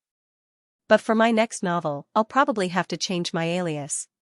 Sparrow Spirit said, for the previous pen name, I used your ID card to register. I already have my own ID card now. So I want to change it. She complained, another reason is that my novel's results are too good, and there are big bosses rewarding me every day. As a result, during this period of time, many people have given me bad reviews. They even said that my novel is lousy and that the author must be a primary school student. Li Xiao said. But you're not even a primary school student. Sparrow Spirit didn't have a damn diploma. Sparrow Spirit said, in my heart, my level is that of a postdoc. She suddenly thought of something and said, by the way, Xiao, my editor told me that a company has taken a fancy to my novel. So when the time comes, they should come forward to talk to you. Li Xiao thought that someone would come to ask her. Hello, are you the author of Addicted to Loving You, Young Master Lu is busy chasing his wife? Her face suddenly darkened. No, she refused to be the author of this novel. She was also a person with a reputation. She originally thought that Sparrow Spirit wrote novels for her own entertainment. Who knew that someone wanted to invest in a film and television series? Otherwise, she would never have agreed to let her use her ID card to sign the contract. She gritted her teeth and said, it's impossible for me to come forward. She didn't want to go out in the future and see everyone pointing at her and saying, look, this young lady of the Li clan is the author of Addicted to Loving You, Young Master Lu is busy chasing his wife. Besides, as a newcomer, Sparrow Spirit's first film and television copyright was at most a few million yuan. She didn't need to lose face for a few million yuan. Sparrow Spirit had a headache and said, well, then I have to talk to my editor and see how to solve this matter. She quickly put aside this problem and went out for dinner with Li Xiao. This dinner was prepared by the little fatty, Qiangu. He directly booked the whole restaurant. The decoration was also in the ancient style of the game, and it was not worse than the official setting of the game. It was obvious that he spent a lot of money. People who entered only needed to report their game ID. Sparrow Spirit had several alternate accounts, and Li Xiao directly used one of her alternate accounts to sneak in. Li Xiao looked around. There were about 40 players in this restaurant. Although Qiangu was willing to treat them to dinner, they still had to take a plane or a high-speed train to and fro. Some people might not be willing to spend the money and time. Li Xiao saw Qianji's ex-girlfriend, Xianxia. She sat alone at an empty table and took a selfie with her phone, but her face looked a little pale. Most of the people who came to the dinner party were Qianji's relatives and friends. Everyone looked down on her behavior, so no one paid attention to her. Qiangu was accompanied by the fair-skinned and beautiful Xian Lulu. He was in high spirits.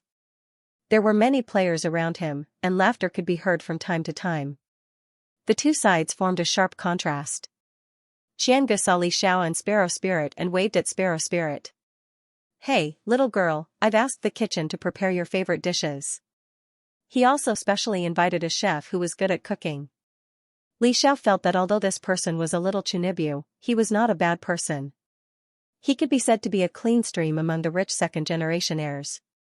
Sparrow Spirit was indeed very happy. she said, "Thank you, Big Brother." Xianxia felt like he was floating when he was called Big Brother by a cute little girl. The others also couldn't help but smile. Xianxia saw that everyone was happy, but no one paid attention to her. She felt even more unhappy. Xianxia wasn't the only one who paid for this dinner party. Louis also paid for the drinks. Drinks cost a lot of money, but these people only praised Xianxia and ignored her. They were simply ungrateful. Especially when they kept praising Qianji's girlfriend for being beautiful and having a body better than a model. She was already full of anger. When she saw this scene, it was like a firecracker had been lit. She said sarcastically, "That's why I said that girls should be raised with wealth. Otherwise, it wouldn't be good if they were bought over with a few meals." As soon as she said this, she regretted it. Usually, no matter how unhappy she was, she wouldn't say such annoying words. But today, she didn't know why, but after sleeping in the afternoon, she felt even more tired. Even her temper became worse. As soon as she said this, everyone's faces fell. After all, what she said was too much. Xianxia and Lulu laughed and said, "Little birdie's parents are rich enough to raise her. The clothes she's wearing and the baby added together cost more than your entire body. Her bag is a limited edition this autumn. It was sold out a few days after it was put out. One bag costs at least 500,000 yuan. Her coat." Xianxia and Lulu was very familiar with all the famous brands. Plus, she had sharp eyes. Even if Sparrow Spirit cut off the label, she still recognized it at a glance. For words appeared in Li Zhao's mind, women's friend. After Xianxia and Lulu said this, everyone looked at Sparrow Spirit in shock. It turned out that there was a rich second generation hidden here. Her bag was the down payment of a house. Xianxiang's face also darkened. The money she spent on her entire body was not as expensive as this little girl's bag. Sparrow Spirit turned her head and asked Li Xiao, "This bag is so expensive." "Sister, I didn't know." Li Xiao said indifferently, "I don't remember either." Who would seriously look at how much it costs when swiping a card? She seemed to have deliberately used Li Namji's credit card to buy this bag. She had chosen some limited edition models. At that time, her plan was that if it was limited edition, it would be easy to sell even if it was idle in the future. Of course, there was no need to reveal the truth. Xianxia heard this and nodded in agreement. When he bought something he liked, he wouldn't pay attention to the specific price. Many people were shot in the knee by these words. Perhaps this was the confidence of the rich. At this time, Louis arrived late. His arrival also resolved Xianxiang's embarrassment. Xianxiang hurried to greet him and said reproachfully, "Why are you only here now?" Louis had changed into another set of formal clothes. His burnt hair had been cut off and he had a new style. That was why he had taken more time. He smiled slightly and looked elegant. "I remembered that there were 2 bottles of 1982 Lafite at home, so I asked someone to bring them over." A bottle of this vintage Lafite was hard to find. Although the other players didn't like Louis, they also looked forward to tasting the legendary wine. Xianxiang showed an expression of pride, as if Louis's face was her face. Qiangu was a little unconvinced. His family also had the best wine, but they were his father's favorite. If he dared to steal them, his father would definitely cook him with bamboo shoots and shredded meat. Although he still didn't like Louis, he couldn't help but mutter in his heart, "I didn't expect this Louis to be more generous than I thought." Everyone found a seat and sat down. Those who were close would usually choose to sit at the same table. Sparrow Spirit looked the youngest in the eyes of everyone present, so everyone was willing to give in to her. Therefore, at Li Zhao's table, Sparrow Spirit, Xianxia and Lulu, and Orange Cat could play fight the landlord when the 3 monsters gathered together. Everyone didn't talk about life. Most of the topics revolved around the game. It was nothing more than bragging and gossip. They also mentioned that at the meet and greet in the afternoon, a couple who had a good relationship had died. The man cried and said that the woman had taken fake photos. The real person was only 10 points, but the photo had been photoshopped to 90 points. Sparrow Spirit loved to listen to this. Her eyes lit up as she listened. Who knew how much gossip would become her material? During this process, the dishes were served one after another in order. Louis also took out his 2 bottles of so-called 1982 Lafite. When the bottles were opened, a foul smell spread out. However, only Li Xiao could smell it. Everyone else was intoxicated. Obviously, the wine had been spiked. Li Xiao said, "My sister is still underage. She doesn't drink." Louis smiled brightly. "It's okay. Just try a sip." Li Xiao wouldn't drink this kind of wine that had obviously been spiked. She wouldn't give anyone else a chance to drink it, either. She pondered for a moment and had an idea. She simply opened the other bottles on the table. Louis didn't stop her. After all, he was now playing the role of a generous son of a noble family. When her hand gently touched the wine, a small illusion was cast on the wine bottles. The spiked Lafite and the other wines were switched in appearance. After a while, Louis picked up the 2 bottles of Lafite and poured wine for everyone. Li Xiao noticed that she, Sparrow Spirit, Qiangu, Orange Cat, and Xian Lulu had the most wine in their glasses. She narrowed her eyes slightly. After Louis finished pouring, she chuckled and picked up the real Lafite. She also poured it into Louis's glass. "Thank you for your hospitality." Since it was her wine, she could drink it herself. Xianxia was very displeased to see this. She felt that little bird flying was definitely seducing Louis on purpose. After all, Louis was handsome and rich. She couldn't help but lean closer to Louis to declare her sovereignty. She glared at Li Xiao imperceptibly. Li Xiao couldn't be bothered with her. She only hoped that she could still be so devoted after Louis returned to his original form. When Louis proposed a toast to everyone, the players gave him face and drank the wine in their cups. Some of them were still puzzled. Why did this wine worth hundreds of thousands taste like the wine they usually bought? What happened to the great taste? Did he fool them with a fake one? As a result, they looked at Louis with subtle expressions. Li Xiao didn't like to drink wine. She didn't even want to drink normal wine. She simply concealed it with an illusion spell. She suddenly realized that the illusion spell was very useful. She should have practiced it more. Xianxia was still flattering her boyfriend in an exaggerated tone.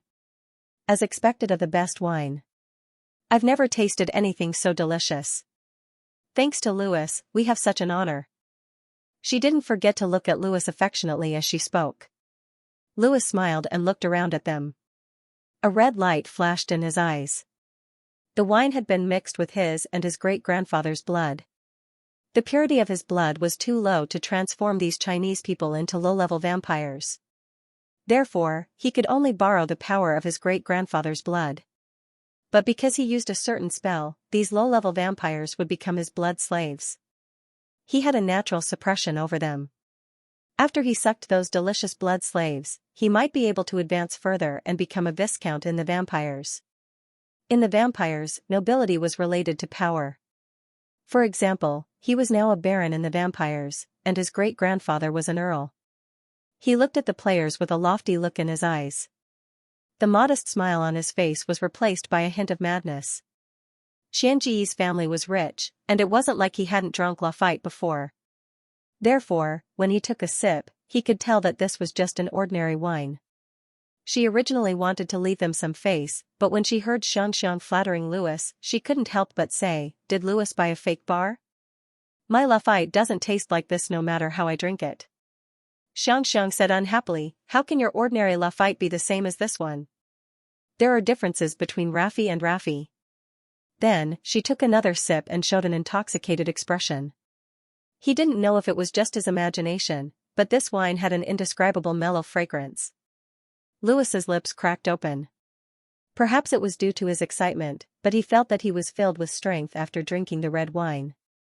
He could easily kill everyone present.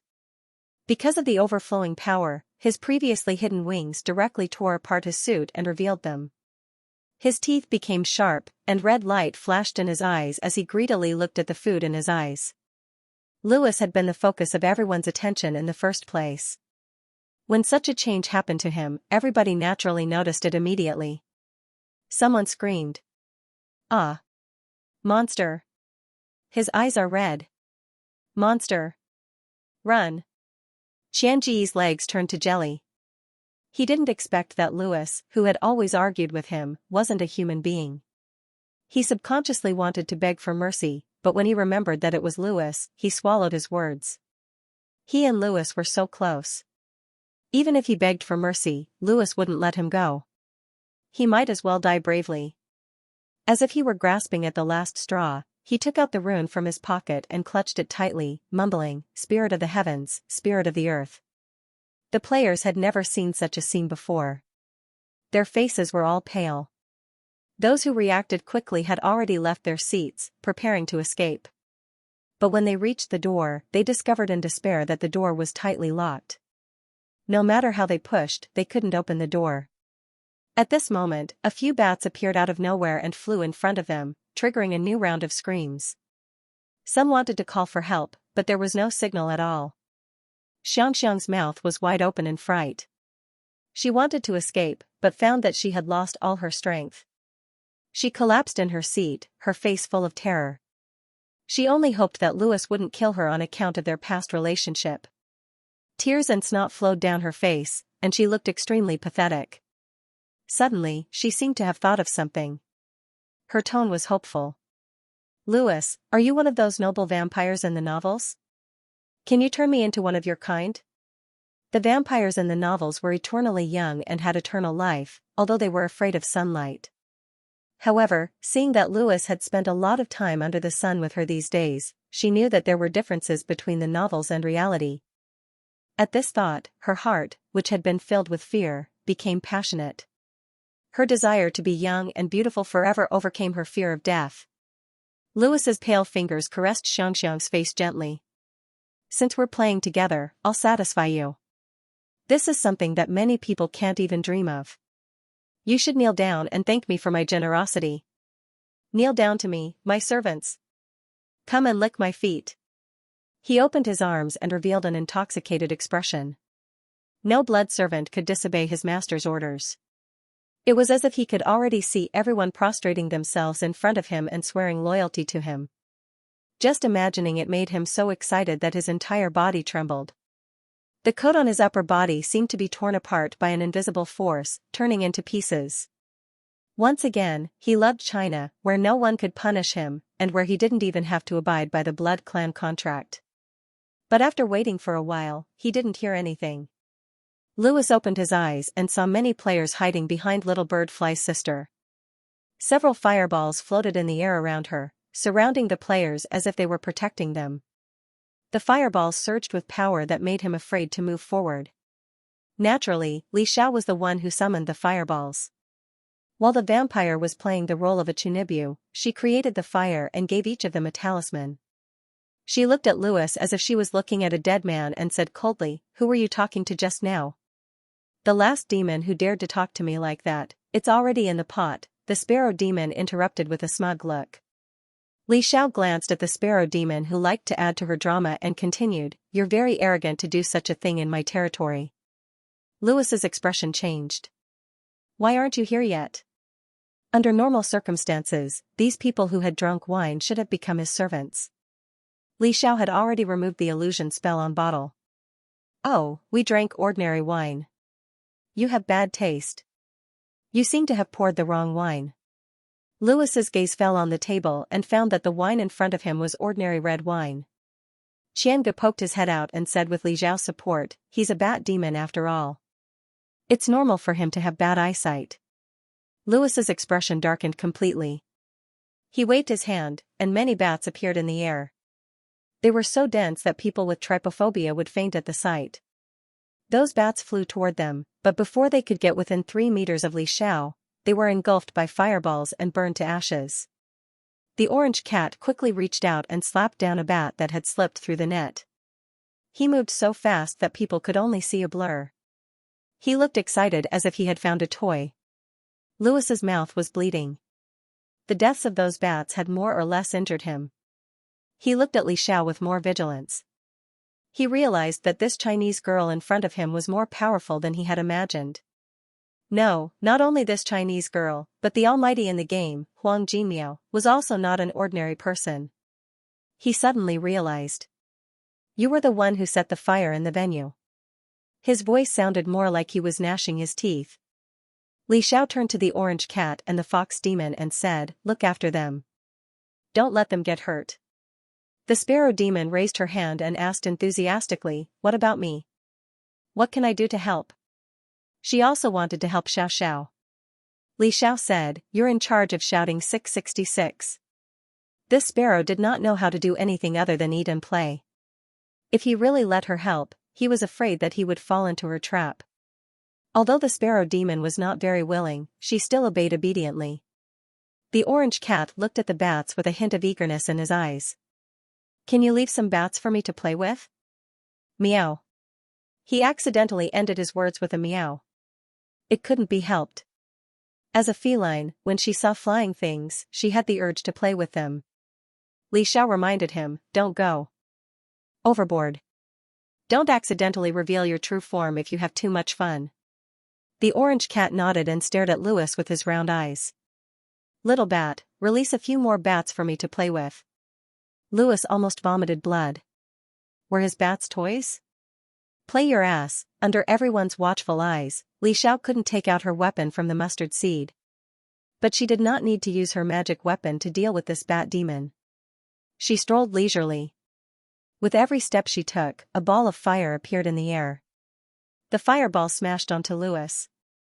Each fireball burnt his soul, causing Louis to scream in pain. His vampire ability was freezing.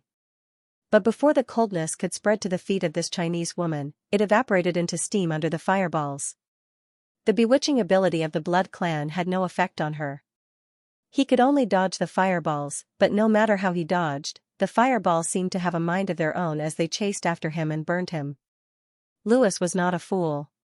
Seeing how easily Li Xiao was dealing with the fireballs, while he was struggling to deal with them, he could guess that he had kicked an iron plate today. He just wanted to vomit blood. This was just a normal game meet and greet, and there were a few Chinese Taoist masters who could counter him. Was there a mistake? Was he really that unlucky? He used to think that his ancestors did not want to come to China because they did not want to leave their homeland. Now he seemed to understand that China was full of crouching tigers and hidden dragons. It was not something he could mess with. But he realized this too late. He could not beat them, but he could at least run, right? He would come back. He would get back at them, he thought bitterly. His figure flashed and turned into many bats, and his real body was mixed in with one of them. These bats were about to break through the glass and escape from this place. The next second, more miserable screams were heard. Li Xiao shook her head. Idiot. Why did he have to crash into the barrier she had set up before she came in? She accurately pulled Louis out from the pile of dying bats and picked him up. She said in a cold tone, "Who did you say was your servant?" Louis trembled and said with a strong desire to live, I am your most loyal servant. I am willing to devote my life to you." His tone was humble, and he was not as high-spirited as he was at the beginning. Xianxia was dumbfounded. After a long while, he said, "I don't want to be a sorcerer anymore. I want to learn Taoist spells. I want to learn Chinese Taoist spells." Chinese Taoist spells were the best in the world. Xianxi's real name was Wang Senator. He had dreamed of becoming a sorcerer since he was 16 years old. However, if he told others about his dream, he would be mocked by many people. But Wang Sen never cared because he had seen real sorcerers overseas. Those sorcerers could summon the wind and rain. Although they could only summon light rain, they had opened the door to a new world for him. According to that sorcerer, he would only be qualified to enter this mysterious world and cultivate magic if he was still a virgin when he was 30 years old. Since then, Xianxia had been working hard to protect his chastity. After all, a rich second-generation heir like him was never short of people throwing themselves at him. However, after witnessing Birdie's sister's power, Wang Sen felt that it was okay to not be a sorcerer. Chinese Taoist magic was also very powerful. Those fireballs that kept appearing dazzled him and made him feel very safe. Look at that vampire. He was beaten so badly that he was about to kneel down and call her father. He wished that he could have 10% of her abilities. Xianxia's heart was about to break. The prince in her eyes, a noble vampire, was beaten by Birdie's sister to the point that he wanted to be her servant. His dignity was shattered. Could she still become a vampire and stay young forever? Thinking of this, she looked at Li Xiao's back with a hint of resentment. She would rather let Louis succeed and let others become her and Louis's blood servants. On the other side, Louis did not know what his girlfriend was thinking. In order to survive, he disregarded his dignity and begged for mercy. I can be your guide. With your abilities, you can definitely become a noble vampire. You won't age, and all the glory and wealth will belong to you. There was a Chinese saying that was right, where there's life, there's hope. He did not want to die, Li Xiao chuckled. It sounds pretty good. Louis was delighted. As long as she took the bait and followed him back to China, his ancestors would educate her well and make her beg for death. A human wanted to be his master. This Chinese woman was quite strong. No wonder she smelled so good. Once he offered her as a tribute, he might be able to obtain the ancestors' reward and improve his strength. In the next second, he felt the Chinese woman let go of him. Louis reverted to his original form and smiled elegantly at Li Xiao. He knelt down on one knee and submitted himself to her. Then, a bolt of lightning fell from the sky and struck his body. The smile on his face froze, and before he could even beg for mercy, he fell into eternal darkness. Before he died, he heard a voice filled with contempt. I don't care. Li Xiao's face was cold and indifferent. This vampire's stench was unbearable. God knows how many people he had killed in Hua Nation. If she could get rid of him, she would not be soft-hearted. As for the vampire's family, if they dared to come knocking on his door, he would just burn them one by one. As soon as Louis died, the other bats that he had created with his power also disappeared from the air. After he was struck by lightning, he turned back into a bat. The orange cat, who was having fun playing with the bats, was a little unhappy. He glanced at the sparrow demon. Why don't I play with this little sparrow? The sparrow demon's hair stood on end under his stare. What are you doing? The orange cat pursed his lips. Forget it, this sparrow demon is protected by that powerful woman. Seeing how easily Li Xiao took care of Louis, everyone felt like their worldview had been shattered. So, the spells in the novels all existed. Look at that fireball, look at that lightning. Xianxia looked at Li Xiao in horror, her voice trembling. You killed him. You killed someone. One of the female players could not help but retort. How can killing a vampire be called killing someone? Louis wasn't human to begin with. If it weren't for this lady, we would have been dead. The other players also looked at Xianxia with disgust. Was this how Xianxia treated her savior? That vampire had wanted to kill them. Who would sympathize with a murderer? Xianxia did not dare to speak under everyone's angry stares. She could only sob on the side. A ball of fire surrounded Louis. Louis's bat body was quickly burned to ashes in the fire. His existence in this world was completely erased. Li Xiao walked up to Xianxia and said calmly, Louis did something to your body.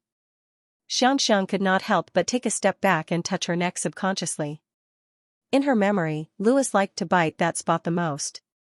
Every time he did that, she would feel like she was floating, and then her memory would go blank for a while.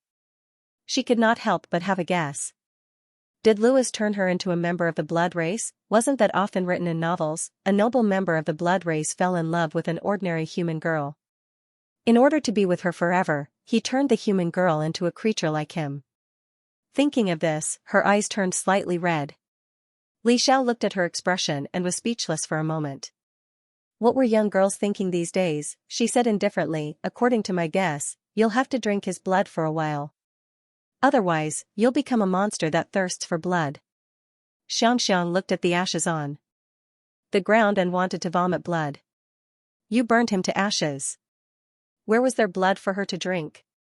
If she had not just witnessed Li Xiao's abilities, she would have cursed out loud. Li Xiao thought for a moment and said, why don't you boil some water and drink it with the ashes? Several players could not help but burst out laughing. Li Xiao glanced at Xianxia and pointed out her delusion. Don't think about immortality. Only a marquis of the blood race or above can do that. Louis himself is not a marquis. How can he help you become immortal? Don't daydream. At most, he can turn you into a monster controlled by blood. Speaking of which, the Bat Demon on Misty Cloud Mountain went abroad a few decades ago. She met the Blood Clan overseas and successfully became a marquis. Therefore, she knew more about the Blood Clan than the other Taoist priests in Hua Nation. She did not think much of them. At least the bat spirit could control her instincts and did not drink human blood. These blood race were controlled by their instincts and were proud of themselves. Xianxia's face was pale. She bit her lower lip and said pitifully, "Then can you help me? Can you save me? I don't want to become a monster." Li Xiao could really solve this problem. For her, this was actually a kind of exorcism. She could do it casually, but she did not want to let Xianxia off so easily. This woman's accusation just now made her very uncomfortable. She picked up the notebook on the table, tore out a page, and wrote a prescription for exorcism.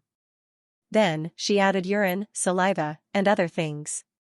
After adding these two things, the effect would be better.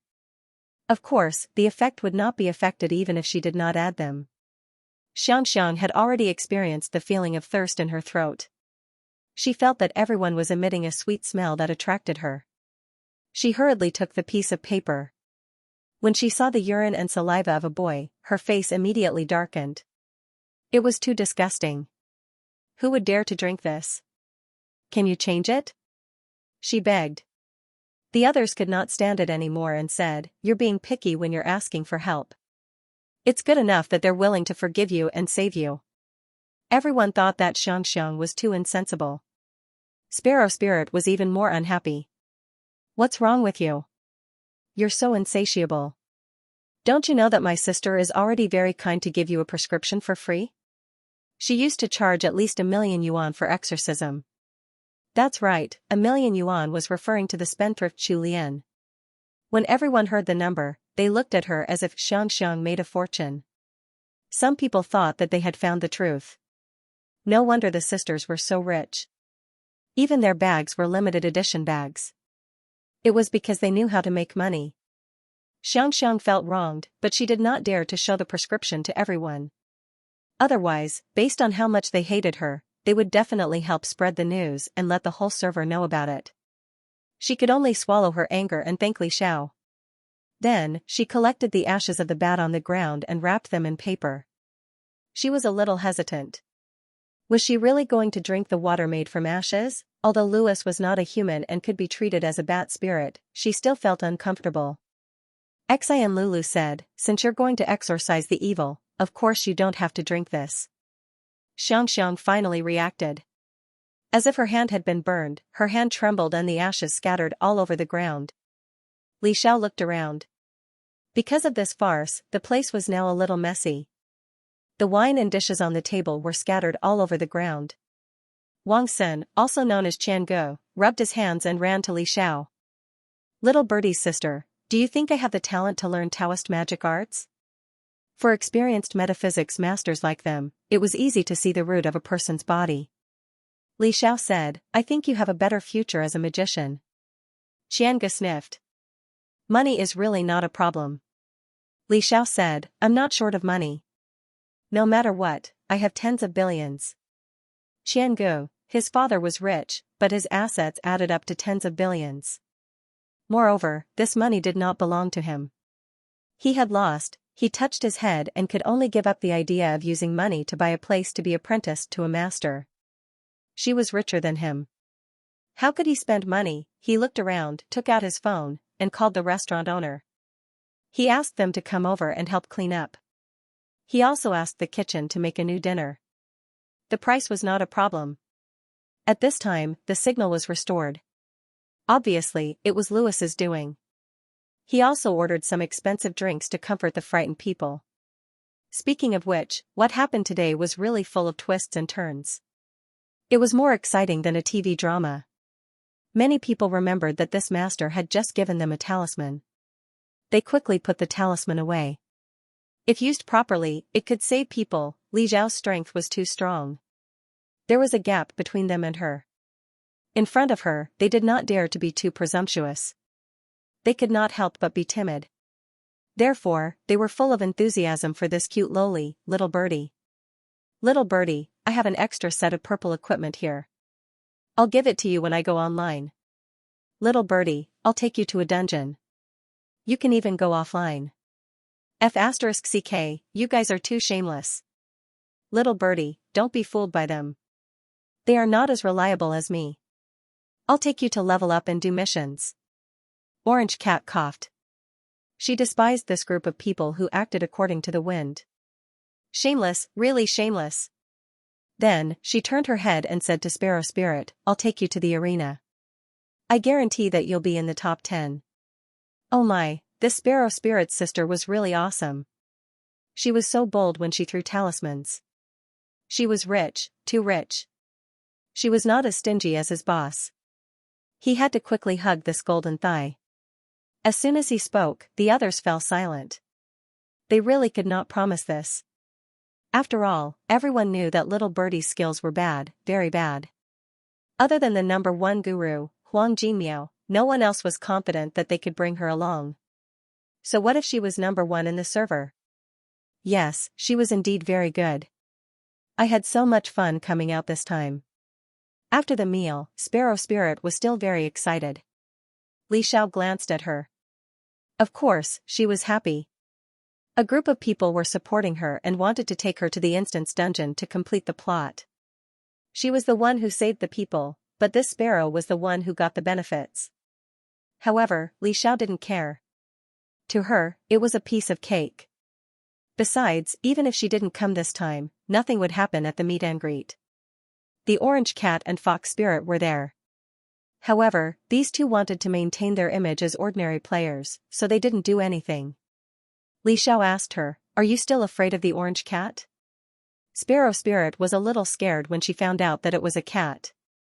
After all, it was her natural enemy. She had been bullied by cats before, so she wasn't afraid anymore. Sparrow Spirit said proudly, If he dares to bully me, I'll let you beat him up. Li Xiao gave her a knock on the head.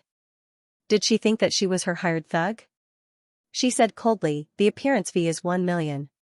For your sake, I'll give you a 50% discount. Sparrow Spirit immediately lowered her head. That was 500,000. She wanted to cry. After she finished writing this book, she could only ask Xiao to help her out once or twice. Sob, sob, sob. She had to work harder to make money. Li Xiao looked at her wrinkled round face. She still kept a straight face, but she wanted to laugh in her heart. This sparrow has been in the human world for several months, but she still hasn't used her brain. If she really met with trouble, would she still watch her get bullied? However, given that she had been quite arrogant recently, it was time to teach her a lesson. This offline game event lasted for 2 days. Sparrow Spirit played to her heart's content before she prepared to go home with Li Xiao. She played during the day and typed at night. In order to avoid being disturbed by her, Li Xiao could only set up a barrier for her. After the event, they stayed for a few more days and ate some of the local snacks. Since remote Cloud Mountain wasn't too far away, Li Xiao brought the Sparrow Spirit back to remote Cloud Mountain. Of course, she didn't forget to bring some souvenirs for her friends. The Bat Demon told her one thing. A week ago, a stranger came to the mountain. He looked a little like the Xinglunian you killed before, but he was younger than the Xinglunian. He looked about 20 years old. A look of vigilance appeared on the Bat Spirit's dark face. I don't dare to get close to him. I'm afraid that he'll discover me. I feel like he's much more powerful than Xinglunian. Although he's smiling, his aura is very dangerous. Li Xiao asked, Between me and him, who is more powerful? The Bat Demon shook her head. I don't know. He couldn't beat either of them, and he didn't dare to fight them. Thinking of this, he was a little depressed. He was a demon that had cultivated for hundreds of years, yet he couldn't beat a human. Was there any justice in this world? Li Xiao continued to ask, What is he doing here? Is he looking for the Xinglunian? If he looked a little like the Xinglunian, then he might be his relative. Maybe he came to look for his relatives. As for whether he would seek revenge on Li Xiao, she really didn't care. When she killed the Xinglunian, she was aware of this. The Bat Demon thought for a moment. He stayed in the Yin cave where the Xinglunian stayed for a night. Then he stayed in the Yinshaoguan for 3 days. Finally, he spent almost a week wandering in the mountain. I think he's looking for something. I don't think he found it. When he left, he was empty-handed. He didn't know exactly what he was looking for, but he didn't dare to ask. After all, many humans didn't like demons. Not everyone was like Li Xiao. Looking for something, Li Xiao pondered. Was there anything valuable in Xianxia Mountain? No, it was just a shabby temple, and she had taken away all the skills in the temple. No, she suddenly remembered something. Could it be that he came for the Taishu mirror? After all, the mirror had disappeared in Xianxia Mountain. However, the divine weapon itself had spirituality. It was not so easy to find, so she was not very worried. She looked at the bat demon. Sigh, I feel that Xianxia Mountain has been forced into everyone's sight, so you have to practice hard. Don't be unable to protect yourself. Although she said that, she was already prepared to spend some time here to help set up the boundary. If there were really powerful people who broke in, she would be the first to know. Even if they were not the demon friends in her memory, she still wanted to help them because they had the same face and the same personality. The bat demon just wanted to cry. He said with some grievance, "My yin cave was destroyed by you." That was his nest. This was where he usually cultivated. Li Xiao choked. I'll help you fix it. She would also plug the gap. Anyway, this kind of thing was new to her. To fix the yin cave and set up the boundary, Li Xiao stayed in Xianxia Mountain for an extra week. After she finished everything and went down the mountain, there was a snake demon, Little Green, with her. If it was just Little Green alone, she would not dare to go down the mountain. However, with Li Xiao around, it was different. Little Green did not have an identity card and could not take the plane. Li Xiao simply put her in a mustard seed. When they arrived at S City, she would take her to the city god temple to get an identity card. After getting off the plane, Li Xiao immediately took Little Green to the city god temple to get an identity card for Little Green. Then, she took Little Green home. The next day, Little Green looked absent-minded. What's wrong? Little Green's personality was a bit Buddhist. Her only hobby was to put on makeup. Li Xiao rarely saw her with a conflicted expression. Little Green said blankly, "City God told me in my dream last night that someone saved me in my previous life. He asked me to repay him and settle the karma." Li Xiao almost spat out. You're not White Snake. Repay him? How do you repay him? Li Xiao thought for a moment. It depends on what he needs. If he needs money, give him money. If he needs a house, give him a house. If he needs a job, find him a job. The sparrow spirit loved to talk about repaying kindness. Her eyes were as bright as light bulbs. What if he needs a girlfriend or a wife? Does he have to repay with his body? That was how it was written in novels, Li Xiao said decisively, then be a matchmaker and introduce him to a few girls. What era was this? Repaying kindness had to keep up with the times. There was no need to repay with one's body. Little Green nodded and listened to Li Xiao's words. You're right. Li Xiao asked her, did City God say who your benefactor was? Things like karma should be settled as soon as possible so that it wouldn't hinder her future cultivation. Little Green frowned and said, I don't know. He recited a poem. I don't have a photographic memory, so of course I don't remember. Her tone was self-righteous. Little Green was a demon without a primary school diploma. It was too difficult for her to recite poems. At most, she could recognize words. She wasn't illiterate. Li Xiao couldn't help but laugh. When you get your ID card, ask him again. Little Green nodded. Next time, she would remember to bring a pen and paper.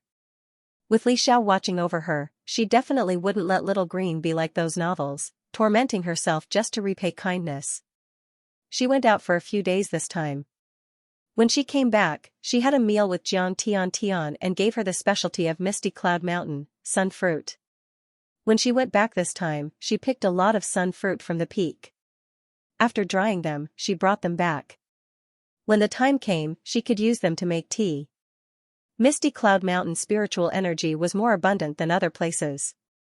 These sun fruits grew on the peak and bathed in spiritual energy. After using them to make tea, it would be good for the body. Jiang Tiantian's mother helped her a lot during the Qing dynasty. Jiang Tian was also her friend, so Li Xiao was willing to give her some. Drink a cup of this every day. It's good for the body. Jiang Tian accepted it seriously and didn't have any complaints because of its simple packaging. Li Xiao also shared with her some of the scenery of Misty Cloud Mountain, which made her yearn for it. In the end, she mentioned something related to Li Qianfei. The chairman of the company Li Qianfei invested and ran away with the money, leaving only an empty shell company. Li Zhao's mouth twitched. When did Li Qianfei learn to invest? She immediately searched for it and finally learned about it on Li Qianfei's Weibo. Li Qianfei took a fancy to this company called Long Fei and used all her money to invest in it. She became the second largest shareholder of the company, second only to the chairman. At first, the company seemed to be doing well. Li Qianfei also received dividends. In the end, the good times didn't last long. In less than half a month, when Li Qianfei prepared to go to the company for a meeting, she found that the company was empty. The money she invested was equivalent to going down the drain. Therefore, Li Qianfei ran to the police and posted this on Weibo. She wanted everyone to help her seek justice and get back this huge sum of money. Li Xiao was speechless. She dared to invest in a company that she didn't know the details of. Li Qianfei.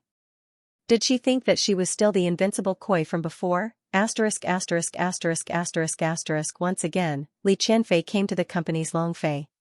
The big signboard was still hanging there, looking like a dragon flying and a phoenix dancing. The door was locked, and the company's outer wall was splashed with a lot of paint and feces.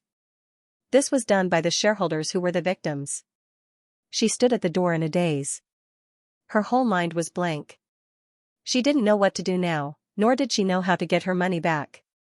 Thinking of this, she couldn't help but feel sad.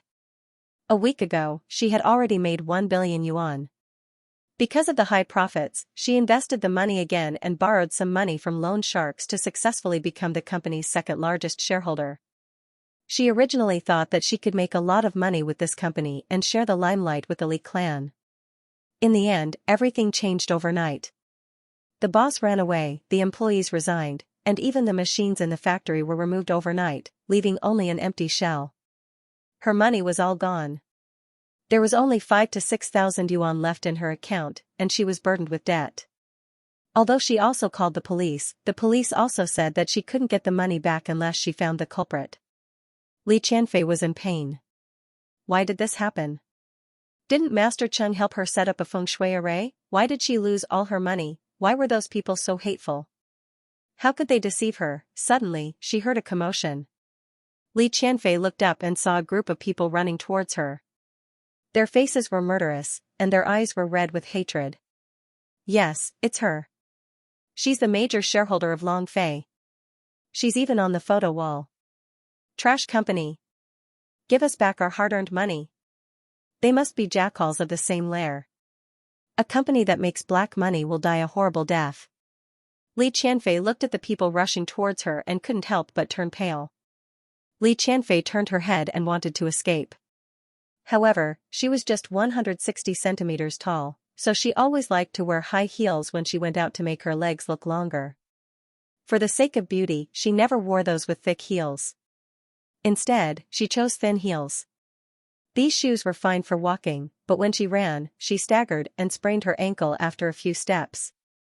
She sat on the ground. The excruciating pain came from her ankle.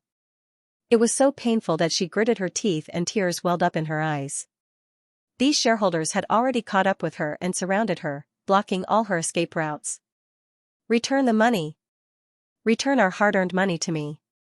My daughter's tuition fees for the next semester have not been settled yet. D*MN Swindler Company, you'll die a horrible death. Li Qianfei's face was full of horror. Her palms were sweaty and wet. She had never encountered such a situation. She was so scared that her legs turned to jelly. Although there were shareholders who had invested with her before and lost their money, she had always been hiding at home and had never come out to deal with them.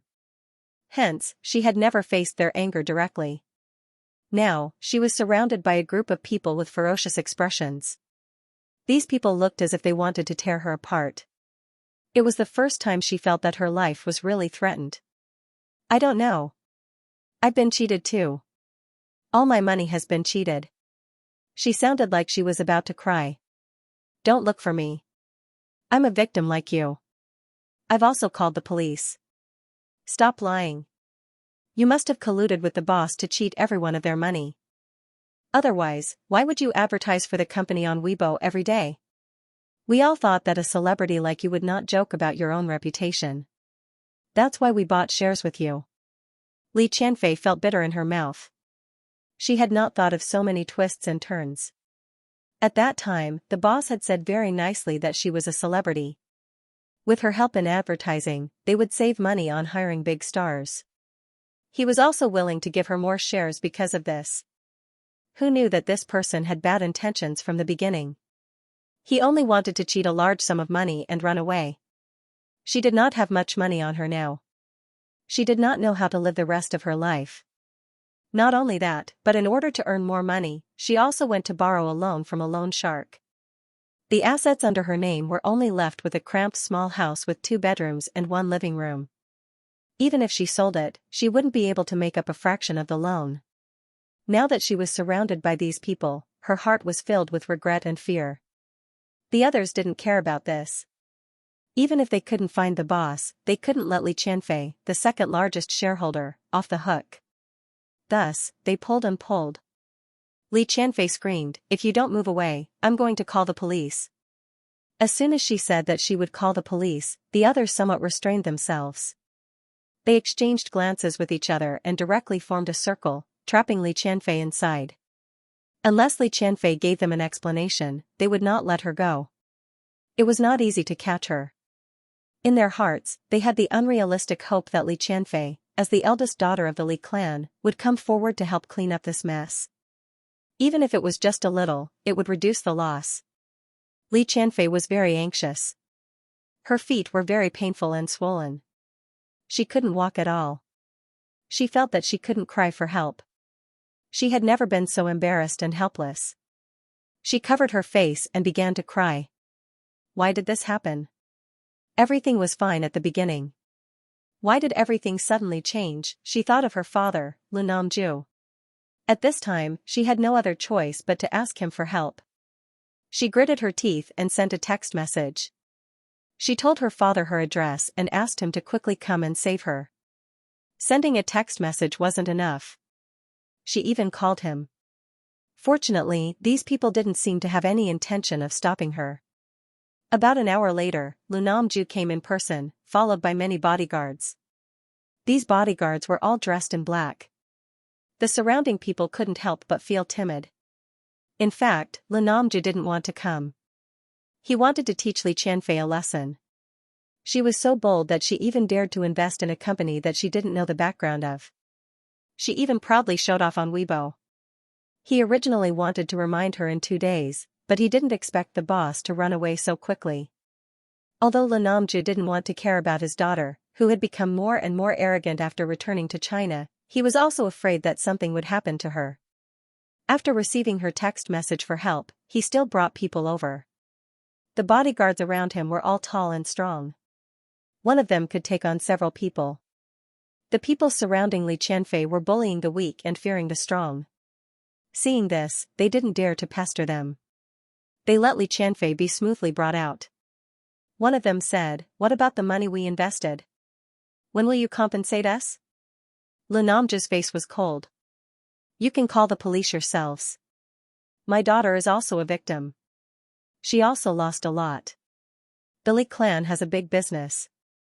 Even if you lost money, it wouldn't be that much. We were cheated out of our hard-earned money." Li Qianfei's brain was about to explode. She choked. "Who said that? I'm worse off than you. I even owe loan sharks."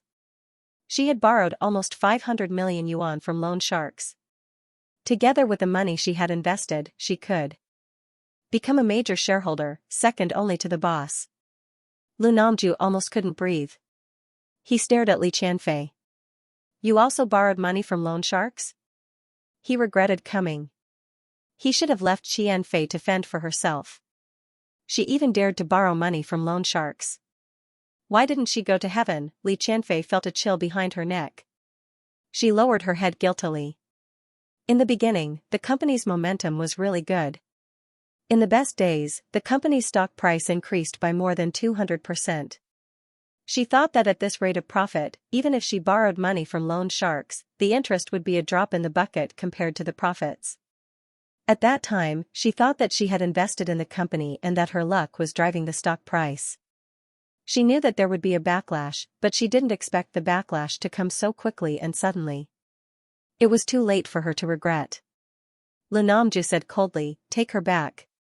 Li Qianfei pursed her lips. Under his imposing manner, she didn't dare to say a word and obediently got into the car. Lu Namju rubbed his temples. The veins on his forehead were throbbing with anger. He originally wanted to kick Qianfei out of the family and let her experience the hardships of life. He wanted to see if she could be more sensible, lest she always thought that it was natural for him to treat her well. Now it seemed that Qianfei was too good at causing trouble. In less than a month, she had squandered so much money. No matter how rich the Li clan was, they couldn't afford the speed of her squandering. He used to think that Li Xiao was a spendthrift, but Li Xiao only received 10 million yuan a month at most. At least she didn't cause trouble. It seemed that he had to lock up Qianfei, at least under his watch, lest she did something else. Lu Namju didn't care about those people and ordered the car to go home. When they arrived at the Li clan's house, Li Qianfei shrugged her shoulders and entered the house listlessly. Chu Lian was furious when she saw her. She gritted her teeth and said, "How dare you come back?" Lin Jiaoxi pulled her sleeve. "Mom, Qianfei is just young," so she was deceived. When Li Qianfei heard the word mom, she suddenly raised her head and looked at Lin Jiaoxi with anger in her eyes. She was about to explode. "You're just a mistress. What right do you have to call me that?" She turned her head and looked at Lu Namju. "Mom is still in jail. Aren't you eager to let the mistress take over?" "Lin Jiaoxi, you're really good at seducing men." When Lin Jiaoxi heard this, she showed a hurt expression. Lu Namju said sternly, "If it weren't for the fact that you've always been willing to let bygones be bygones and speak for you and ask me to help you, I wouldn't have bothered to save you." Lin Jiaoxi said in a low voice, "Nanju, don't say any more. It's normal for Qianfei to have a problem with me." Lu Namju's voice was as cold as ice. "She's already an adult. She's no longer a child, but she's still acting like a naughty child. Even a 3-year-old child is more sensible than her." If Li Xiao was present, he would definitely snort in contempt. Li Qianfei's character was not because of his indulgence. "Don't think that we don't know what you did to the child in Qianfei's belly. If there's a next time, we'll break off our relationship." His tone was merciless. Lin Jiaoxi sighed. "I don't want the relationship between you and your father to fall out because of me. How can I be at ease? I just want everyone to get along with each other in harmony."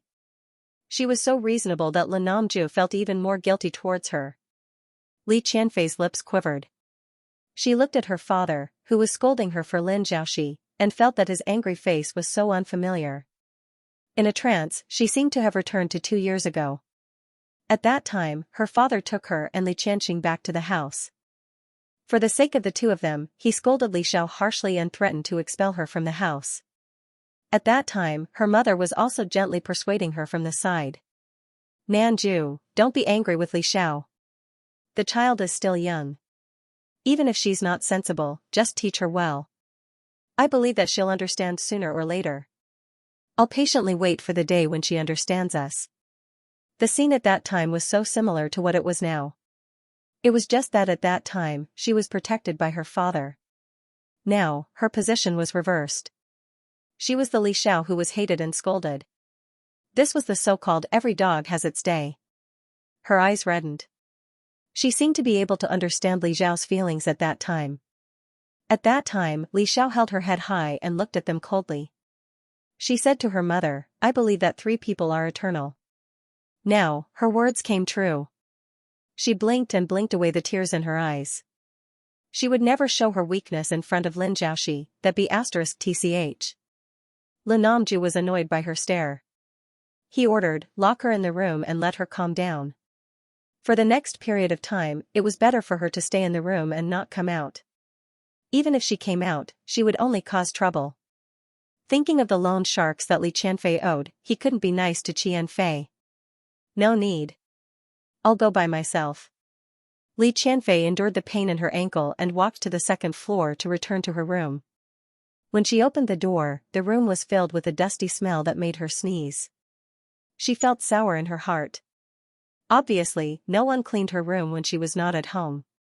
Not even once. She clearly realized that there was no place for her in this family anymore. With a bang, her door was closed and she heard the sound of it being locked. Li Qianfei limped to the bed and lay on it. She covered her head with the quilt and whimpered. Lu Namju sat in the study with a headache. There were too many scandals in the company recently, causing customers to lose trust in them. Not only did they lose a lot of customers, but they also lost the trust of many business partners. After the failed bid for the land in Donghu, the company set their sights on another piece of land. However, Qianfei's judgment was passed and he had to help pay this huge sum of money. Coupled with Qianfei's loan sharks, he was inevitably a little nervous about funds. Once upon a time, he never thought that there would be a day when he would be worried about money. He closed his eyes and heard light footsteps. Then his temples were gently massaged to relieve his fatigue. After a while, Lu Namju opened his eyes and looked at Lin Jiaoxi with a gentle gaze. He knew that what he did was wrong, but he still let Lin Jiaoxi stay at home. He could feel peace when he was by her side. If Chan Kaiying brought him passion, then Lin Jiaoxi brought him warmth and peace. He was now a little afraid of the so-called passion and longed for this peace. What's wrong? If you have any troubles, you can tell me. Although I can't help you, I can be a good listener. Lu Namju hesitated for a moment, but still told her about his predicament. Lin Jiaoxi blinked his eyes. Why don't you sell that house you bought for me? We'll get as much money as we can. Lu Namju couldn't help but laugh. There's no need. That house can only be sold for 10 million at most. I don't need to sell my own woman's house. Lin Jiaoxi hesitated for a moment and said, or you can try to borrow money from Li Xiao? I heard that you gave her a lot of money. She should have a lot of cash on hand. When Li Qianfei had a good relationship with her, she often complained about this matter. It was called envy, jealousy, and hatred. After hearing it a lot, Lin Jiaoxi more or less knew about it. Lu Namju was silent, and his expression was a little shaken. Lin Jiaoxi smiled gently. Your father and daughter after all. There's no overnight grudge. Even if you borrow money, you'll pay it back sooner or later. This will also solve the company's predicament as soon as possible. You're right. In fact, Lu Namju had thought of looking for Li Xiao, but he didn't take any action. After discovering Chan Kaiying's true colors, he owed Li Xiao and the deceased Su Manqing the most. After Su Manqing's death, his apology was transferred to Li Xiao. It was for this reason that he gave Li Xiao the wealth that others thought was very generous. In fact, he received more wealth from the bankrupt Su family. It was because of these things that he couldn't say out loud that he suppressed this thought. But now, the company's situation was really not easy. What Jiaoxi said was right. He could borrow money from Li Xiao, and then return more money to Li Xiao to make it up to her. Lin Jiaoxi continued, it's inconvenient for a girl to live outside. Why don't you talk to her and ask her to move back? She put her hand on her belly. Thinking of Li Qianfei, she couldn't help but sigh. If Li Xiao was here, Qianfei wouldn't keep an eye on her, considering how much he hated her. Lu Namju said, that child isn't used to living at home. He thought of his experience in Li Xiao's villa, and his expression couldn't help but change. But out of a man's pride, he couldn't admit in front of Lin Jiaoxi that he was more or less afraid of Li Xiao. It's just borrowing money, it shouldn't be a big deal. He told himself this. Okay, you don't have to say any more. If Xiao wants to come back, she'll come back. He couldn't help but feel a little impatient when he thought of those nightmares. Lin Jiaoxi didn't dare to say anything more. She had always been the most tactful. After making this decision, Lu Namju quickly went to find Li Xiao. Of course, he didn't go to Li Xiao's villa. Instead, he asked her out. When Li Xiao heard Lu Namju mention borrowing money with an awkward expression, she wondered if she was hallucinating. Was the Li clan that short of money? So short that he didn't hesitate to put down his pride and come to see his daughter. She made tea and glanced at Lu Namju. Did Lin Jiaoxi ask you to come? Based on her understanding of Li Namju, she knew that he would not let go of that little bit of face. Someone must have instigated him to do this. Only Chu Lian or Lin Jiaoxi. Qian Lian was taught a lesson. He wouldn't dare. So, it could only be Lin Jiaoxi. From Lin Namji's expression, she knew that her guess was correct. It seemed that Lin Jiaoxi had become more ambitious after successfully moving into the Li clan. She actually dared to scheme against her. It seemed that the remaining assets of the Li clan weren't enough to satisfy his appetite. Since he had provoked her, it wouldn't be Li Zhao's style if he didn't return the favor. She lowered her eyes. How much are you going to borrow? Lin Namju coughed and said, 3 billion. Li Zhao's expression was subtle. 3 billion? He could also say that. Lin Namju's expression was serious. When we successfully bid for the Nanshan land and develop that area into a new financial center, the Li clan will be able to take off again. When the time comes, I'll definitely pay you back double. Take off my ass. The Li clan's days were numbered. They would probably go bankrupt next year. If she really gave out this amount of money, it would be like throwing meat buns at a dog. There would be no return. She smiled and said, I can give you 3 billion, but I want the 2 buildings in the Tianhu district.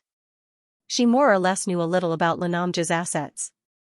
A new subway line was going to open near the Tianhu district, which meant that property prices would rise again. The 2 buildings added together were worth 6 billion. It was equivalent to her buying them at half price. It was definitely worth it. Lin Namju's expression wasn't good. His deep voice was filled with displeasure. You don't believe me? Li Zhao's lips curved, but the smile didn't reach her eyes. Oh, what did you do to make me believe you? Grandpa used to believe you, but then he was angered to death by you. The Su family also went bankrupt. Mom used to believe you. Because of that, she became absent-minded. Even now, I don't know where she is recuperating. I used to believe you, but then Chan Kaiying stepped on me to gain her reputation. I became the arrogant and willful young lady of the Li clan. So, what face do you have now to make me believe you? Lin Namju was speechless. He couldn't even look Li Xiao in the eye. He lowered his eyes. You're right. I'll have someone do the transfer procedures tomorrow.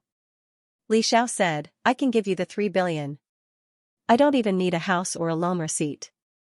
I only have one wish. I want to see my mom. Whether she's good or bad, I want to see her. Her mom had been taken away by her. She was now traveling abroad and sending her postcards from time to time. She was living a leisurely life. If Lin Namju had the ability, then bring her mom back. Lin Namju, he really couldn't do it. The image of Su Manqing's charred body appeared in his mind. He couldn't stay in front of Li Xiao any longer and left in a hurry. Li Xiao drank her tea slowly. In any case, if Lin Namju came to her again in the future, she would bring up her mom. Anyway, her mom wouldn't mind. 3 billion in cash in exchange for a house worth 6 billion that would continue to appreciate in value. This was a good deal. Even if she didn't invest in it in the future, she could still be a landlady. This was the ideal life. Drink your tea. Perhaps because he was in a hurry to get the money, the transfer of Lin Namju's house was completed very quickly. After the procedures were completed, Li Xiao transferred the money. With this money, Lin Namju was revitalized. He spent all his time on that piece of land and didn't have time to care about his family's affairs.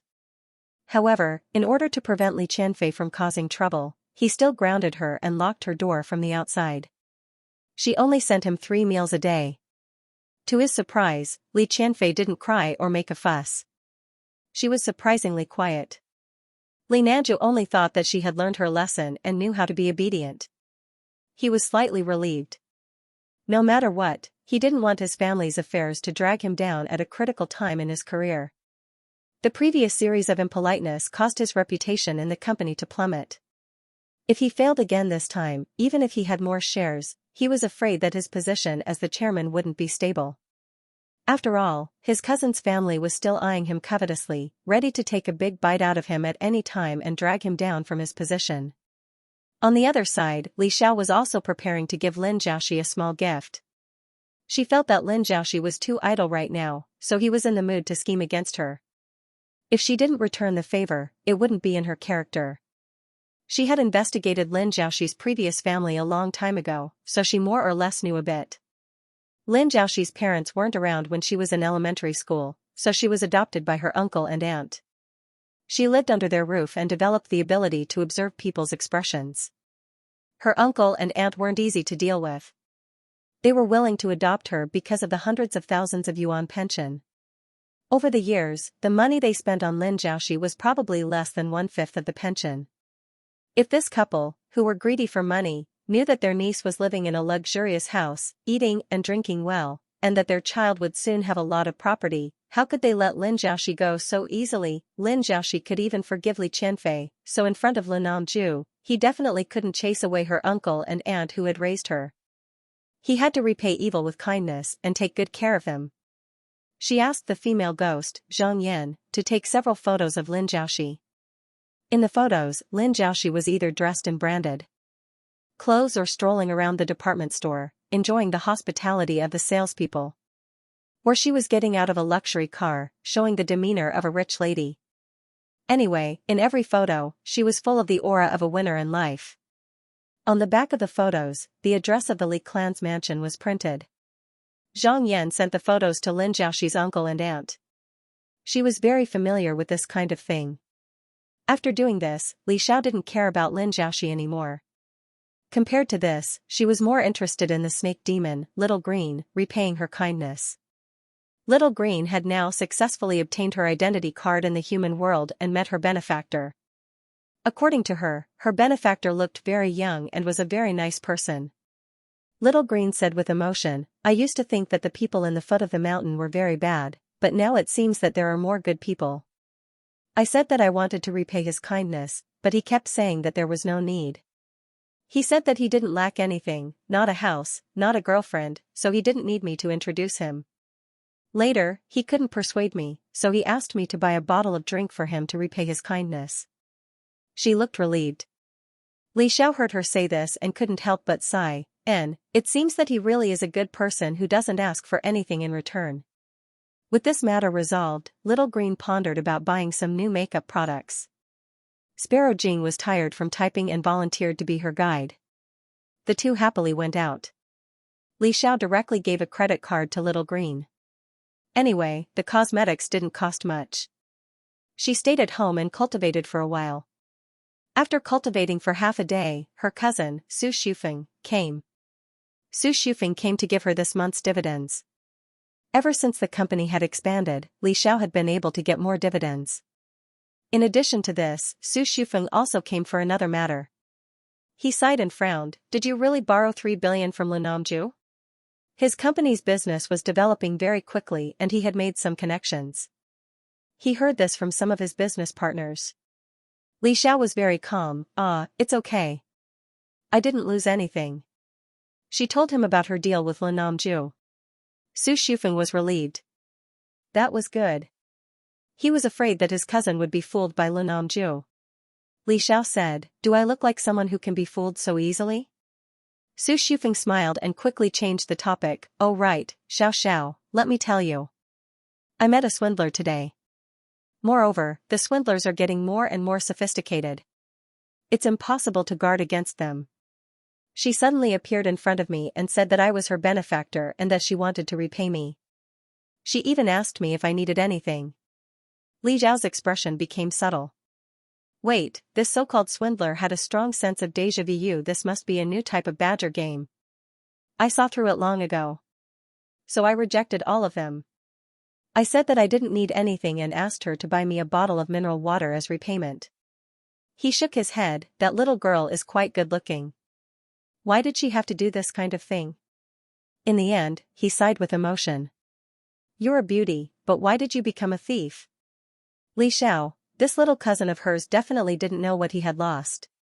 He had missed it. This was the repayment of a beautiful and innocent little snake demon. However, this world was too small, wasn't it? Little Green's so-called repayment was actually his cousin, Su Shufeng. Li Xiao didn't know what to say about such a coincidence. Su Shufeng was still lamenting. But that liar's acting skills were really good. He looked so innocent that even I almost believed him. Li Xiao glanced at him.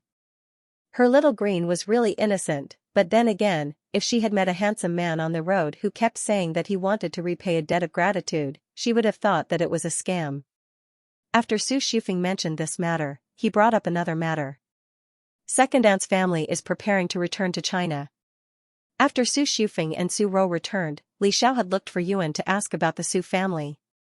Second aunt, Su Yu, was the cousin of her mother, Su Manqin. She was the illegitimate daughter of the second son of the Su family.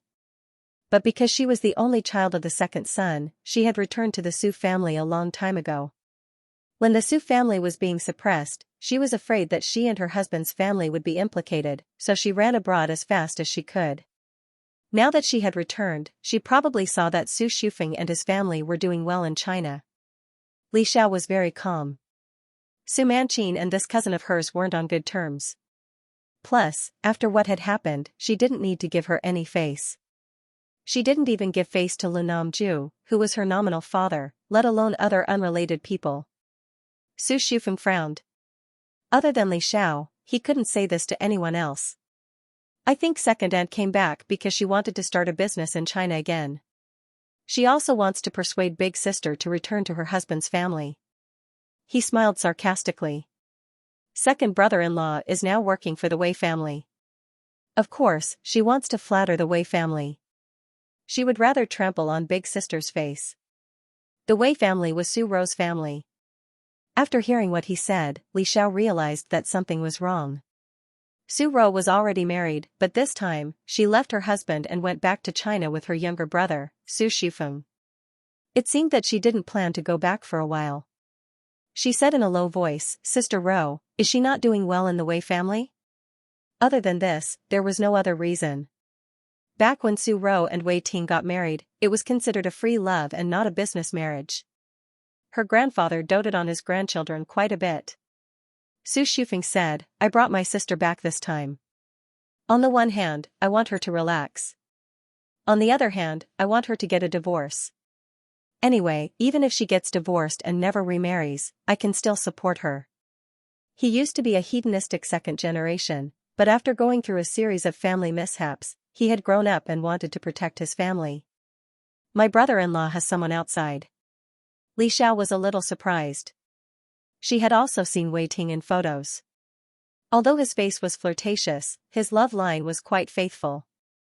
Could it be that she had misjudged him? A few months before we returned to China, my sister saw a lot of reports about him going on dates with other women. There were even photos of him being a mistress. When Su Shufeng mentioned this, he couldn't suppress the anger in his voice. My sister didn't get a divorce because of me. At that time, his company had just been established, and his sister was also worried that his company would be suppressed because of this. Li Xiao thought for a while and said, if she wants to see her marriage after the divorce, she can look for me. I can help her for free. She was a real fortune teller. Su Shufeng thought that Li Xiao was joking. Just as he was about to make fun of her, he saw Li Xiao answer a phone call. After hanging up, she said to Su Shufeng, someone wants to see me for feng shui. Su Shufeng? Wait, isn't this a joke? Li Xiao continued, there is a problem with the piece of land that Quan Ilsen just bought, so he wants to see me. She guessed that before Quan Ilsen looked for her, he must have looked for many feng shui masters, but they all failed. That was why he came to her.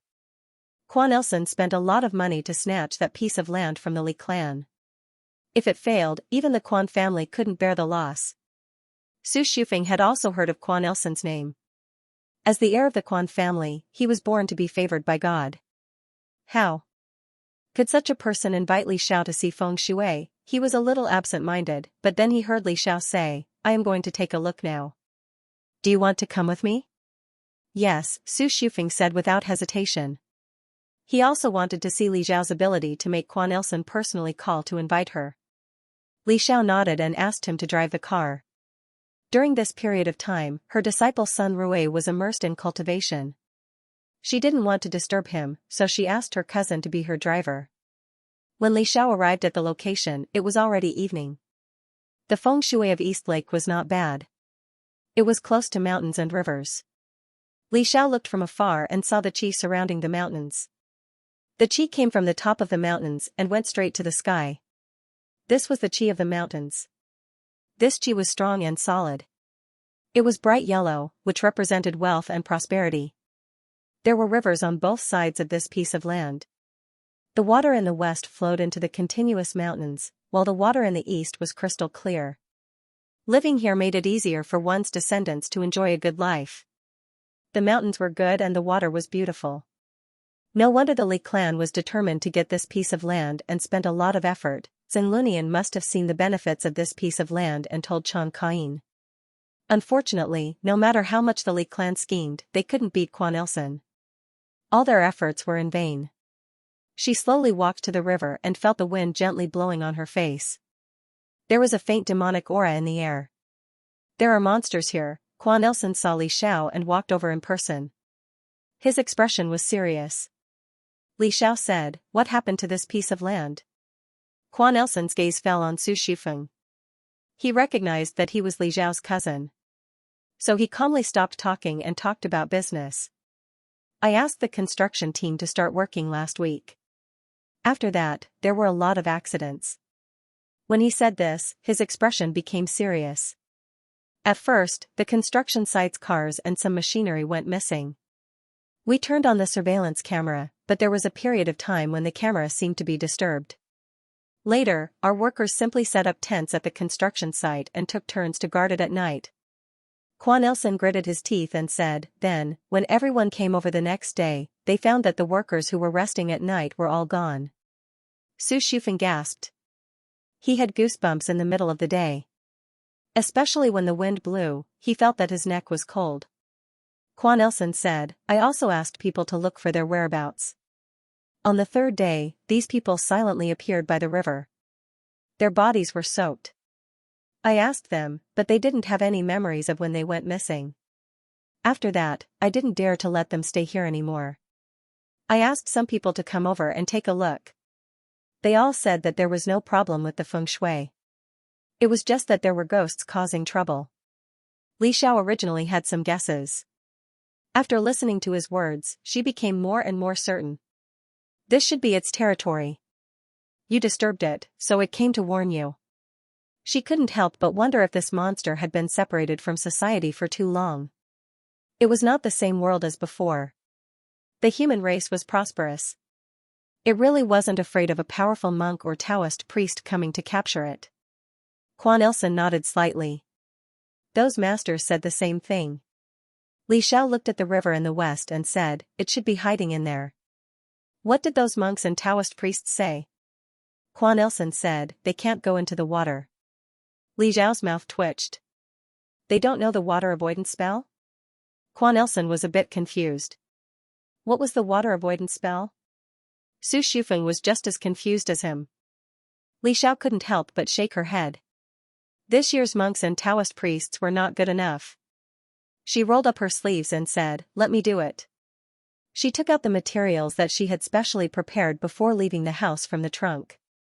After all, she didn't know what she might need. She might as well bring all the materials for drawing charms and complete it on the spot. She thought about which charms she could use if she fought in the water.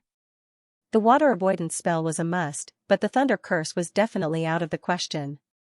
If a bolt of thunder came down, she might be electrocuted as well. The fireball curse was the same, and water restrained fire.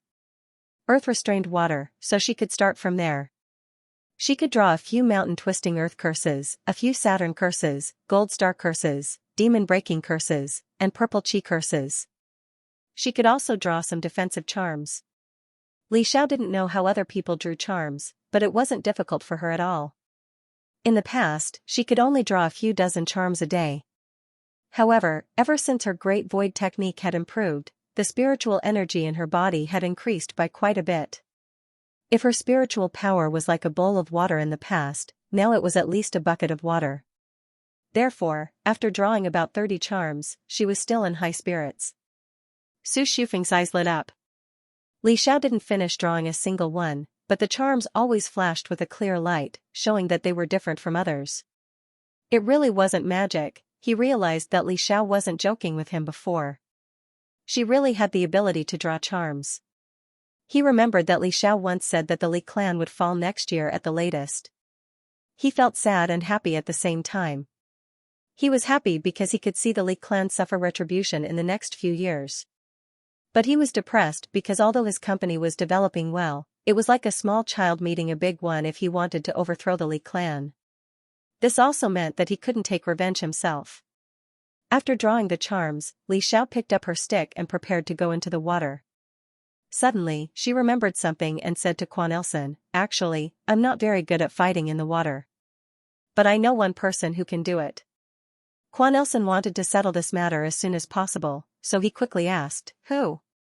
Li Xiao said, "Lu Haixing." As a sea conch monster, the water was his home field. As for Xianxia, Li Xiao didn't recommend him because she didn't know his real identity. Quan Ilsen certainly knew who Lu Haixing was. He was Xianxia's follower. His face suddenly fell. If he asked Lu Haixing for help, wouldn't it be the same as lowering his head to Xianxia? His pride didn't allow him to do that. Su Shufeng quickly said, "Xiao Xiao, why don't you wait for that Lu Haixing to come before going into the water? Otherwise, what if something happens?" The other party was a monster. Even if Xiao Xiao had some ability, she might not be able to defeat a monster. Li Xiao waved her hand and said, "It's okay. I'll go into the water first and come out in half an hour. If I don't come out in half an hour, you can call Lu Haixing." The water-repelling talisman turned into a clear light and drilled into Li Xiao's body. Li Xiao walked into the water and disappeared in front of him. Quan Ilsen looked at the calm water deeply. After a while, he said to his assistant, "Zhang Yao, go check Lu Haixing's and Xianxia's phone numbers and ask them to come here." If something really happened to Li Xiao and he couldn't get help, he would probably regret it for the rest of his life. Compared to this, his little bit of self-esteem seemed to be nothing. Previously, he had thrown away Xianxia's business card, so he didn't write down the phone number. Zhang Yao opened his phone's address book and told him Xianxia's phone number. Well, he didn't expect that the business card he didn't throw away would come in handy so soon. When Li Xiao finished drawing the talisman and entered the water, the sun had already set. It was dark under the water, like the mouth of a giant beast that could swallow everything at any time, causing fear to rise in people's hearts. A gold star talisman burned without a flame, like the light of the sun dispelling the darkness, bringing warmth and light, making evil things not dare to approach. Li Xiao originally drew this talisman to subdue demons and exorcise demons, but she didn't expect it to have the effect of being a third wheel. She felt the demonic aura under the water and walked towards the place where it was the thickest. Her water-repelling talisman could last for about 2 hours, so she had to find the other party as soon as possible. Although she hadn't seen the other party yet, she could imagine that the other party's ability was definitely below Xianxia's. Xianxia could conceal the demonic aura on his body so well that she didn't notice it at all. The other party didn't even conceal his demonic aura, just exuding it casually, as if telling everyone, "Come and catch me, come and catch me." Especially after entering the water, the demonic aura was even more obvious. If she still couldn't find the other party, she might as well kill herself. After walking for about 10 minutes, Li Xiao saw a magnificent palace made of gold. The palace was cast in gold, and the golden color could arouse everyone's greed, making people want to pack it up and take it away. The eaves of the palace were inlaid with fist-sized pearls, like the sun in the water, emitting a sparkling light. Li Xiao was unmoved, and snorted lightly. Showing off your slight skill in front of an expert. The stick in her hand lengthened, floated in the air, and fell, hitting the palace fiercely, creating ripples in the water and spreading out. At the same time, a muffled ouch sounded. The originally magnificent palace also disappeared, turning into a huge scallops. The palace just now was actually an illusion. Using an illusion in front of Li Xiao was undoubtedly showing off one's slight skill in front of an expert. The higher void Dao was best at this Dao. You're too unreasonable, human. How can you come uninvited and hit me? The scallops turned into a human figure. That person had a round figure, and he was touching his head. There was a bump on his head, which was just hit by Li Xiao. Li Xiao said indifferently, "Why are you destroying human construction for no reason? If it wasn't for the clean aura of the scallops and the fact that he didn't kill anyone, Li Xiao wouldn't be so nice." The scallops looked at her vigilantly, and took a step back. "Don't come over here, I'm very powerful. Be careful, or I'll eat you in one bite." After saying that, he opened his mouth wide, looking like a fiend. However, he was a little depressed in his heart. Where did this little human girl come from? Her ability was not small. Even the illusion he created could not deceive her. Scallops, scallops, scallops of scallops, scallops, and scallops, scallops. After all, even humans had their own selfish motives. How could they resist the temptation of the gold, silver, and treasures that he created? Li Xiao saw that he talked a lot of nonsense and didn't get to the point, so she was a little impatient. A mountain-twisting soil spell flew out. After the spell was broken, it turned into a huge mountain and directly pressed down on the scallops. After the soil came into contact with water, it became heavier and heavier. Her expression was calm, and she held a spell in her hand. Now, I'll ask, you answer. Don't talk nonsense. The scallops was pressed down by the mountain and couldn't break free. He looked dejected. Why do you want to steal their construction equipment? The scallops felt wronged. They disturbed my sleep and quarreled all day. Especially the sound of the electric drill. It made my brain turn into paste. I couldn't sleep for a few days. Li Xiao could more or less understand. It was indeed uncomfortable to be disturbed by the electric drill. Because there were no residents nearby, Quan Ilsen's construction team worked day and night in order to complete the construction as soon as possible. In the end, they disturbed the scallops. Her tone became gentle. I'll talk to them and ask them not to work at night in the future. The scallops continued, they also threw things into the water. I accidentally ate them a few times. Pooh, pooh, pooh, it was disgusting. I almost had diarrhea. That's why I wanted to teach them a lesson. Because there was still a mountain on top of it, the scallop demon could tell that although the human girl in front of it was excessively young, she was incomparable to the monks and Taoists from before. Moreover, she only used the mountain to trap him and didn't directly attack him. This made him feel that he still had hope of surviving, so he behaved himself. As a demon that could survive in human society until now, he also had his own survival wisdom. Li Xiao asked, all right, I'll tell them that. Where are the other construction equipment? The scallops coughed and said, I haven't played with toys in a long time. I accidentally broke them. He pointed at a pile of scrap metal not far away. They're all over there. Li Xiao was speechless.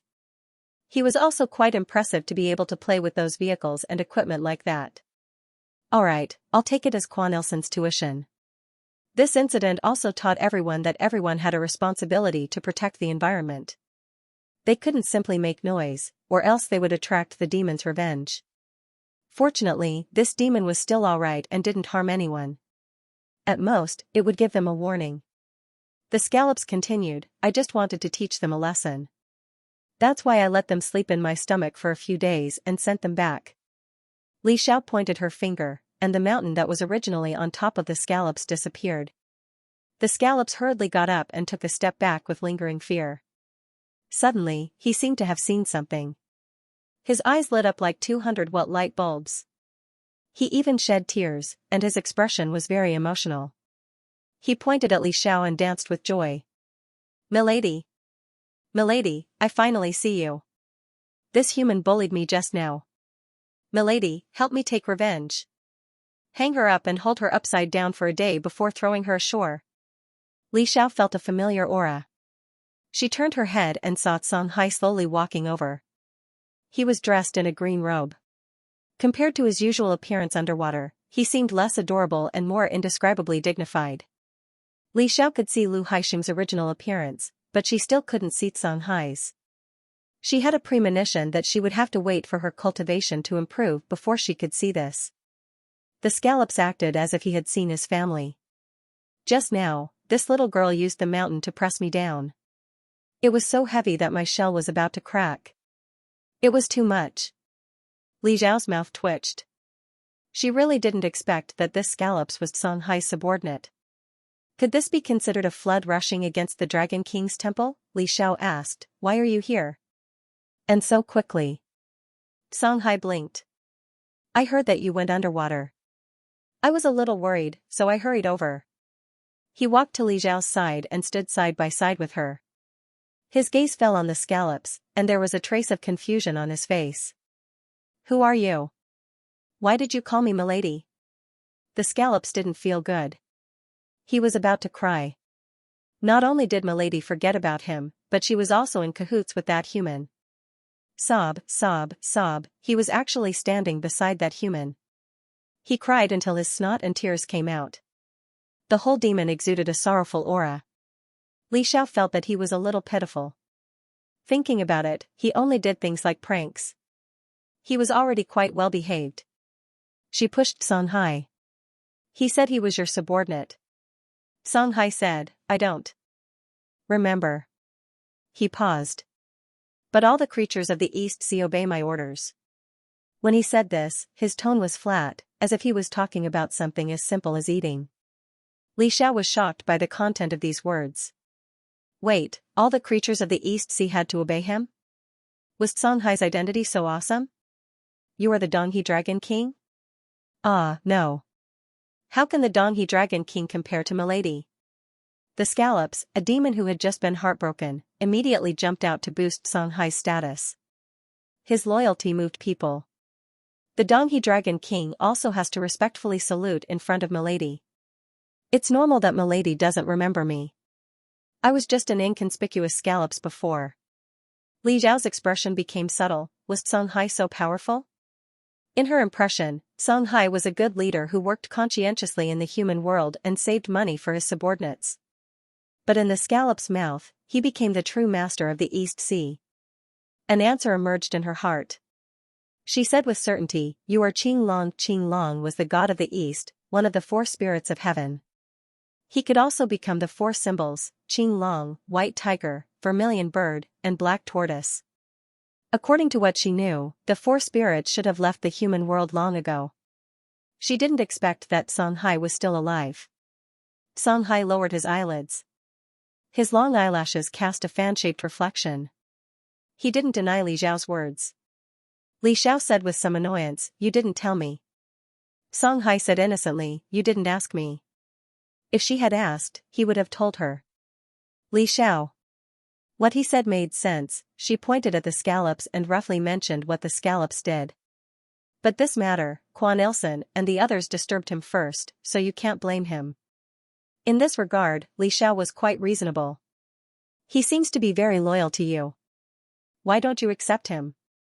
The scallops looked excited. At this time, Li Zhao's image in his mind had changed 180 degrees. She seemed to be emitting the light of Buddha, a good person. This was a good person. Song Ming gave a nonchalant look. Whatever. The scallops couldn't help but cry. But this time, he was moved. Li Xiao saw this and felt a little envious. Damn, Song Hai was so lucky. He casually picked up a follower.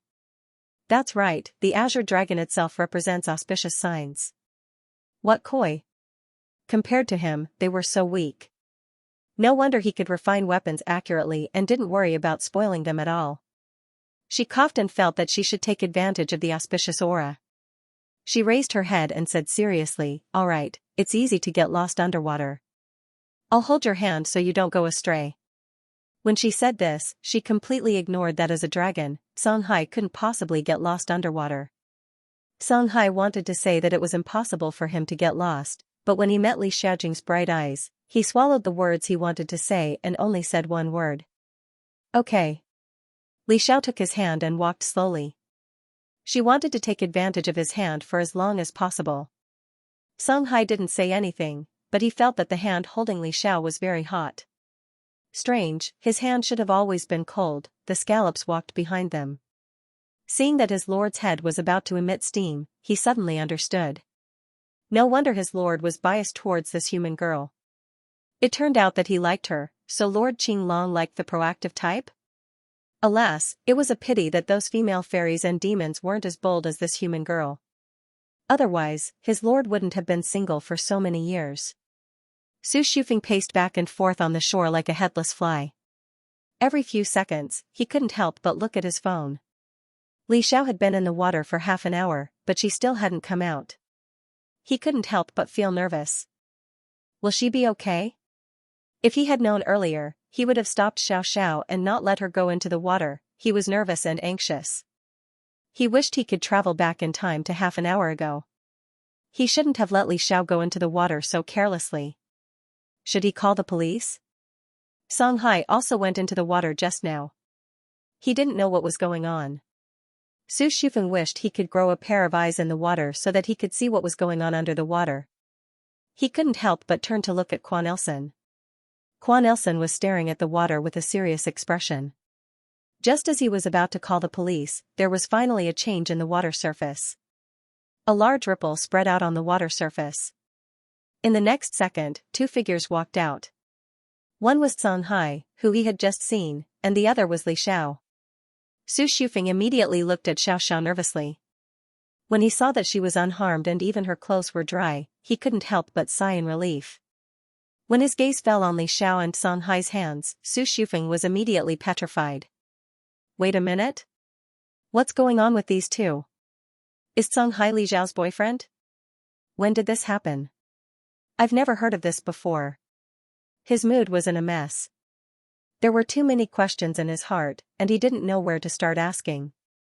Quan Elson immediately noticed them holding hands. Although he was already prepared, when he saw this scene with his own eyes, he felt like his heart was being squeezed tightly by a pair of invisible hands. He almost couldn't breathe. In the past, he had always thought that Songhai wasn't worthy of Li Xiao at all.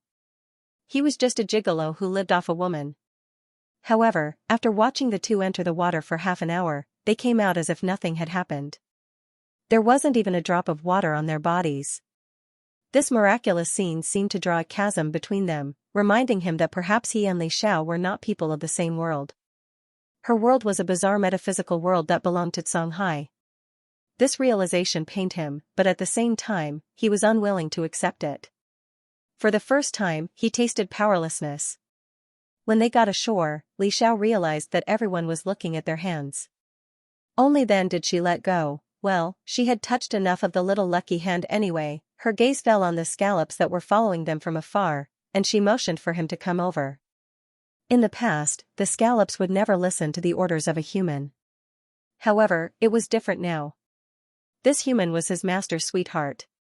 Her status was naturally different. Thus, he ran over eagerly. Li Xiao said, "This is the underwater scallops demon. You were working earlier and woke him up." She explained the ins and outs of the matter. She didn't take sides and was very fair. The scallops also cooperated and revealed his true form, showing that he was different from humans. The corner of Su Shufeng's mouth twitched, so the demons in novels really existed. Quan Elson was stunned. He really didn't expect this to be the reason. His gaze fell on the scallops. Perhaps he should be thankful that the other party was just playing a prank and didn't kill anyone. After the previous incident where he fell into a coma, his style of doing things had more or less changed. He no longer did things his own way. "I understand. I will tell them not to work at night, and I will also tell them not to throw rubbish into the water." The scallops added, "About that, throw some small fish into the water. I don't mind." He liked to eat. Li Xiao glanced at him. The scallops didn't dare to say anything else. Quan Elson said, "Thank you for your help this time. I will transfer the reward to your card." He said this, nodded slightly, and turned to leave. His back was clean and neat, but there was a hint of loneliness. Perhaps he should find a place to get drunk to ease the pain of being heartbroken. Li Xiao was stunned. She noticed that Quan Elson's attitude towards her had changed. He seemed to have become more polite. However, this attitude was exactly what she wanted to see. As for the reward, she didn't ask. Anyway, with Quan Elson's personality, he definitely wouldn't be stingy. "Yes, when the time comes, I will give some to Songhai." Although Songhai didn't come, she could deal with the scallops alone. However, because of him, things progressed more smoothly. Furthermore, he rushed over because he was worried about her. Moreover, there was no harm in being on good terms with the legendary mythical beast. Speaking of which, there was something she was very concerned about. According to the records of the vast Cloud Temple, there had been no traces of other dragons in the land of China since hundreds of years ago. This was also the reason why she didn't think of Songhai as a dragon in the beginning. She didn't expect that he would appear now. So, where did the other dragons go? She didn't know if Xianxia was willing to tell her. She suppressed these thoughts and said to Su Shufeng, I will go to Xianxia's place first. Su Shufeng coughed, it's already dark. Was Xiao going to spend the night at Xianxia's place? And he was the one who drove his cousin into the wolf's den. No, if his sister found out, she would probably beat him to death. He hurriedly pulled Xiao to the side and said reservedly, it's not appropriate to get pregnant before marriage. Li Xiao was stunned for a moment before she reacted. The corner of her mouth twitched, you think too much. We are just friends. I just want to ask him something. Su Shufeng nodded absent-mindedly. Yes, you are just friends.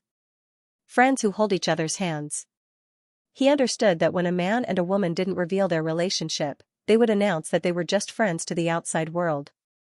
Sigh, when he thought of this, he felt a little sad. He pulled himself together and said, okay, then I will send you there. When you are done talking, I will pick you up. Okay. Her cousin was willing to be the chauffeur, which saved her a lot of effort. Xianxia didn't think of how to arrange the scallops, so he let him stay here. He took Li Xiao's car back. When they arrived at Xianxia's residence, Li Xiao went straight to the point and asked, how many dragons are there in China? She paused for a moment and said, if it is not convenient to say, you don't have to tell me. She could slowly investigate on her own. Xianxia lowered his eyes, there is nothing that cannot be said. I am the only one left. Huh? Where did the other dragons go? Xianxia said lightly, the dragon vein in China has been cut off. The dragon clan's destiny in the human world has been exhausted. In addition, the spiritual energy is getting thinner and the belief is weakening, so the appearance of the gods is getting rarer and rarer. Then why did Xianxia stay here? The dragon vein being cut off was probably referring to what happened to Lu Bowen in the Ming dynasty.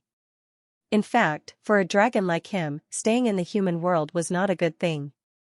The reason why he was getting more and more sleepy and sleeping all year round was probably a way to protect himself. Xianxia said, I stayed here to wait for my friend. He did not have time to give out the gifts that he had refined at that time. And he had a hunch that the reason why his situation was different from the other dragons was related to this matter. Li Xiao was very curious about who Xianxia's friend was. It should be very powerful like him. She asked Xianxia if he had heard about the void mirror. Xianxia's evaluation of the void mirror was quite high. The void mirror can turn illusion into reality. It is difficult to distinguish the real from the fake. So even if you meet the real thing, you may not be able to recognize that it is the void mirror, unless it is willing to let you know. From a certain point of view, the great void mirror was quite impressive. So at that time, when the void mirror was obtained by the first Abbey Dean of Yunxiaoguan, it actually deliberately appeared and fell into the hands of the Abbey Dean. Feeling that there were many mysteries in this, Li Xiao could not help but have the idea of finding out the truth. The next step is to collect the relevant clues. Lu Hao remembered something. When she went to the Su family to pay her respects, the person she met at that time should be Xianxia. After he retrieved the bead, the feng shui of the Su family smoothly turned for the better. She did not expect that their first meeting would actually come earlier than she thought. Eh? Suddenly, something cold was stuffed into Li Xiao's palm. She focused her eyes and saw that it was a dark green bead. Xianxia blinked, I saw on the internet that your birthday is coming up. This is your birthday gift, the water-repellent bead. He did not know if Li Xiao would invite him on her birthday, so he gave it in advance. Li Xiao suddenly understood. This meant that as long as she took this, she would be able to walk in the water as if it was flat ground. She did not need to prepare any additional related talismans. Her eyes curved into crescents as she smiled, thank you. I like this gift very much. She had forgotten that her birthday was coming up. Too many things had happened during this time. She pondered for a moment, what about your birthday? Xianxia thought for a moment, I don't remember. It had been too long. It had been so long that he could not remember his specific birthday. Li Xiao thought for a moment, then let's set the day we officially met as your birthday. We will celebrate on that day every year in the future. Xianxia's expression was very serious, okay, I will try not to sleep on that day. Li Xiao almost laughed out loud.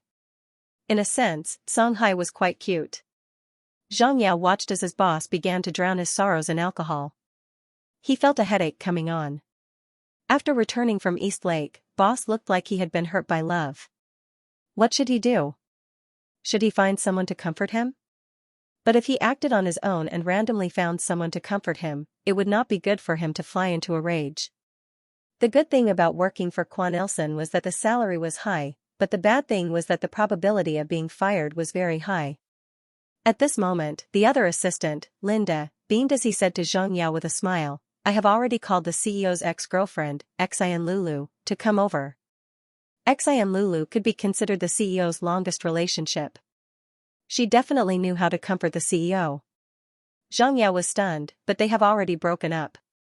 Linda said, even if they broke up, they can still get back together. You don't understand. The CEO's heart is at its weakest right now. If Xianxia really succeeded this time and the two of them got back together, then for this reason, Xianxia should at least show some appreciation for his assistance. Xiangyao's eyelids twitched, but he did not say anything. Since he had already found her, he could not possibly drive her away. Maybe this ex-girlfriend would still be effective. After all, the CEO used to dote on her a lot. He even spent a lot of money on her and bought her countless luxury brands. He even acknowledged her identity in front of the media. If Xianxia had not been unsatisfied and angered him, the two of them would not have broken up so quickly. What's more, Xianxia's appearance was somewhat similar to Li Xiao. Perhaps the CEO could continue to shift his affections to her. Because of this reason, he did not object. Instead, he waited for Xianxia's arrival. 2 hours later, Xianxia, who was dressed up to the nines, slowly arrived. Xianxia looked at Xianxia. Her face was still as radiant as he had imagined. But he did not know if it was an illusion, but Xianxia's facial features seemed to have changed a little.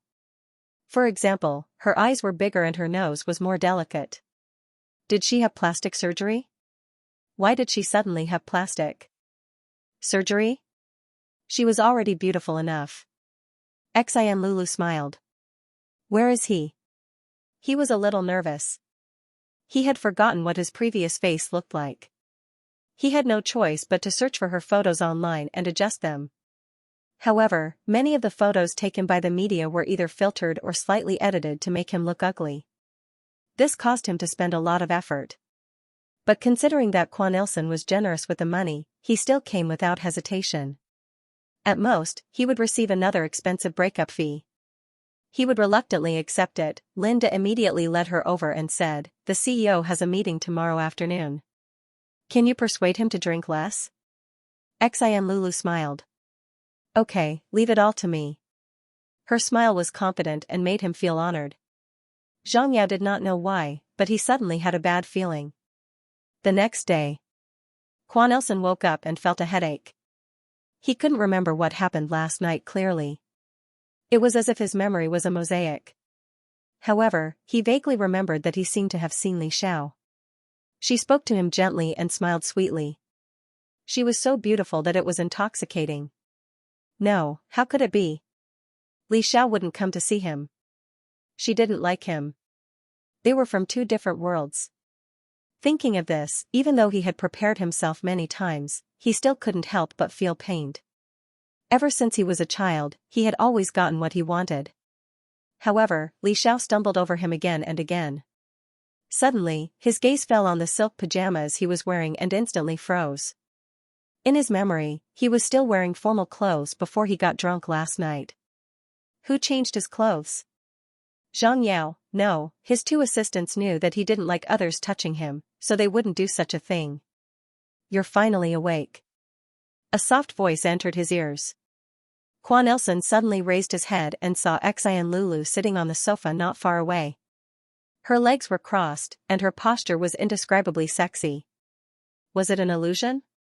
The current Xianxia seemed to have changed a lot.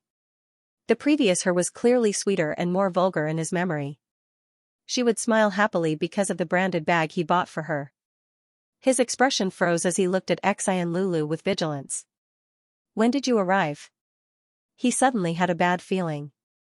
When he got drunk last night, he didn't see Li Xiao, but Xianxia stood up and walked with swaying steps. After a few steps, he realized that something was wrong and patted his head. He was too immersed in playing the fatty's girlfriend, so he couldn't change his mind. He readjusted his mentality and stopped walking like a model. Quan Ilson looked at this scene. His eyelids twitched, and his headache worsened. What the hell is Xian Lulu doing? Xian Lulu smiled. I came last night. Sure enough. Quan Ilson felt his heart sink to the bottom. So the person who changed his clothes was Xian Lulu? Did she have sex with him last night when he was drunk? Could it be that this woman was trying to marry into the Quan family because of her son? I'm not Lanam Ju. I won't do such a stupid thing. He looked at Xian Lulu with disgust, as if he was looking at an insect. Give up. I won't give you the chance. You're not worthy of my child. Even if there was no possibility between him and Li Xiao, the mother of his child in the future must be a woman he carefully selected, a woman who could stand by his side, and not a vain and scheming woman like Xian Lulu. Xian Lulu couldn't help but be shocked by his words. My God, Quan Ilson actually thought that they had sex. Doesn't he know that a man can't do that kind of thing when he's dead drunk? There must be someone who wants to do it but can't. If this human hadn't been drinking, crying, and vomiting all over him last night, he wouldn't have been so kind as to help him change out of his vomit-stained formal clothes. But this person didn't have any memory of last night. Instead, he made a false accusation and slandered his innocence. Even if he was a demon, he still had integrity. He wouldn't sacrifice his body for money. His expression became subtle. So, you're still a virgin. Xian Lulu felt that if this news were to spread, it would definitely shock a lot of people. Who would believe that someone like Quan Ilson, who was rich and handsome, who was already in his 20s, was actually a little virgin without any experience? Could it be that he was impotent? Quan Ilson was a little angry when he heard this. It's none of your business. He snorted and sent a message to Xianxia, asking him to bring a box of morning-after pills. He was going to watch Xian Lulu eat it and not give her a chance to run away and marry into a rich family. He wouldn't let himself become the second Lanam Ju, let alone let Xian Lulu have a chance to become Chan Kain. After a while, Xianxia came up with the box. He glanced at Xian Lulu and couldn't help but shake his head. It seems that Xian Lulu can't do it. Even if she gets the boss's body, she won't be recognized by him. He didn't dare to stay any longer. He was afraid that he would be in trouble. He quickly put down the box and left immediately. He had checked the box. The delivery date of the box was this year. There was no problem with it expiring and losing its effectiveness. Quan Ilson threw the box at Xian Lulu and said with a sullen face, "Eat it." Xian Lulu took the box and looked at it. Morning after pills? Is Quan Ilson serious? I can't take it anymore. This human is too funny. Quan Ilson thought that she was hesitating, so he directly wrote a check. Even though he was dressed in pajamas, it didn't diminish the aura of a person who had been in a high position for a long time. People couldn't help but want to listen to him. Take the medicine and this check is yours. Oh, the light of money is so dazzling. Xian Lulu looked at the number on the check and felt her heart pounding. Fortunately, he came over after receiving the call. Otherwise, he wouldn't have been able to earn so much money. Quan Ilson is so generous. Alas, it's a pity to lose such a customer in the future. He couldn't help but shed tears of gratitude. It's great. I finally have the money to buy the big villa. I can even buy it in full. Thank God, thank God. Thank God for letting me meet Quan Ilson. Quan Ilson frowned in disgust. Xian Lulu's tears only made him hate her more. He hated women who used tears as weapons. Xian Lulu snatched the check, opened the box, and swallowed it in one gulp. She didn't even need warm water. For the sake of money, not to mention the morning-after pill, even if it was the abortion expert Saffron in the palace drama that he had seen before, he would still take it. After all, it had no effect on him. Quan Ilson stared at her and saw that she really swallowed the medicine. There was no possibility of her spitting it out again. He was slightly relieved.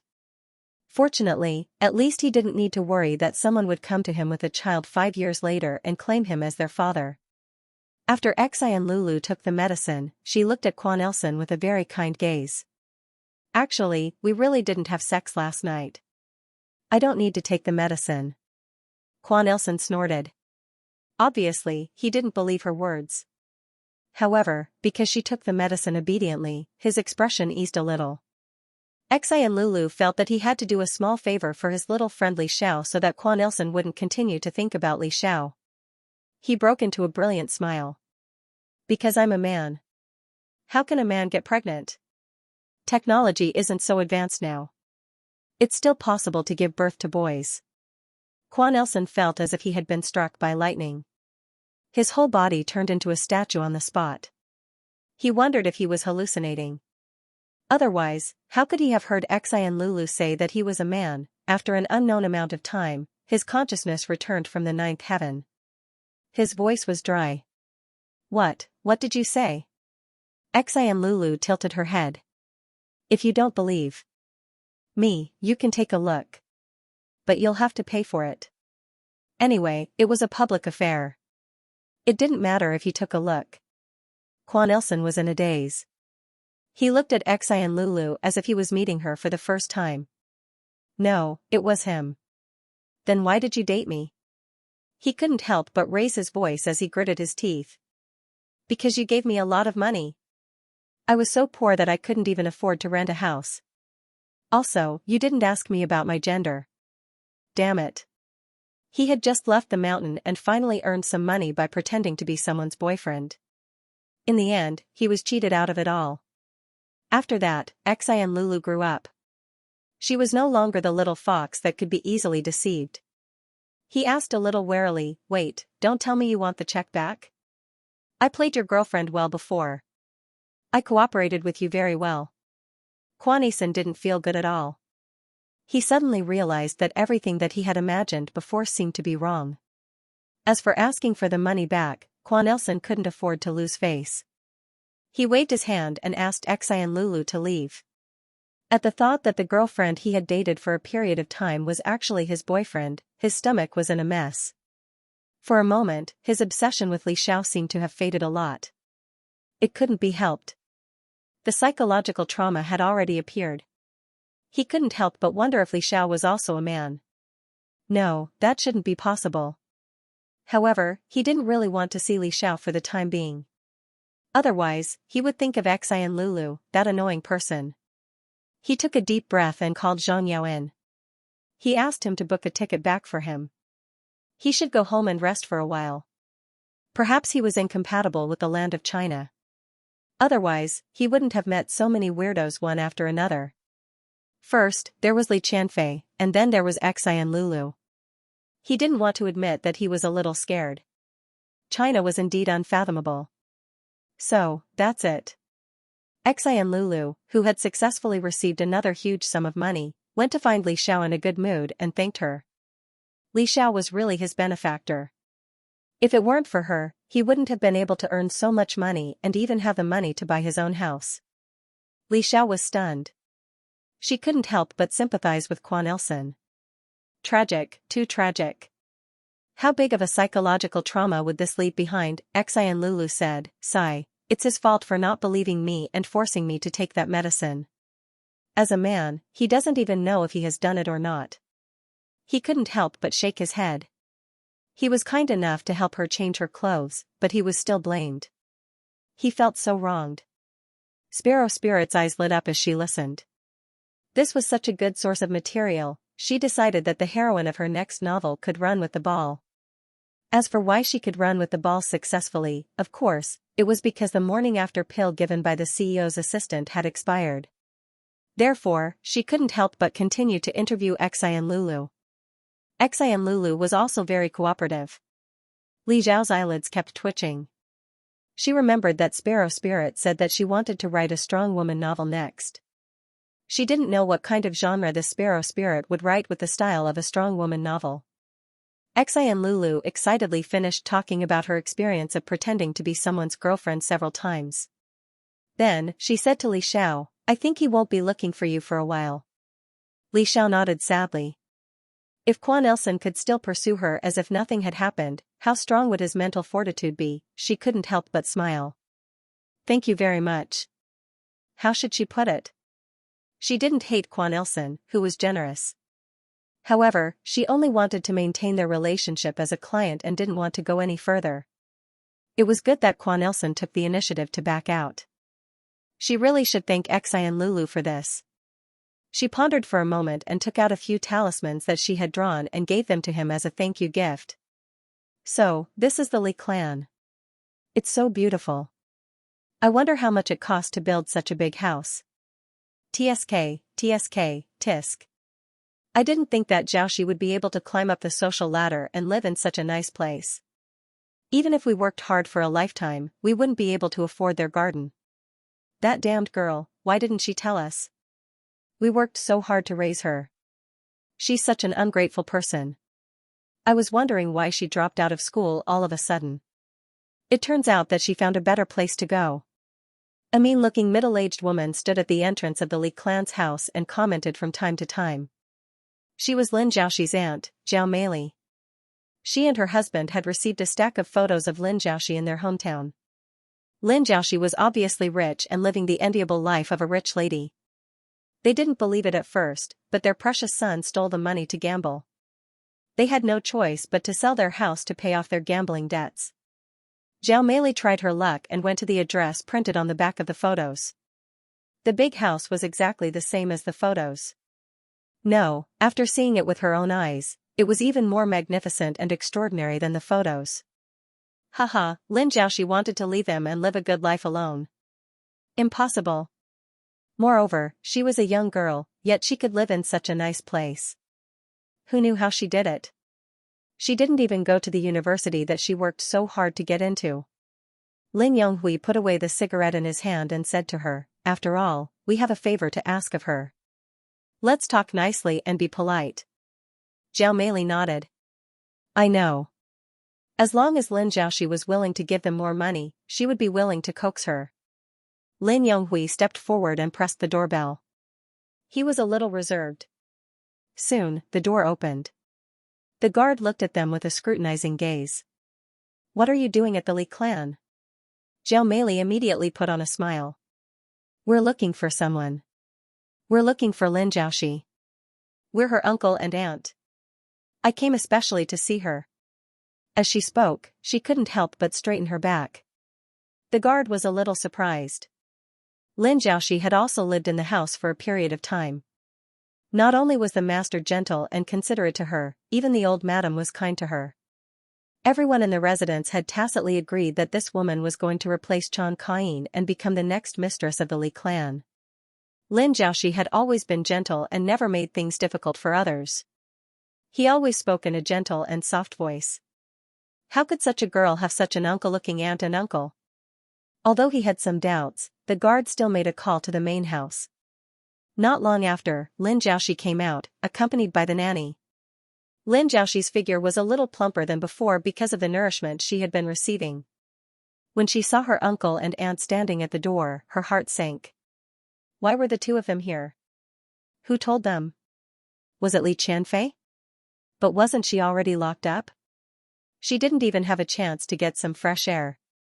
She wanted to pretend that she didn't know them, but Lin Namju would know if she was telling the truth after he came back to investigate.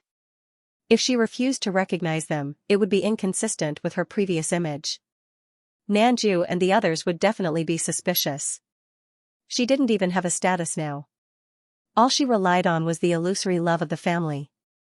Xiaoxi, why didn't you come home for so long? Why didn't you give us a call? Auntie missed you so much. You don't know how worried your uncle and auntie and I were about you. When Zhao Meili saw her, she immediately rushed forward, wanting to hug her niece who seemed to have grown up. Lin Xiaoxi's nanny quickly stopped her. Be careful. Miss Lin's body is a little inconvenient. Lin Xiaoxi also subconsciously covered her stomach. Zhao Meili's gaze fell on her slightly protruding stomach, and she suddenly understood. No wonder she could live in such a good house. She was pregnant and relied on the child to climb up the social ladder. Since there wasn't even a wedding, if there was a wedding, there was no way they wouldn't inform their relatives, it meant that she was just a rich man's mistress. TSK, TSK, TSK. She looked so noble and virtuous. She earned her own money to go to university, but in the end, she was still a mistress. She despised her in her heart, but on the surface, she still said warmly, "Xiaoxi, are you pregnant?" Then I came just in time. I have the most experience in taking care of pregnant women. Look at your brother. I've raised him so well since he was young. Then, she affectionately held Lin Xiaoxi's hand, not giving her a chance to speak at all. A small person like Zhao Meili also had her own way of survival. Lin Xiaoxi watched as her aunt turned the tables. After entering the Li clan's house, she even spoke affectionately to her mother-in-law, the Chu Lian. In Zhao Meili's eyes, it was more useful to please her mother-in-law than to please Lin Xiaoxi. Thus, she said all sorts of nice things. Although it sounded tacky and it was the same few sentences over and over again, it couldn't stop the Chu Lian from liking her. After the Li clan's decline, the Chu Lian didn't like to go out and play cards with others. In the past, when she played cards, others would feed her cards and flatter her. Now, there was no lack of cynicism. Now that she heard people praising her, she felt as if she was floating. She even asked Zhao Meili to stay for a while. Lin Xiaoxi's face couldn't help but turn pale, but she couldn't find an excuse to stop her. Zhao Meili looked at her and suddenly said, "Speaking of Xiaoxi, I had a few good friends in high school. They always asked me about Xiaoxi's situation. Now they can finally rest assured that Xiaoxi's life is quite good. I remember that one of them is surnamed Wang." Lin Xiaoxi's fingers trembled slightly. Surnamed Wang. She only thought of Wang Fei. Wang Fei was her high school classmate. He was a well-known hooligan in her class, but he was very popular in the underworld. Lin Xiaoxi dated him in high school. Thanks to him, no one dared to bully her in school. When she was in college, although she broke up with Wang Fei, he still gave her 3,000 yuan, saying that he was funding her education. She was grateful to Wang Fei, but she didn't want Lin Namju to know about it. Lin Namju always thought that he was her first love. She had no feelings before. If he knew that she lied to him, thinking of this, she couldn't help but panic. She quickly said, "I'll take uncle and aunt to the guest room and pack your luggage." Chu Lian and Zhao Meili chatted happily. They nodded and said, "Okay." They also ordered the kitchen to prepare a big meal for Xiaoxi's uncle and aunt. After Lin Xiaoxi took Zhao Meili and Lin Yonghui to the guest room, he closed the door and looked serious. "What do you want?" Zhao Meili giggled and said, "We just want to see how you're doing. You're pregnant now, and it's not good to have no family to take care of you. So I decided to stay and take care of you. You see, your mother-in-law also likes me." Thinking of this, she couldn't help but feel proud. She glanced at Lin Xiaoxi and said, "But I'm a bit worried about my family. Sai, you know your brother's situation. He owes a lot of money. Your uncle and I only have one son." Lin Xiaoxi gritted his teeth and said, "I know. I'll ask someone to help pay it back. But there won't be a next time. If there's a next time, I won't compromise even if I'm abandoned by Nanju." Zhao Meili quickly coaxed her, "I know. I know you're the most stubborn. Just help your brother this time." Lin Xiaoxi wasn't happy. She had a premonition that her future life wouldn't be peaceful. Zhao Meili looked at her expression and sighed. "And your brother, he only has a junior high school diploma. Our house is so small. It's time to change to a better house. Otherwise, he won't be able to marry a good wife.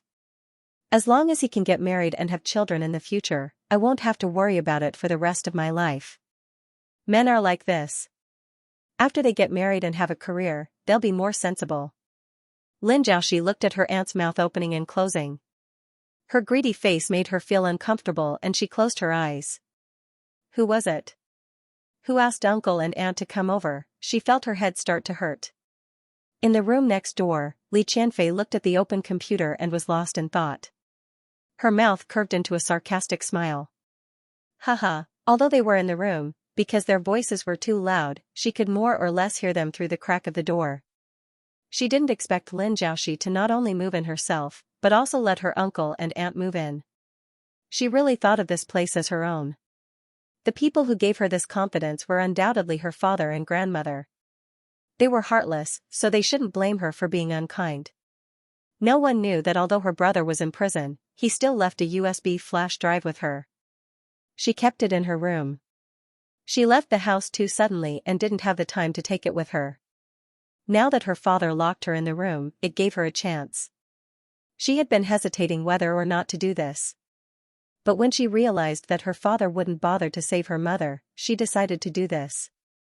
Why should Xianxia take away her brother, and her mother's things? Her brother didn't trust her father, so he left these copies.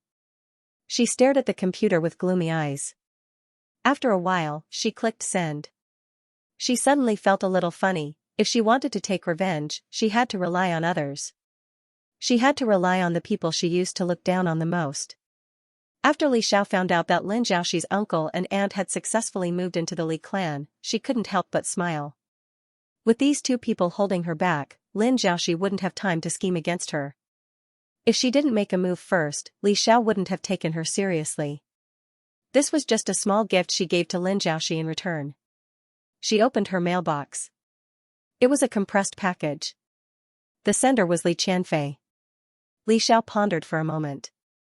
This compressed package, would there be a virus? She always felt that Li Qianfei would do such a thing. There were 2 words written on the compressed package, ledger. She couldn't help but feel itchy. Forget it, I'll just give it a try. Even if there was a virus, it would at most destroy the computer. She also wanted to know what Li Qianfei sent her. She always felt that Li Qianfei, who had a falling out with Lin Namju, was becoming more and more evil. After downloading it, she opened it smoothly. Li Xiao nodded slightly. Fortunately, there was no virus. When she uncompressed it and saw the contents, she couldn't help but be stunned. These were actually Lutia's real ledger. Every detail was clear. There were even details of Lutia's bribery. This was a big gift. Even if Li Xiao had Zhang Yan and the others, they wouldn't be able to get this. With this, it would definitely be able to really hurt the Li clan. She couldn't help but reply to Li Qianfei. Is this a birthday gift for me? Thank you. I like it very much. Although it was good stuff, it wasn't very useful in Li Zhao's hands. After she made a few copies of the account book, she called the Chang dynasty and made an appointment with her. The Chang dynasty was also shocked by Li Qianfei's actions. Does she want her family's company to go bankrupt that badly? She even gave out the account book. It was obvious that she hated Lin Namju very much. The Chang dynasty didn't really like Lin Namju. At first, he used the Su family to gain a foothold, but after he met his true love, he dumped his first wife. After his true love was locked up, he got a mistress. Lin Zhaoxi swaggered into the Li clan's mansion. Chu Lian even hired a professional doctor to stay at home 24/7. Therefore, her existence wasn't a secret in the circle. Only Lin Namju and the others thought that they hid it well. Although Lin Namju was indeed heartless and a scumbag, he still helped Li Qianfei clean up after Chan Kain. He didn't care that Li Qianfei lost so much money in such a short period of time. He even helped pay off the loan sharks. Li Qianfei's daughter only remembered the bad and not the good. She reported Jianan as she pleased. Now, she even brought out the account book. She wouldn't stop until she destroyed the Li clan. Even the Chang dynasty, who looked down on Lin Namju, couldn't help but pity him for a few seconds. Tragic. It was too tragic. She gave birth to such a daughter. She was simply here to collect debts. Her Tian was the best. Although she didn't like to talk, she was always very sensible and wouldn't stab her in the heart. However, this so-called sympathy only lasted for a short while. In the end, Lin Namju asked for it.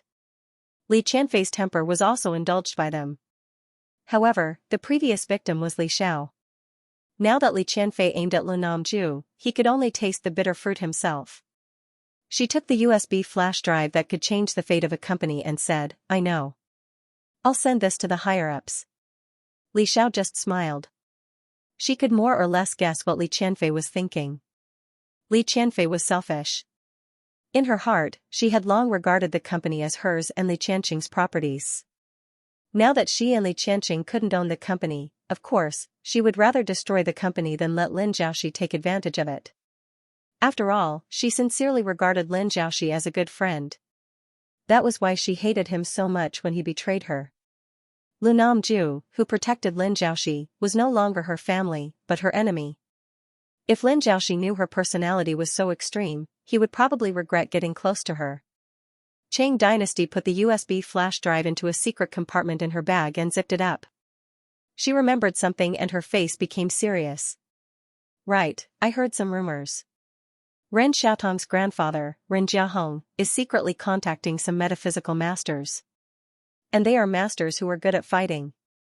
No matter how careful Ren Jiahong was, it was impossible for him to not leave any traces. Because of this characteristic, Qing Dynasty couldn't help but guess that Li Xiao was involved. Was the Ren family targeting Li Xiao? Li Xiao never hid her uniqueness. She even put her name in front of the relevant departments. People in the circle who were sensitive to rumors knew that she was a metaphysical master with extraordinary means. Even Zheng Lunian was no match for her. The Ren family had a reason to hate Li Xiao. Even if they were disappointed in Ren Xiaotang, Mr. Ren had invested a lot of effort in this grandson. After Ren Xiaotang was arrested, the Ren family used their connections to help him get bail. Unfortunately, they were targeted by their political enemies and couldn't do much. If it was just a simple fabrication of false evidence, it would be easy to get bail. However, Ren Xiaotang did it for Zheng Lunian, a murderer who had killed many people. The case was more serious. Even if they hired a lawyer, he would be sentenced to at least 3 years in prison. Chang Kaiyin was in the same situation as him. Moreover, Ren Xiaotong's case was exposed, and it had something to do with Li Xiao. This caused the Ren family to be very passive. They couldn't suppress it and were ridiculed by many people. In the end, they had no choice but to expel Ren Xiaotang from the family to express their attitude. Li Xiao also understood the meaning behind her words. She smiled slightly. Then bring it on. In this field, she was confident that she wouldn't lose to anyone. Even in her original world, her opponents were usually demons and not ordinary celestial masters. Moreover, the Ren family was also in the scope of her revenge. She lowered her eyes and looked a little indifferent. Qing Dynasty stopped here and said with a smile, "It's your birthday in a few days. Are you going to celebrate it this year?" Li Xiao thought for a moment and said, "At most, I'll invite my friends over for a meal. There's no need to celebrate. If she held a big banquet, she would have to pay for it." Lu Namjie didn't even give her pocket money now. They definitely wouldn't reimburse her. Li Xiao had already thought about it. She didn't plan to invite more than 10 people to her birthday banquet this time. Although she had a good relationship with Jian Chao and worked well with him, most of the guests at this birthday party were of the same age as her. She was an elder with a strong aura, so it was inevitable that others would be restrained. Moreover, it would be too conspicuous, so she only invited Tian Tian. Similarly, Yuan didn't invite her either. However, she had already congratulated her and sent her a gift. Lu Namju also called her and asked if she wanted to go home and hold a birthday banquet. Li Xiao naturally refused. Her birthday was only once a year. She didn't want to see those annoying people. Moreover, the Li clan's mansion wasn't her home. Naturally, Songhai was also someone she invited. After all, they had helped her a lot. Su Shufeng's mood was very complicated when he saw Songhai. He pulled Li Xiao to a corner and asked in a low voice, "Did you tell Auntie about Songhai?" Li Xiao was stunned. "Mom? No, we're just ordinary friends." She just wanted to be friends. There was no need to report this. Su Manqin had always been very open-minded in this regard. As long as his daughter was happy, it was fine. The corners of Su Shufeng's mouth twitched. Ordinary friends wouldn't hold hands all the time. Moreover, when Songhai knew that Li Xiao had jumped into the water, he followed her without hesitation. This made him have a good impression on him. Su Shufeng looked at Song Ming, who had sat down obediently the moment he entered the room. Then, he turned to look at his cousin, who was acting as if nothing had happened. Su Shufeng couldn't help but sympathize with Song Ming. Xiao Xiao probably just wanted to play to pass the time. That was why she hadn't prepared to meet his parents. Wait a minute. Was Li Xiao deceiving the feelings of an innocent young man? If Li Xiao knew what he was thinking, she would definitely refute him. What young man? he was at least tens of thousands of years old. Because of this subtle feeling, Su Shufeng couldn't help but look at Songhai with a pitiful halo. He was no longer as indifferent as before. Su Rou didn't know the inside story. When he saw that his cousin Li Xiao had a few more friends, he couldn't help but feel happy. She ordered a big cake that was as tall as 3 people and asked someone to send it over. The gift Su Shufeng prepared was a jade bracelet. It was a rare imperial green. It was clear and looked very expensive. Li Xiao directly put it on the spot. At this time, Little Green also came back. She had been outside preparing a birthday gift for Li Xiao for the past few days, so she didn't come back. When Su Shufeng saw Little Green, he was stunned for a moment. Wasn't this the swindler who tried to play badger before? He pointed at Little Green. Why are you here? Little Green was a little confused. She said in confusion, I've always lived here. After she left the mountain, she had always lived at Li Xiao's place. Li Xiao slapped Su Shufeng's finger away. Coincidentally, every time Su Shufeng came over, Little Green happened to be away. So during this period of time, the two of them didn't meet face to face. She said to Su Shufeng, this is my good friend, Little Green. Yes, she looked for you that day because I wanted to play a prank on you. She casually found a reason for Little Green's behavior. Su Shufeng's mouth twitched. Your personality hasn't changed since you were young. You just like to bully me. He quickly accepted this reason. Little Green opened her mouth and wanted to say something, but Li Xiao quickly covered her mouth. Anyway, that's it. Little Green blinked and waved the box in her hand. Li Xiao let go of her hand and took the box. She opened it on the spot. Inside the box was a bottle of ointment. She opened the bottle and smelled the fragrance of plants.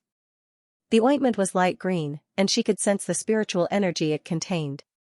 She didn't know what method Little Green used to seal the spiritual energy that was easy to dissipate in the ointment. Little Green said, I borrowed Tian's family's laboratory and made this. You can use it to apply on your face and body. It's very effective on scars.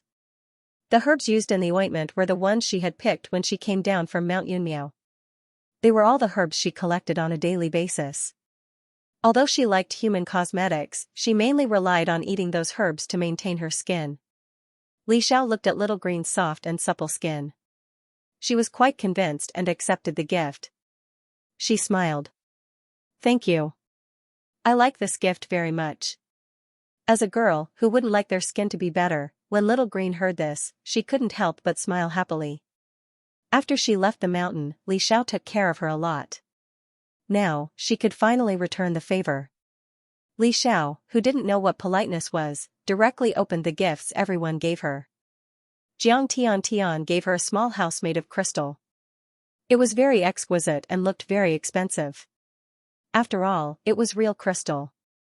It felt like a fantasy from a fairy tale. Li Xiao looked at the size. Yes, when Sparrow Spirit returned to her original form, she could sleep in it. Songhai had already given her his gift. At this moment, he was sitting next to her in a daze. He wasn't the kind of person who would take the initiative to make friends with others. Li Xiao continued to open the gifts. Cousin Su Rou gave her a limited edition bag. Although Li Xiao didn't lack these things, she couldn't have too many. Her disciple Sun Rui gave her the scriptures that he copied. This guy copied a total of 10 volumes. Li Xiao was speechless. Why did he give her this? As for Sparrow Spirit, this guy gave her a bank card. She said very seriously, all my royalties are in there. Sob. At most, she had only hidden a little money for herself to buy snacks. Li Xiao's mouth twitched. This gift was the same as not giving her anything. When Sparrow Spirit wanted to buy something, she still had to ask her for money. Even so, she still accepted it. The corners of her mouth couldn't help but curl up slightly. When she was on the mountain, the monsters didn't have the concept of a birthday.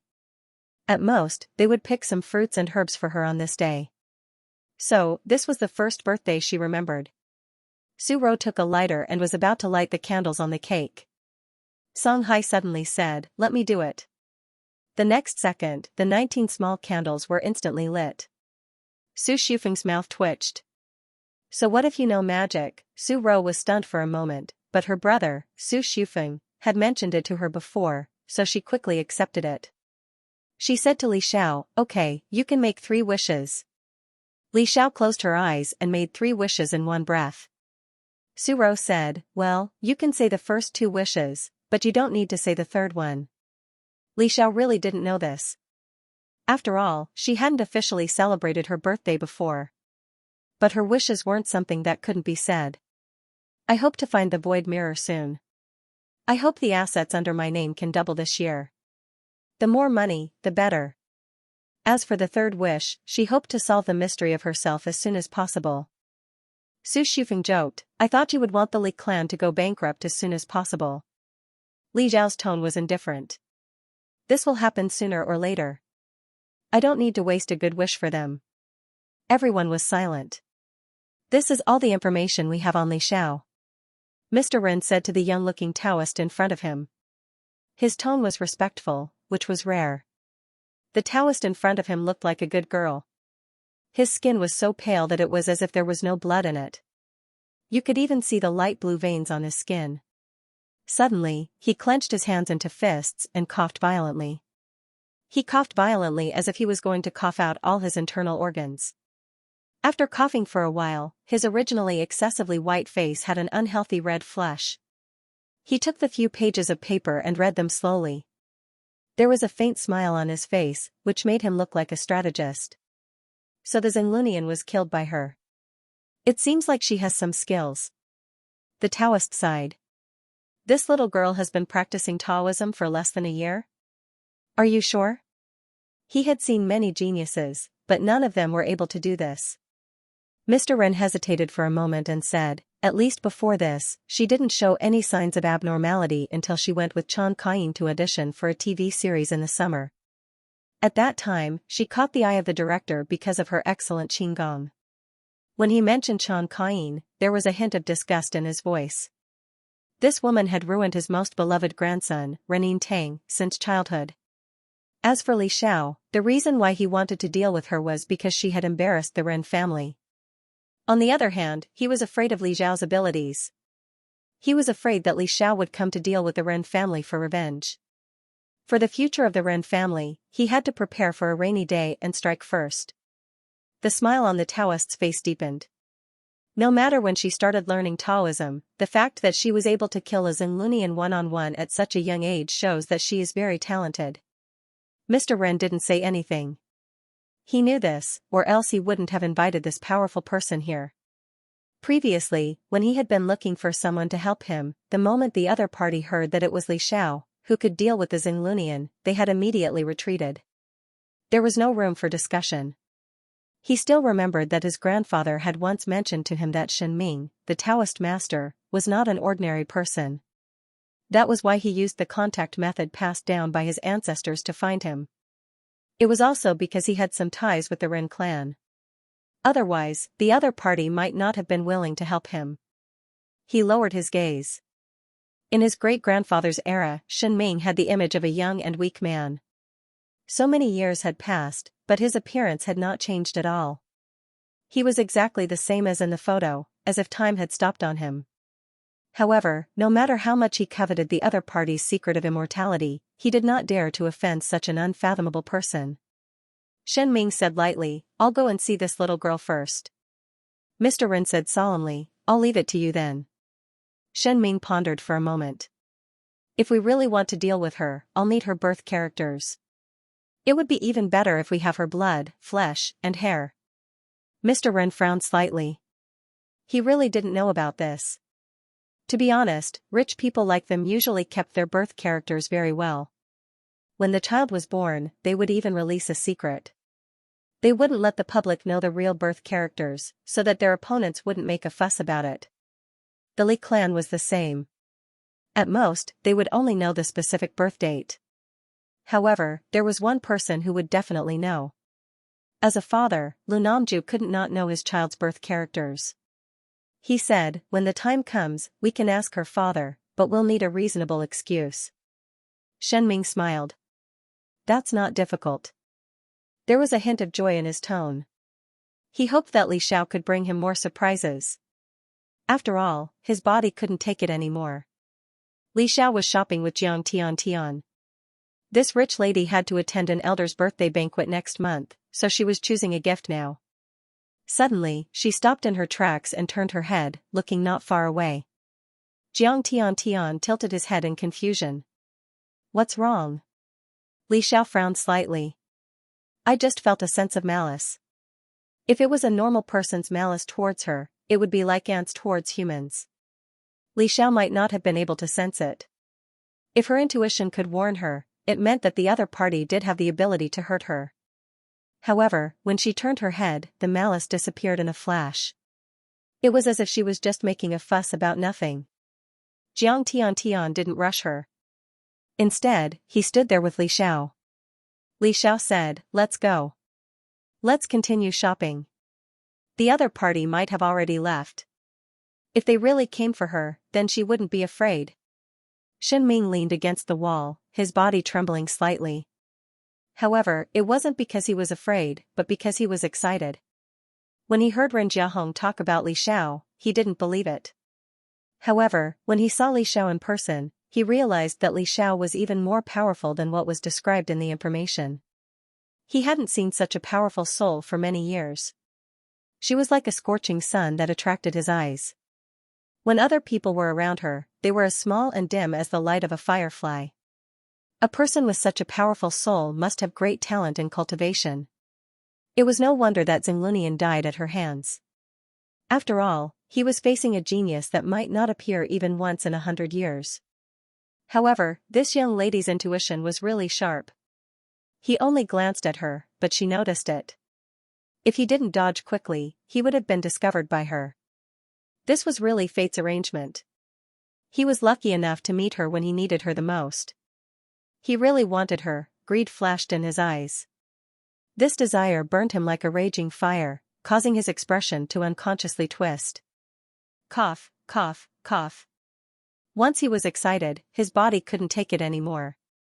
After coughing, he took a deep breath, calmed his fast heartbeat, and left. Shen Ming stood in front of the Li clan's house with his hands behind his back. Even though it was winter, he still wore a thin Taoist robe.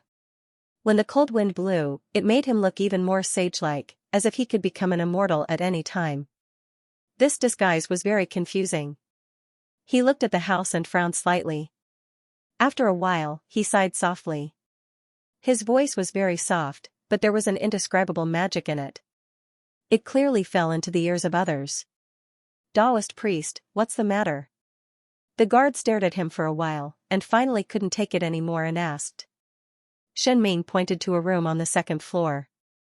I accidentally passed by here and found that there was a demon aura circling the house, so I stopped to look. The guard saw where he was pointing. It was eldest Miss Li Zhao's old room. He twitched the corner of his mouth. Go, go, go. You're lying to us. Do you think we're fools?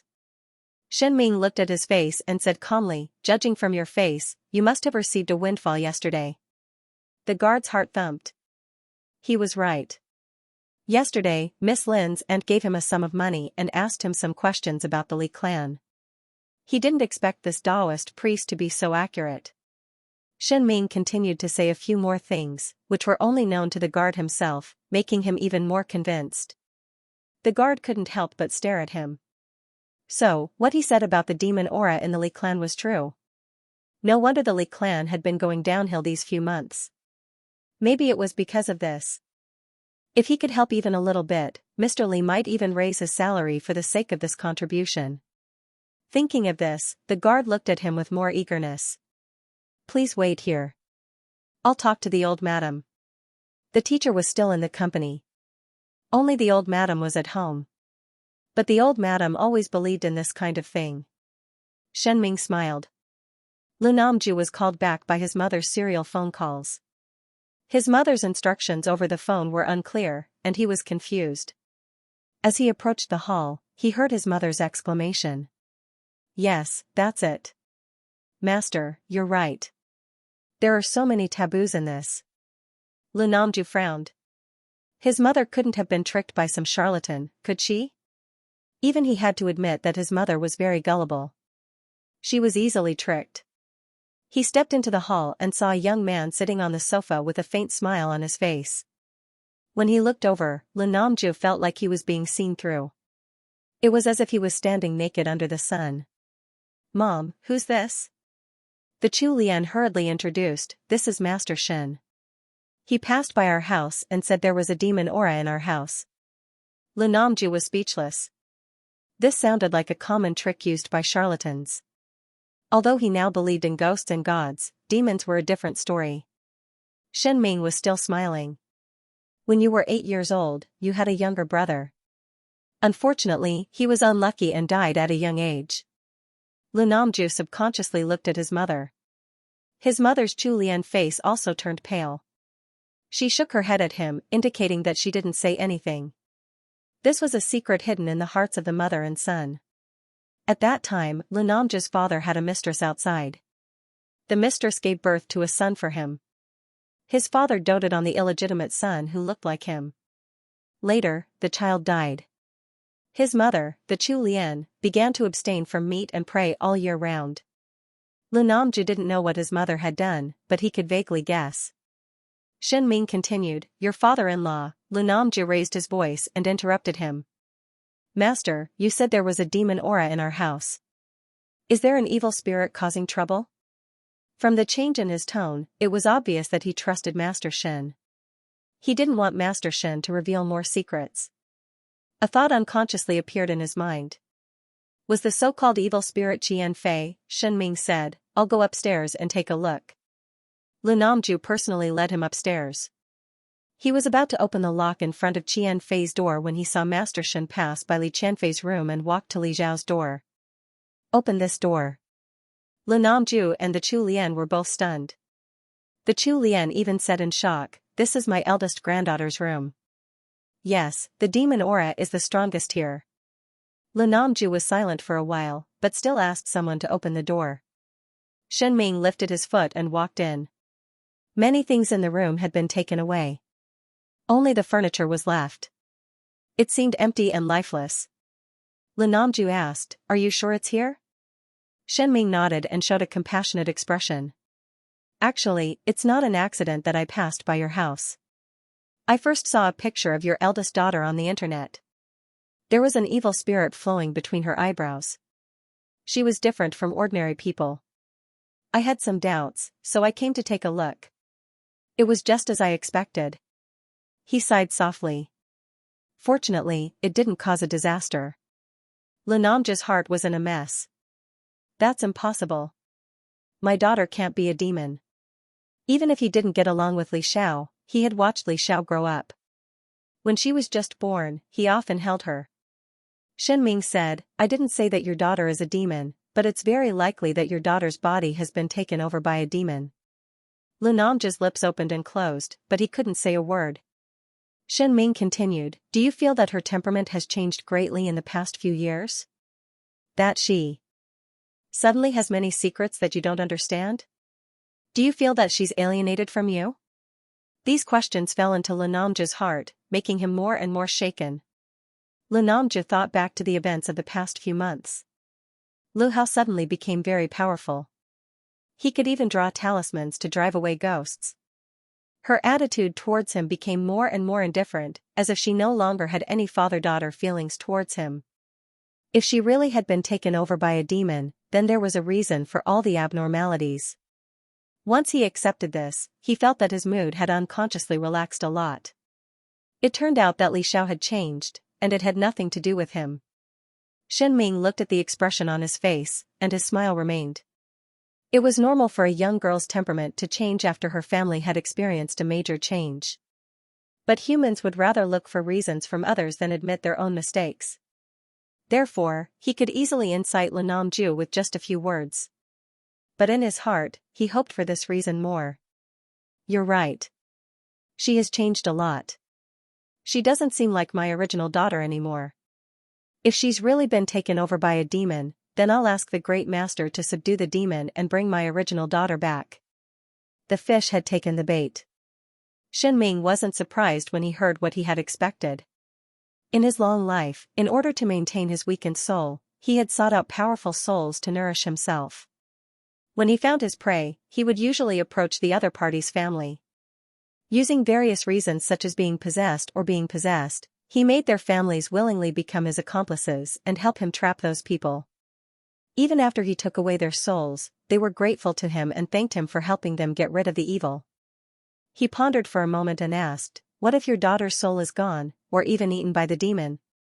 Li Nanju staggered, and all kinds of vivid expressions of Li Xiao unconsciously appeared in his mind. Some of them were arrogant with their heads held high, some of them were stubborn when they were misunderstood by him, but most of them were cold expressions that often appeared in the past 2 years. All the images shattered into countless fragments, and finally stopped at Li Xiao as a child, attending the banquet with him for the first time. She was obviously very nervous and kept pulling his sleeve, but her small face still tried to put on an indifferent expression. Chu Lian didn't care so much and asked repeatedly, "If she's here, will it affect our family? Will it harm us? I saw on TV that some demons eat people." Thinking of this, she couldn't help but shudder. She couldn't wait for Master Shen to quickly destroy the demon that had taken over Li Xiao's body. She muttered in her heart, "No wonder.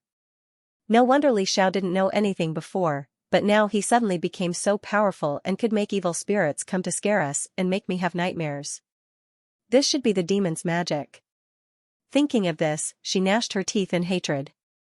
Shen Ming said, "Demons, no matter how much they look like humans, are completely different species. If humans stay with demons for a long time, they will be hurt by the demon's aura sooner or later. It's also possible that their luck will weaken. I see that your family has been suffering a lot recently, more or less because of this." He could more or less see that the Li clan's fortune was brought about by the backlash, which was why they were so aggressive.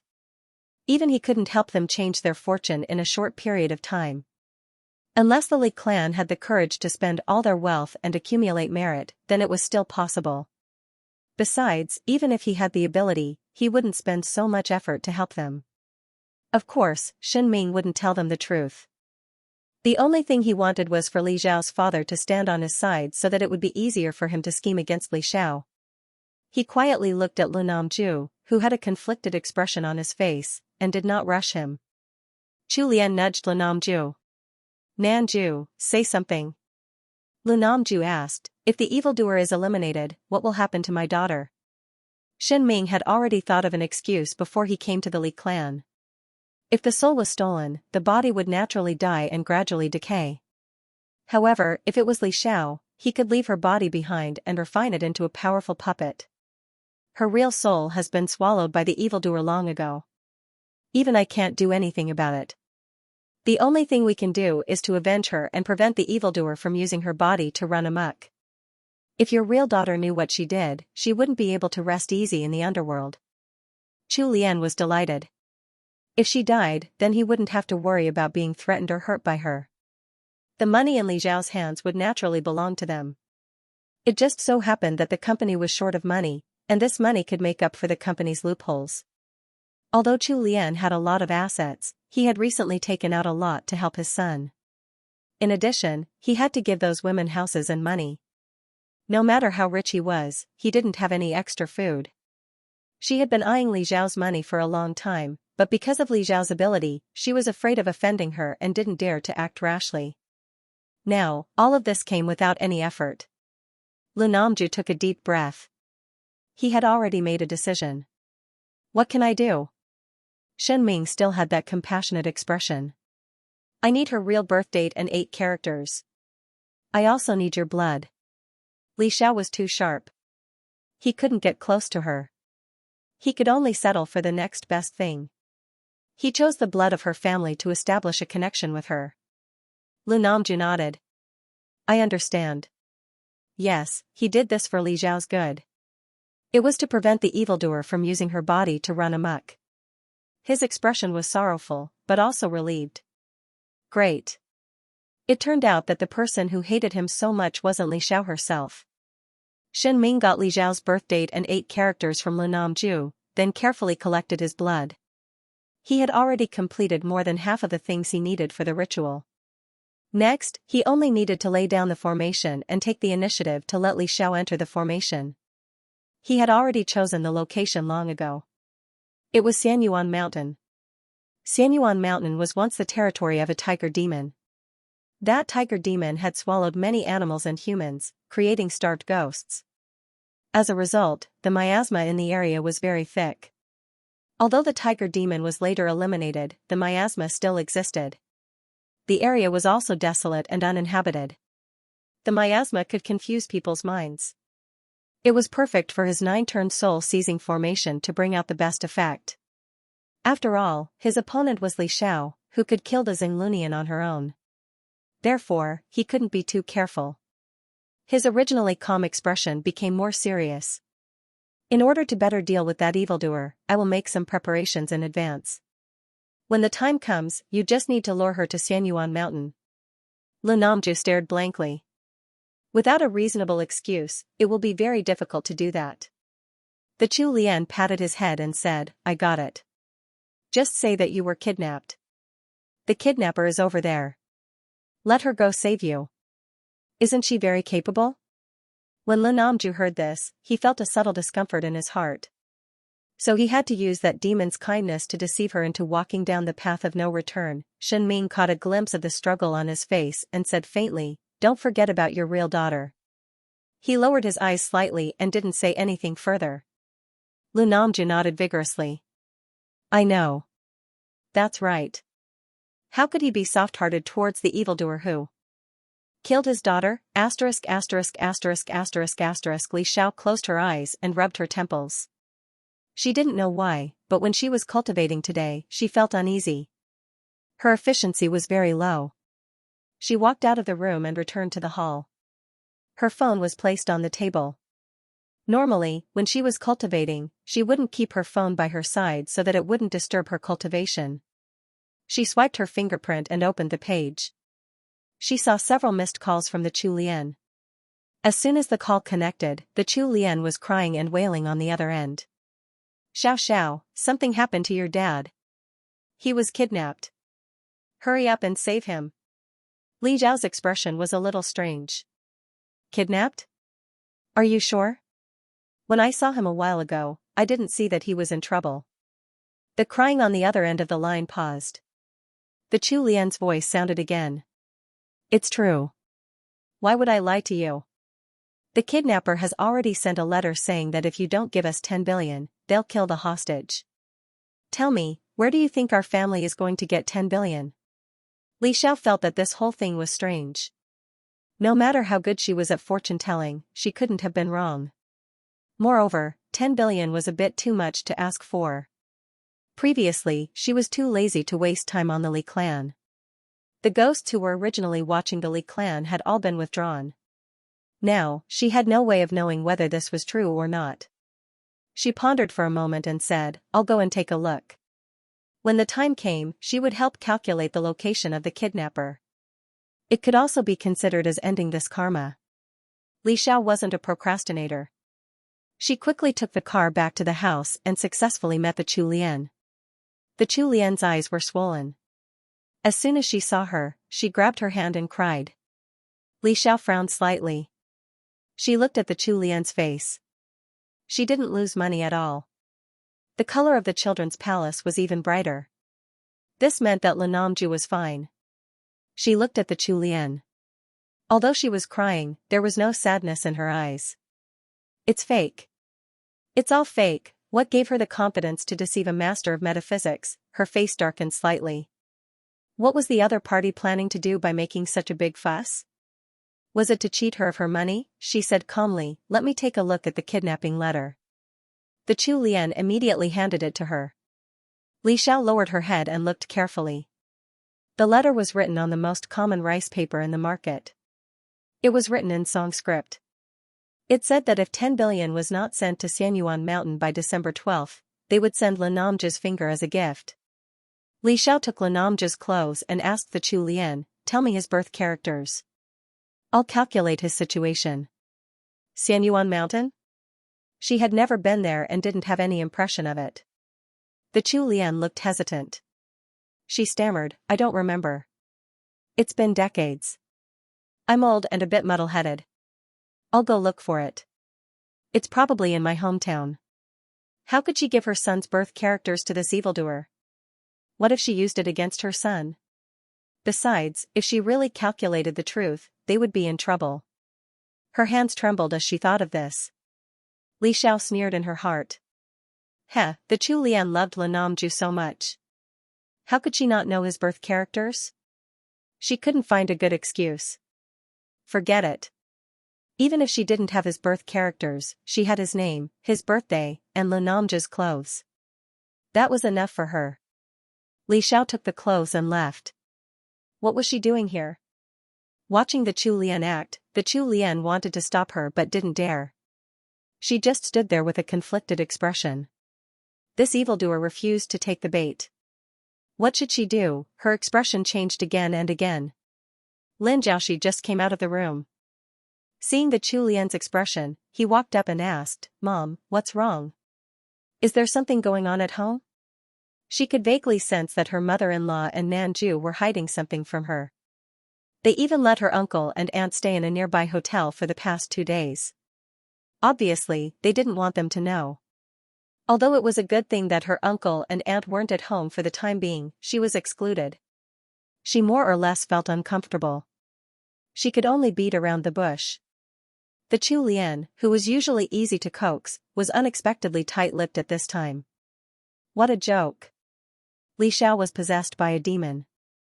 This kind of thing would be a big scandal if it was revealed. No matter how much she loved Lin Jiaoxi's child hadn't been born yet. He could only be considered an outsider. Of course, she couldn't let her know. She squeezed out a smile. It's nothing. It's just that the weather has been a little cold these past few days, so I'm cold and have a headache. Then, she went into the room holding her head. If Li Xiao didn't go to Xianyuan Mountain today, she would have a good discussion with Master Shen. On the other side, after Li Xiao returned to her house, she began to divine Lan Namju's situation. It's located in the northeast of Xianyuan Mountain. The situation is good. There's no danger to his life. After the results of the divination, she snorted and called the police. She knew it. This was definitely a show directed by the mother and son. Was it just to cheat her of her money? Didn't the Chu Lian say that Lan Namju was kidnapped? Of course, this kind of thing should be left to the police. She helped to divine the location and lightened the workload of the officials. It could be said that she had done her utmost benevolence. As for how Lan Namju would explain to the police, it was his own business. After all, she was just an anxious, pitiful, and helpless daughter because her father was kidnapped. Xianyuan Mountain. Lan Namju looked at the white fog and frowned. The fog made him very uncomfortable. After staying for a long time, he even felt a little dizzy. Here, put this leaf in your mouth. It'll make you feel better. Lan Namju took the leaf and put it under his tongue. A minty taste filled his mouth, making him feel refreshed. He said gratefully, "Thank you, Master Shen." During this time, he and Master Shen often chatted. Their relationship was getting better and better. It felt like they were old friends at first sight. Master Shen said that he once had a daughter who was killed by a wandering ghost. He hated this kind of thing the most. This was why he took the initiative to contact them. He didn't even want to take money. This noble attitude dispelled the last trace of doubt in Lan Namju's heart. He even felt a little guilty for doubting Master Shen. When will she come? Shen Ming said, I don't know. It depends on the situation. He felt that no matter how bad the relationship between Li Xiao and Lan Namju was, she wouldn't just watch something happen to him. She would definitely come. Lan Namju sighed. I didn't care enough about her. I should have found out sooner. I shouldn't have waited until now. I'm sorry, Manqin. I didn't protect our daughter well. His face showed a mixture of guilt and self-blame. Since Shen Ming wanted to deal with Li Xiao, he naturally understood the situation in his family. He knew that Su Manqin was Lan Namju's ex-wife. He felt that Lan Namju was a very interesting person. On the one hand, he didn't care about their past friendship and ruthlessly dealt with his ex-wife and her family. He destroyed the Su family. Now, he put on a look of guilt and regret. Was he sentimental or heartless? Li Namju could only keep these words in his heart. He couldn't tell anyone. Even the considerate Lin Jiaoxi wouldn't tell him. In front of Lin Jiaoxi, who relied on and trusted him, he didn't want to reveal any of his dark side. However, Master Shen was different. They were both in the same situation. They both lost their daughters. Moreover, Master Shen had a temperament like a spring breeze. People couldn't help but want to tell him the truth. Manqin is already dead. But I couldn't even fulfill her last wish. Before Manqin died, she thought about him and Li Xiao the most. Shen Ming was surprised.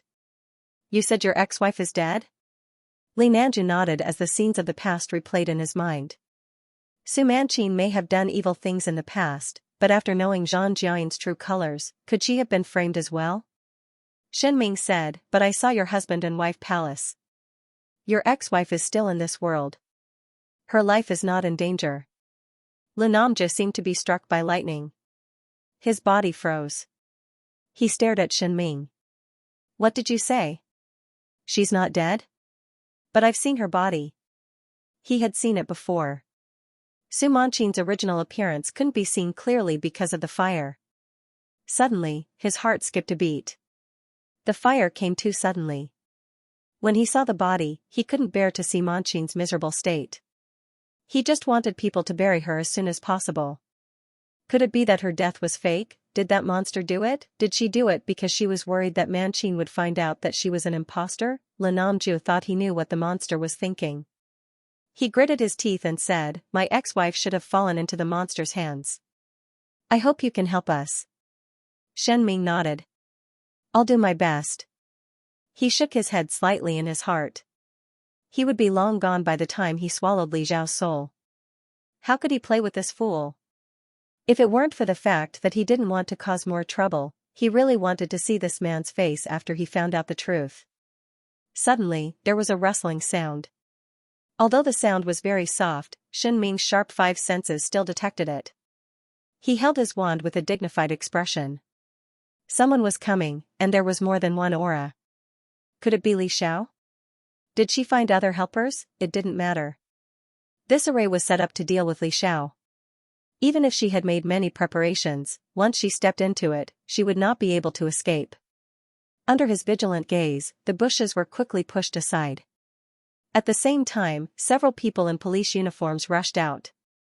They aimed their guns at Shen Ming. Surrender, you kidnapper. Shen Ming, who was suddenly treated as a kidnapper, was speechless. His expression suddenly stiffened. What was going on? Li Namju and Shen Ming returned to the Li clan's residence that night. Both of them looked stupefied and exhausted. Even Shen Ming, who always had a sage-like demeanor, couldn't maintain his master's attitude. They were taken back by the police from Xianyuan Mountain to record their statements. After a long time, they were finally released. At that time, Shen Ming, who was suspected of being a kidnapper, could only fabricate a story that he shot the kidnapper and successfully rescued Li Namju. However, the two of them got lost in the mountain in order to get out of the crime. No matter what, they finally managed to deal with it. Shen Ming rested in the guest room. His expression was distorted. He didn't expect that after Li Xiao found out about this, she didn't come alone to save Li Namju. Instead, she ran to the police. Yes, she, a master of metaphysics, actually asked for help from the state. Shouldn't a master of metaphysics come to save people themselves to show off their skills? Why didn't she have the arrogance that a genius should have? The matter that he thought was in the bag was ruined because of such a ridiculous reason. Shen Ming was so angry that he wanted to laugh. He could only come up with a new plan. At least for now, he couldn't use Li Namju to lure Li Xiao over. From this matter, it could be seen that Li Xiao's feelings for Li Namju were ordinary. Otherwise, she wouldn't have been so lazy to come in person. Then who should he look for? He couldn't create another kidnapping case. In just a few days, there were several kidnappings around Li Xiao. No matter how careless the other party was, they would definitely be suspicious. Therefore, he had to plan for the long term. Shen Ming, who stumbled on Li Xiao's side, spent more effort investigating Li Xiao. Li Xiao was a loner. There weren't many people that she cared about. Her best friend in school was a girl named Xianxia. However, when he planned to make a move on Xianxia, he accidentally found out that Xianxia was the daughter of the Chang dynasty. She had many bodyguards around her. If he kidnapped her, it would alarm a lot of people. Therefore, he could only give up for now. He didn't want to be wanted everywhere after this matter was over. He wanted to live openly, and not hide like a rat in the gutter. Yuan had the same reason. As a top manager, Yuan more or less had some connections and power. In addition to Jiang Tian and Yuan, Li Xiao also had a girl named Li Quebec. She took care of the girl as if she was her own sister. They were inseparable. He couldn't take Li Xiao away without alarming Li Quebec. He could only pass. Finally, Shen Ming's eyes fell on the name Song Hai. According to the information, this person was also a master of metaphysics. Li Xiao had an ambiguous relationship with him. She even gave him several houses. From this point of view, Li Xiao still liked him. Maybe he could start with him. Of course, kidnapping was definitely not a good reason. He thought about it a few times in his head and came up with an answer. He could also lead Song Hai to him in the name of fighting. If Li Xiao knew that her boyfriend was injured, she would definitely not sit still and come to help him. At that time, everything would fall into place. With a faint smile, Shen Ming set out to find Song Hai. 2 hours later. Cough, cough, cough, Shen Ming covered his chest and spat out a mouthful of blood. His face was ashen. He didn't expect Song Hai to be so strong. He was so strong that he couldn't even last one round in front of him. Song Hai just waved his sleeves lightly, but he felt that all his strength was about to be taken away. His internal organs were severely injured on the spot. If he hadn't activated the last space-breaking talisman on him in time to break through the void and leave, he might not have been alive now. Thinking of the space-breaking talisman, his eyes flashed with distress. He didn't know how to refine this talisman. He found it in a cave. Now he had used up the last one on him. Song Hai, who on earth was he? A look of horror appeared in his eyes. He had lived for hundreds of years.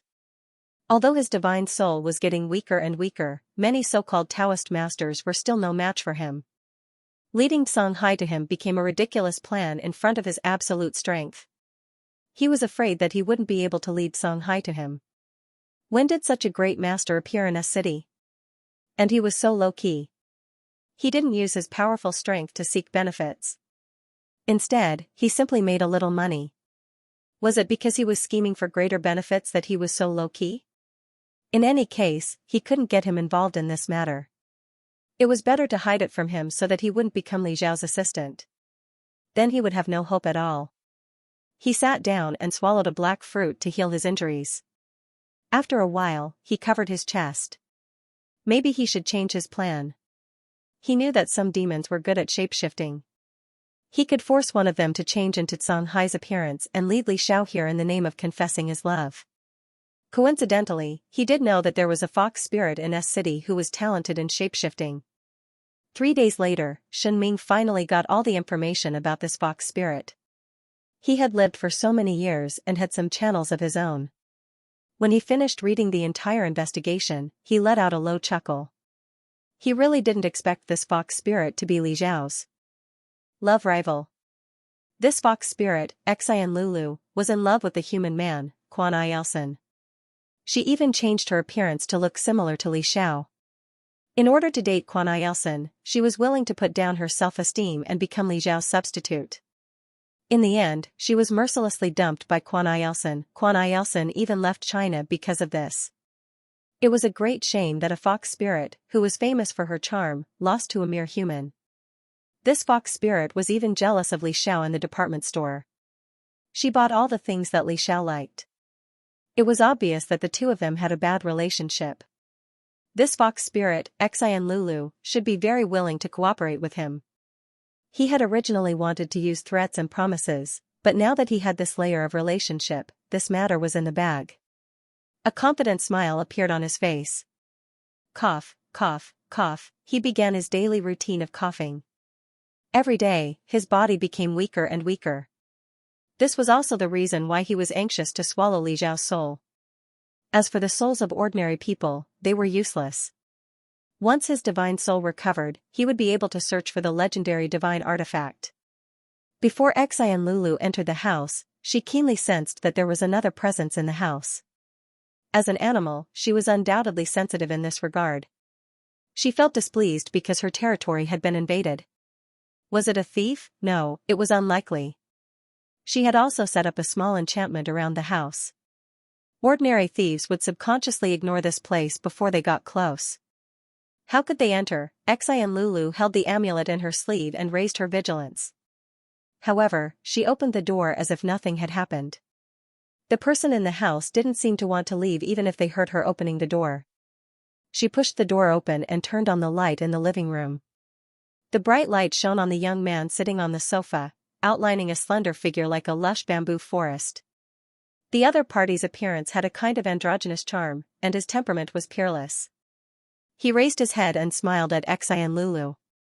The light shone on his fair face, making it seem even more translucent, as if he was an illusion. He liked this face, but unfortunately, he didn't like the look in his eyes. Even if he hid it well, he couldn't hide the calculation underneath. Xianlulu couldn't help but feel regretful that such a good face was on this young man's face. "You are?" Shenming was calm as if this was his own home. He said in a firm tone, "I'm here to find you, Xianlulu. We have a common enemy." Xianlulu was a little confused. Enemy? He had always been kind to others in the human world and had no enemies. There were very few monsters who obeyed the law like him. He was a precious animal and deserved to be protected. Shenming said, "Li Xiao." "Li Xiao?" Xianlulu suddenly felt as if she had been struck by lightning. Which bastard spread this rumor? He had a good relationship with Li Xiao and they had always cooperated well. The amulet he was holding now was given to him by Li Xiao. Of course, in Shenming's eyes, this expression was interpreted as Xianlulu being surprised because he had guessed correctly. At this time, the difference between monsters was reflected. If Song Hai heard this, he would definitely refute on the spot, "Li Xiao is my good friend, not my enemy." However, Xianlulu had a completely different response. Xianlulu was a smart monster. She immediately guessed the purpose of this Taoist coming to her. He wanted her to deal with Li Xiao together. It seemed that he was an enemy of Li Xiao. She immediately put on a vigilant expression. Who told you?" Shenming smiled gently. "Quite a few people know about this." Xianlulu gritted her teeth. "I won't agree to it. I won't be so stupid as to throw my life away. You don't understand Li Xiao's abilities. She's not an ordinary person. It's not easy to deal with her. I still want to continue living in the human world. Besides, I don't trust you. Who knows if you'll betray me in front of her? How can I be sure that this is not a trap?" He perfectly played the role of a vixen who was obviously jealous of Li Xiao but didn't dare to do so because of her strength. Shenming looked at his eager but timid expression. The smile on his face deepened, and he said in a coaxing tone, "Don't worry. I have a way to deal with her. I don't need you to do much. It's just a piece of cake for you. It won't endanger your life." Xianlulu was still frowning, but her expression seemed to relax a little. "My name is Shenming. Li Xiao has offended too many people. Not only her enemies, but even her own family doesn't want her to continue living in this world." Shenming secretly changed the concept of this point. Xianlulu was still silent, but she remembered it silently. "Okay, I'll go and complain to Li Xiao later. Her family and outsiders want to deal with her." Alas, he suddenly felt a little sympathy for Li Xiao. I already guessed that she would have such a day. She relies on her money and her high level of magic. She bullies people all day long and makes enemies everywhere. What can I do?" Shenming said, "Transform into Song Hai's appearance and find a reason to lure Li Xiao to this place." He took out a map and pointed to Xianlulu. "It seems simple, but what if I accidentally expose myself? No, I can't beat her. I need some guarantees. For example, you must give me some defensive talismans so that I won't be killed on the spot if I'm exposed." Shenming was very easy to talk to. "Okay. Xian Lulu's request was within his expectations. Give me an offensive magic weapon too. Shenming was silent for a few seconds. Okay. Xian Lulu continued to demand an exorbitant price. I want 50 million. Shenming instantly had the urge to kill this vixen on the spot. 50 million, he dared to ask for such a sky-high price. Has the world changed? Even a random vixen dared to extort him. Xian Lulu said with conviction, you said it yourself that Li Xiao's relatives are also going to deal with her, right? If Li Xiao really dies, her assets will definitely fall into the hands of her relatives. I heard that her assets can reach tens of billions. I want 50 million. This request isn't too much, right? Hee, all the money he earned before was used to buy a big villa.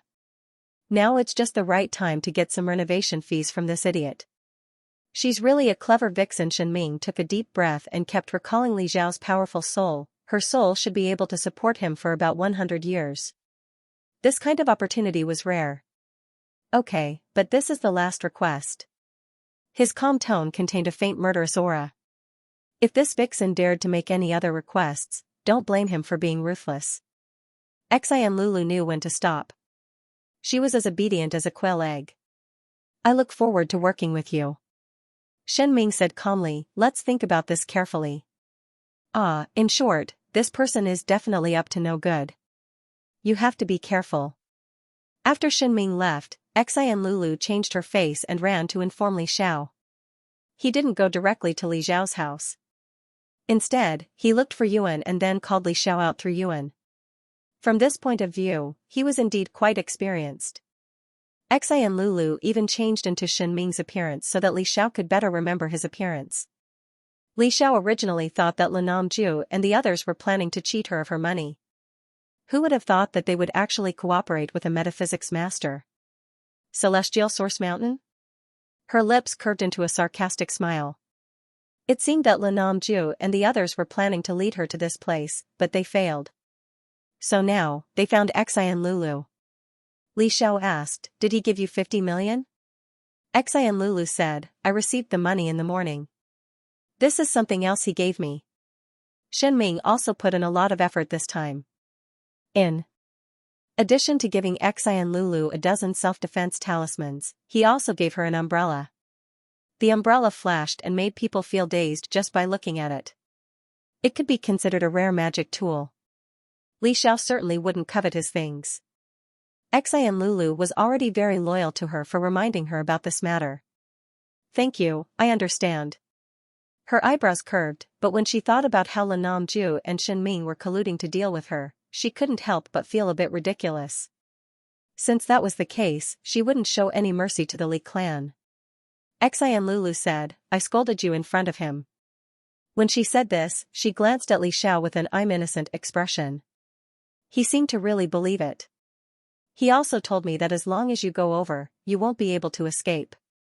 The formation he set up is called the 9-turn soul seizing formation. A formation that seizes souls? Li Xiao looked pensive. Xian Lulu asked her, will you go over when the time comes? Or you can get a substitute to go. The sparrow spirit raised her hand to make her presence known. 9-turn soul seizing formation? I've heard of it before. I heard from Grandpa Baihu that this formation can separate the soul from the body. Li Xiao nodded. You can go back first. I'll cooperate with you when the time comes. Xian Lulu saw that she had a card up her sleeve, so she didn't say anything else and slipped away first. The sparrow spirit looked worried. Xiao, is that bad guy trying to separate your soul from your body so that he can possess you more easily? What a bad guy. However, the sparrow spirit instantly got an idea. In the next chapter, she could write about a villain.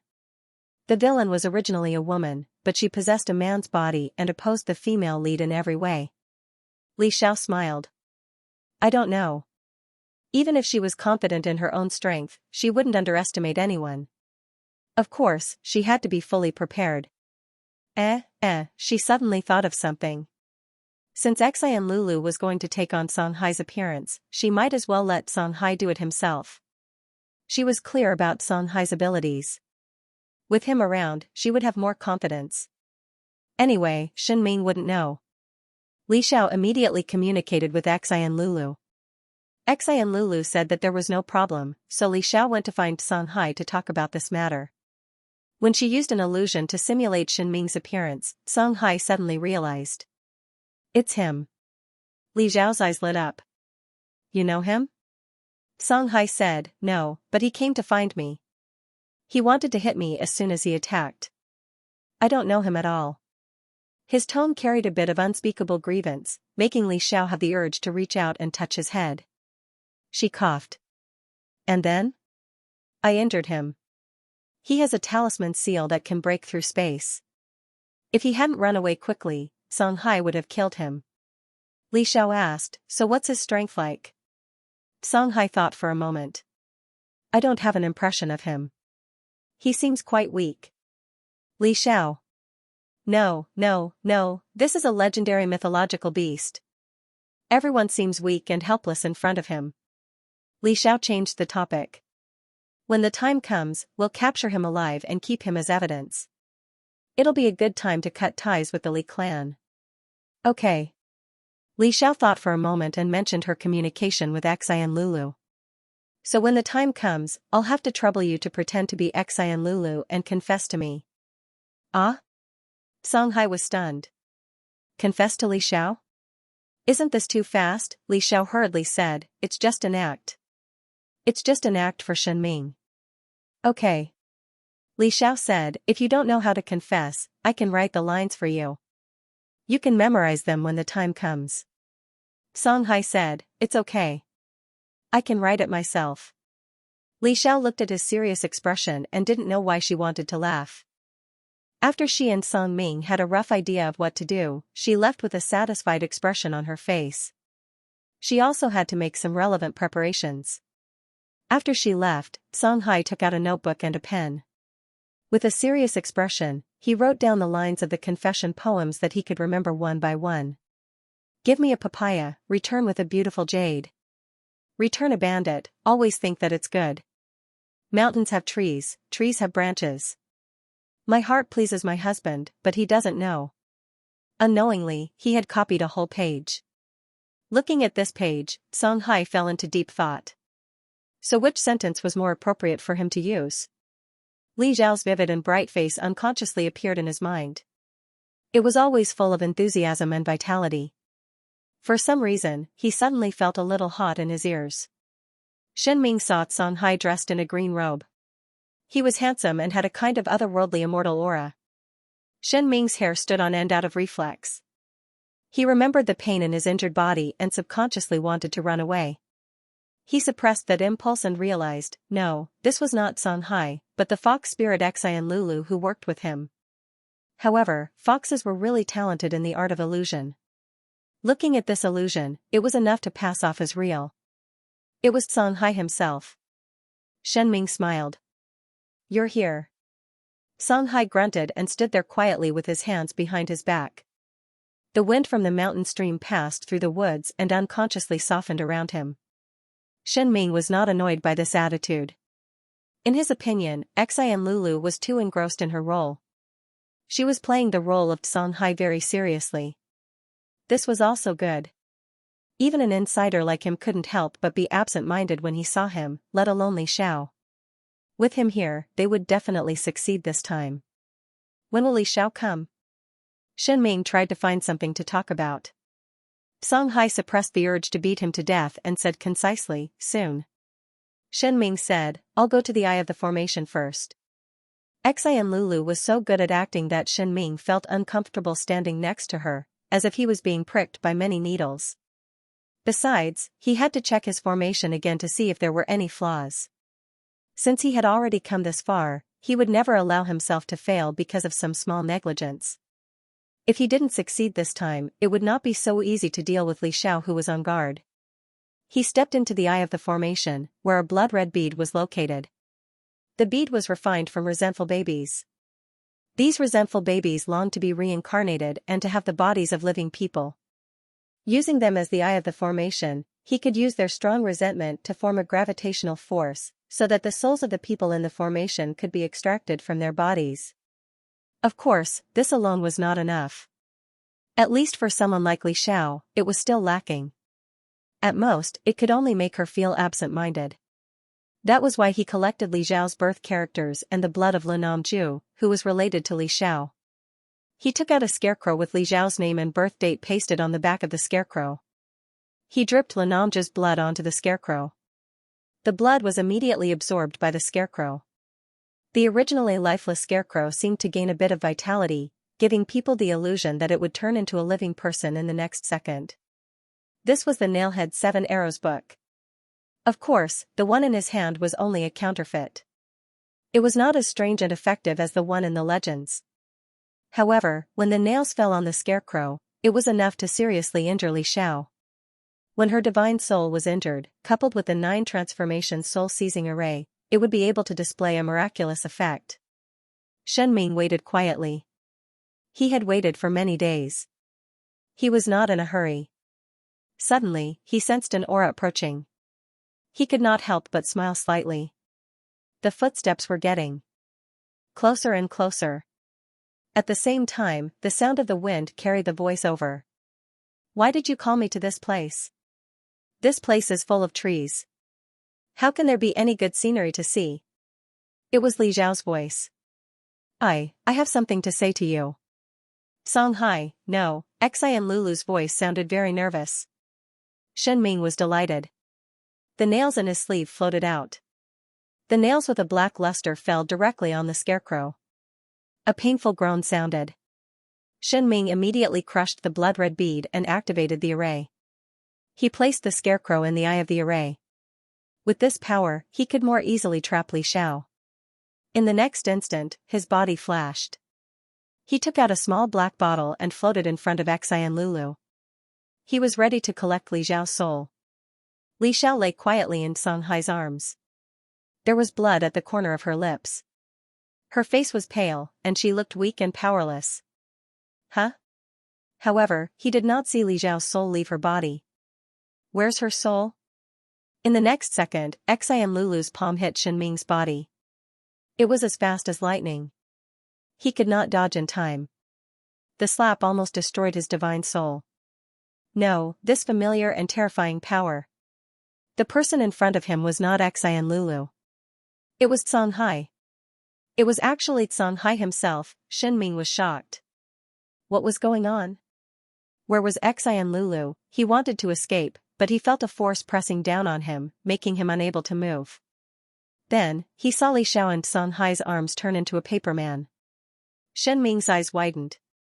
His Nailhead 7 Arrow book just now had only hurt this paper man. He had fallen into a trap. Li Xiao's voice sounded with a smile. Is this the 9-turn soul-seizing array? Not bad. Let me show you the effect. He looked at the source of the voice and saw the real Li Xiao standing in the eye of the array. She was smiling sweetly and looked very happy. The scarecrow in the eye of the array was burned by fire.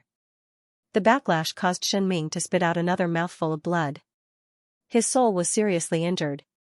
In the next second, Li Xiao placed a scarecrow in the eye of the array. Although she did not know Shen Ming's birth characters, Shen Ming had been injured by Songhai before and had bled. She dug up the ground stained with his blood. Coupled with the fact that it had a name, it was enough to make Shen Ming suffer. She also wanted to see the effect of this so-called 9-turn soul-seizing array. Shen Ming only felt an irresistible force pulling at him, trying its best to pull him out of his body. No. He let out a scream, but he could not stop what happened next. His soul was forcibly taken out of his body. The 9-turn soul-seizing array, which was originally set up for Li Xiao, was finally used on himself. Shen Ming had used this array to harm many people. Now, he had also fallen because of it. It could be said that it was the right thing to do and the retribution was not good. Li Xiao quickly grabbed Shen Ming's soul and used the small bottle that he had brought with him to store his soul. After losing his soul, Shen Ming's body aged at an amazing speed. His originally white and tender skin became dry, and wrinkles appeared on his face. However, this change did not stop. Then, his old body began to rot again. It was so rotten that one could not see his original beauty. It was even covered with insects. In the end, he turned into a skeleton. The whole process lasted less than a minute. It was as if time had suddenly sped up 10,000 times during this period. Xin Ming, who was in the bottle, saw this scene and let out a desperate roar. His body was gone. Under the effect of the backfire, it was completely destroyed. Even if he was lucky enough to leave the bottle in the future, he could only be a lonely ghost. Li Xiao held the bottle and sneered, "It's a very suitable ending for you, isn't it?" Xin Ming, who was trapped in the bottle, still did not understand. Why is it like this? How did you guess? Obviously, everything he had arranged was not a problem. Li Xiao said faintly, "You probably don't know, but Xian Lulu is my friend." Xin Ming felt as if he had been struck by lightning. His whole body froze. Weren't they rivals in love? Weren't they on bad terms? How could they be friends? He had lost because of this point. He was not willing to accept it. Li Xiao added a few more layers of enchantments on the bottle to ensure that Xin Ming would never be able to come out. She handed the bottle to Songhai and asked him to also do it. The spells that she and Songhai used were different types. If he had the ability, Xin Ming could undo both of them. In this desperate situation, Xin Ming calmed down. "If you agree to a bet, you must accept your loss. Then you can kill me." Li Xiao said with a smile, "Killing you would be letting you off too easily." Although she did not know what kind of evil technique the other party had cultivated to become like this, looking at the changes in his body, she knew that he must have done a lot of evil things in the past. He might be able to get more information out of him. Li Xiao bent down and picked up the paper doll on the ground. This paper doll was specially made by her to resist this tribulation. Fortunately, this action made Xin Ming's nailhead 7-arrow book ineffective against her. No, it could not be said that it was completely ineffective. No matter how good a substitute was, it could not completely resist the damage. She was more or less injured, but this injury was negligible compared to the original. When she picked up the paper doll, the drop of blood she left on the paper suddenly turned into a stream of light and drilled into her finger. At the same time, a large number of memories poured into her mind. She was originally a proud daughter of heaven. Because of Chan Kain's intervention, her mother was forced to divorce. She was absent-minded. Her grandfather was so angry that he fell ill, and her family was defeated. Unknowingly, she also became the arrogant and despotic Li Xiao in other people's mouths. These were her original memories, and at this moment, they were all absorbed by her. When she opened her eyes again, Li Xiao's expression was somewhat complicated. "Your soul seems to be more complete," Songhai said. Li Xiao nodded, her eyes a little red. No wonder Songhai said that she was not possessed, because the original owner was actually her divided soul. When she transmigrated here, she naturally absorbed the divided soul. So when she woke up, no matter how hard she tried, she could not find the so-called original owner's soul. But that divided soul, after all, had more than 10 years of different memories. It was tainted with the aura of this world. Even if she absorbed it, she could not perfectly integrate it. So she did not inherit the related memories. Xin Ming's scheme this time had accidentally injured her soul a little, causing a crack to appear in her soul. Instead, it had allowed this wisp of soul to fuse with her, so she had naturally gained her memories. But she did not understand why a divided soul would appear out of nowhere, and why was it in this world, but now she was not in a hurry to find the answer. She could take it slowly. She clenched the bottle. "I'm going to the Li clan." Songhai asked, "Do you want me to go with you?" Li Xiao smiled. Songhai felt that her smile was a little different than before. "No need. Wait. I know a scripture that can purify evil spirits." Li Xiao looked at him seriously. Songhai wanted her to purify Xin Ming by chanting scriptures? If so, she felt that it was inexplicably easy for him. She didn't keep the bottle to cleanse him of his sins and release him from purgatory. Songhai continued, "The person who wrote this scripture believes that only pain can wash away sins. So the more sins an evil spirit listens to the scripture, the more pain it will feel." Li Xiao asked, "What if it's an evil spirit that cannot be forgiven?" "It will be painful to death." "Wait, but he has already died. Only his soul is left." "Yes, so his soul will scatter." Li Xiao. Which powerful person wrote this scripture? She liked it. His soul would slowly scatter in extreme pain. It was indeed very suitable for Shen Ming. Song Hai tapped her forehead with his finger. Li Xiao felt a little more memory in her mind. She looked up and smiled at him. Thank you. Wait, maybe you need this. Song Hai suddenly took out a piece of paper and handed it to her. This is the Book of Karma. Li Xiao froze for a moment. Yes, I know. She did not say thank you again. A simple thank you seemed a little weak with Song Hai's help. As the saying goes, great kindness cannot be thanked with words. Song Hai watched her gradually walk away and out of his sight. He took out a piece of paper. The paper turned into pieces and fell on the grass. Originally, he was still struggling with which sentence to use first, but unfortunately, he did not use it. This made him feel an inexplicable sense of loss. Lu Namju stared at the phone on the table, feeling uneasy. He didn't know if Master Shen had gotten rid of that monster. Because of this, he didn't even go to the company for the past 2 days. He just stayed at home. Lin Jiaoxi was also temporarily sent out of the house by him. He was going to wait until the matter was over before picking her up. Chu Lian was just as nervous as him. Chu Lian was already chanting Buddha. Suddenly, he heard footsteps. Lu Namju subconsciously raised his head. Was it Master Shen? The next second, he raised his head.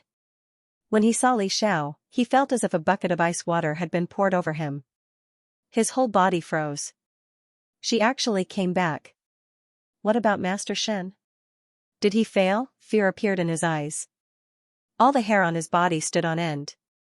His hands and feet lost the strength to escape. Chu Lian screamed, "Get out of here!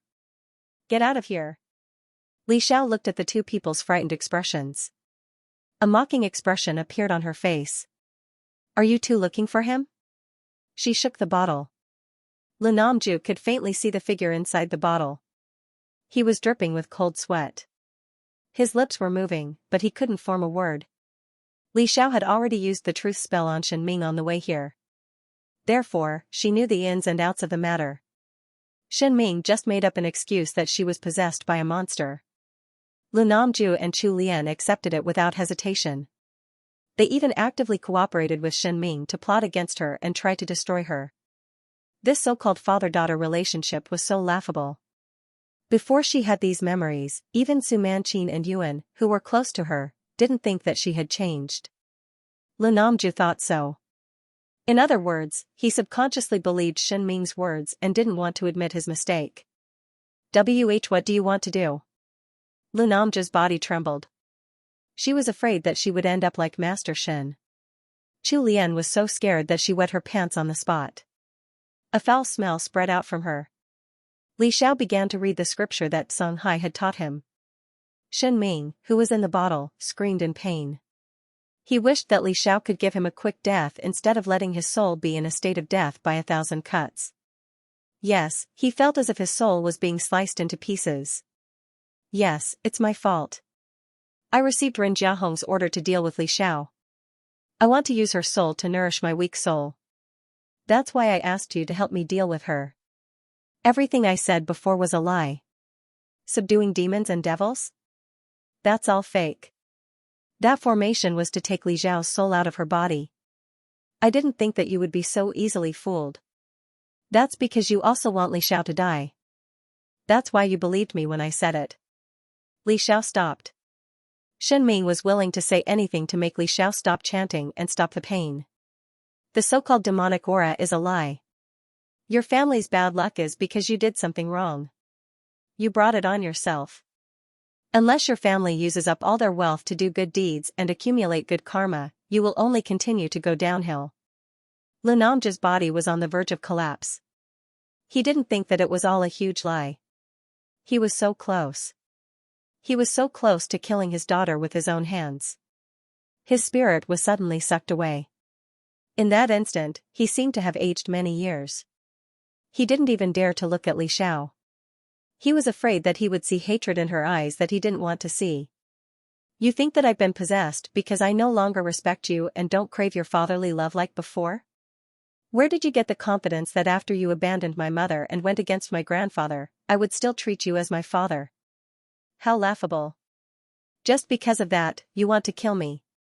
No, Lu Namju wanted to explain, but no matter what words he used, they all paled in comparison to the ironclad truth. In the next second, two pieces of paper appeared in front of him. The top line was severing relationship agreement. Li Xiao said indifferently, sign it. Lu Namju's eyes reddened.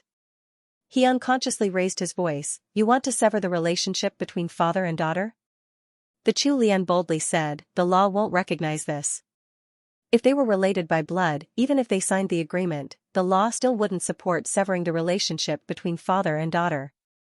Li Xiao smiled gently, but there was no warmth in her smile. This document is for everyone to see. At least everyone knew her attitude.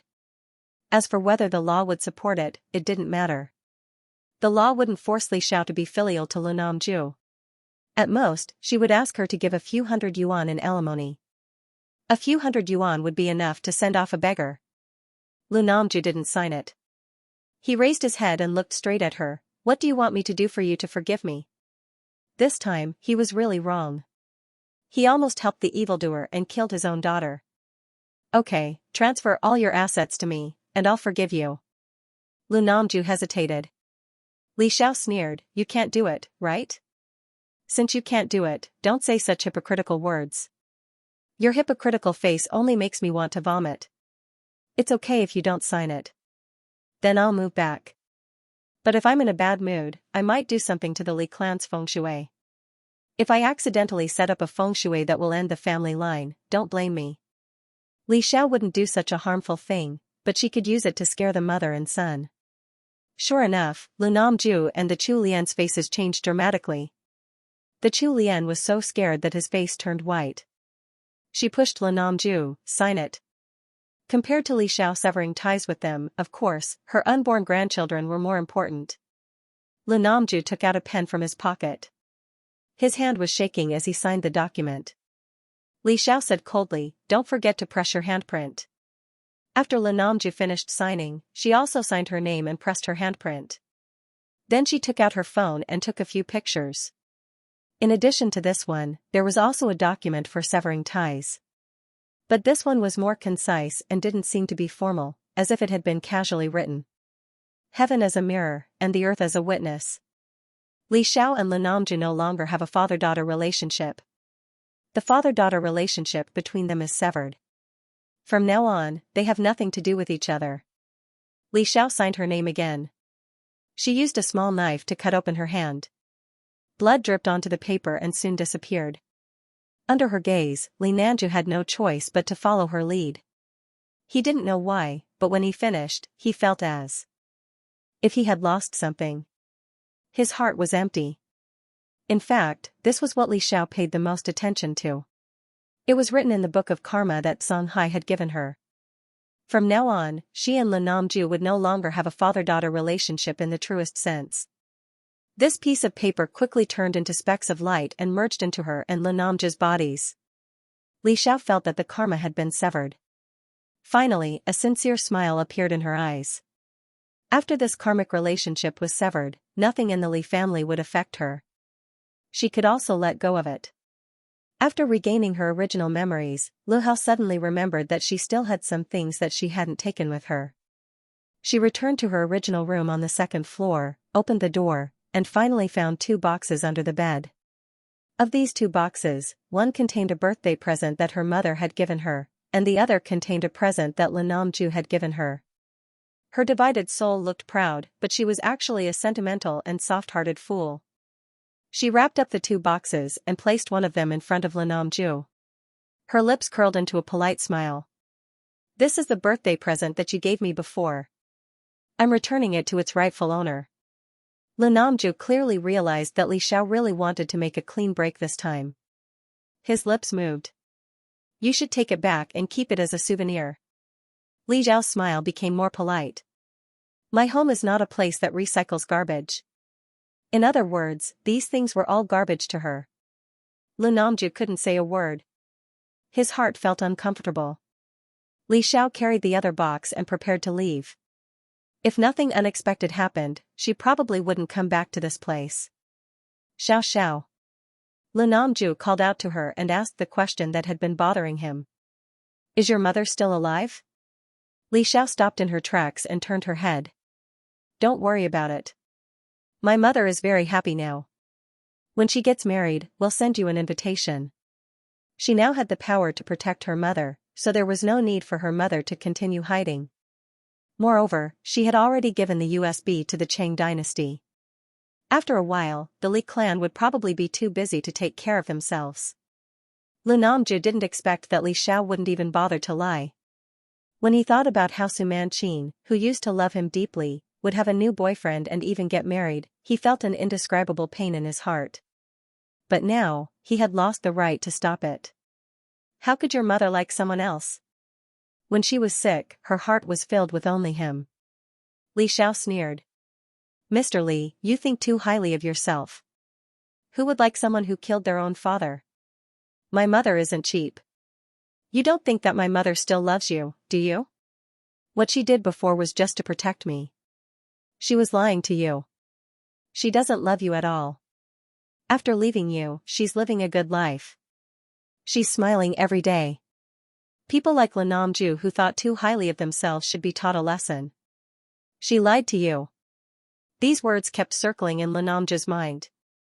The so-called deep feelings were all fake.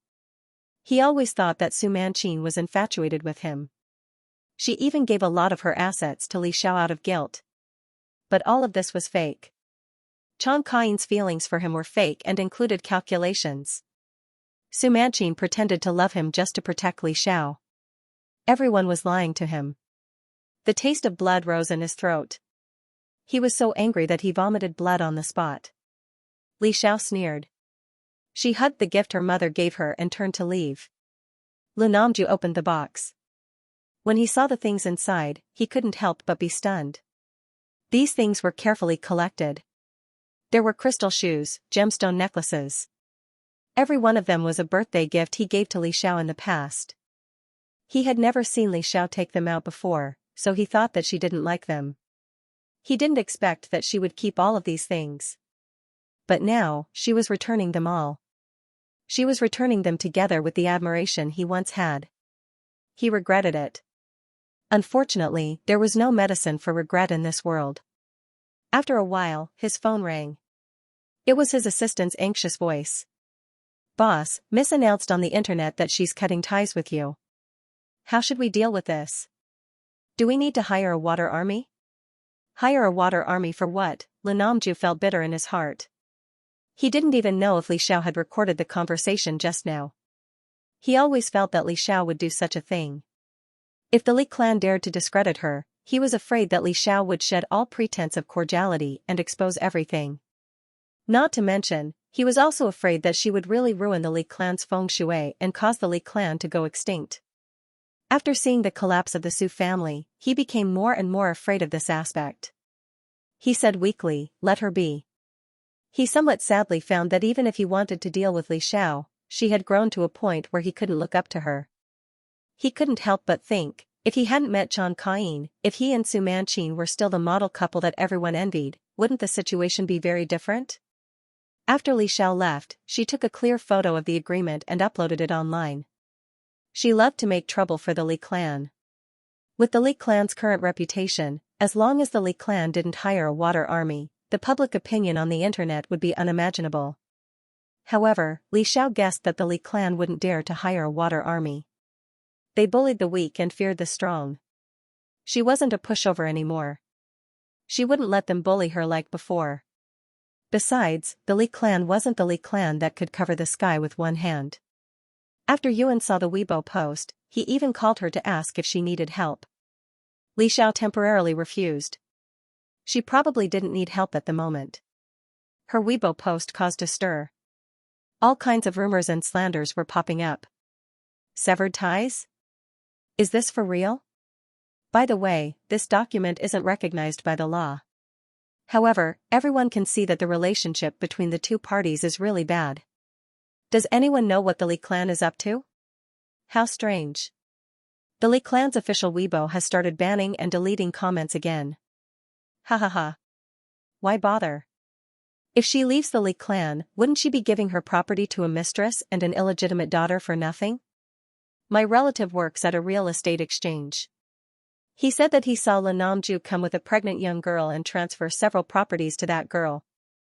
This young lady probably can't take it anymore because of the birth of a new illegitimate child. Thus, the number of true love mistresses Li Namju had become a hot topic on the internet. Li Qianfei, who was still locked in her room, also saw the Weibo post. She stared blankly at the document on the internet that stated the severed ties. She didn't expect that Li Xiao would throw away the Li clan's young lady status that she had worked so hard to obtain. She didn't care about it at all. Just like that, she became the only young lady of the Li clan. However, she couldn't feel happy. Next year, her father would have other children. She and her mother had completely lost their place in his heart. She deeply hated her father for betraying her mother. She really wanted to learn from Li Xiao and leave without a care for anything. She was very unyielding and didn't want anything from the Li clan. But she couldn't do it.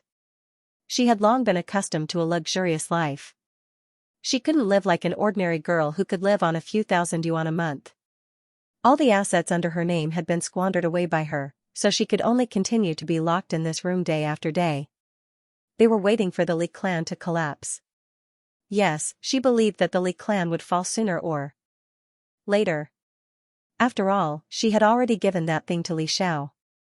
When that day came, what should she do? She was suddenly at a loss. Suddenly, she received a message on her phone.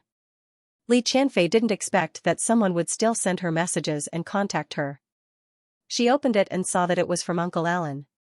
He was a suave international fashion designer and also the chief designer of a famous luxury brand, Chatty. Half a year ago, she went abroad for a fashion show through Uncle Alan's channels. At that time, she had just returned to China. She was in high spirits, surrounded by stars, and lived the dreamy life of a princess. How did she end up in this state? No, she still had a chance. People abroad might not know about what happened to her in China. She could rely on Uncle Alan to restart her life over there. She could also imitate Li Xiao and ask her father for the assets that belonged to her. Then, she could cut all ties with the Li clan. After the evidence was sent out, the Li clan would be in trouble sooner or later. She might as well take back some of what belonged to her before that happened. She, who had been at a loss about her future, had an idea in the blink of an eye. She opened Uncle Alan's message. The anxiety in it was obvious. Feifei, after I came out, I found out that something had happened to your mother. Is she doing well in China? If you really need my help, I will help her apply for political asylum. Li Qianfei was stunned for a moment. She really didn't think that there was such a way. But her mother had been taken away. Even if she applied for political asylum, would it be successful? No matter what, she didn't want to let go of any chance. After Li Xiao dropped the bomb on the internet, she took the bottle containing Shenming's soul and went back. While the effect of the talisman was still there, she continued to ask Shenming a lot of questions, including the people he had harmed and the things he had done for the Ren family. In the end, Shenming had harmed too many people. He couldn't even remember clearly. But he remembered the things he had done for the Ren family very clearly. Li Xiao felt that this was because he needed to have something to use against the Ren family. Speaking of which, Shenming had lived for so many years and his appearance had never changed. The reason he could appear openly in China was because someone had helped him cover up his abnormalities. Naturally, it was the Ren family who could do this. Every 10 years, the Ren family would help him create a new identity card and a new personal file. All these years, the person who had been handling this matter was Ren Jiahong himself. Li Xiao finally understood. No wonder Ren Xiaotang was so good at helping the Xinglunian. It seemed that he had learned from his family and followed the example of his superiors. In addition, 50 years ago, when Ren Jiahong was fighting for the position of the Ren family, he had asked Shenming to help him do something, causing his cousin to get into a car accident and become half paralyzed. In order to support the main branch and suppress the collateral branches, Ren Jiahong had even done something to the ancestral hall of the collateral branches. This was the greatest guarantee that the Ren family would be under his control. Therefore, all these years, not only did the collateral branches not produce any talents, but their descendants had also withered. The Ren family had 3 branches of the main branch and 4 branches of the collateral branches. Ren Xiaotang belonged to the second branch. In his generation, there were a total of 12 descendants from the main branch and only 3 from the collateral branches. The comparison was tragic. Li Xiao listened to the gossip of the Ren family and her eyes lit up. It was really amazing. She had recorded all these. When the time came, the Ren family would have a copy. No need to thank her. She was the living Lei Feng of this generation. Fortunately, Shen Ming was now in a soul state. Otherwise, his throat would not have been able to take it after talking for so long. Li Xiao even knew that Shen Ming had originally planned to use her soul to recover his strength and find the Taishu mirror. The Taishu mirror was really coveted by many. Thinking about it, it was normal. Even she was tempted by it. Unfortunately, Shen Ming was useless. After hundreds of years of searching, he still could not find any clues. Otherwise, she would be able to enjoy the fruits of his labor.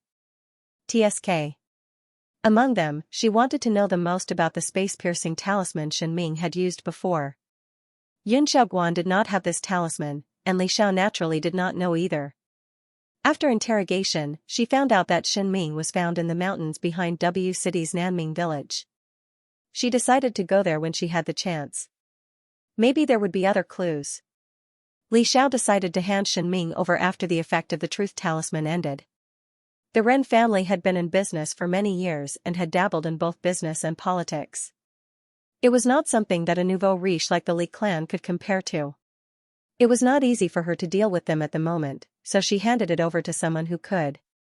When she returned home, Xian Lulu was already waiting for her. He saw that Li Xiao was unharmed and breathed a sigh of relief. Then, his eyes fell on the bottle and his gaze froze. "This is Shen Ming?" Li Xiao nodded. Xian Lulu clicked her tongue in wonder. Shen Ming had boasted so much in front of him, but in the end, he was still in such a miserable state. Thinking like this, he did not feel that he was an accomplice at all.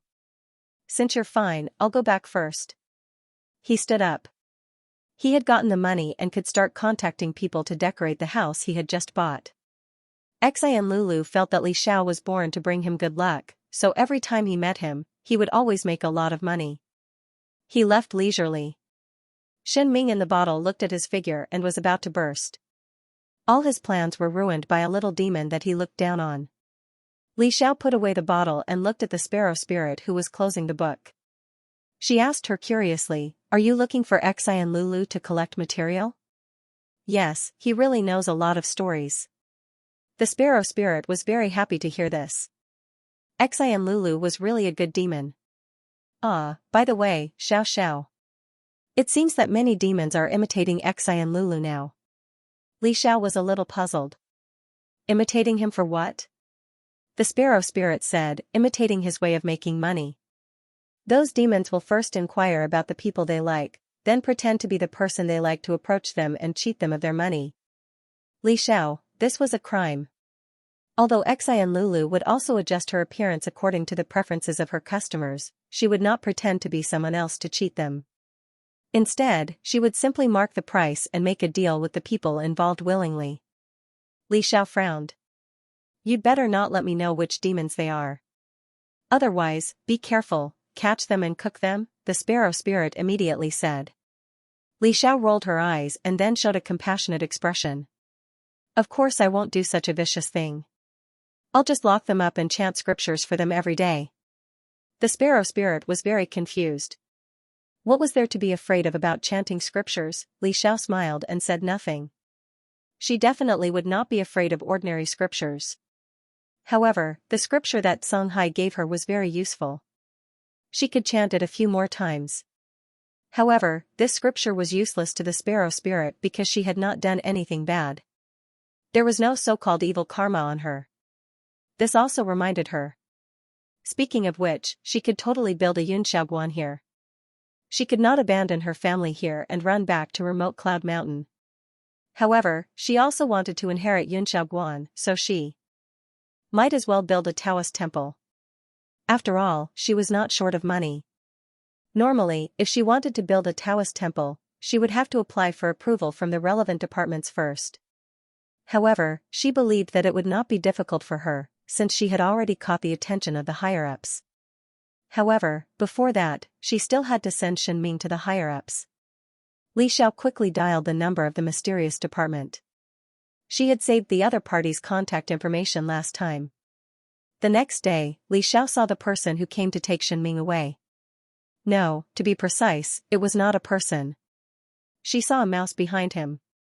This was actually a mouse demon. Even demons were mixed in as civil servants. This department seemed to be quite up to date with the times and had a unique way of accepting talents. The mouse demon in the police uniform did not know that his background had been seen through by Li Xiao. He looked at Shenming in the bottle with a serious face. Is this Shenming? Li Xiao nodded. When the time comes, you can chant this scripture to him and wash away his sins. She had asked Songhai whether this scripture could be shown to others. Songhai said that there was no problem, but he also mentioned that not everyone could use it. The mouse demon read it in a serious manner. Shenming in the bottle was nervous at first, but when he realized that the expected pain did not come, he suddenly wanted to laugh. Li Xiao glanced at him and also chanted the scripture.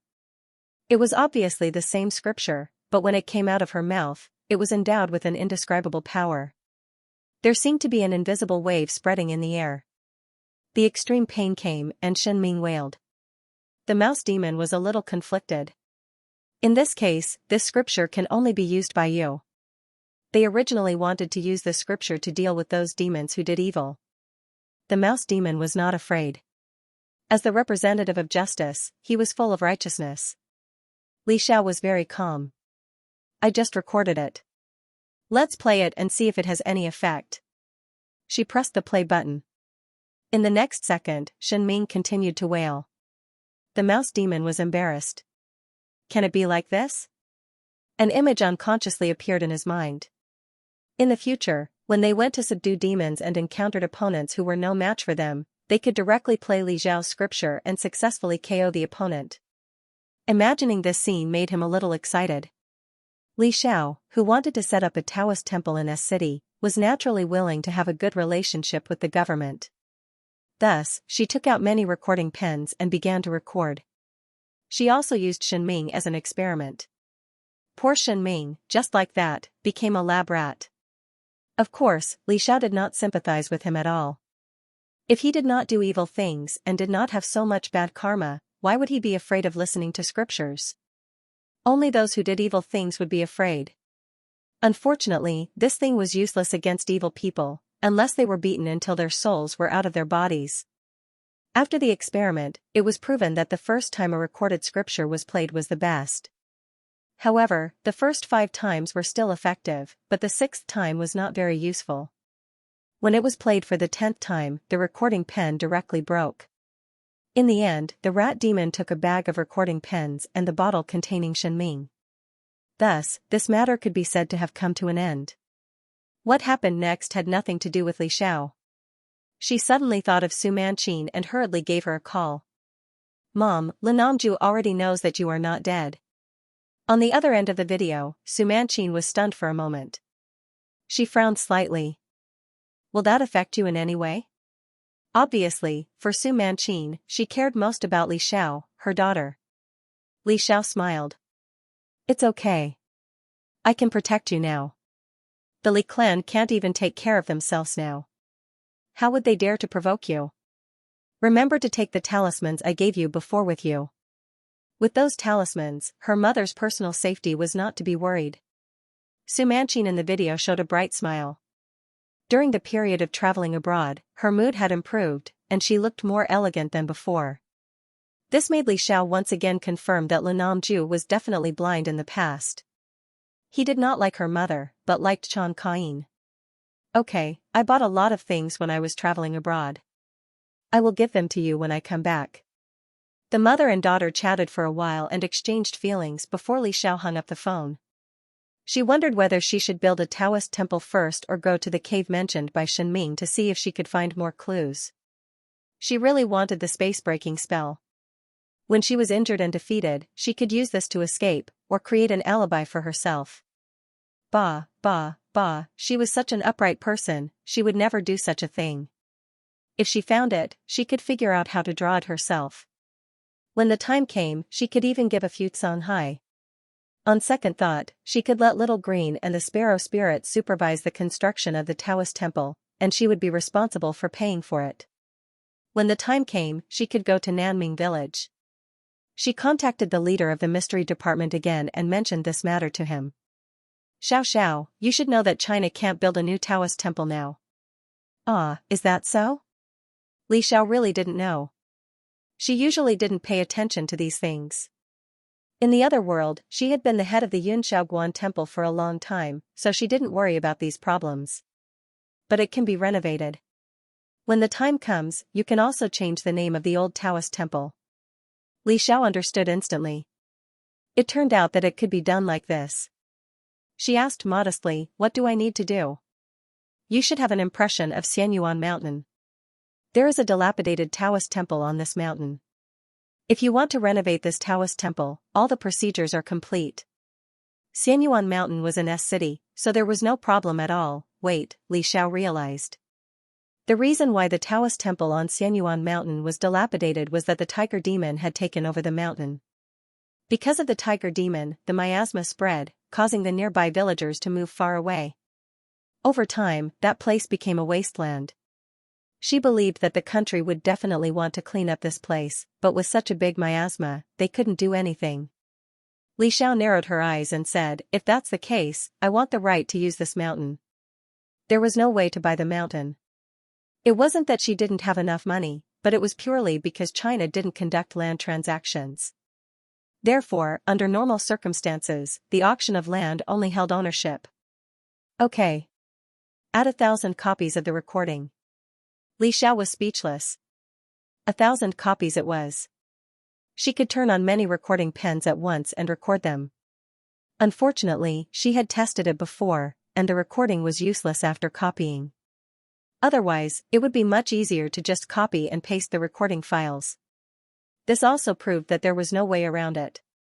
Therefore, for the next few days, she was basically busy recording and handling the relevant procedures. According to the contract, she had the right to use Xianyuan Mountain for 50 years. After 50 years, she would have priority to renew the contract. However, the country didn't lose anything. Because of the miasma, the nearby area was uninhabitable. Now, there was a new piece of land that could be developed. As for the solution to the miasma, she planned to use her fire stick to absorb it. Her fire stick could even absorb qi, a mere miasma was nothing. Speaking of which, shouldn't she change the name of her fire stick? Previously, she had always called it that because her weapon in the other world was the fire stick in the kitchen. It was very useful and especially painful when fighting demons. Unfortunately, at this time in Yunxiaoguan, she couldn't find the stick even after searching everywhere. Her current weapon was made from the coffin board of the Red Zombie's house. After going through Songhai's hands, the entire weapon was emerald green. It was so beautiful that it could be used as a work of art. If she continued to call it the fire stick, she felt that she would be letting down such a beautiful stick. Yes, so she should change the name. Li Xiao, who was bad at naming, directly handed this task to the Sparrow Spirit. In the end, the Sparrow Spirit named it Yuxiu, after the beauty of Zhong Lingyu. Sure, it sounded very cultured. She liked it. Li Xiao happily changed the name and used Yuxiu to absorb the miasma on the mountain. Perhaps because she had dealt with the higher-ups before, the relevant procedures were completed very quickly. Li Xiao contacted the construction company and asked them to rebuild the dilapidated Taoist temple on the mountain. At the same time, she asked the snake demon Little Green and the Sparrow Spirit to help keep an eye on them, so that they wouldn't accidentally destroy the feng shui during the construction process. She herself went to find Songhai. This time, Songhai had indeed helped her a lot. If he hadn't given her that scripture, she wouldn't have been so successful. In order to express her gratitude, Li Xiao decided to give the right to use the mountain to Songhai. You see, the price of housing is increasing. It's more and more expensive to buy a house. Lu Haixing nodded sadly. He and his boss worked so hard to earn money. So I feel that instead of working so hard to buy a house, it's better to build a house ourselves. I have a piece of land now. Do you want to build a house on it and be neighbors with me? Not only Songhai, but her relatives and friends could also build a house on the mountain if they wanted to. Anyway, she had enough land. It just so happened that there was a lake on the mountain, which was much bigger than the lake where Songhai lived now. Qinglong shouldn't be trapped in such a small place.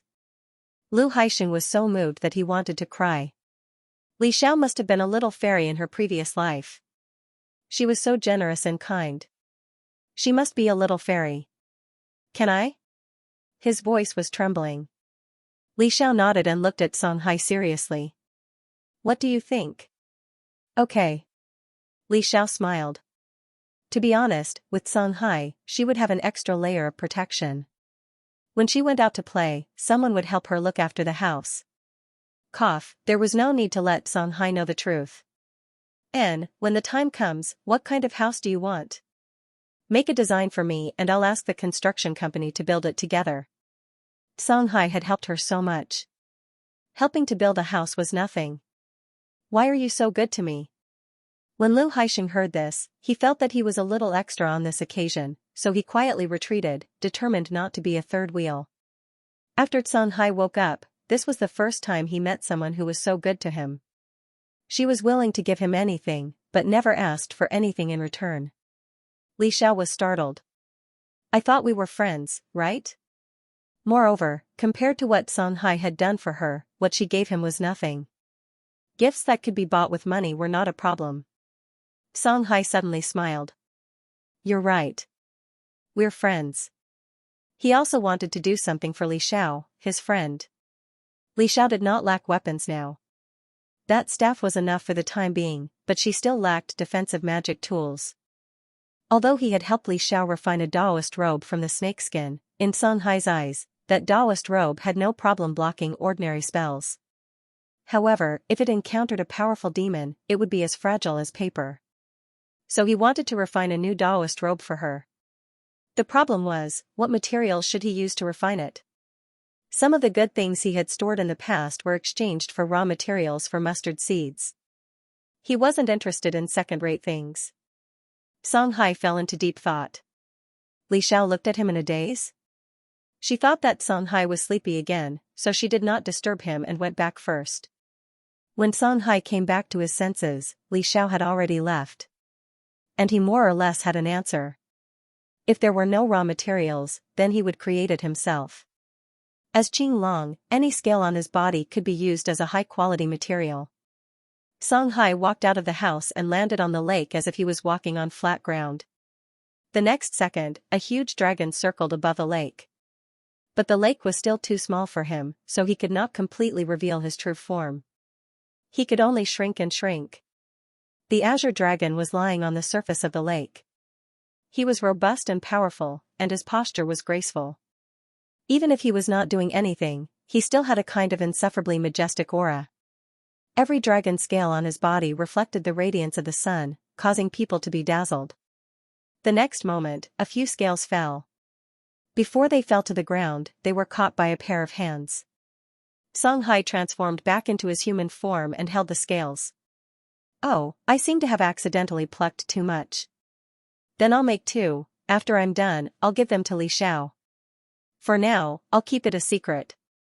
Sometimes, there was a need for surprises between friends. Li Xiao came over with Songhai and Lu Haixing. She said very generously, look, that's my Taoist temple in the future. I've already contacted people to prepare for the renovation. Although she said it was a renovation, it was no different from overturning and rebuilding. The original Taoist temple was at most 500 square meters in size. If she wanted to do something, she wanted to do the best. Therefore, the scale of the Taoist temple was not small.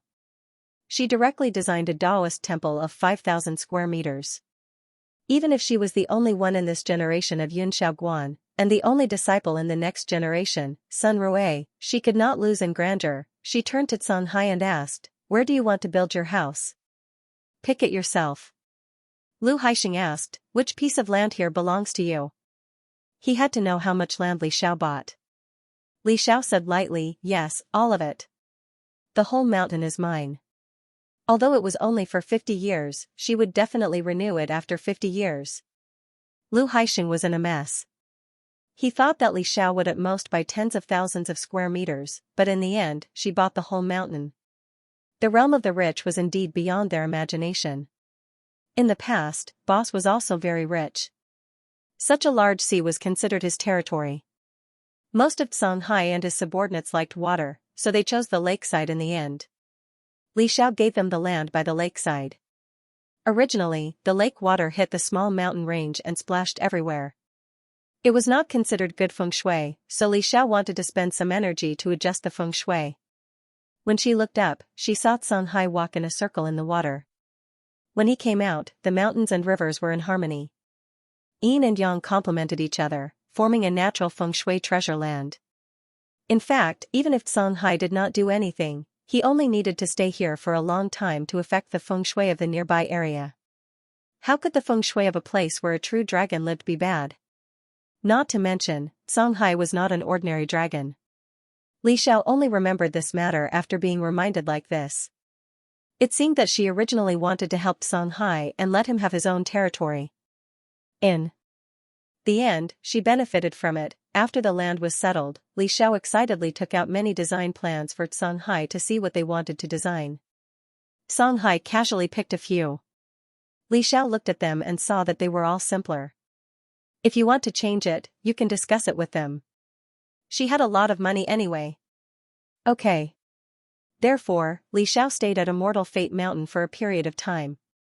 Once the construction work was on track, she packed up and prepared to leave for Nanming village. During this time, something big happened to the Ren family and they welcomed a huge change. Ren Jiahong was quite confident in Shen Ming at first. Shen Ming could live for hundreds of years with a young appearance, which was enough to prove that he was extraordinary. Other than him, which master in China could do this? Therefore, Shen Ming faced Li Xiao. In his heart, the result was obvious. He only needed to wait quietly for the news of Li Xiao's death and the destruction of the enemies of the Ren family. At first, when he did not receive the news, he was still calm and composed. He thought that Shen Ming needed time to digest the news. But later on, Li Xiao swaggered in and nothing happened, while Shen Ming was nowhere to be seen. Obviously, in this battle of magical powers, Shen Ming, whom he had great confidence in, had lost. He had lost to Li Xiao. How was this possible? How old was Li Xiao? Even if she started learning Dao techniques in her mother's womb, it would only take her 20 years at most. However, Shen Ming, who had lived for hundreds of years, lost just like that. Shen Ming couldn't even send him a message. There was no news from him. After a moment of disbelief, Ren Jiahong was overwhelmed by great fear. Was Li Xiao going to deal with him next? What could he do? Would Shen Ming expose him? He did not have much hope for Shen Ming. The other party was someone who would do anything to survive. In order to survive, it was a very normal thing to do to expose him. Ren Jiahong was in a panic. He made several phone calls and invited all the metaphysics masters he knew to his home. He even spent a lot of money to buy a lot of so-called self-defense magic tools. He did not even dare to go out, for fear of being plotted against by Li Xiao. In the past, he was able to devise strategies in a tent because he was confident that with the power of the Ren family, he could suppress the other party with a single finger. But the so-called power was useless in front of Li Xiao. Li Xiao had already entered the eyes of the government. As long as she did not do anything heartless, the government would support her. Such a young metaphysics master, perhaps one day they would have to beg her. What's more, in recent years, the neighboring countries had been restless and had the idea of suppressing Hua in this regard. Li Zhao's existence was becoming more and more important. He waited and waited, carefully paying attention to Li Zhao's whereabouts. If she acted as if nothing had happened, he was even more worried that she would do something behind his back. After a few days, Ren Jiahong, who could not eat or sleep well, suddenly aged a lot, and his hair turned white. Then, after receiving news that Li Xiao had contacted the mysterious department, Ren Jiahong, who had been suffering from a splitting headache, made a stupid move. He sent people to eliminate evidence related to his cooperation with Shen Ming in the past. But it would have been better if he did not do it. After all, most of the things happened decades ago, and it would not be easy for people to find evidence even if they wanted to. But when he did this, there were already a lot of people watching. Not only the relevant departments, but also the collateral branches of the Ren family who had received the recording.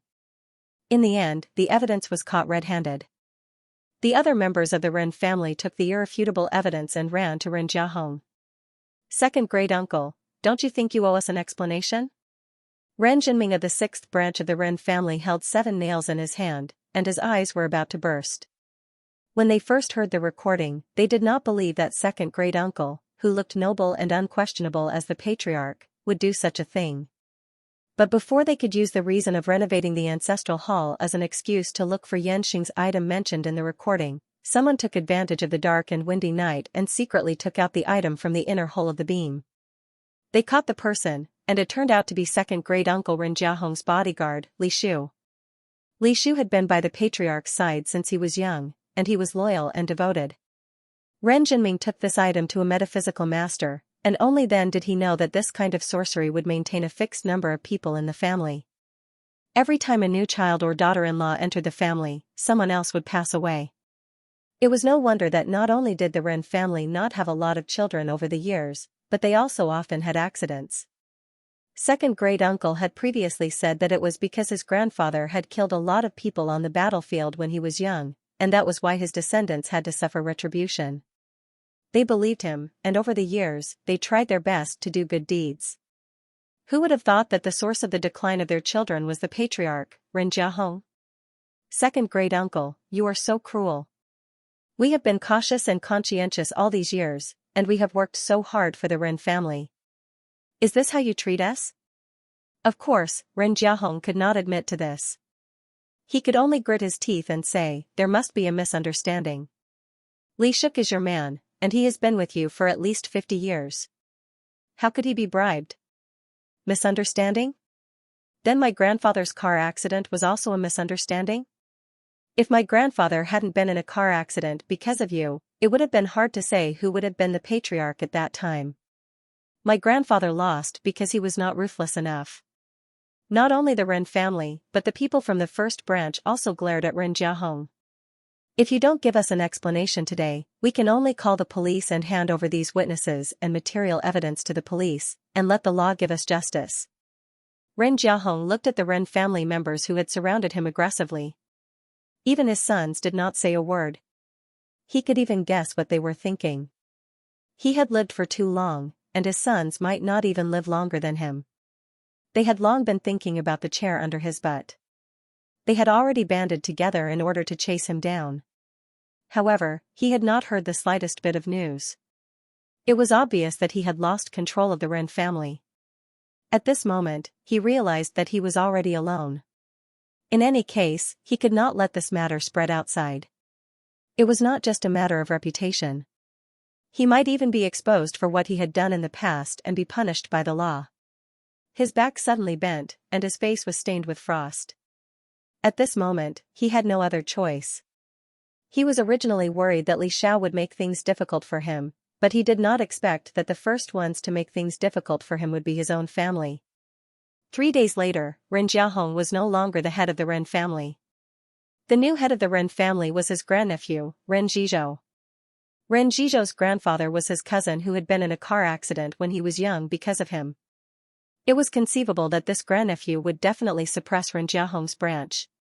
They would gradually lose their right to speak, slowly become a side branch, and their status would plummet. No matter how unwilling Ren Jiahong was, he could only accept this fact. He even had to move out of the ancestral home and live in a house under his name.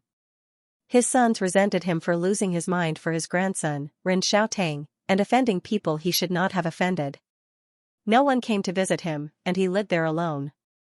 And his most loyal bodyguard, in order to explain to the people of the other branches, could only be handed over. At this time, Ren Jiahong was like a tiger who had his hands and feet cut off and his eyes dug out.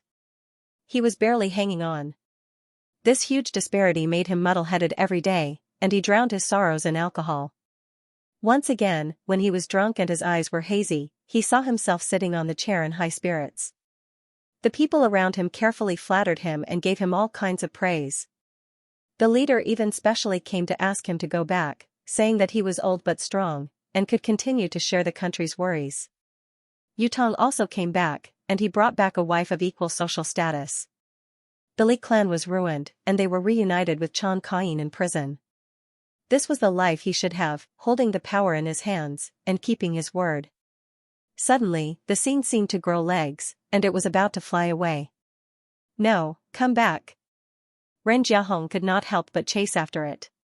His eyes were red, and his footsteps were staggered. Suddenly, there was nothing under his feet, and he directly fell down. With a bang, Ren Jiahong fell down the stairs, unconscious.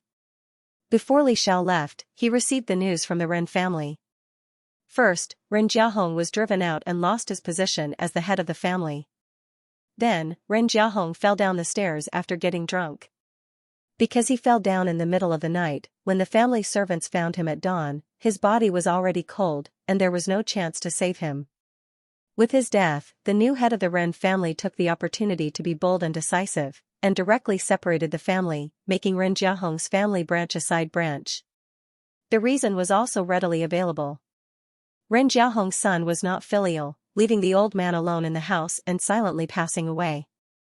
This time, of course, the main branch, who was the current head of the family, took the biggest share. The original second branch, Ren Xiaotong's parents, did not get any house or shop, and only received 10% of Lu Ti's shares. The head of the family, Ren Jizhou, made it sound quite nice. These shares were bought by Ren Jiahong through hard work, and as his son, the second branch must inherit them and live up to his efforts. Although the shares of the Li clan fell a lot, these shares were now worth several billion yuan in the market, so no one could say that Ren Jizhou mistreated the second branch. Instead, they should be praised for repaying evil with good and for being magnanimous. Li Xiao almost laughed out loud. It would be fine if Ren Xiaotong's parents sold the shares early, but if they continued to hold on to them, they would be left with nothing by next year. She guessed that after she sent out those recordings, the Ren family would have a big change, but she did not expect that this change would directly lead to Ren Jiahong's death, and the Ren family would be separated and torn apart, and their strength would be greatly reduced. She pondered for a moment and asked Zhang Yan, "Is there a problem with Ren Jiahong's death?" No matter how she looked at it, falling down the stairs to death was very strange. Zhang Yan said, "In the past few days, the cadet branch secretly contacted several Taoist masters." Li Xiao understood. The Ren family of the cadet branch probably asked someone to do something to solve the problem. This was also his own fault. In order to suppress the cadet branch, he used unorthodox methods to harm others, and in the end, he died because of this method. Retribution might be late, but it would come sooner or later. Li Xiao smiled softly. It's time to let Ren Xiaotang know about his grandfather. Based on the Ren family's resentment towards Ren Xiaotang, no one would be willing to do anything for him. His only backer, Ren Jiahong, was dead, and this time, Ren Xiaotang did not know how long he would be locked up in there. After she gave this order, she no longer paid attention to the Ren family's affairs. She still had her own life to live, and revenge was not her whole life. Nanming village was much more remote than she had imagined. Yunmiao Mountain, where Li Xiao lived in her original world, was already considered remote. Compared to Nanming village, it paled in comparison.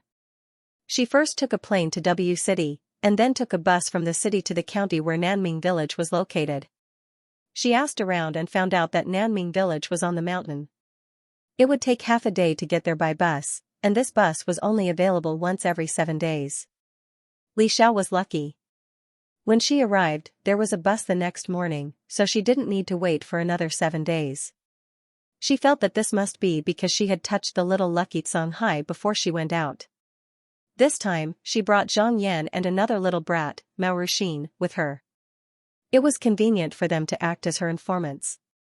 Her face was too beautiful, and she looked like she had been spoiled since childhood. It was easy for people to stare at her when she walked outside. Li Xiao was not afraid of those malicious intentions, but she was too lazy to deal with them all the time.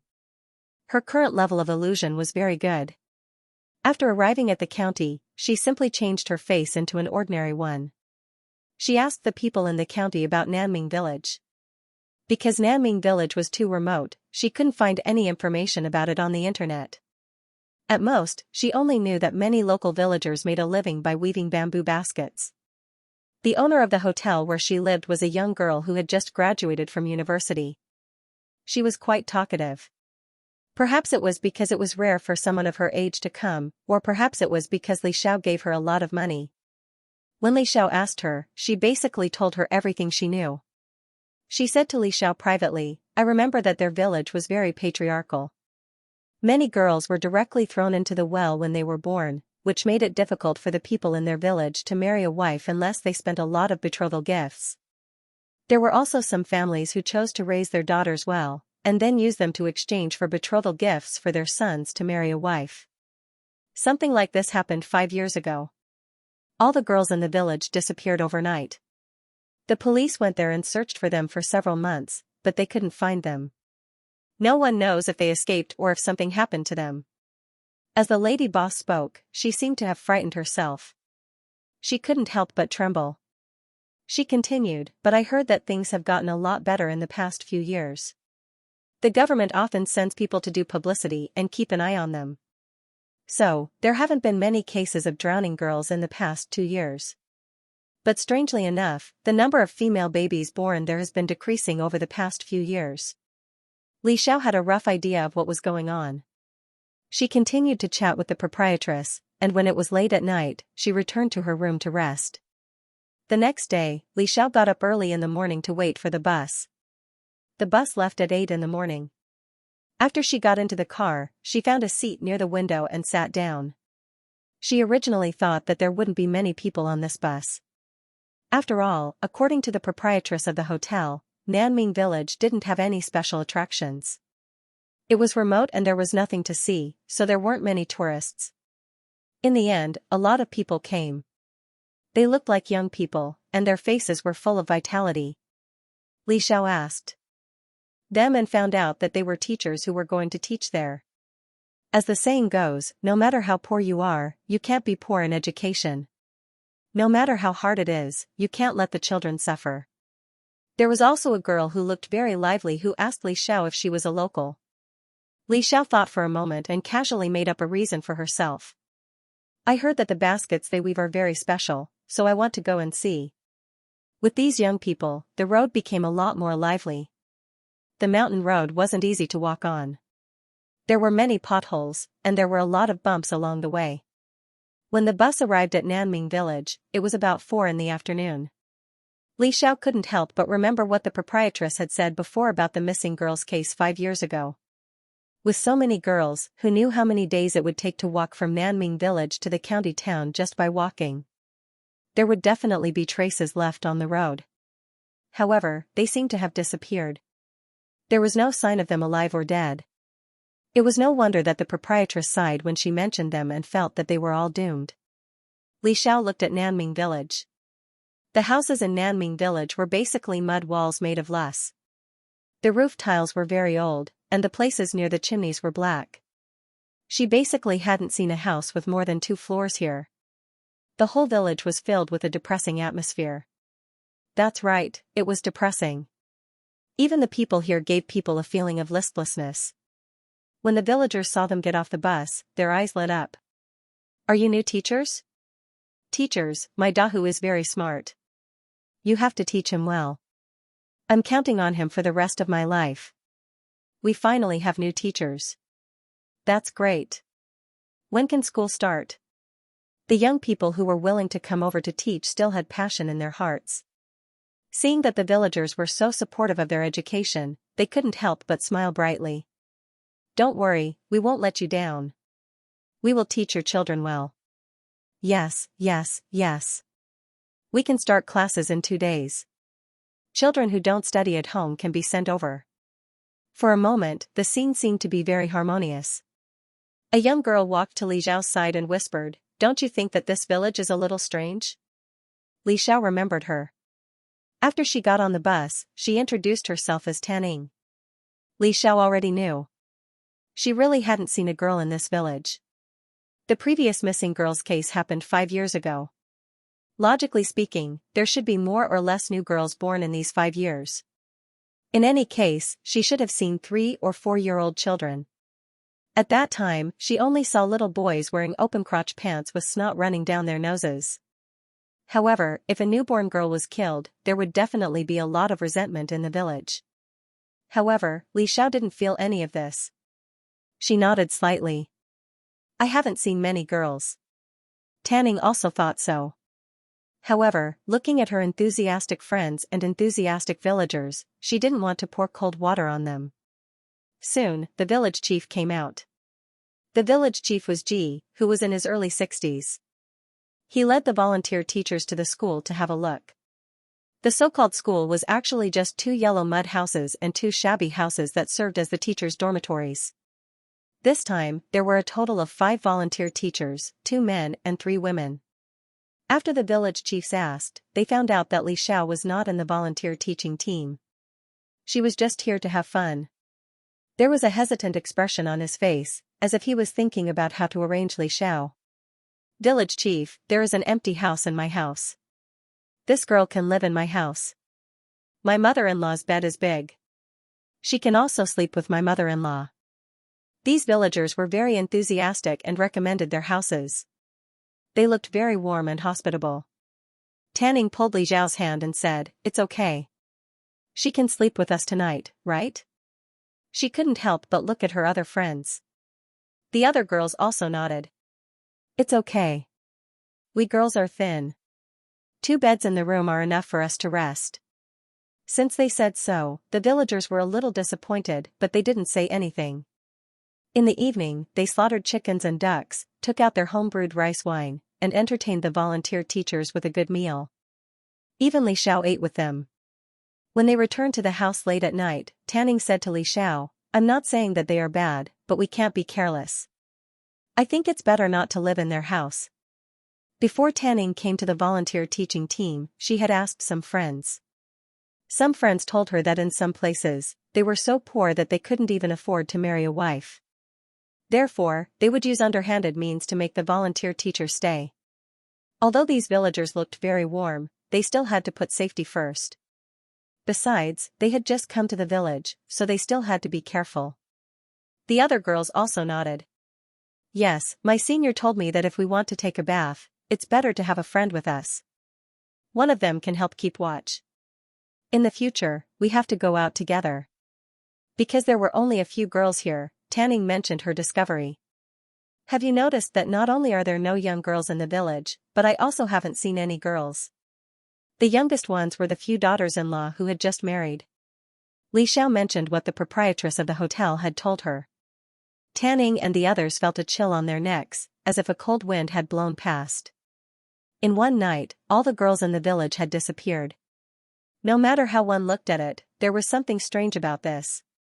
They couldn't help but regret coming here. "Don't talk about this. Let's sleep first."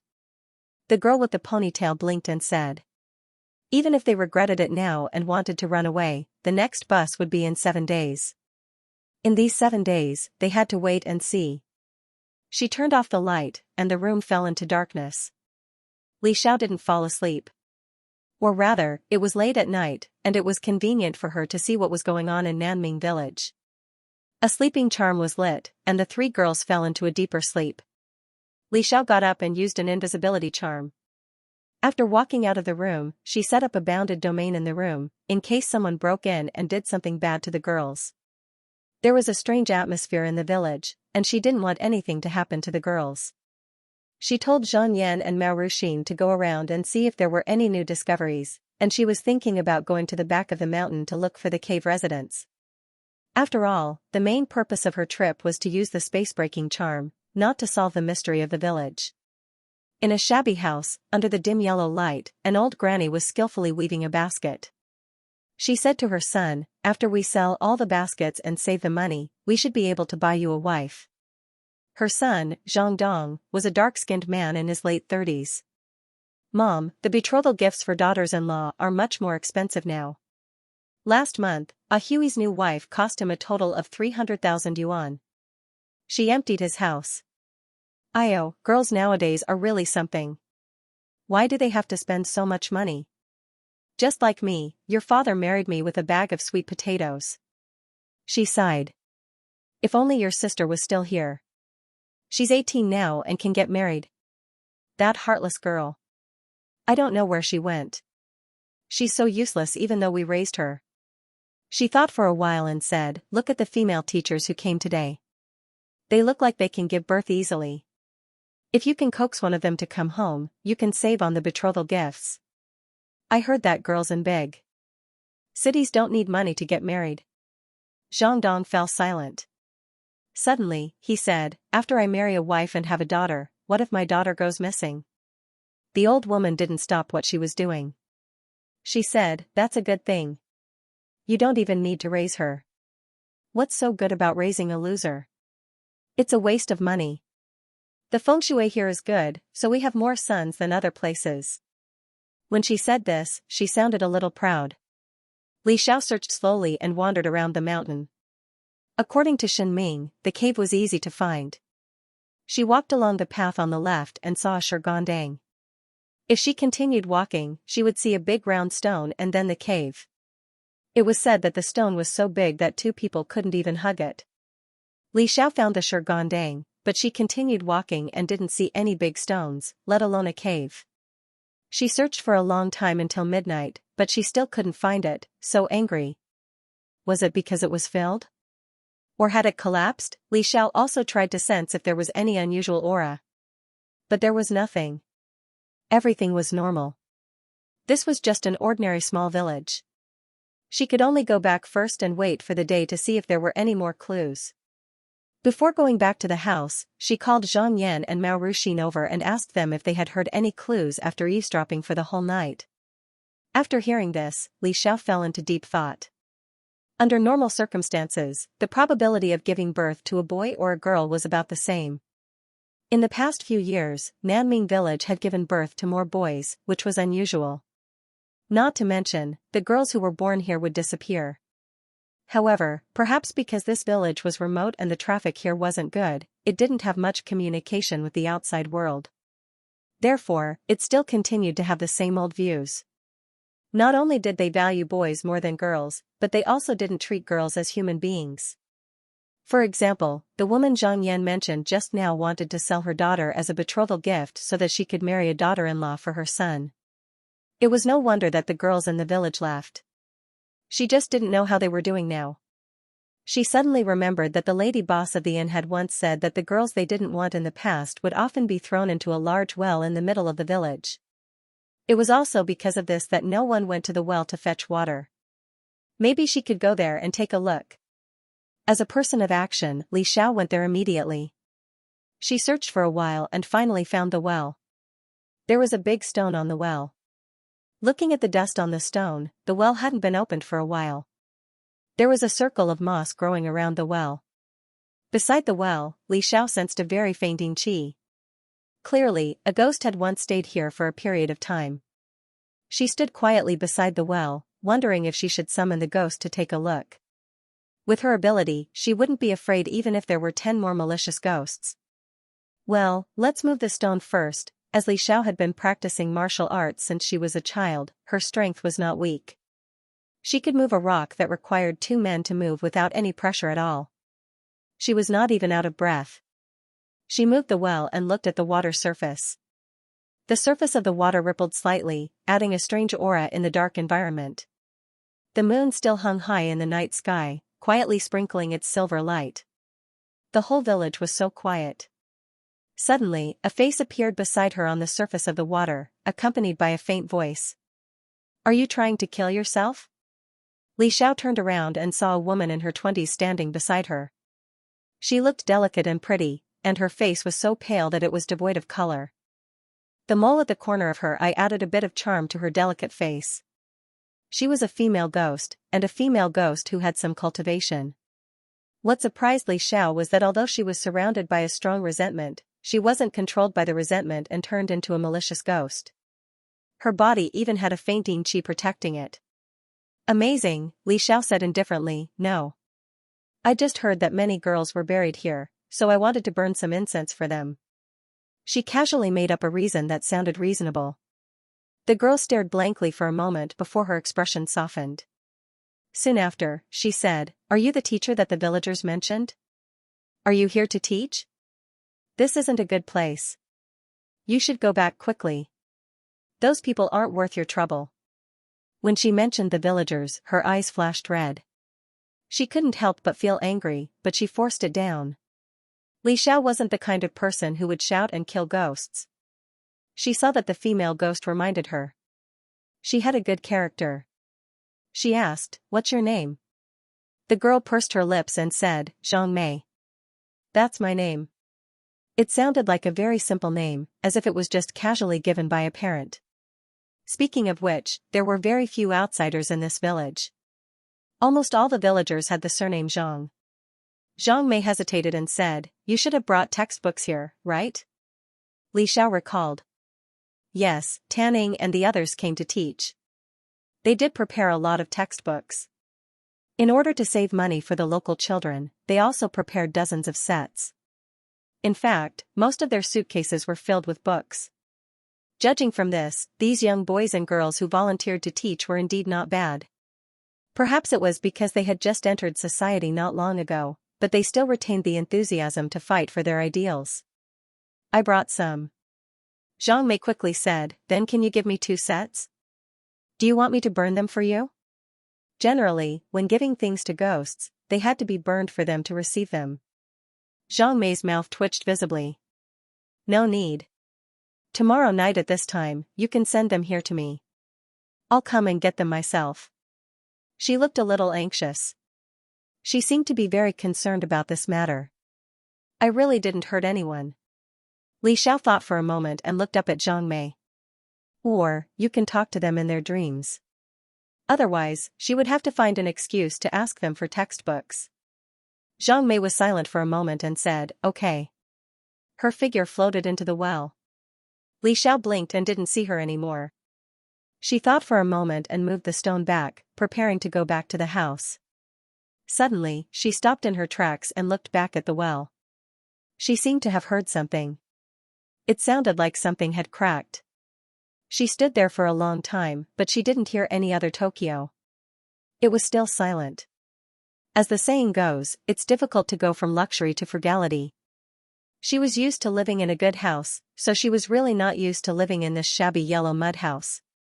Fortunately, it was winter and there were no mosquitoes. Otherwise, she would feel uncomfortable. For Li Xiao, who had reached the 6th level of the virtual level, it was not a big deal to not sleep for a night. The next morning, she pretended that she had just woken up. However, Tanning and the others looked conflicted. In the end, Tan Yingzhan asked everyone, "Did you have any dreams last night?" "I dreamed of a girl who wanted to ask me for 2 sets of textbooks. She said she wanted to take them to study." "Was her hair very long?" "Her name was Zhang Mei." Yes. "Did you all dream of her?" "I thought it was just me." Li Xiao immediately joined in the conversation. "Yes, she looked so pitiful. I didn't expect that we all dreamed of her. She even asked us to put the textbooks next to the well." Everyone fell silent. Everyone having the same dream was not something that could be explained by science.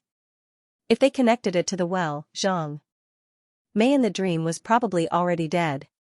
However, Tanning and the others did not feel afraid. Instead, they felt a little sad for her. On one hand, she was too young. On the other hand, she thirsted for knowledge. She was no longer here, but she still sent books to her in her dreams. This also lessened the fear of Tanning and the others. They discussed for a while and decided to take out a few more sets of books. Even if she was a ghost, she could not be blind. After washing up, the villagers had already prepared breakfast for them. Breakfast was rice porridge, salted duck eggs, and steamed buns. It was obvious that this was the best breakfast that the villagers could provide. Tanning and the others had mixed feelings. These villagers were sincere and warm when they treated the volunteer teachers. However, they were too cold and heartless when it came to their own daughter. The village chief looked very benevolent. "Those children are already prepared. They can go to class at any time." Tanning nodded. Then, as if nothing had happened, she asked, "Village chief, do you know Zhang Mei? One of my seniors has a friend with the same name. She's also from your village. She has a mole next to the corner of her eye."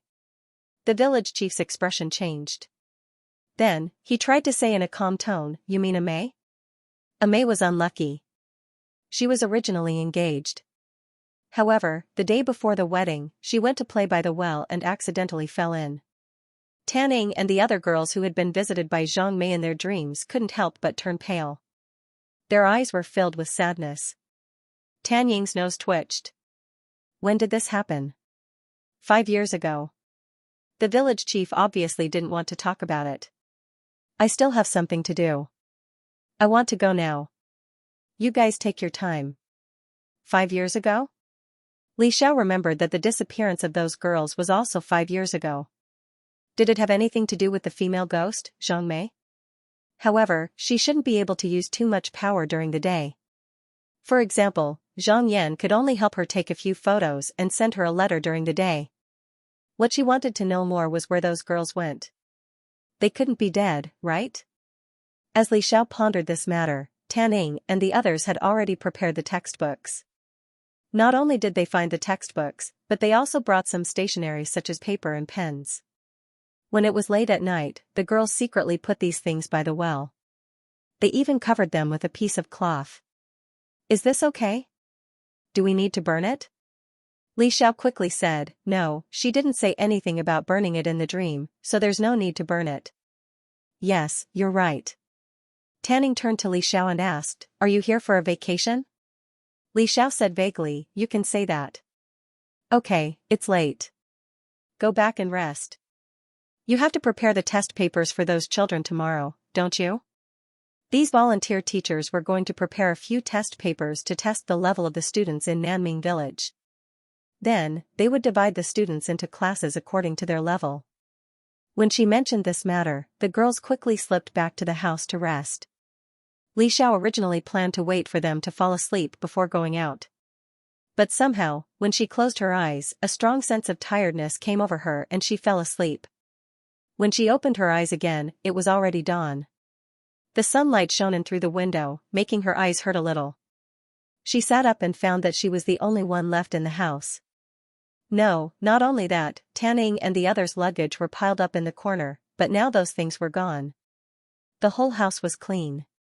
Li Xiao subconsciously stroked the ring. Fortunately, her space mustard seed was still there. Her weapons and charms were all in it. A burst of laughter came from outside the door.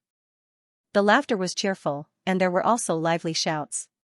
Wait, why did these voices sound like girls? Li Xiao opened the door and saw a group of little girls playing eagle and chicken in the sun in the open space not far away, smiling brightly.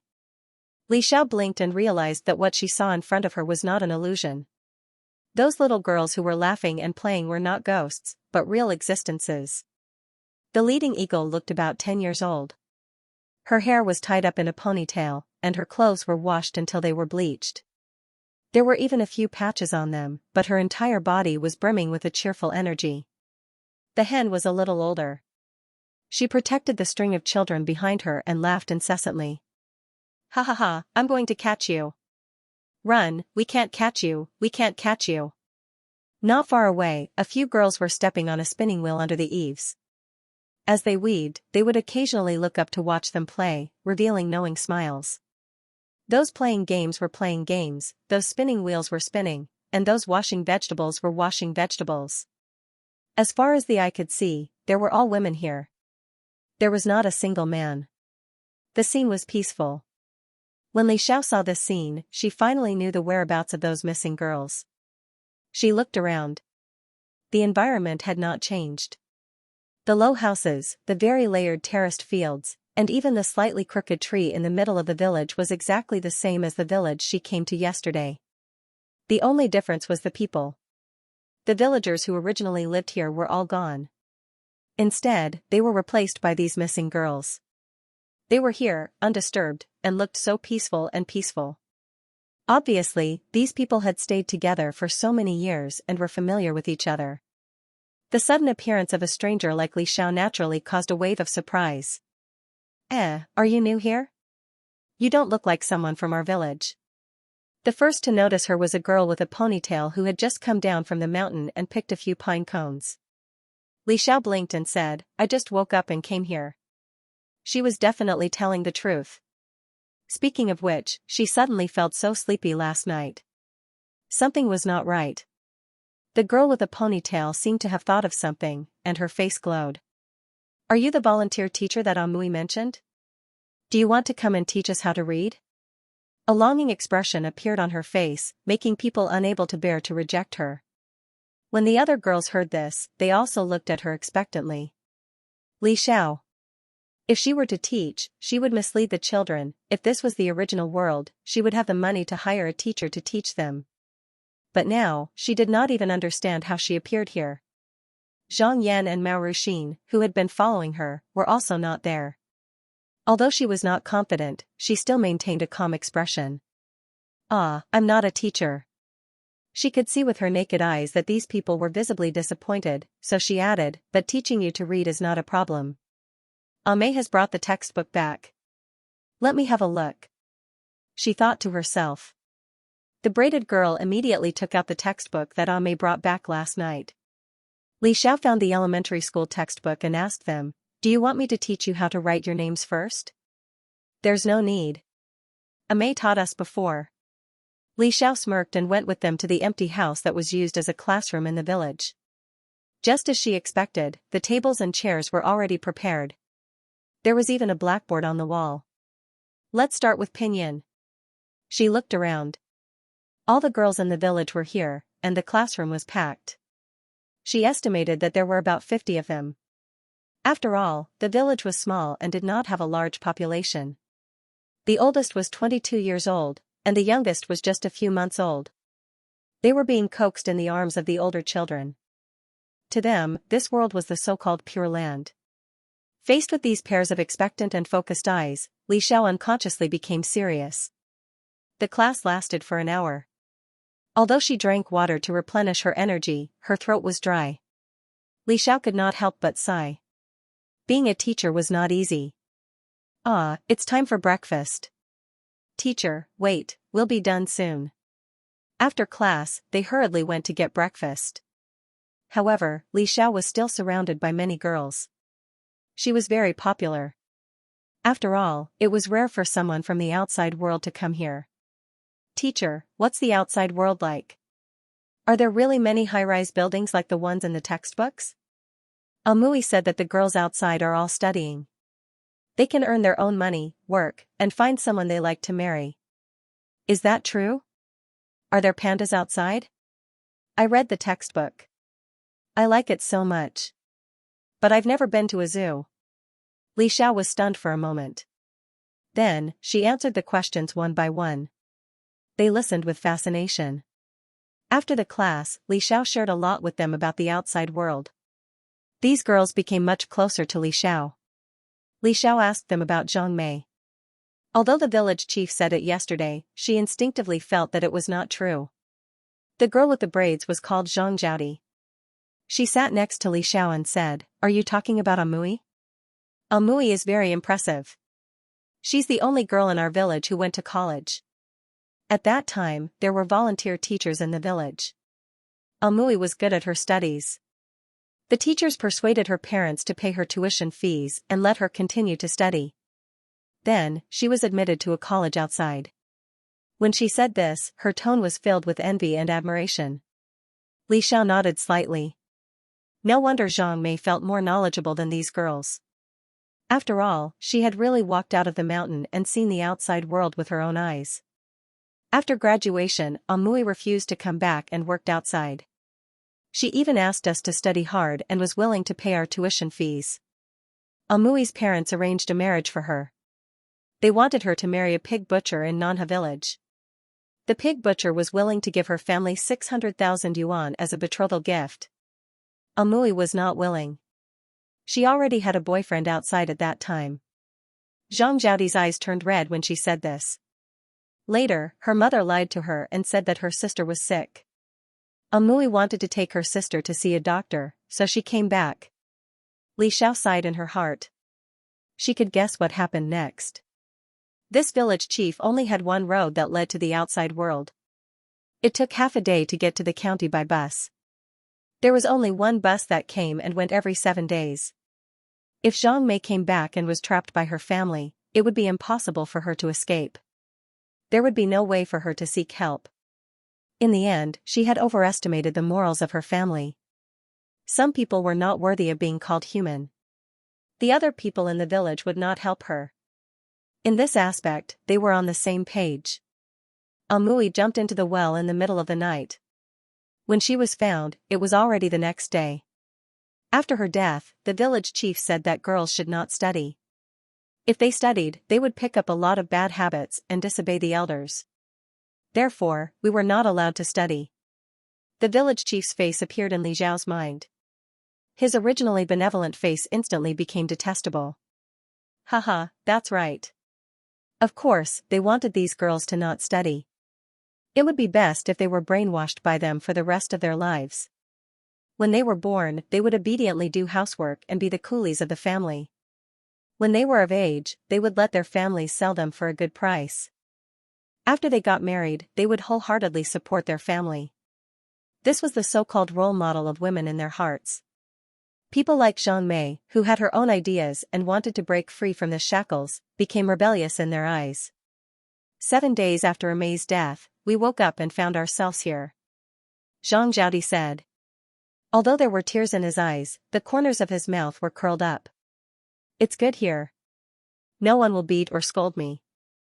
I don't have to wake up at 5 a.m. and sleep at 11 p.m. every day. I also learned how to write my own name. If Mei didn't bring me here, I would have to get married in half a year. The bad thing is that we can't eat pork easily. But we have chickens, so we can eat an egg every day. We can also eat chicken every few days. Zhang Zhaodi was already very satisfied with this. If it was in her family, the meat would be eaten by her brothers, and she would not have a share. Compared to before, life now was much better. Li Xiao asked, "Are you going to stay here forever?" Forever? There's nothing bad about it. Here, other than the inconvenience of buying things, everything else is pretty good. Mei sometimes brings things back for us from outside. Look, this is the hair clip she brought for us. We exchanged it with the cloth we knitted ourselves. A 12-year-old girl pointed at the red hair clip on her head with a happy face. This hair clip was the kind that could be seen everywhere on the roadside. The style was vulgar, but for a little girl, it was a precious gift that would make her happy for a long time. Li Xiao saw this and couldn't help but feel a little emotional.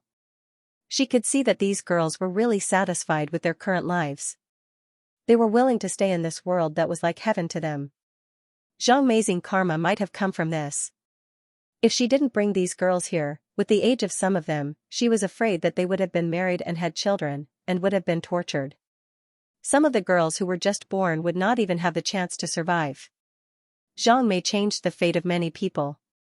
So the question was, how did Zhang Mei do this? Directly creating a new world, a small female ghost, no matter how hard she tried, could not do it. Even the legendary immortals and Buddhas might not be able to do this. She had seen Zhang Mei before. Because of her suicide, her resentment was very strong. Compared to ordinary ghosts, her magic power was indeed stronger, and she could appear even in the daytime. But she definitely couldn't create a pure land out of nothing. Just by looking at these girls who had not been disturbed by the outside world until now, she knew. Perhaps she had obtained some sort of cheat code. Li Xiao had a premonition that the reward of this trip might fall on Zhang Mei. It was just that it was a little inappropriate to let them stay in this world forever. They couldn't stay here forever, isolated from the outside world, and live like this for the rest of their lives. In fact, they also wanted to see the outside world with their own eyes, but they didn't have the chance. When the time came, they would think of a way to bring them out of here. She couldn't save all the girls in Hua Nation, but at least she could save these people. As for their original relatives, it was obvious that they would not be willing to let Li Xiao take them away when the time came. She was not worried that whoever objected or blocked her, she would use lightning to strike them a few more times. She would be able to strike them until they agreed. She would remember to control her power and not let anyone die. Being struck by lightning was very useful to those ignorant villagers. At the very least, she could make them have nightmares and harass them. Li Xiao was not so good-tempered. She would try to use her noble character to reform the wicked people. When the day came, grass might have grown on the graves of those girls. After chatting for a while, breakfast was delivered to them. These girls ate breakfast together. There were 5 tables in the courtyard of the largest house in the village. Li Xiao looked around. Breakfast consisted of freshly steamed buns, boiled eggs, and pickled vegetables. Everyone seemed to be very satisfied with the food.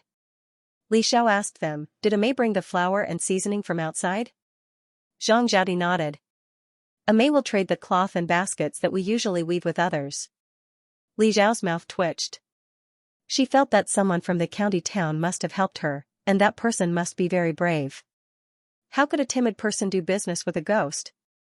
Thanks to Amei, these girls could bring in some of the things that they produced from the outside world. After eating, Li Xiao said, "I want to go up the mountain and look for something." When she was in her original village, she couldn't find the cave. Could it be in this world?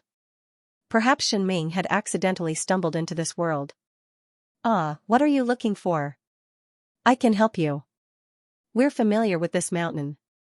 They often went up the mountain to pick things. For example, there was a red fruit on the mountain that they liked to eat. It was sweet and sour, and could be used to dye cloth. Li Xiao glanced at them and said jokingly, "You really trust me? Aren't you afraid that I'll harm you?" Could it be that they trusted her because they were all girls? The girl in the red dress smiled confidently. "We're not afraid. Amei is here. She will protect us. No one can harm us." They didn't trust Li Xiao, but Zhang Mei. Li Xiao mentioned the scenery near the cave. Zhang Zhaodi immediately promised, "I know.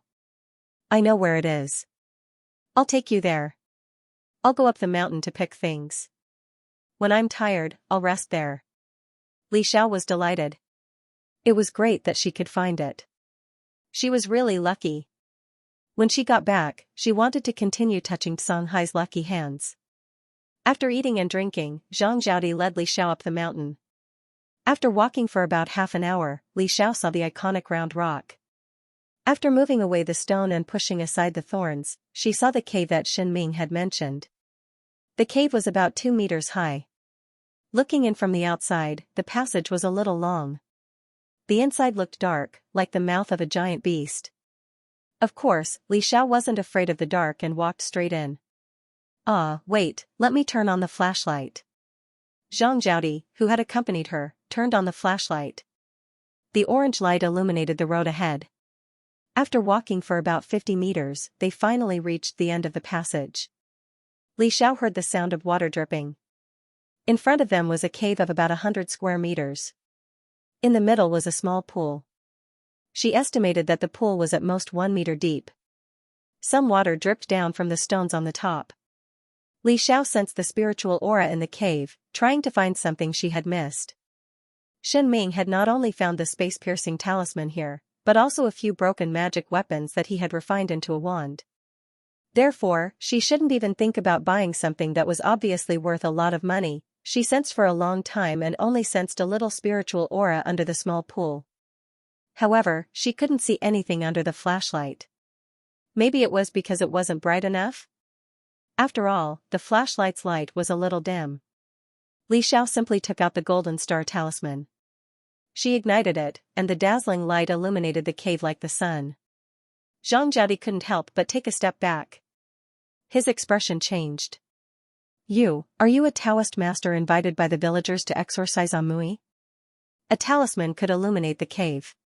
No matter how she looked at it, it was very much like the master that her mother had mentioned. Li Xiao looked at her frightened expression and guessed her thoughts. To her, this world was a paradise, and Zhang Mei was their guardian angel. They definitely didn't want their peaceful lives to be broken and return to the nightmarish days of the past. Her voice unconsciously became gentle. "Don't worry, I'm not. I won't help the villagers to harm you." She saw that Zhang Zhaodi still didn't believe her and added, "If I really help them, I'll be struck by lightning." She swore. The suspicion on Zhang Zhaodi's face lessened a little, but he still maintained his vigilance. Li Xiao said again, "Besides, the people in your village can't afford to hire me. Every time I make a move, it's at the level of 1 million. Last time, when she helped Quan Ielsen solve the scallops, Quan Ielsen transferred 100 million to her. Li Xiao also gave 30% to Songhai. She liked generous customers like Quan Ielsen the most. Zhang Zhaodi was a little confused. The villagers definitely wouldn't be willing to pay 1 million. This money was enough for them to buy 3 daughters-in-law. What's more, Amui didn't scare them all these years, nor did she take away the baby boy. So how could they take out so much money for a missing girl? She let out a long breath and felt slightly relieved. Li Xiao didn't want to get herself wet, but she had the beads Xianxia gave her. She put them on and went into the water. There was nothing at the bottom of the water, only a few small fish and tadpoles.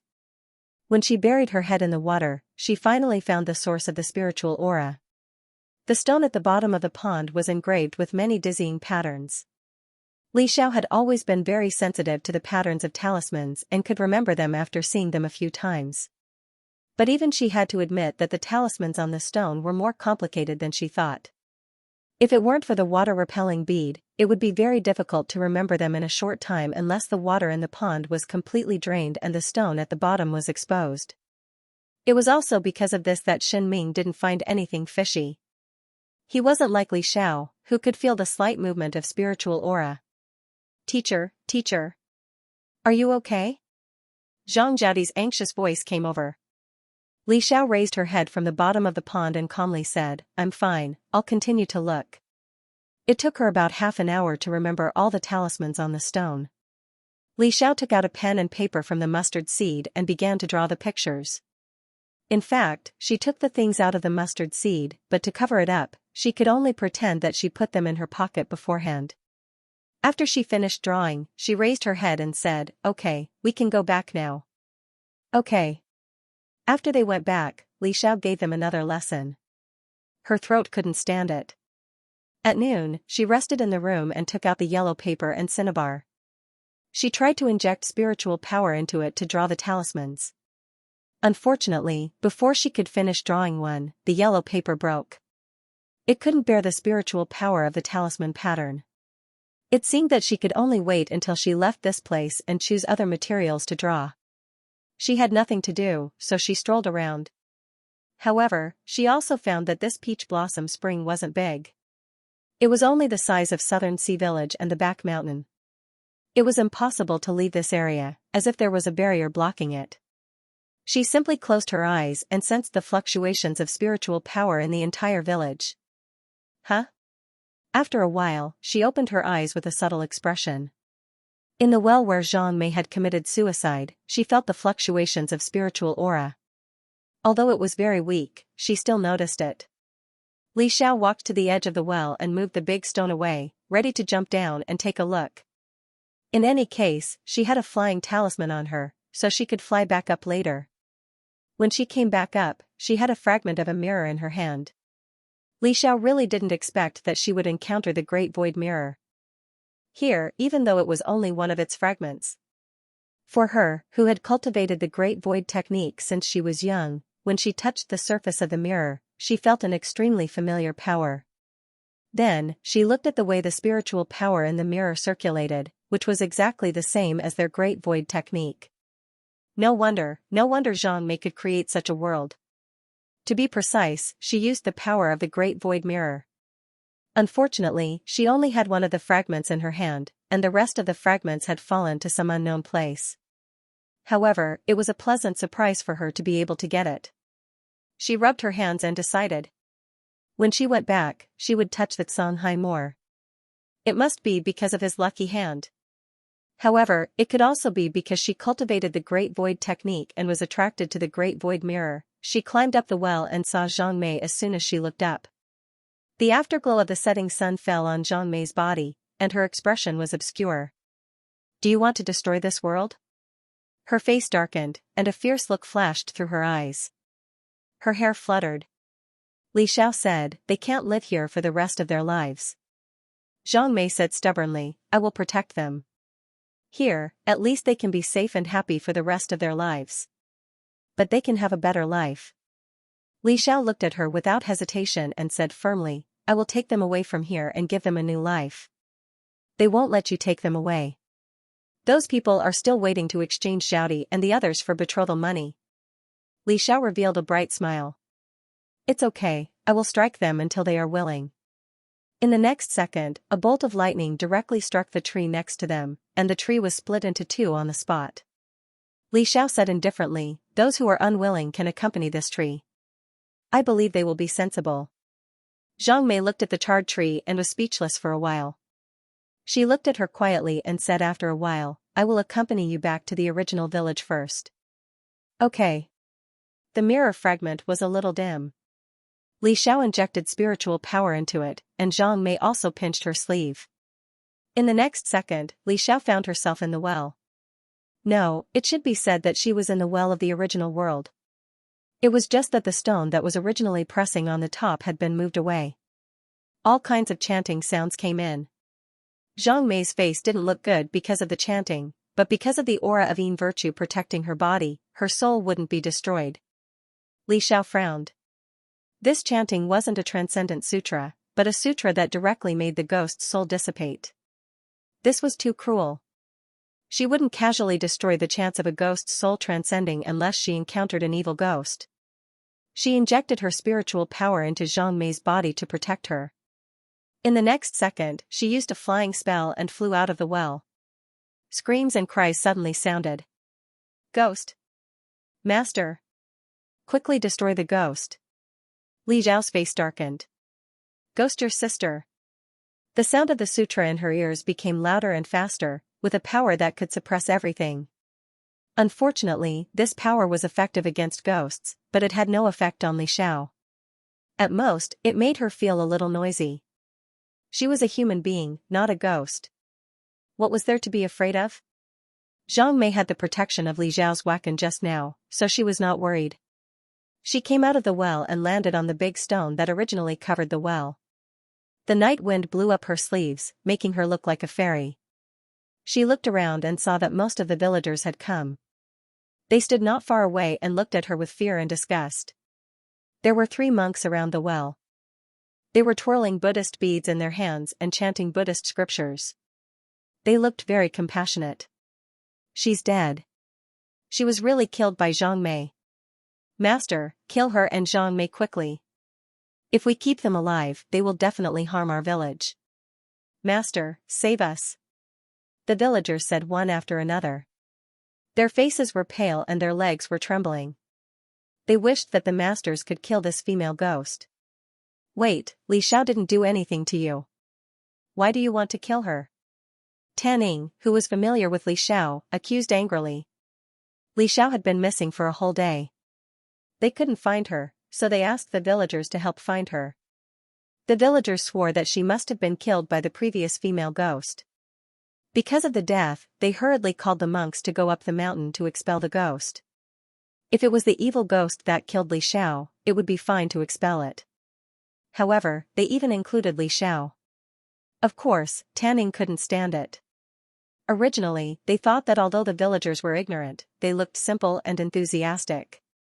Now, they really saw through people's hearts. Li Xiao was killed for nothing. She didn't do anything, but she was killed. How could it be? That's right. What does it have to do with Li Xiao? You people are so unreasonable. Other teachers also supported Tan Ying. The villagers said, a ghost that hasn't been reincarnated must be an evil ghost. Let's kill her first. Master, don't listen to these immature people. Hurry up and get rid of her. The villagers were really traumatized by ghosts. During the first 3 days after Zhang Mei's death, all kinds of supernatural incidents emerged in the village, and people almost died. They were so scared that they put the Diamond Sutra in their houses. Therefore, when they saw a new female ghost, they did not care whether she was dead or not. They had to deal with the source first. Zhang Mei had committed suicide on her own. They hadn't forced her to do so, but she still wanted to cause trouble for the villagers. Li Xiao had died in the village, perhaps he was also looking for trouble with them. Ba. A square-faced monk chanted, and in the next second, the talisman in his sleeve flew directly towards Li Xiao, turning into an open flame in midair that could frighten 100 ghosts. Li Xiao snorted coldly. Before the flame could touch her, it disappeared before her eyes. Her indifferent voice seemed to fall directly into the hearts of the 3 monks, shaking their spirits for a moment and making them feel like their souls were about to leave their bodies. People like you who can't distinguish between right and wrong have the nerve to say that you want to subdue demons. I'll subdue you first. Thunder suddenly rumbled in the dark night sky. Huge lightning bolts, like silver snakes baring their fangs and brandishing their claws, struck straight down from the sky with a mighty momentum. 3 bolts of lightning struck the 3 monks, making their bodies tremble and their faces turn black. Naturally, the sutra also stopped. The whole place quieted down, and there was no sound. Li Xiao glanced at the group of frightened villagers. "You wanted to kill me just now, didn't you? Haha, I'll strike you first." In the next moment, the rumbling of thunder sounded again. Every bolt of lightning accurately struck the villagers. Without exception, they screamed and begged for mercy. Especially those who had been the loudest just now. Li Xiao added more interest and struck them a few more times. She more or less controlled the power of the heavenly lightning, so no one was struck to death. She looked at the villagers who were crying for their parents and said slowly, "It seems that even the heavens can't stand what you've done. The heavens have struck you with lightning." The villagers were angry, but they didn't dare to say anything. Everyone could see that the lightning was related to the woman in front of them. However, Li Xiao could even summon lightning freely, which made them feel afraid of this young woman. Some people secretly cursed God for not having eyes. Why did he give this woman the ability to hurt people? Tan Ying and the others were unscathed outside the field. They stared blankly at Li Xiao, who was showing her invincible power. Tan Ying's gaze suddenly fell on Li Xiao's long shadow under the moonlight. He was overjoyed. "Li Xiao. You're fine. You're still alive." The others followed his gaze and also saw the shadow on the ground. Li Xiao said, "Yes, I'm fine." Tan Ying frowned. "They all said that it was Zhang Mei, who turned into an evil ghost, who harmed you." Li Xiao looked around at the villagers on the ground who were still conscious and patted the dust off her body. "I just went to the bottom of the well to look for something." Tan Ying ran in front of her and held her hand. Feeling the warmth of her body, he smiled. "That's great. You're really fine." He couldn't help but wipe his tears. They all thought that Li Xiao was really dead. She looked down at the 3 monks who had been struck stiff and couldn't help but say the truth. "Li Xiao, you're so powerful. These 3 monks are no match for you." Li Xiao's gaze fell on them. "They have some ability, but it's a pity that they're blind. Their future cultivation is just so." Her tone was flat, but it was full of disdain. The 3 monks blushed. Unfortunately, their faces were black, so it was impossible to tell. It was normal for monks to get rid of ghosts, but even if they wanted to get rid of demons, they had to figure out the whole story. They couldn't be biased and indiscriminately believed. If Li Xiao wasn't here, Zhang Mei might have really suffered a big loss if she fought against them. Li Xiao walked in front of the villagers. "You think that as long as a ghost hasn't reincarnated, it's an evil ghost, right? I'll remember this first. After you die, I'll come and give you a free ride. You'd better pray that you can quickly reincarnate before I come. Otherwise, if I see you and accidentally destroy your souls, you deserve it." Li Xiao definitely wouldn't bother to come. If she had the time, wouldn't it be better for her to use it to cultivate? But these villagers definitely didn't know that. They believed it was true, and they were all scared to tears. The villagers had seen ghosts, so they believed in the so-called afterlife. They all hoped that they could be promoted and get rich in their next life. Now that Li Xiao looked like she wanted to end their afterlives, they couldn't help but be afraid. "Master, we were wrong. Please forgive us. We don't understand these things at all. We thought that ghosts were all bad. That monk didn't tell us." The villagers pushed all the blame onto the 3 monks. The 3 monks were so angry that they fell backwards. If it weren't for the fact that they were stiff and couldn't move, and it was difficult for them to even speak, who told Li Xiao to treat them well? Lightning struck them the most ruthlessly, they probably would have had a good argument with these villagers. This also vividly showed the nature of the villagers of Nanming village who bullied the weak and feared the strong. The villagers continued to push the blame. This time, they pushed it onto Zhang Mei. "We all thought that you would bully us like Zhang Mei, that evil ghost, so we were afraid." Zhang Mei was so ruthless. She didn't even let her own mother go. Her mother was scared by her and fell in the field. Her leg didn't fully recover for half a year. Li Xiao only found it funny. Her mother caused Zhang Mei's death. Zhang Mei only scared her mother. She was already very kind. She dragged out her tone. "If it were me, I would take revenge. I wouldn't let anyone go. Tanning and the others widened their eyes. Didn't they say that Zhang Mei accidentally fell into the well? Li Zhao's tone turned cold. Her mother used her sister's illness to trick her into coming back. She disregarded her wishes and forced her to marry someone else in exchange for money. Zhang Mei could only die. What else could she do? After all, the villagers wouldn't support her. They would only help her parents to trap her. For the villagers, it was a matter of course to use their daughter in exchange for money. Zhang Mei actually wanted to resist. It was simply disgraceful. Tanning sucked in a breath of cold air. He was so angry that his hands itched. When he looked at these villagers who were distorting the truth, he only felt that they looked so disgusting now. What made them tremble with anger was that these villagers didn't have the slightest intention of repentance. What's wrong with the marriage arranged by her family? After she marries, she can often eat pork to supplement her family. She lives so close to her family. It's also convenient for her to go back to her family. Her family raised her for so long. She wasn't even willing to supplement her family. Her brother was still single at that time. She read too much and her heart was corrupted.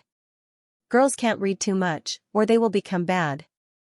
Although the villagers were afraid of Li Zhao's ability, they still couldn't help but defend themselves. They had always thought so and never felt that there was anything wrong with it. When these words fell into the ears of the volunteer teachers, they felt cold all over. This kind of righteous viciousness made them angry and sad. A gust of cold wind blew, and Zhang Mei's figure emerged from the air.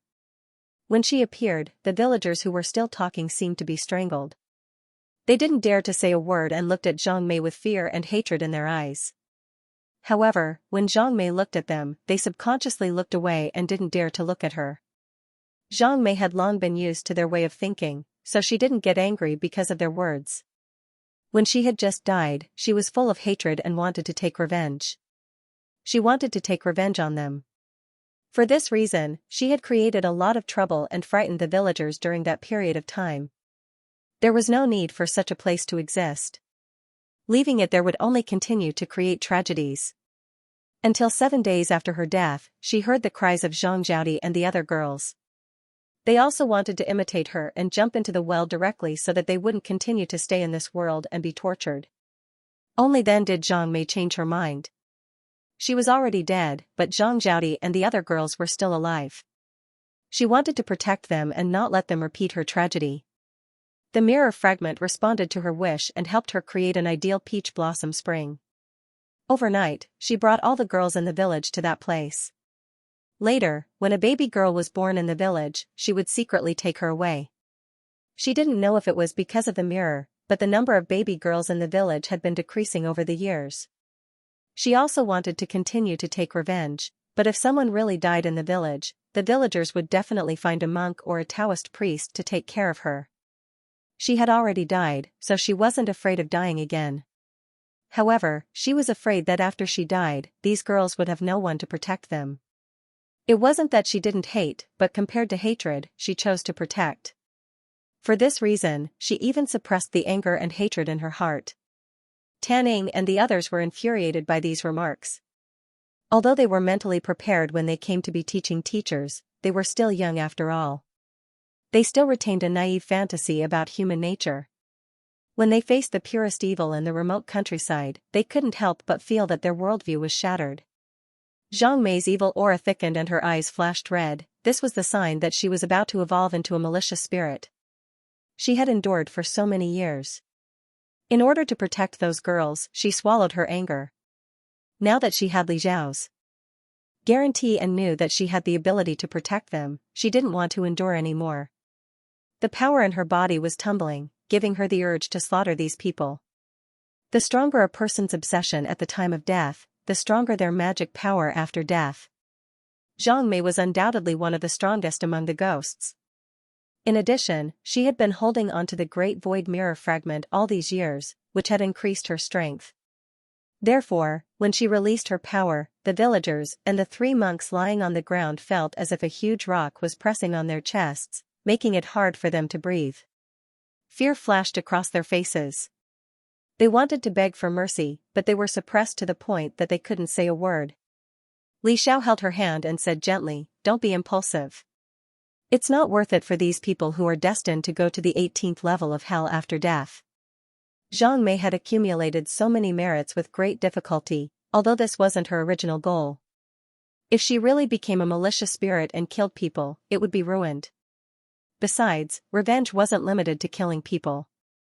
Wasn't it better to let them live and continue to suffer? Zhang Mei felt a gentle force pass through her hands, calming the restlessness in her body.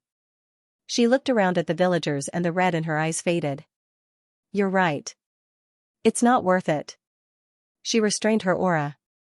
Li Xiao didn't care about the 3 monks. She walked in front of the villagers and showed a gentle smile. "In a few days, your daughters will be back. I'm going to sign a guardianship transfer agreement with you and adopt them." No, she was unmarried.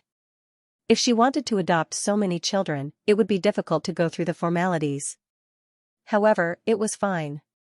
At most, he could do some things for the country and accumulate some merits. At the very least, he would receive some special treatment. Since Li Xiao had taken the fragment of the Great Void Mirror, she had to take responsibility for their future. She wanted to take them away from this place.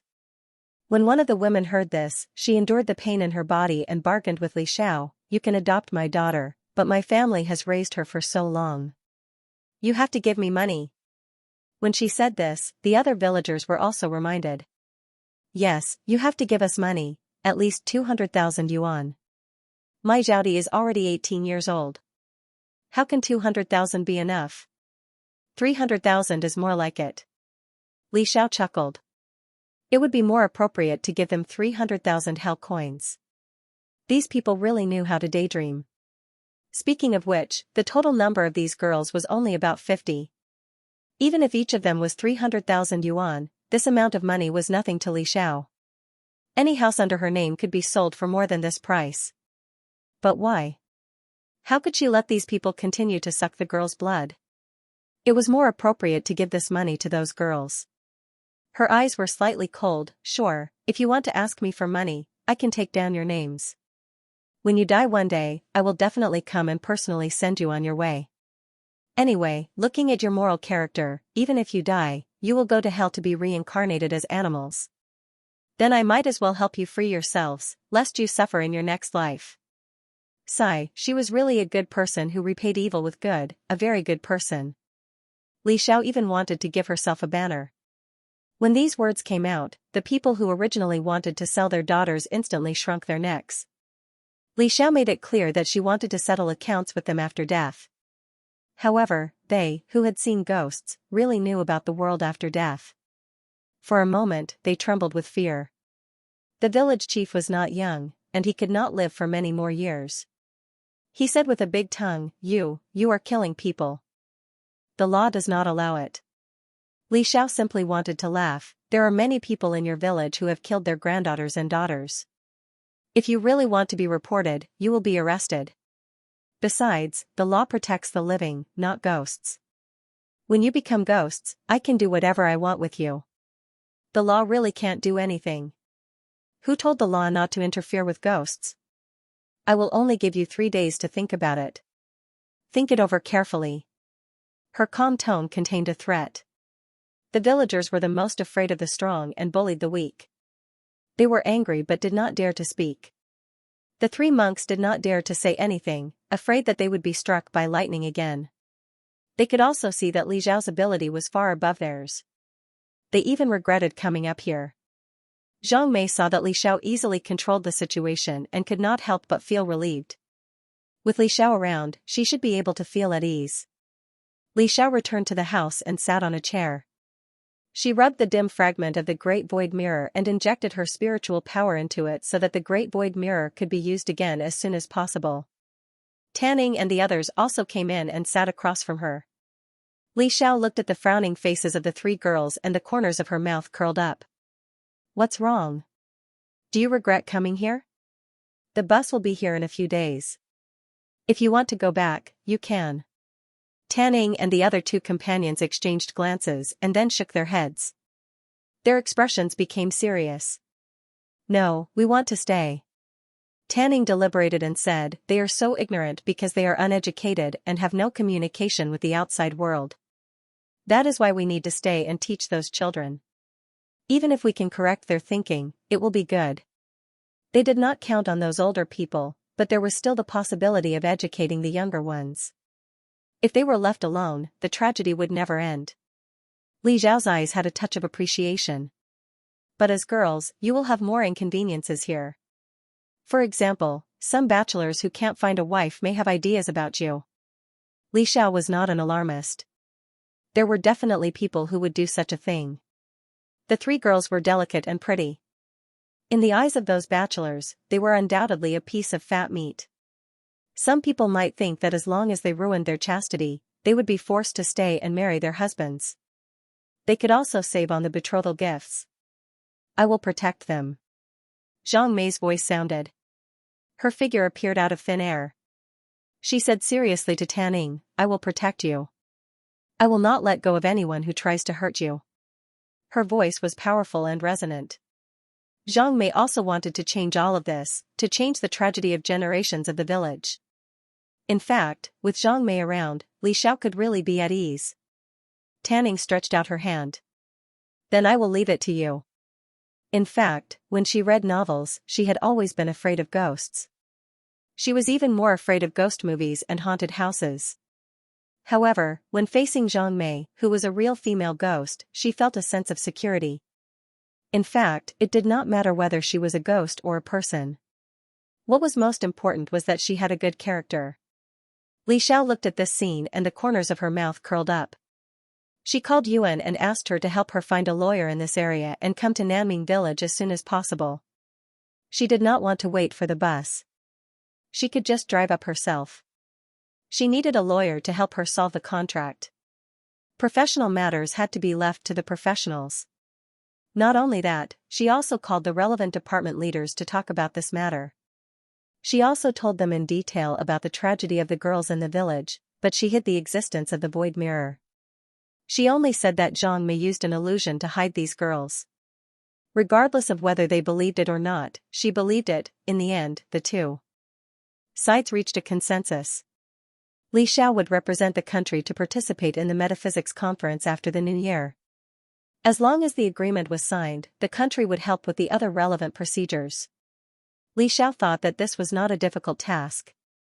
It could be considered to be winning glory for the country, so she nodded and agreed. However, the most important thing was to persuade the villagers to give up the custody of their daughters willingly. Li Xiao, who had worked hard for half a night, looked at the fragment of the void mirror that finally glowed and smiled happily. Very good, it was time to let the villagers have nightmares, unwilling to give up custody, right? Then let them have nightmares, dreams of going to the 18th level of hell, being put into a pot of oil and climbing a mountain of knives. With the support of the void mirror and her own level of illusion, she could definitely let them experience it. She would like to see who could endure who. Sure enough, by the next day, many villagers came crying and begging Li Xiao. "If you want to take my daughter away, take her away quickly. I beg you. I was wrong. We will change in the future." Li Xiao smiled and said, "I don't think it's very good. I thought about it. It's too expensive to raise a child, so you have to compensate me. It's not much, just 5,000 yuan per person." The villagers who came to look for her looked like they were at a funeral. Asking them to pay for a loss was undoubtedly cutting meat from their bodies. Li Xiao was too lazy to care about them. Let them have nightmares for a few more days. It could also be considered as helping those girls collect some interest. Yuan's action was very fast. On the third day, the lawyer arrived and even the relevant agreement was drawn up. In these 3 days, the villagers were tortured to death by nightmares. When they closed their eyes, they saw the scene of themselves going to hell. They were so scared that none of them dared to die, afraid that they would really be tortured if they died. Everyone had black circles under their eyes and looked haggard. They did not dare to bargain with Li Xiao. Even when they saw their daughters whom they had not seen for 5 years, they did not dare to beat and scold them like before. Out of sight, out of mind. They only hoped that Li Xiao would quickly take these troublemakers away. Yes, in their hearts, these daughters were the troublemakers. It was because of their relationship that they provoked the two fiends, Zhang Mei and Li Xiao. At first, they were unwilling to pay, but in the end, they took out all the money they had accumulated. If they continued to have nightmares, they did not know if their bodies could withstand it. Li Xiao watched them take out 5,000 yuan with heartache and knew that this was their limit. It was impossible for them to take out tens of thousands of yuan. She decided to carve more talismans that would cause nightmares and give them to Zhang Mei. Zhang Mei could also teach these villagers a lesson from time to time. Zhang Mei would continue to stay in the village. With her watching, the villagers could only restrain their actions. After signing the agreement, Li Xiao took a string of girls down the mountain. She thought to herself, does this count as me becoming a mother? By the time she finished these things and returned to S City, it was already a month. She even missed New Year's Day. At the same time, Li Xiao also received a message. Chan Kain successfully came out of the detention center and had now gone abroad with Alan. Li Xiao seemed to see another green hat on Lanamja's head. This couple was really amazing. They cuckolded each other. Perhaps this was their way of expressing their love. The sparrow spirit was the one who told her this. The sparrow spirit chirped, Li Qianfei also went abroad with Chan Kain. That AI Luan is quite capable. It seems that his family is from a foreign financial group. His family is very rich. What she said was the so-called popular science she saw on the internet. Li Zhao's mouth curved. If his status was not high, how could he enter Chan Kain's eyes and become her spare tire? How did she do it? Li Xiao was curious about this point. The sparrow spirit said, you were away for a long time this time. During this time, Chan Kain's sentence was also issued. She was sentenced to 5 years in prison and locked up. That AI Luan found a spider spirit and changed into his appearance to go see Chan Kain. That demon used a spell and changed into Chan Kain's appearance. He changed Chan Kain into his appearance and successfully made her leave. Li Xiao frowned. There should be surveillance cameras in that place. The sparrow spirit said, I heard that the spider spirit has an accomplice. It's a weasel demon. The fart it let out made the people inside faint. She couldn't help but shake her head. It was not easy for demons to live in the human world. Why did they have to court death? Now, they were directly wanted. But for ordinary people, it was not easy to catch the spider spirit.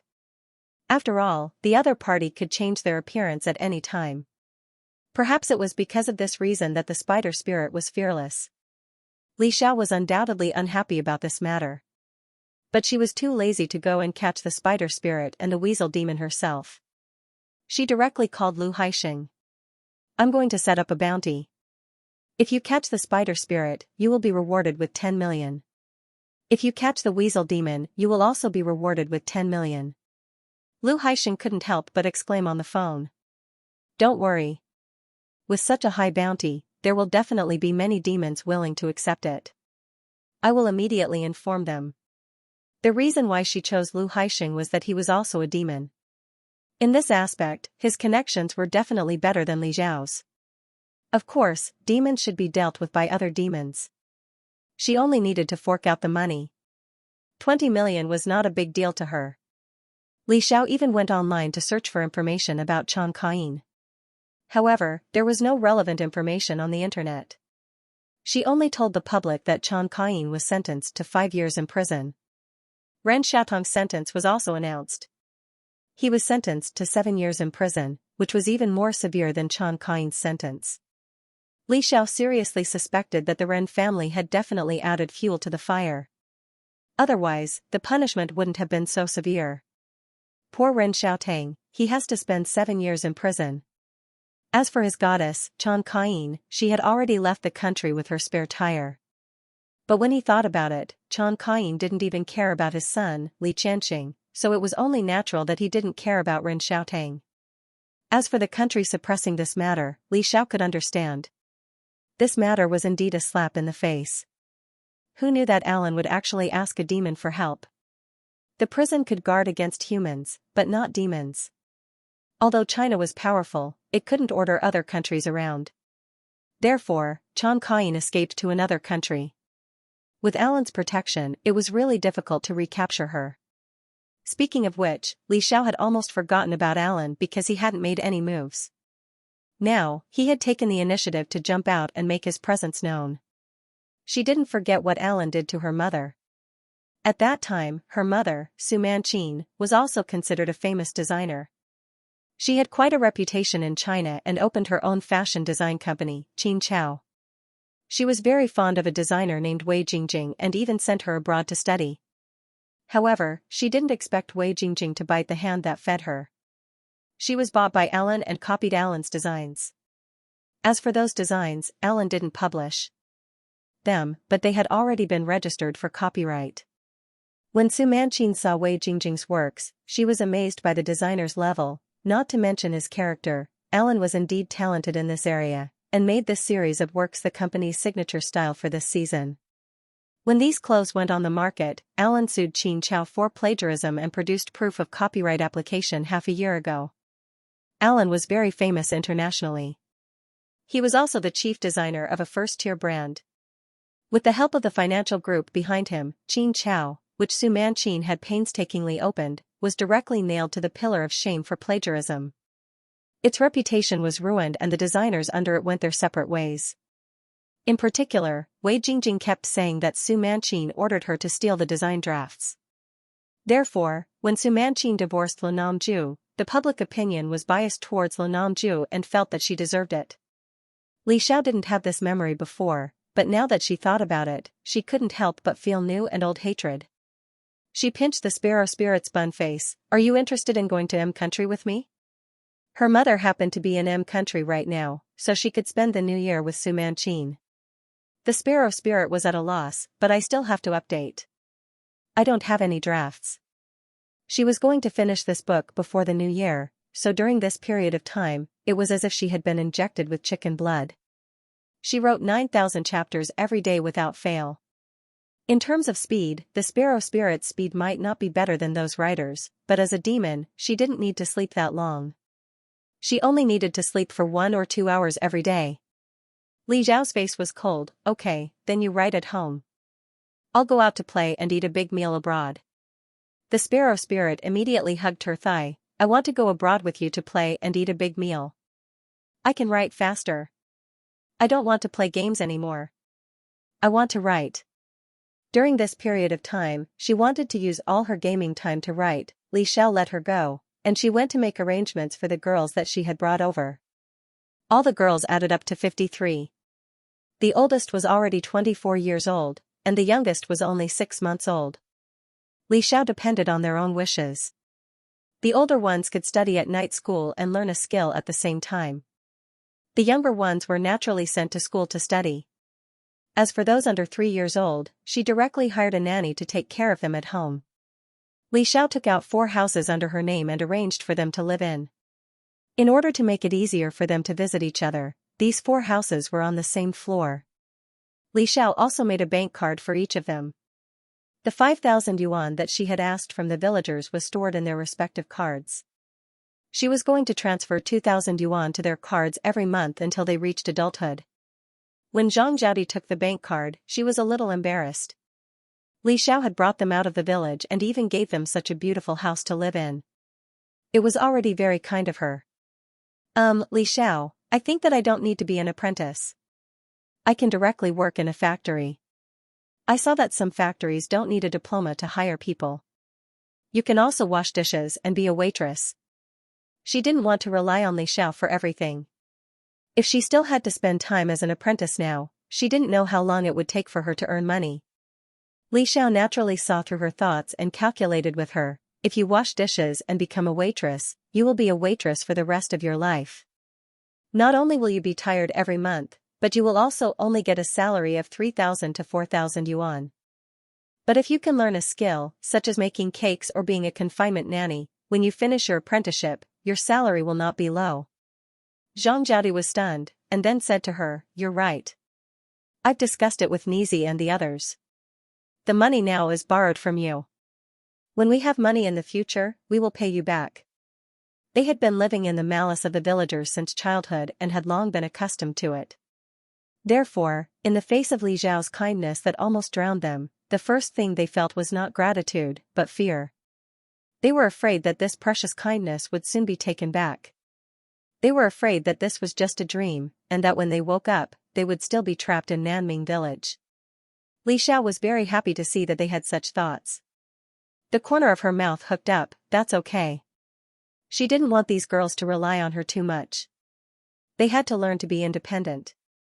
In general, these girls were too sensible and didn't need Li Xiao to worry too much.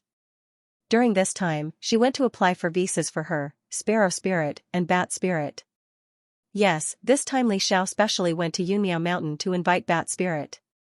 After all, they were going to M Country, which was the headquarters of the vampires. Bat Spirit had dealt with them before and even got the position of Marquis. It would be a waste not to use this identity. The name on Bat Spirit's ID card was Chong Bat. As for the snake demon Little Green, she continued to stay at home. On the one hand, she could help Li Xiao keep an eye on the construction of the Taoist temple. On the other hand, she was concentrating on her ointment. The ointment that Little Green made with the herbs she planted was very effective. Not only did it remove scars, but it also had the effect of beautifying one's skin. At first, Su Ro and Jiang Tian bought it for themselves. Later, they had a small reputation in the circle, and more people bought it. Little Green also made this ointment enthusiastically to make some money for herself. Li Xiao saw that she had found what she wanted to do, so she didn't disturb her. During the period when the visas were issued, Sparrow Spirit was desperately writing every day. Li Xiao went to buy some jade and prepared to use it to draw charms. After all, ordinary yellow paper couldn't withstand the power of those charms. Only crystals and jade could be used. M Country. Alan looked at Chan Kaiying with amazement. Dear, your face is much better now. When he first brought Chan Kaiying out, he couldn't believe that this was the goddess he had been thinking about. At that time, Chan Kaiying's skin was dark, her pores were thick, and her whole body looked dirty. Her beauty value was less than 10% of the original. Alan was naturally disappointed, but after all, she was the goddess he had been thinking about for so many years. He still tried to buy the best skincare products for her. Unfortunately, the effect was not great. Until a partner gave him a bottle of unlabeled ointment. He tried it on the skin on his hand before giving it to Chan Kaiying. He didn't expect the effect to be faster and better than he had imagined. Chan Kaiying saw his admiring eyes and couldn't help but feel relieved. When they first met, Alan's incredulous expression hurt her more or less. When her skin was much better, she regained some confidence. She was now a fugitive and had no one to rely on outside. The only thing she could rely on was Alan's affection for her. She sighed. It's a pity that this ointment is too little. It won't last long. Alan smiled gently. It's okay. As long as we can afford it, the other party will be willing to sell it to us. He even thought that he could find a way to buy the formula back and let the company develop a new brand with it. If the other party was unwilling to sell it, then he could only use some forceful means to let her know the rules of the business. He looked at Chan Kaiying with gentle eyes. When you've completely recovered, I'll take you and Qian Fei to the banquet. Chan Kaiying was delighted. She also wanted to have her own career and not hide behind Alan. She seemed to think of something and frowned slightly.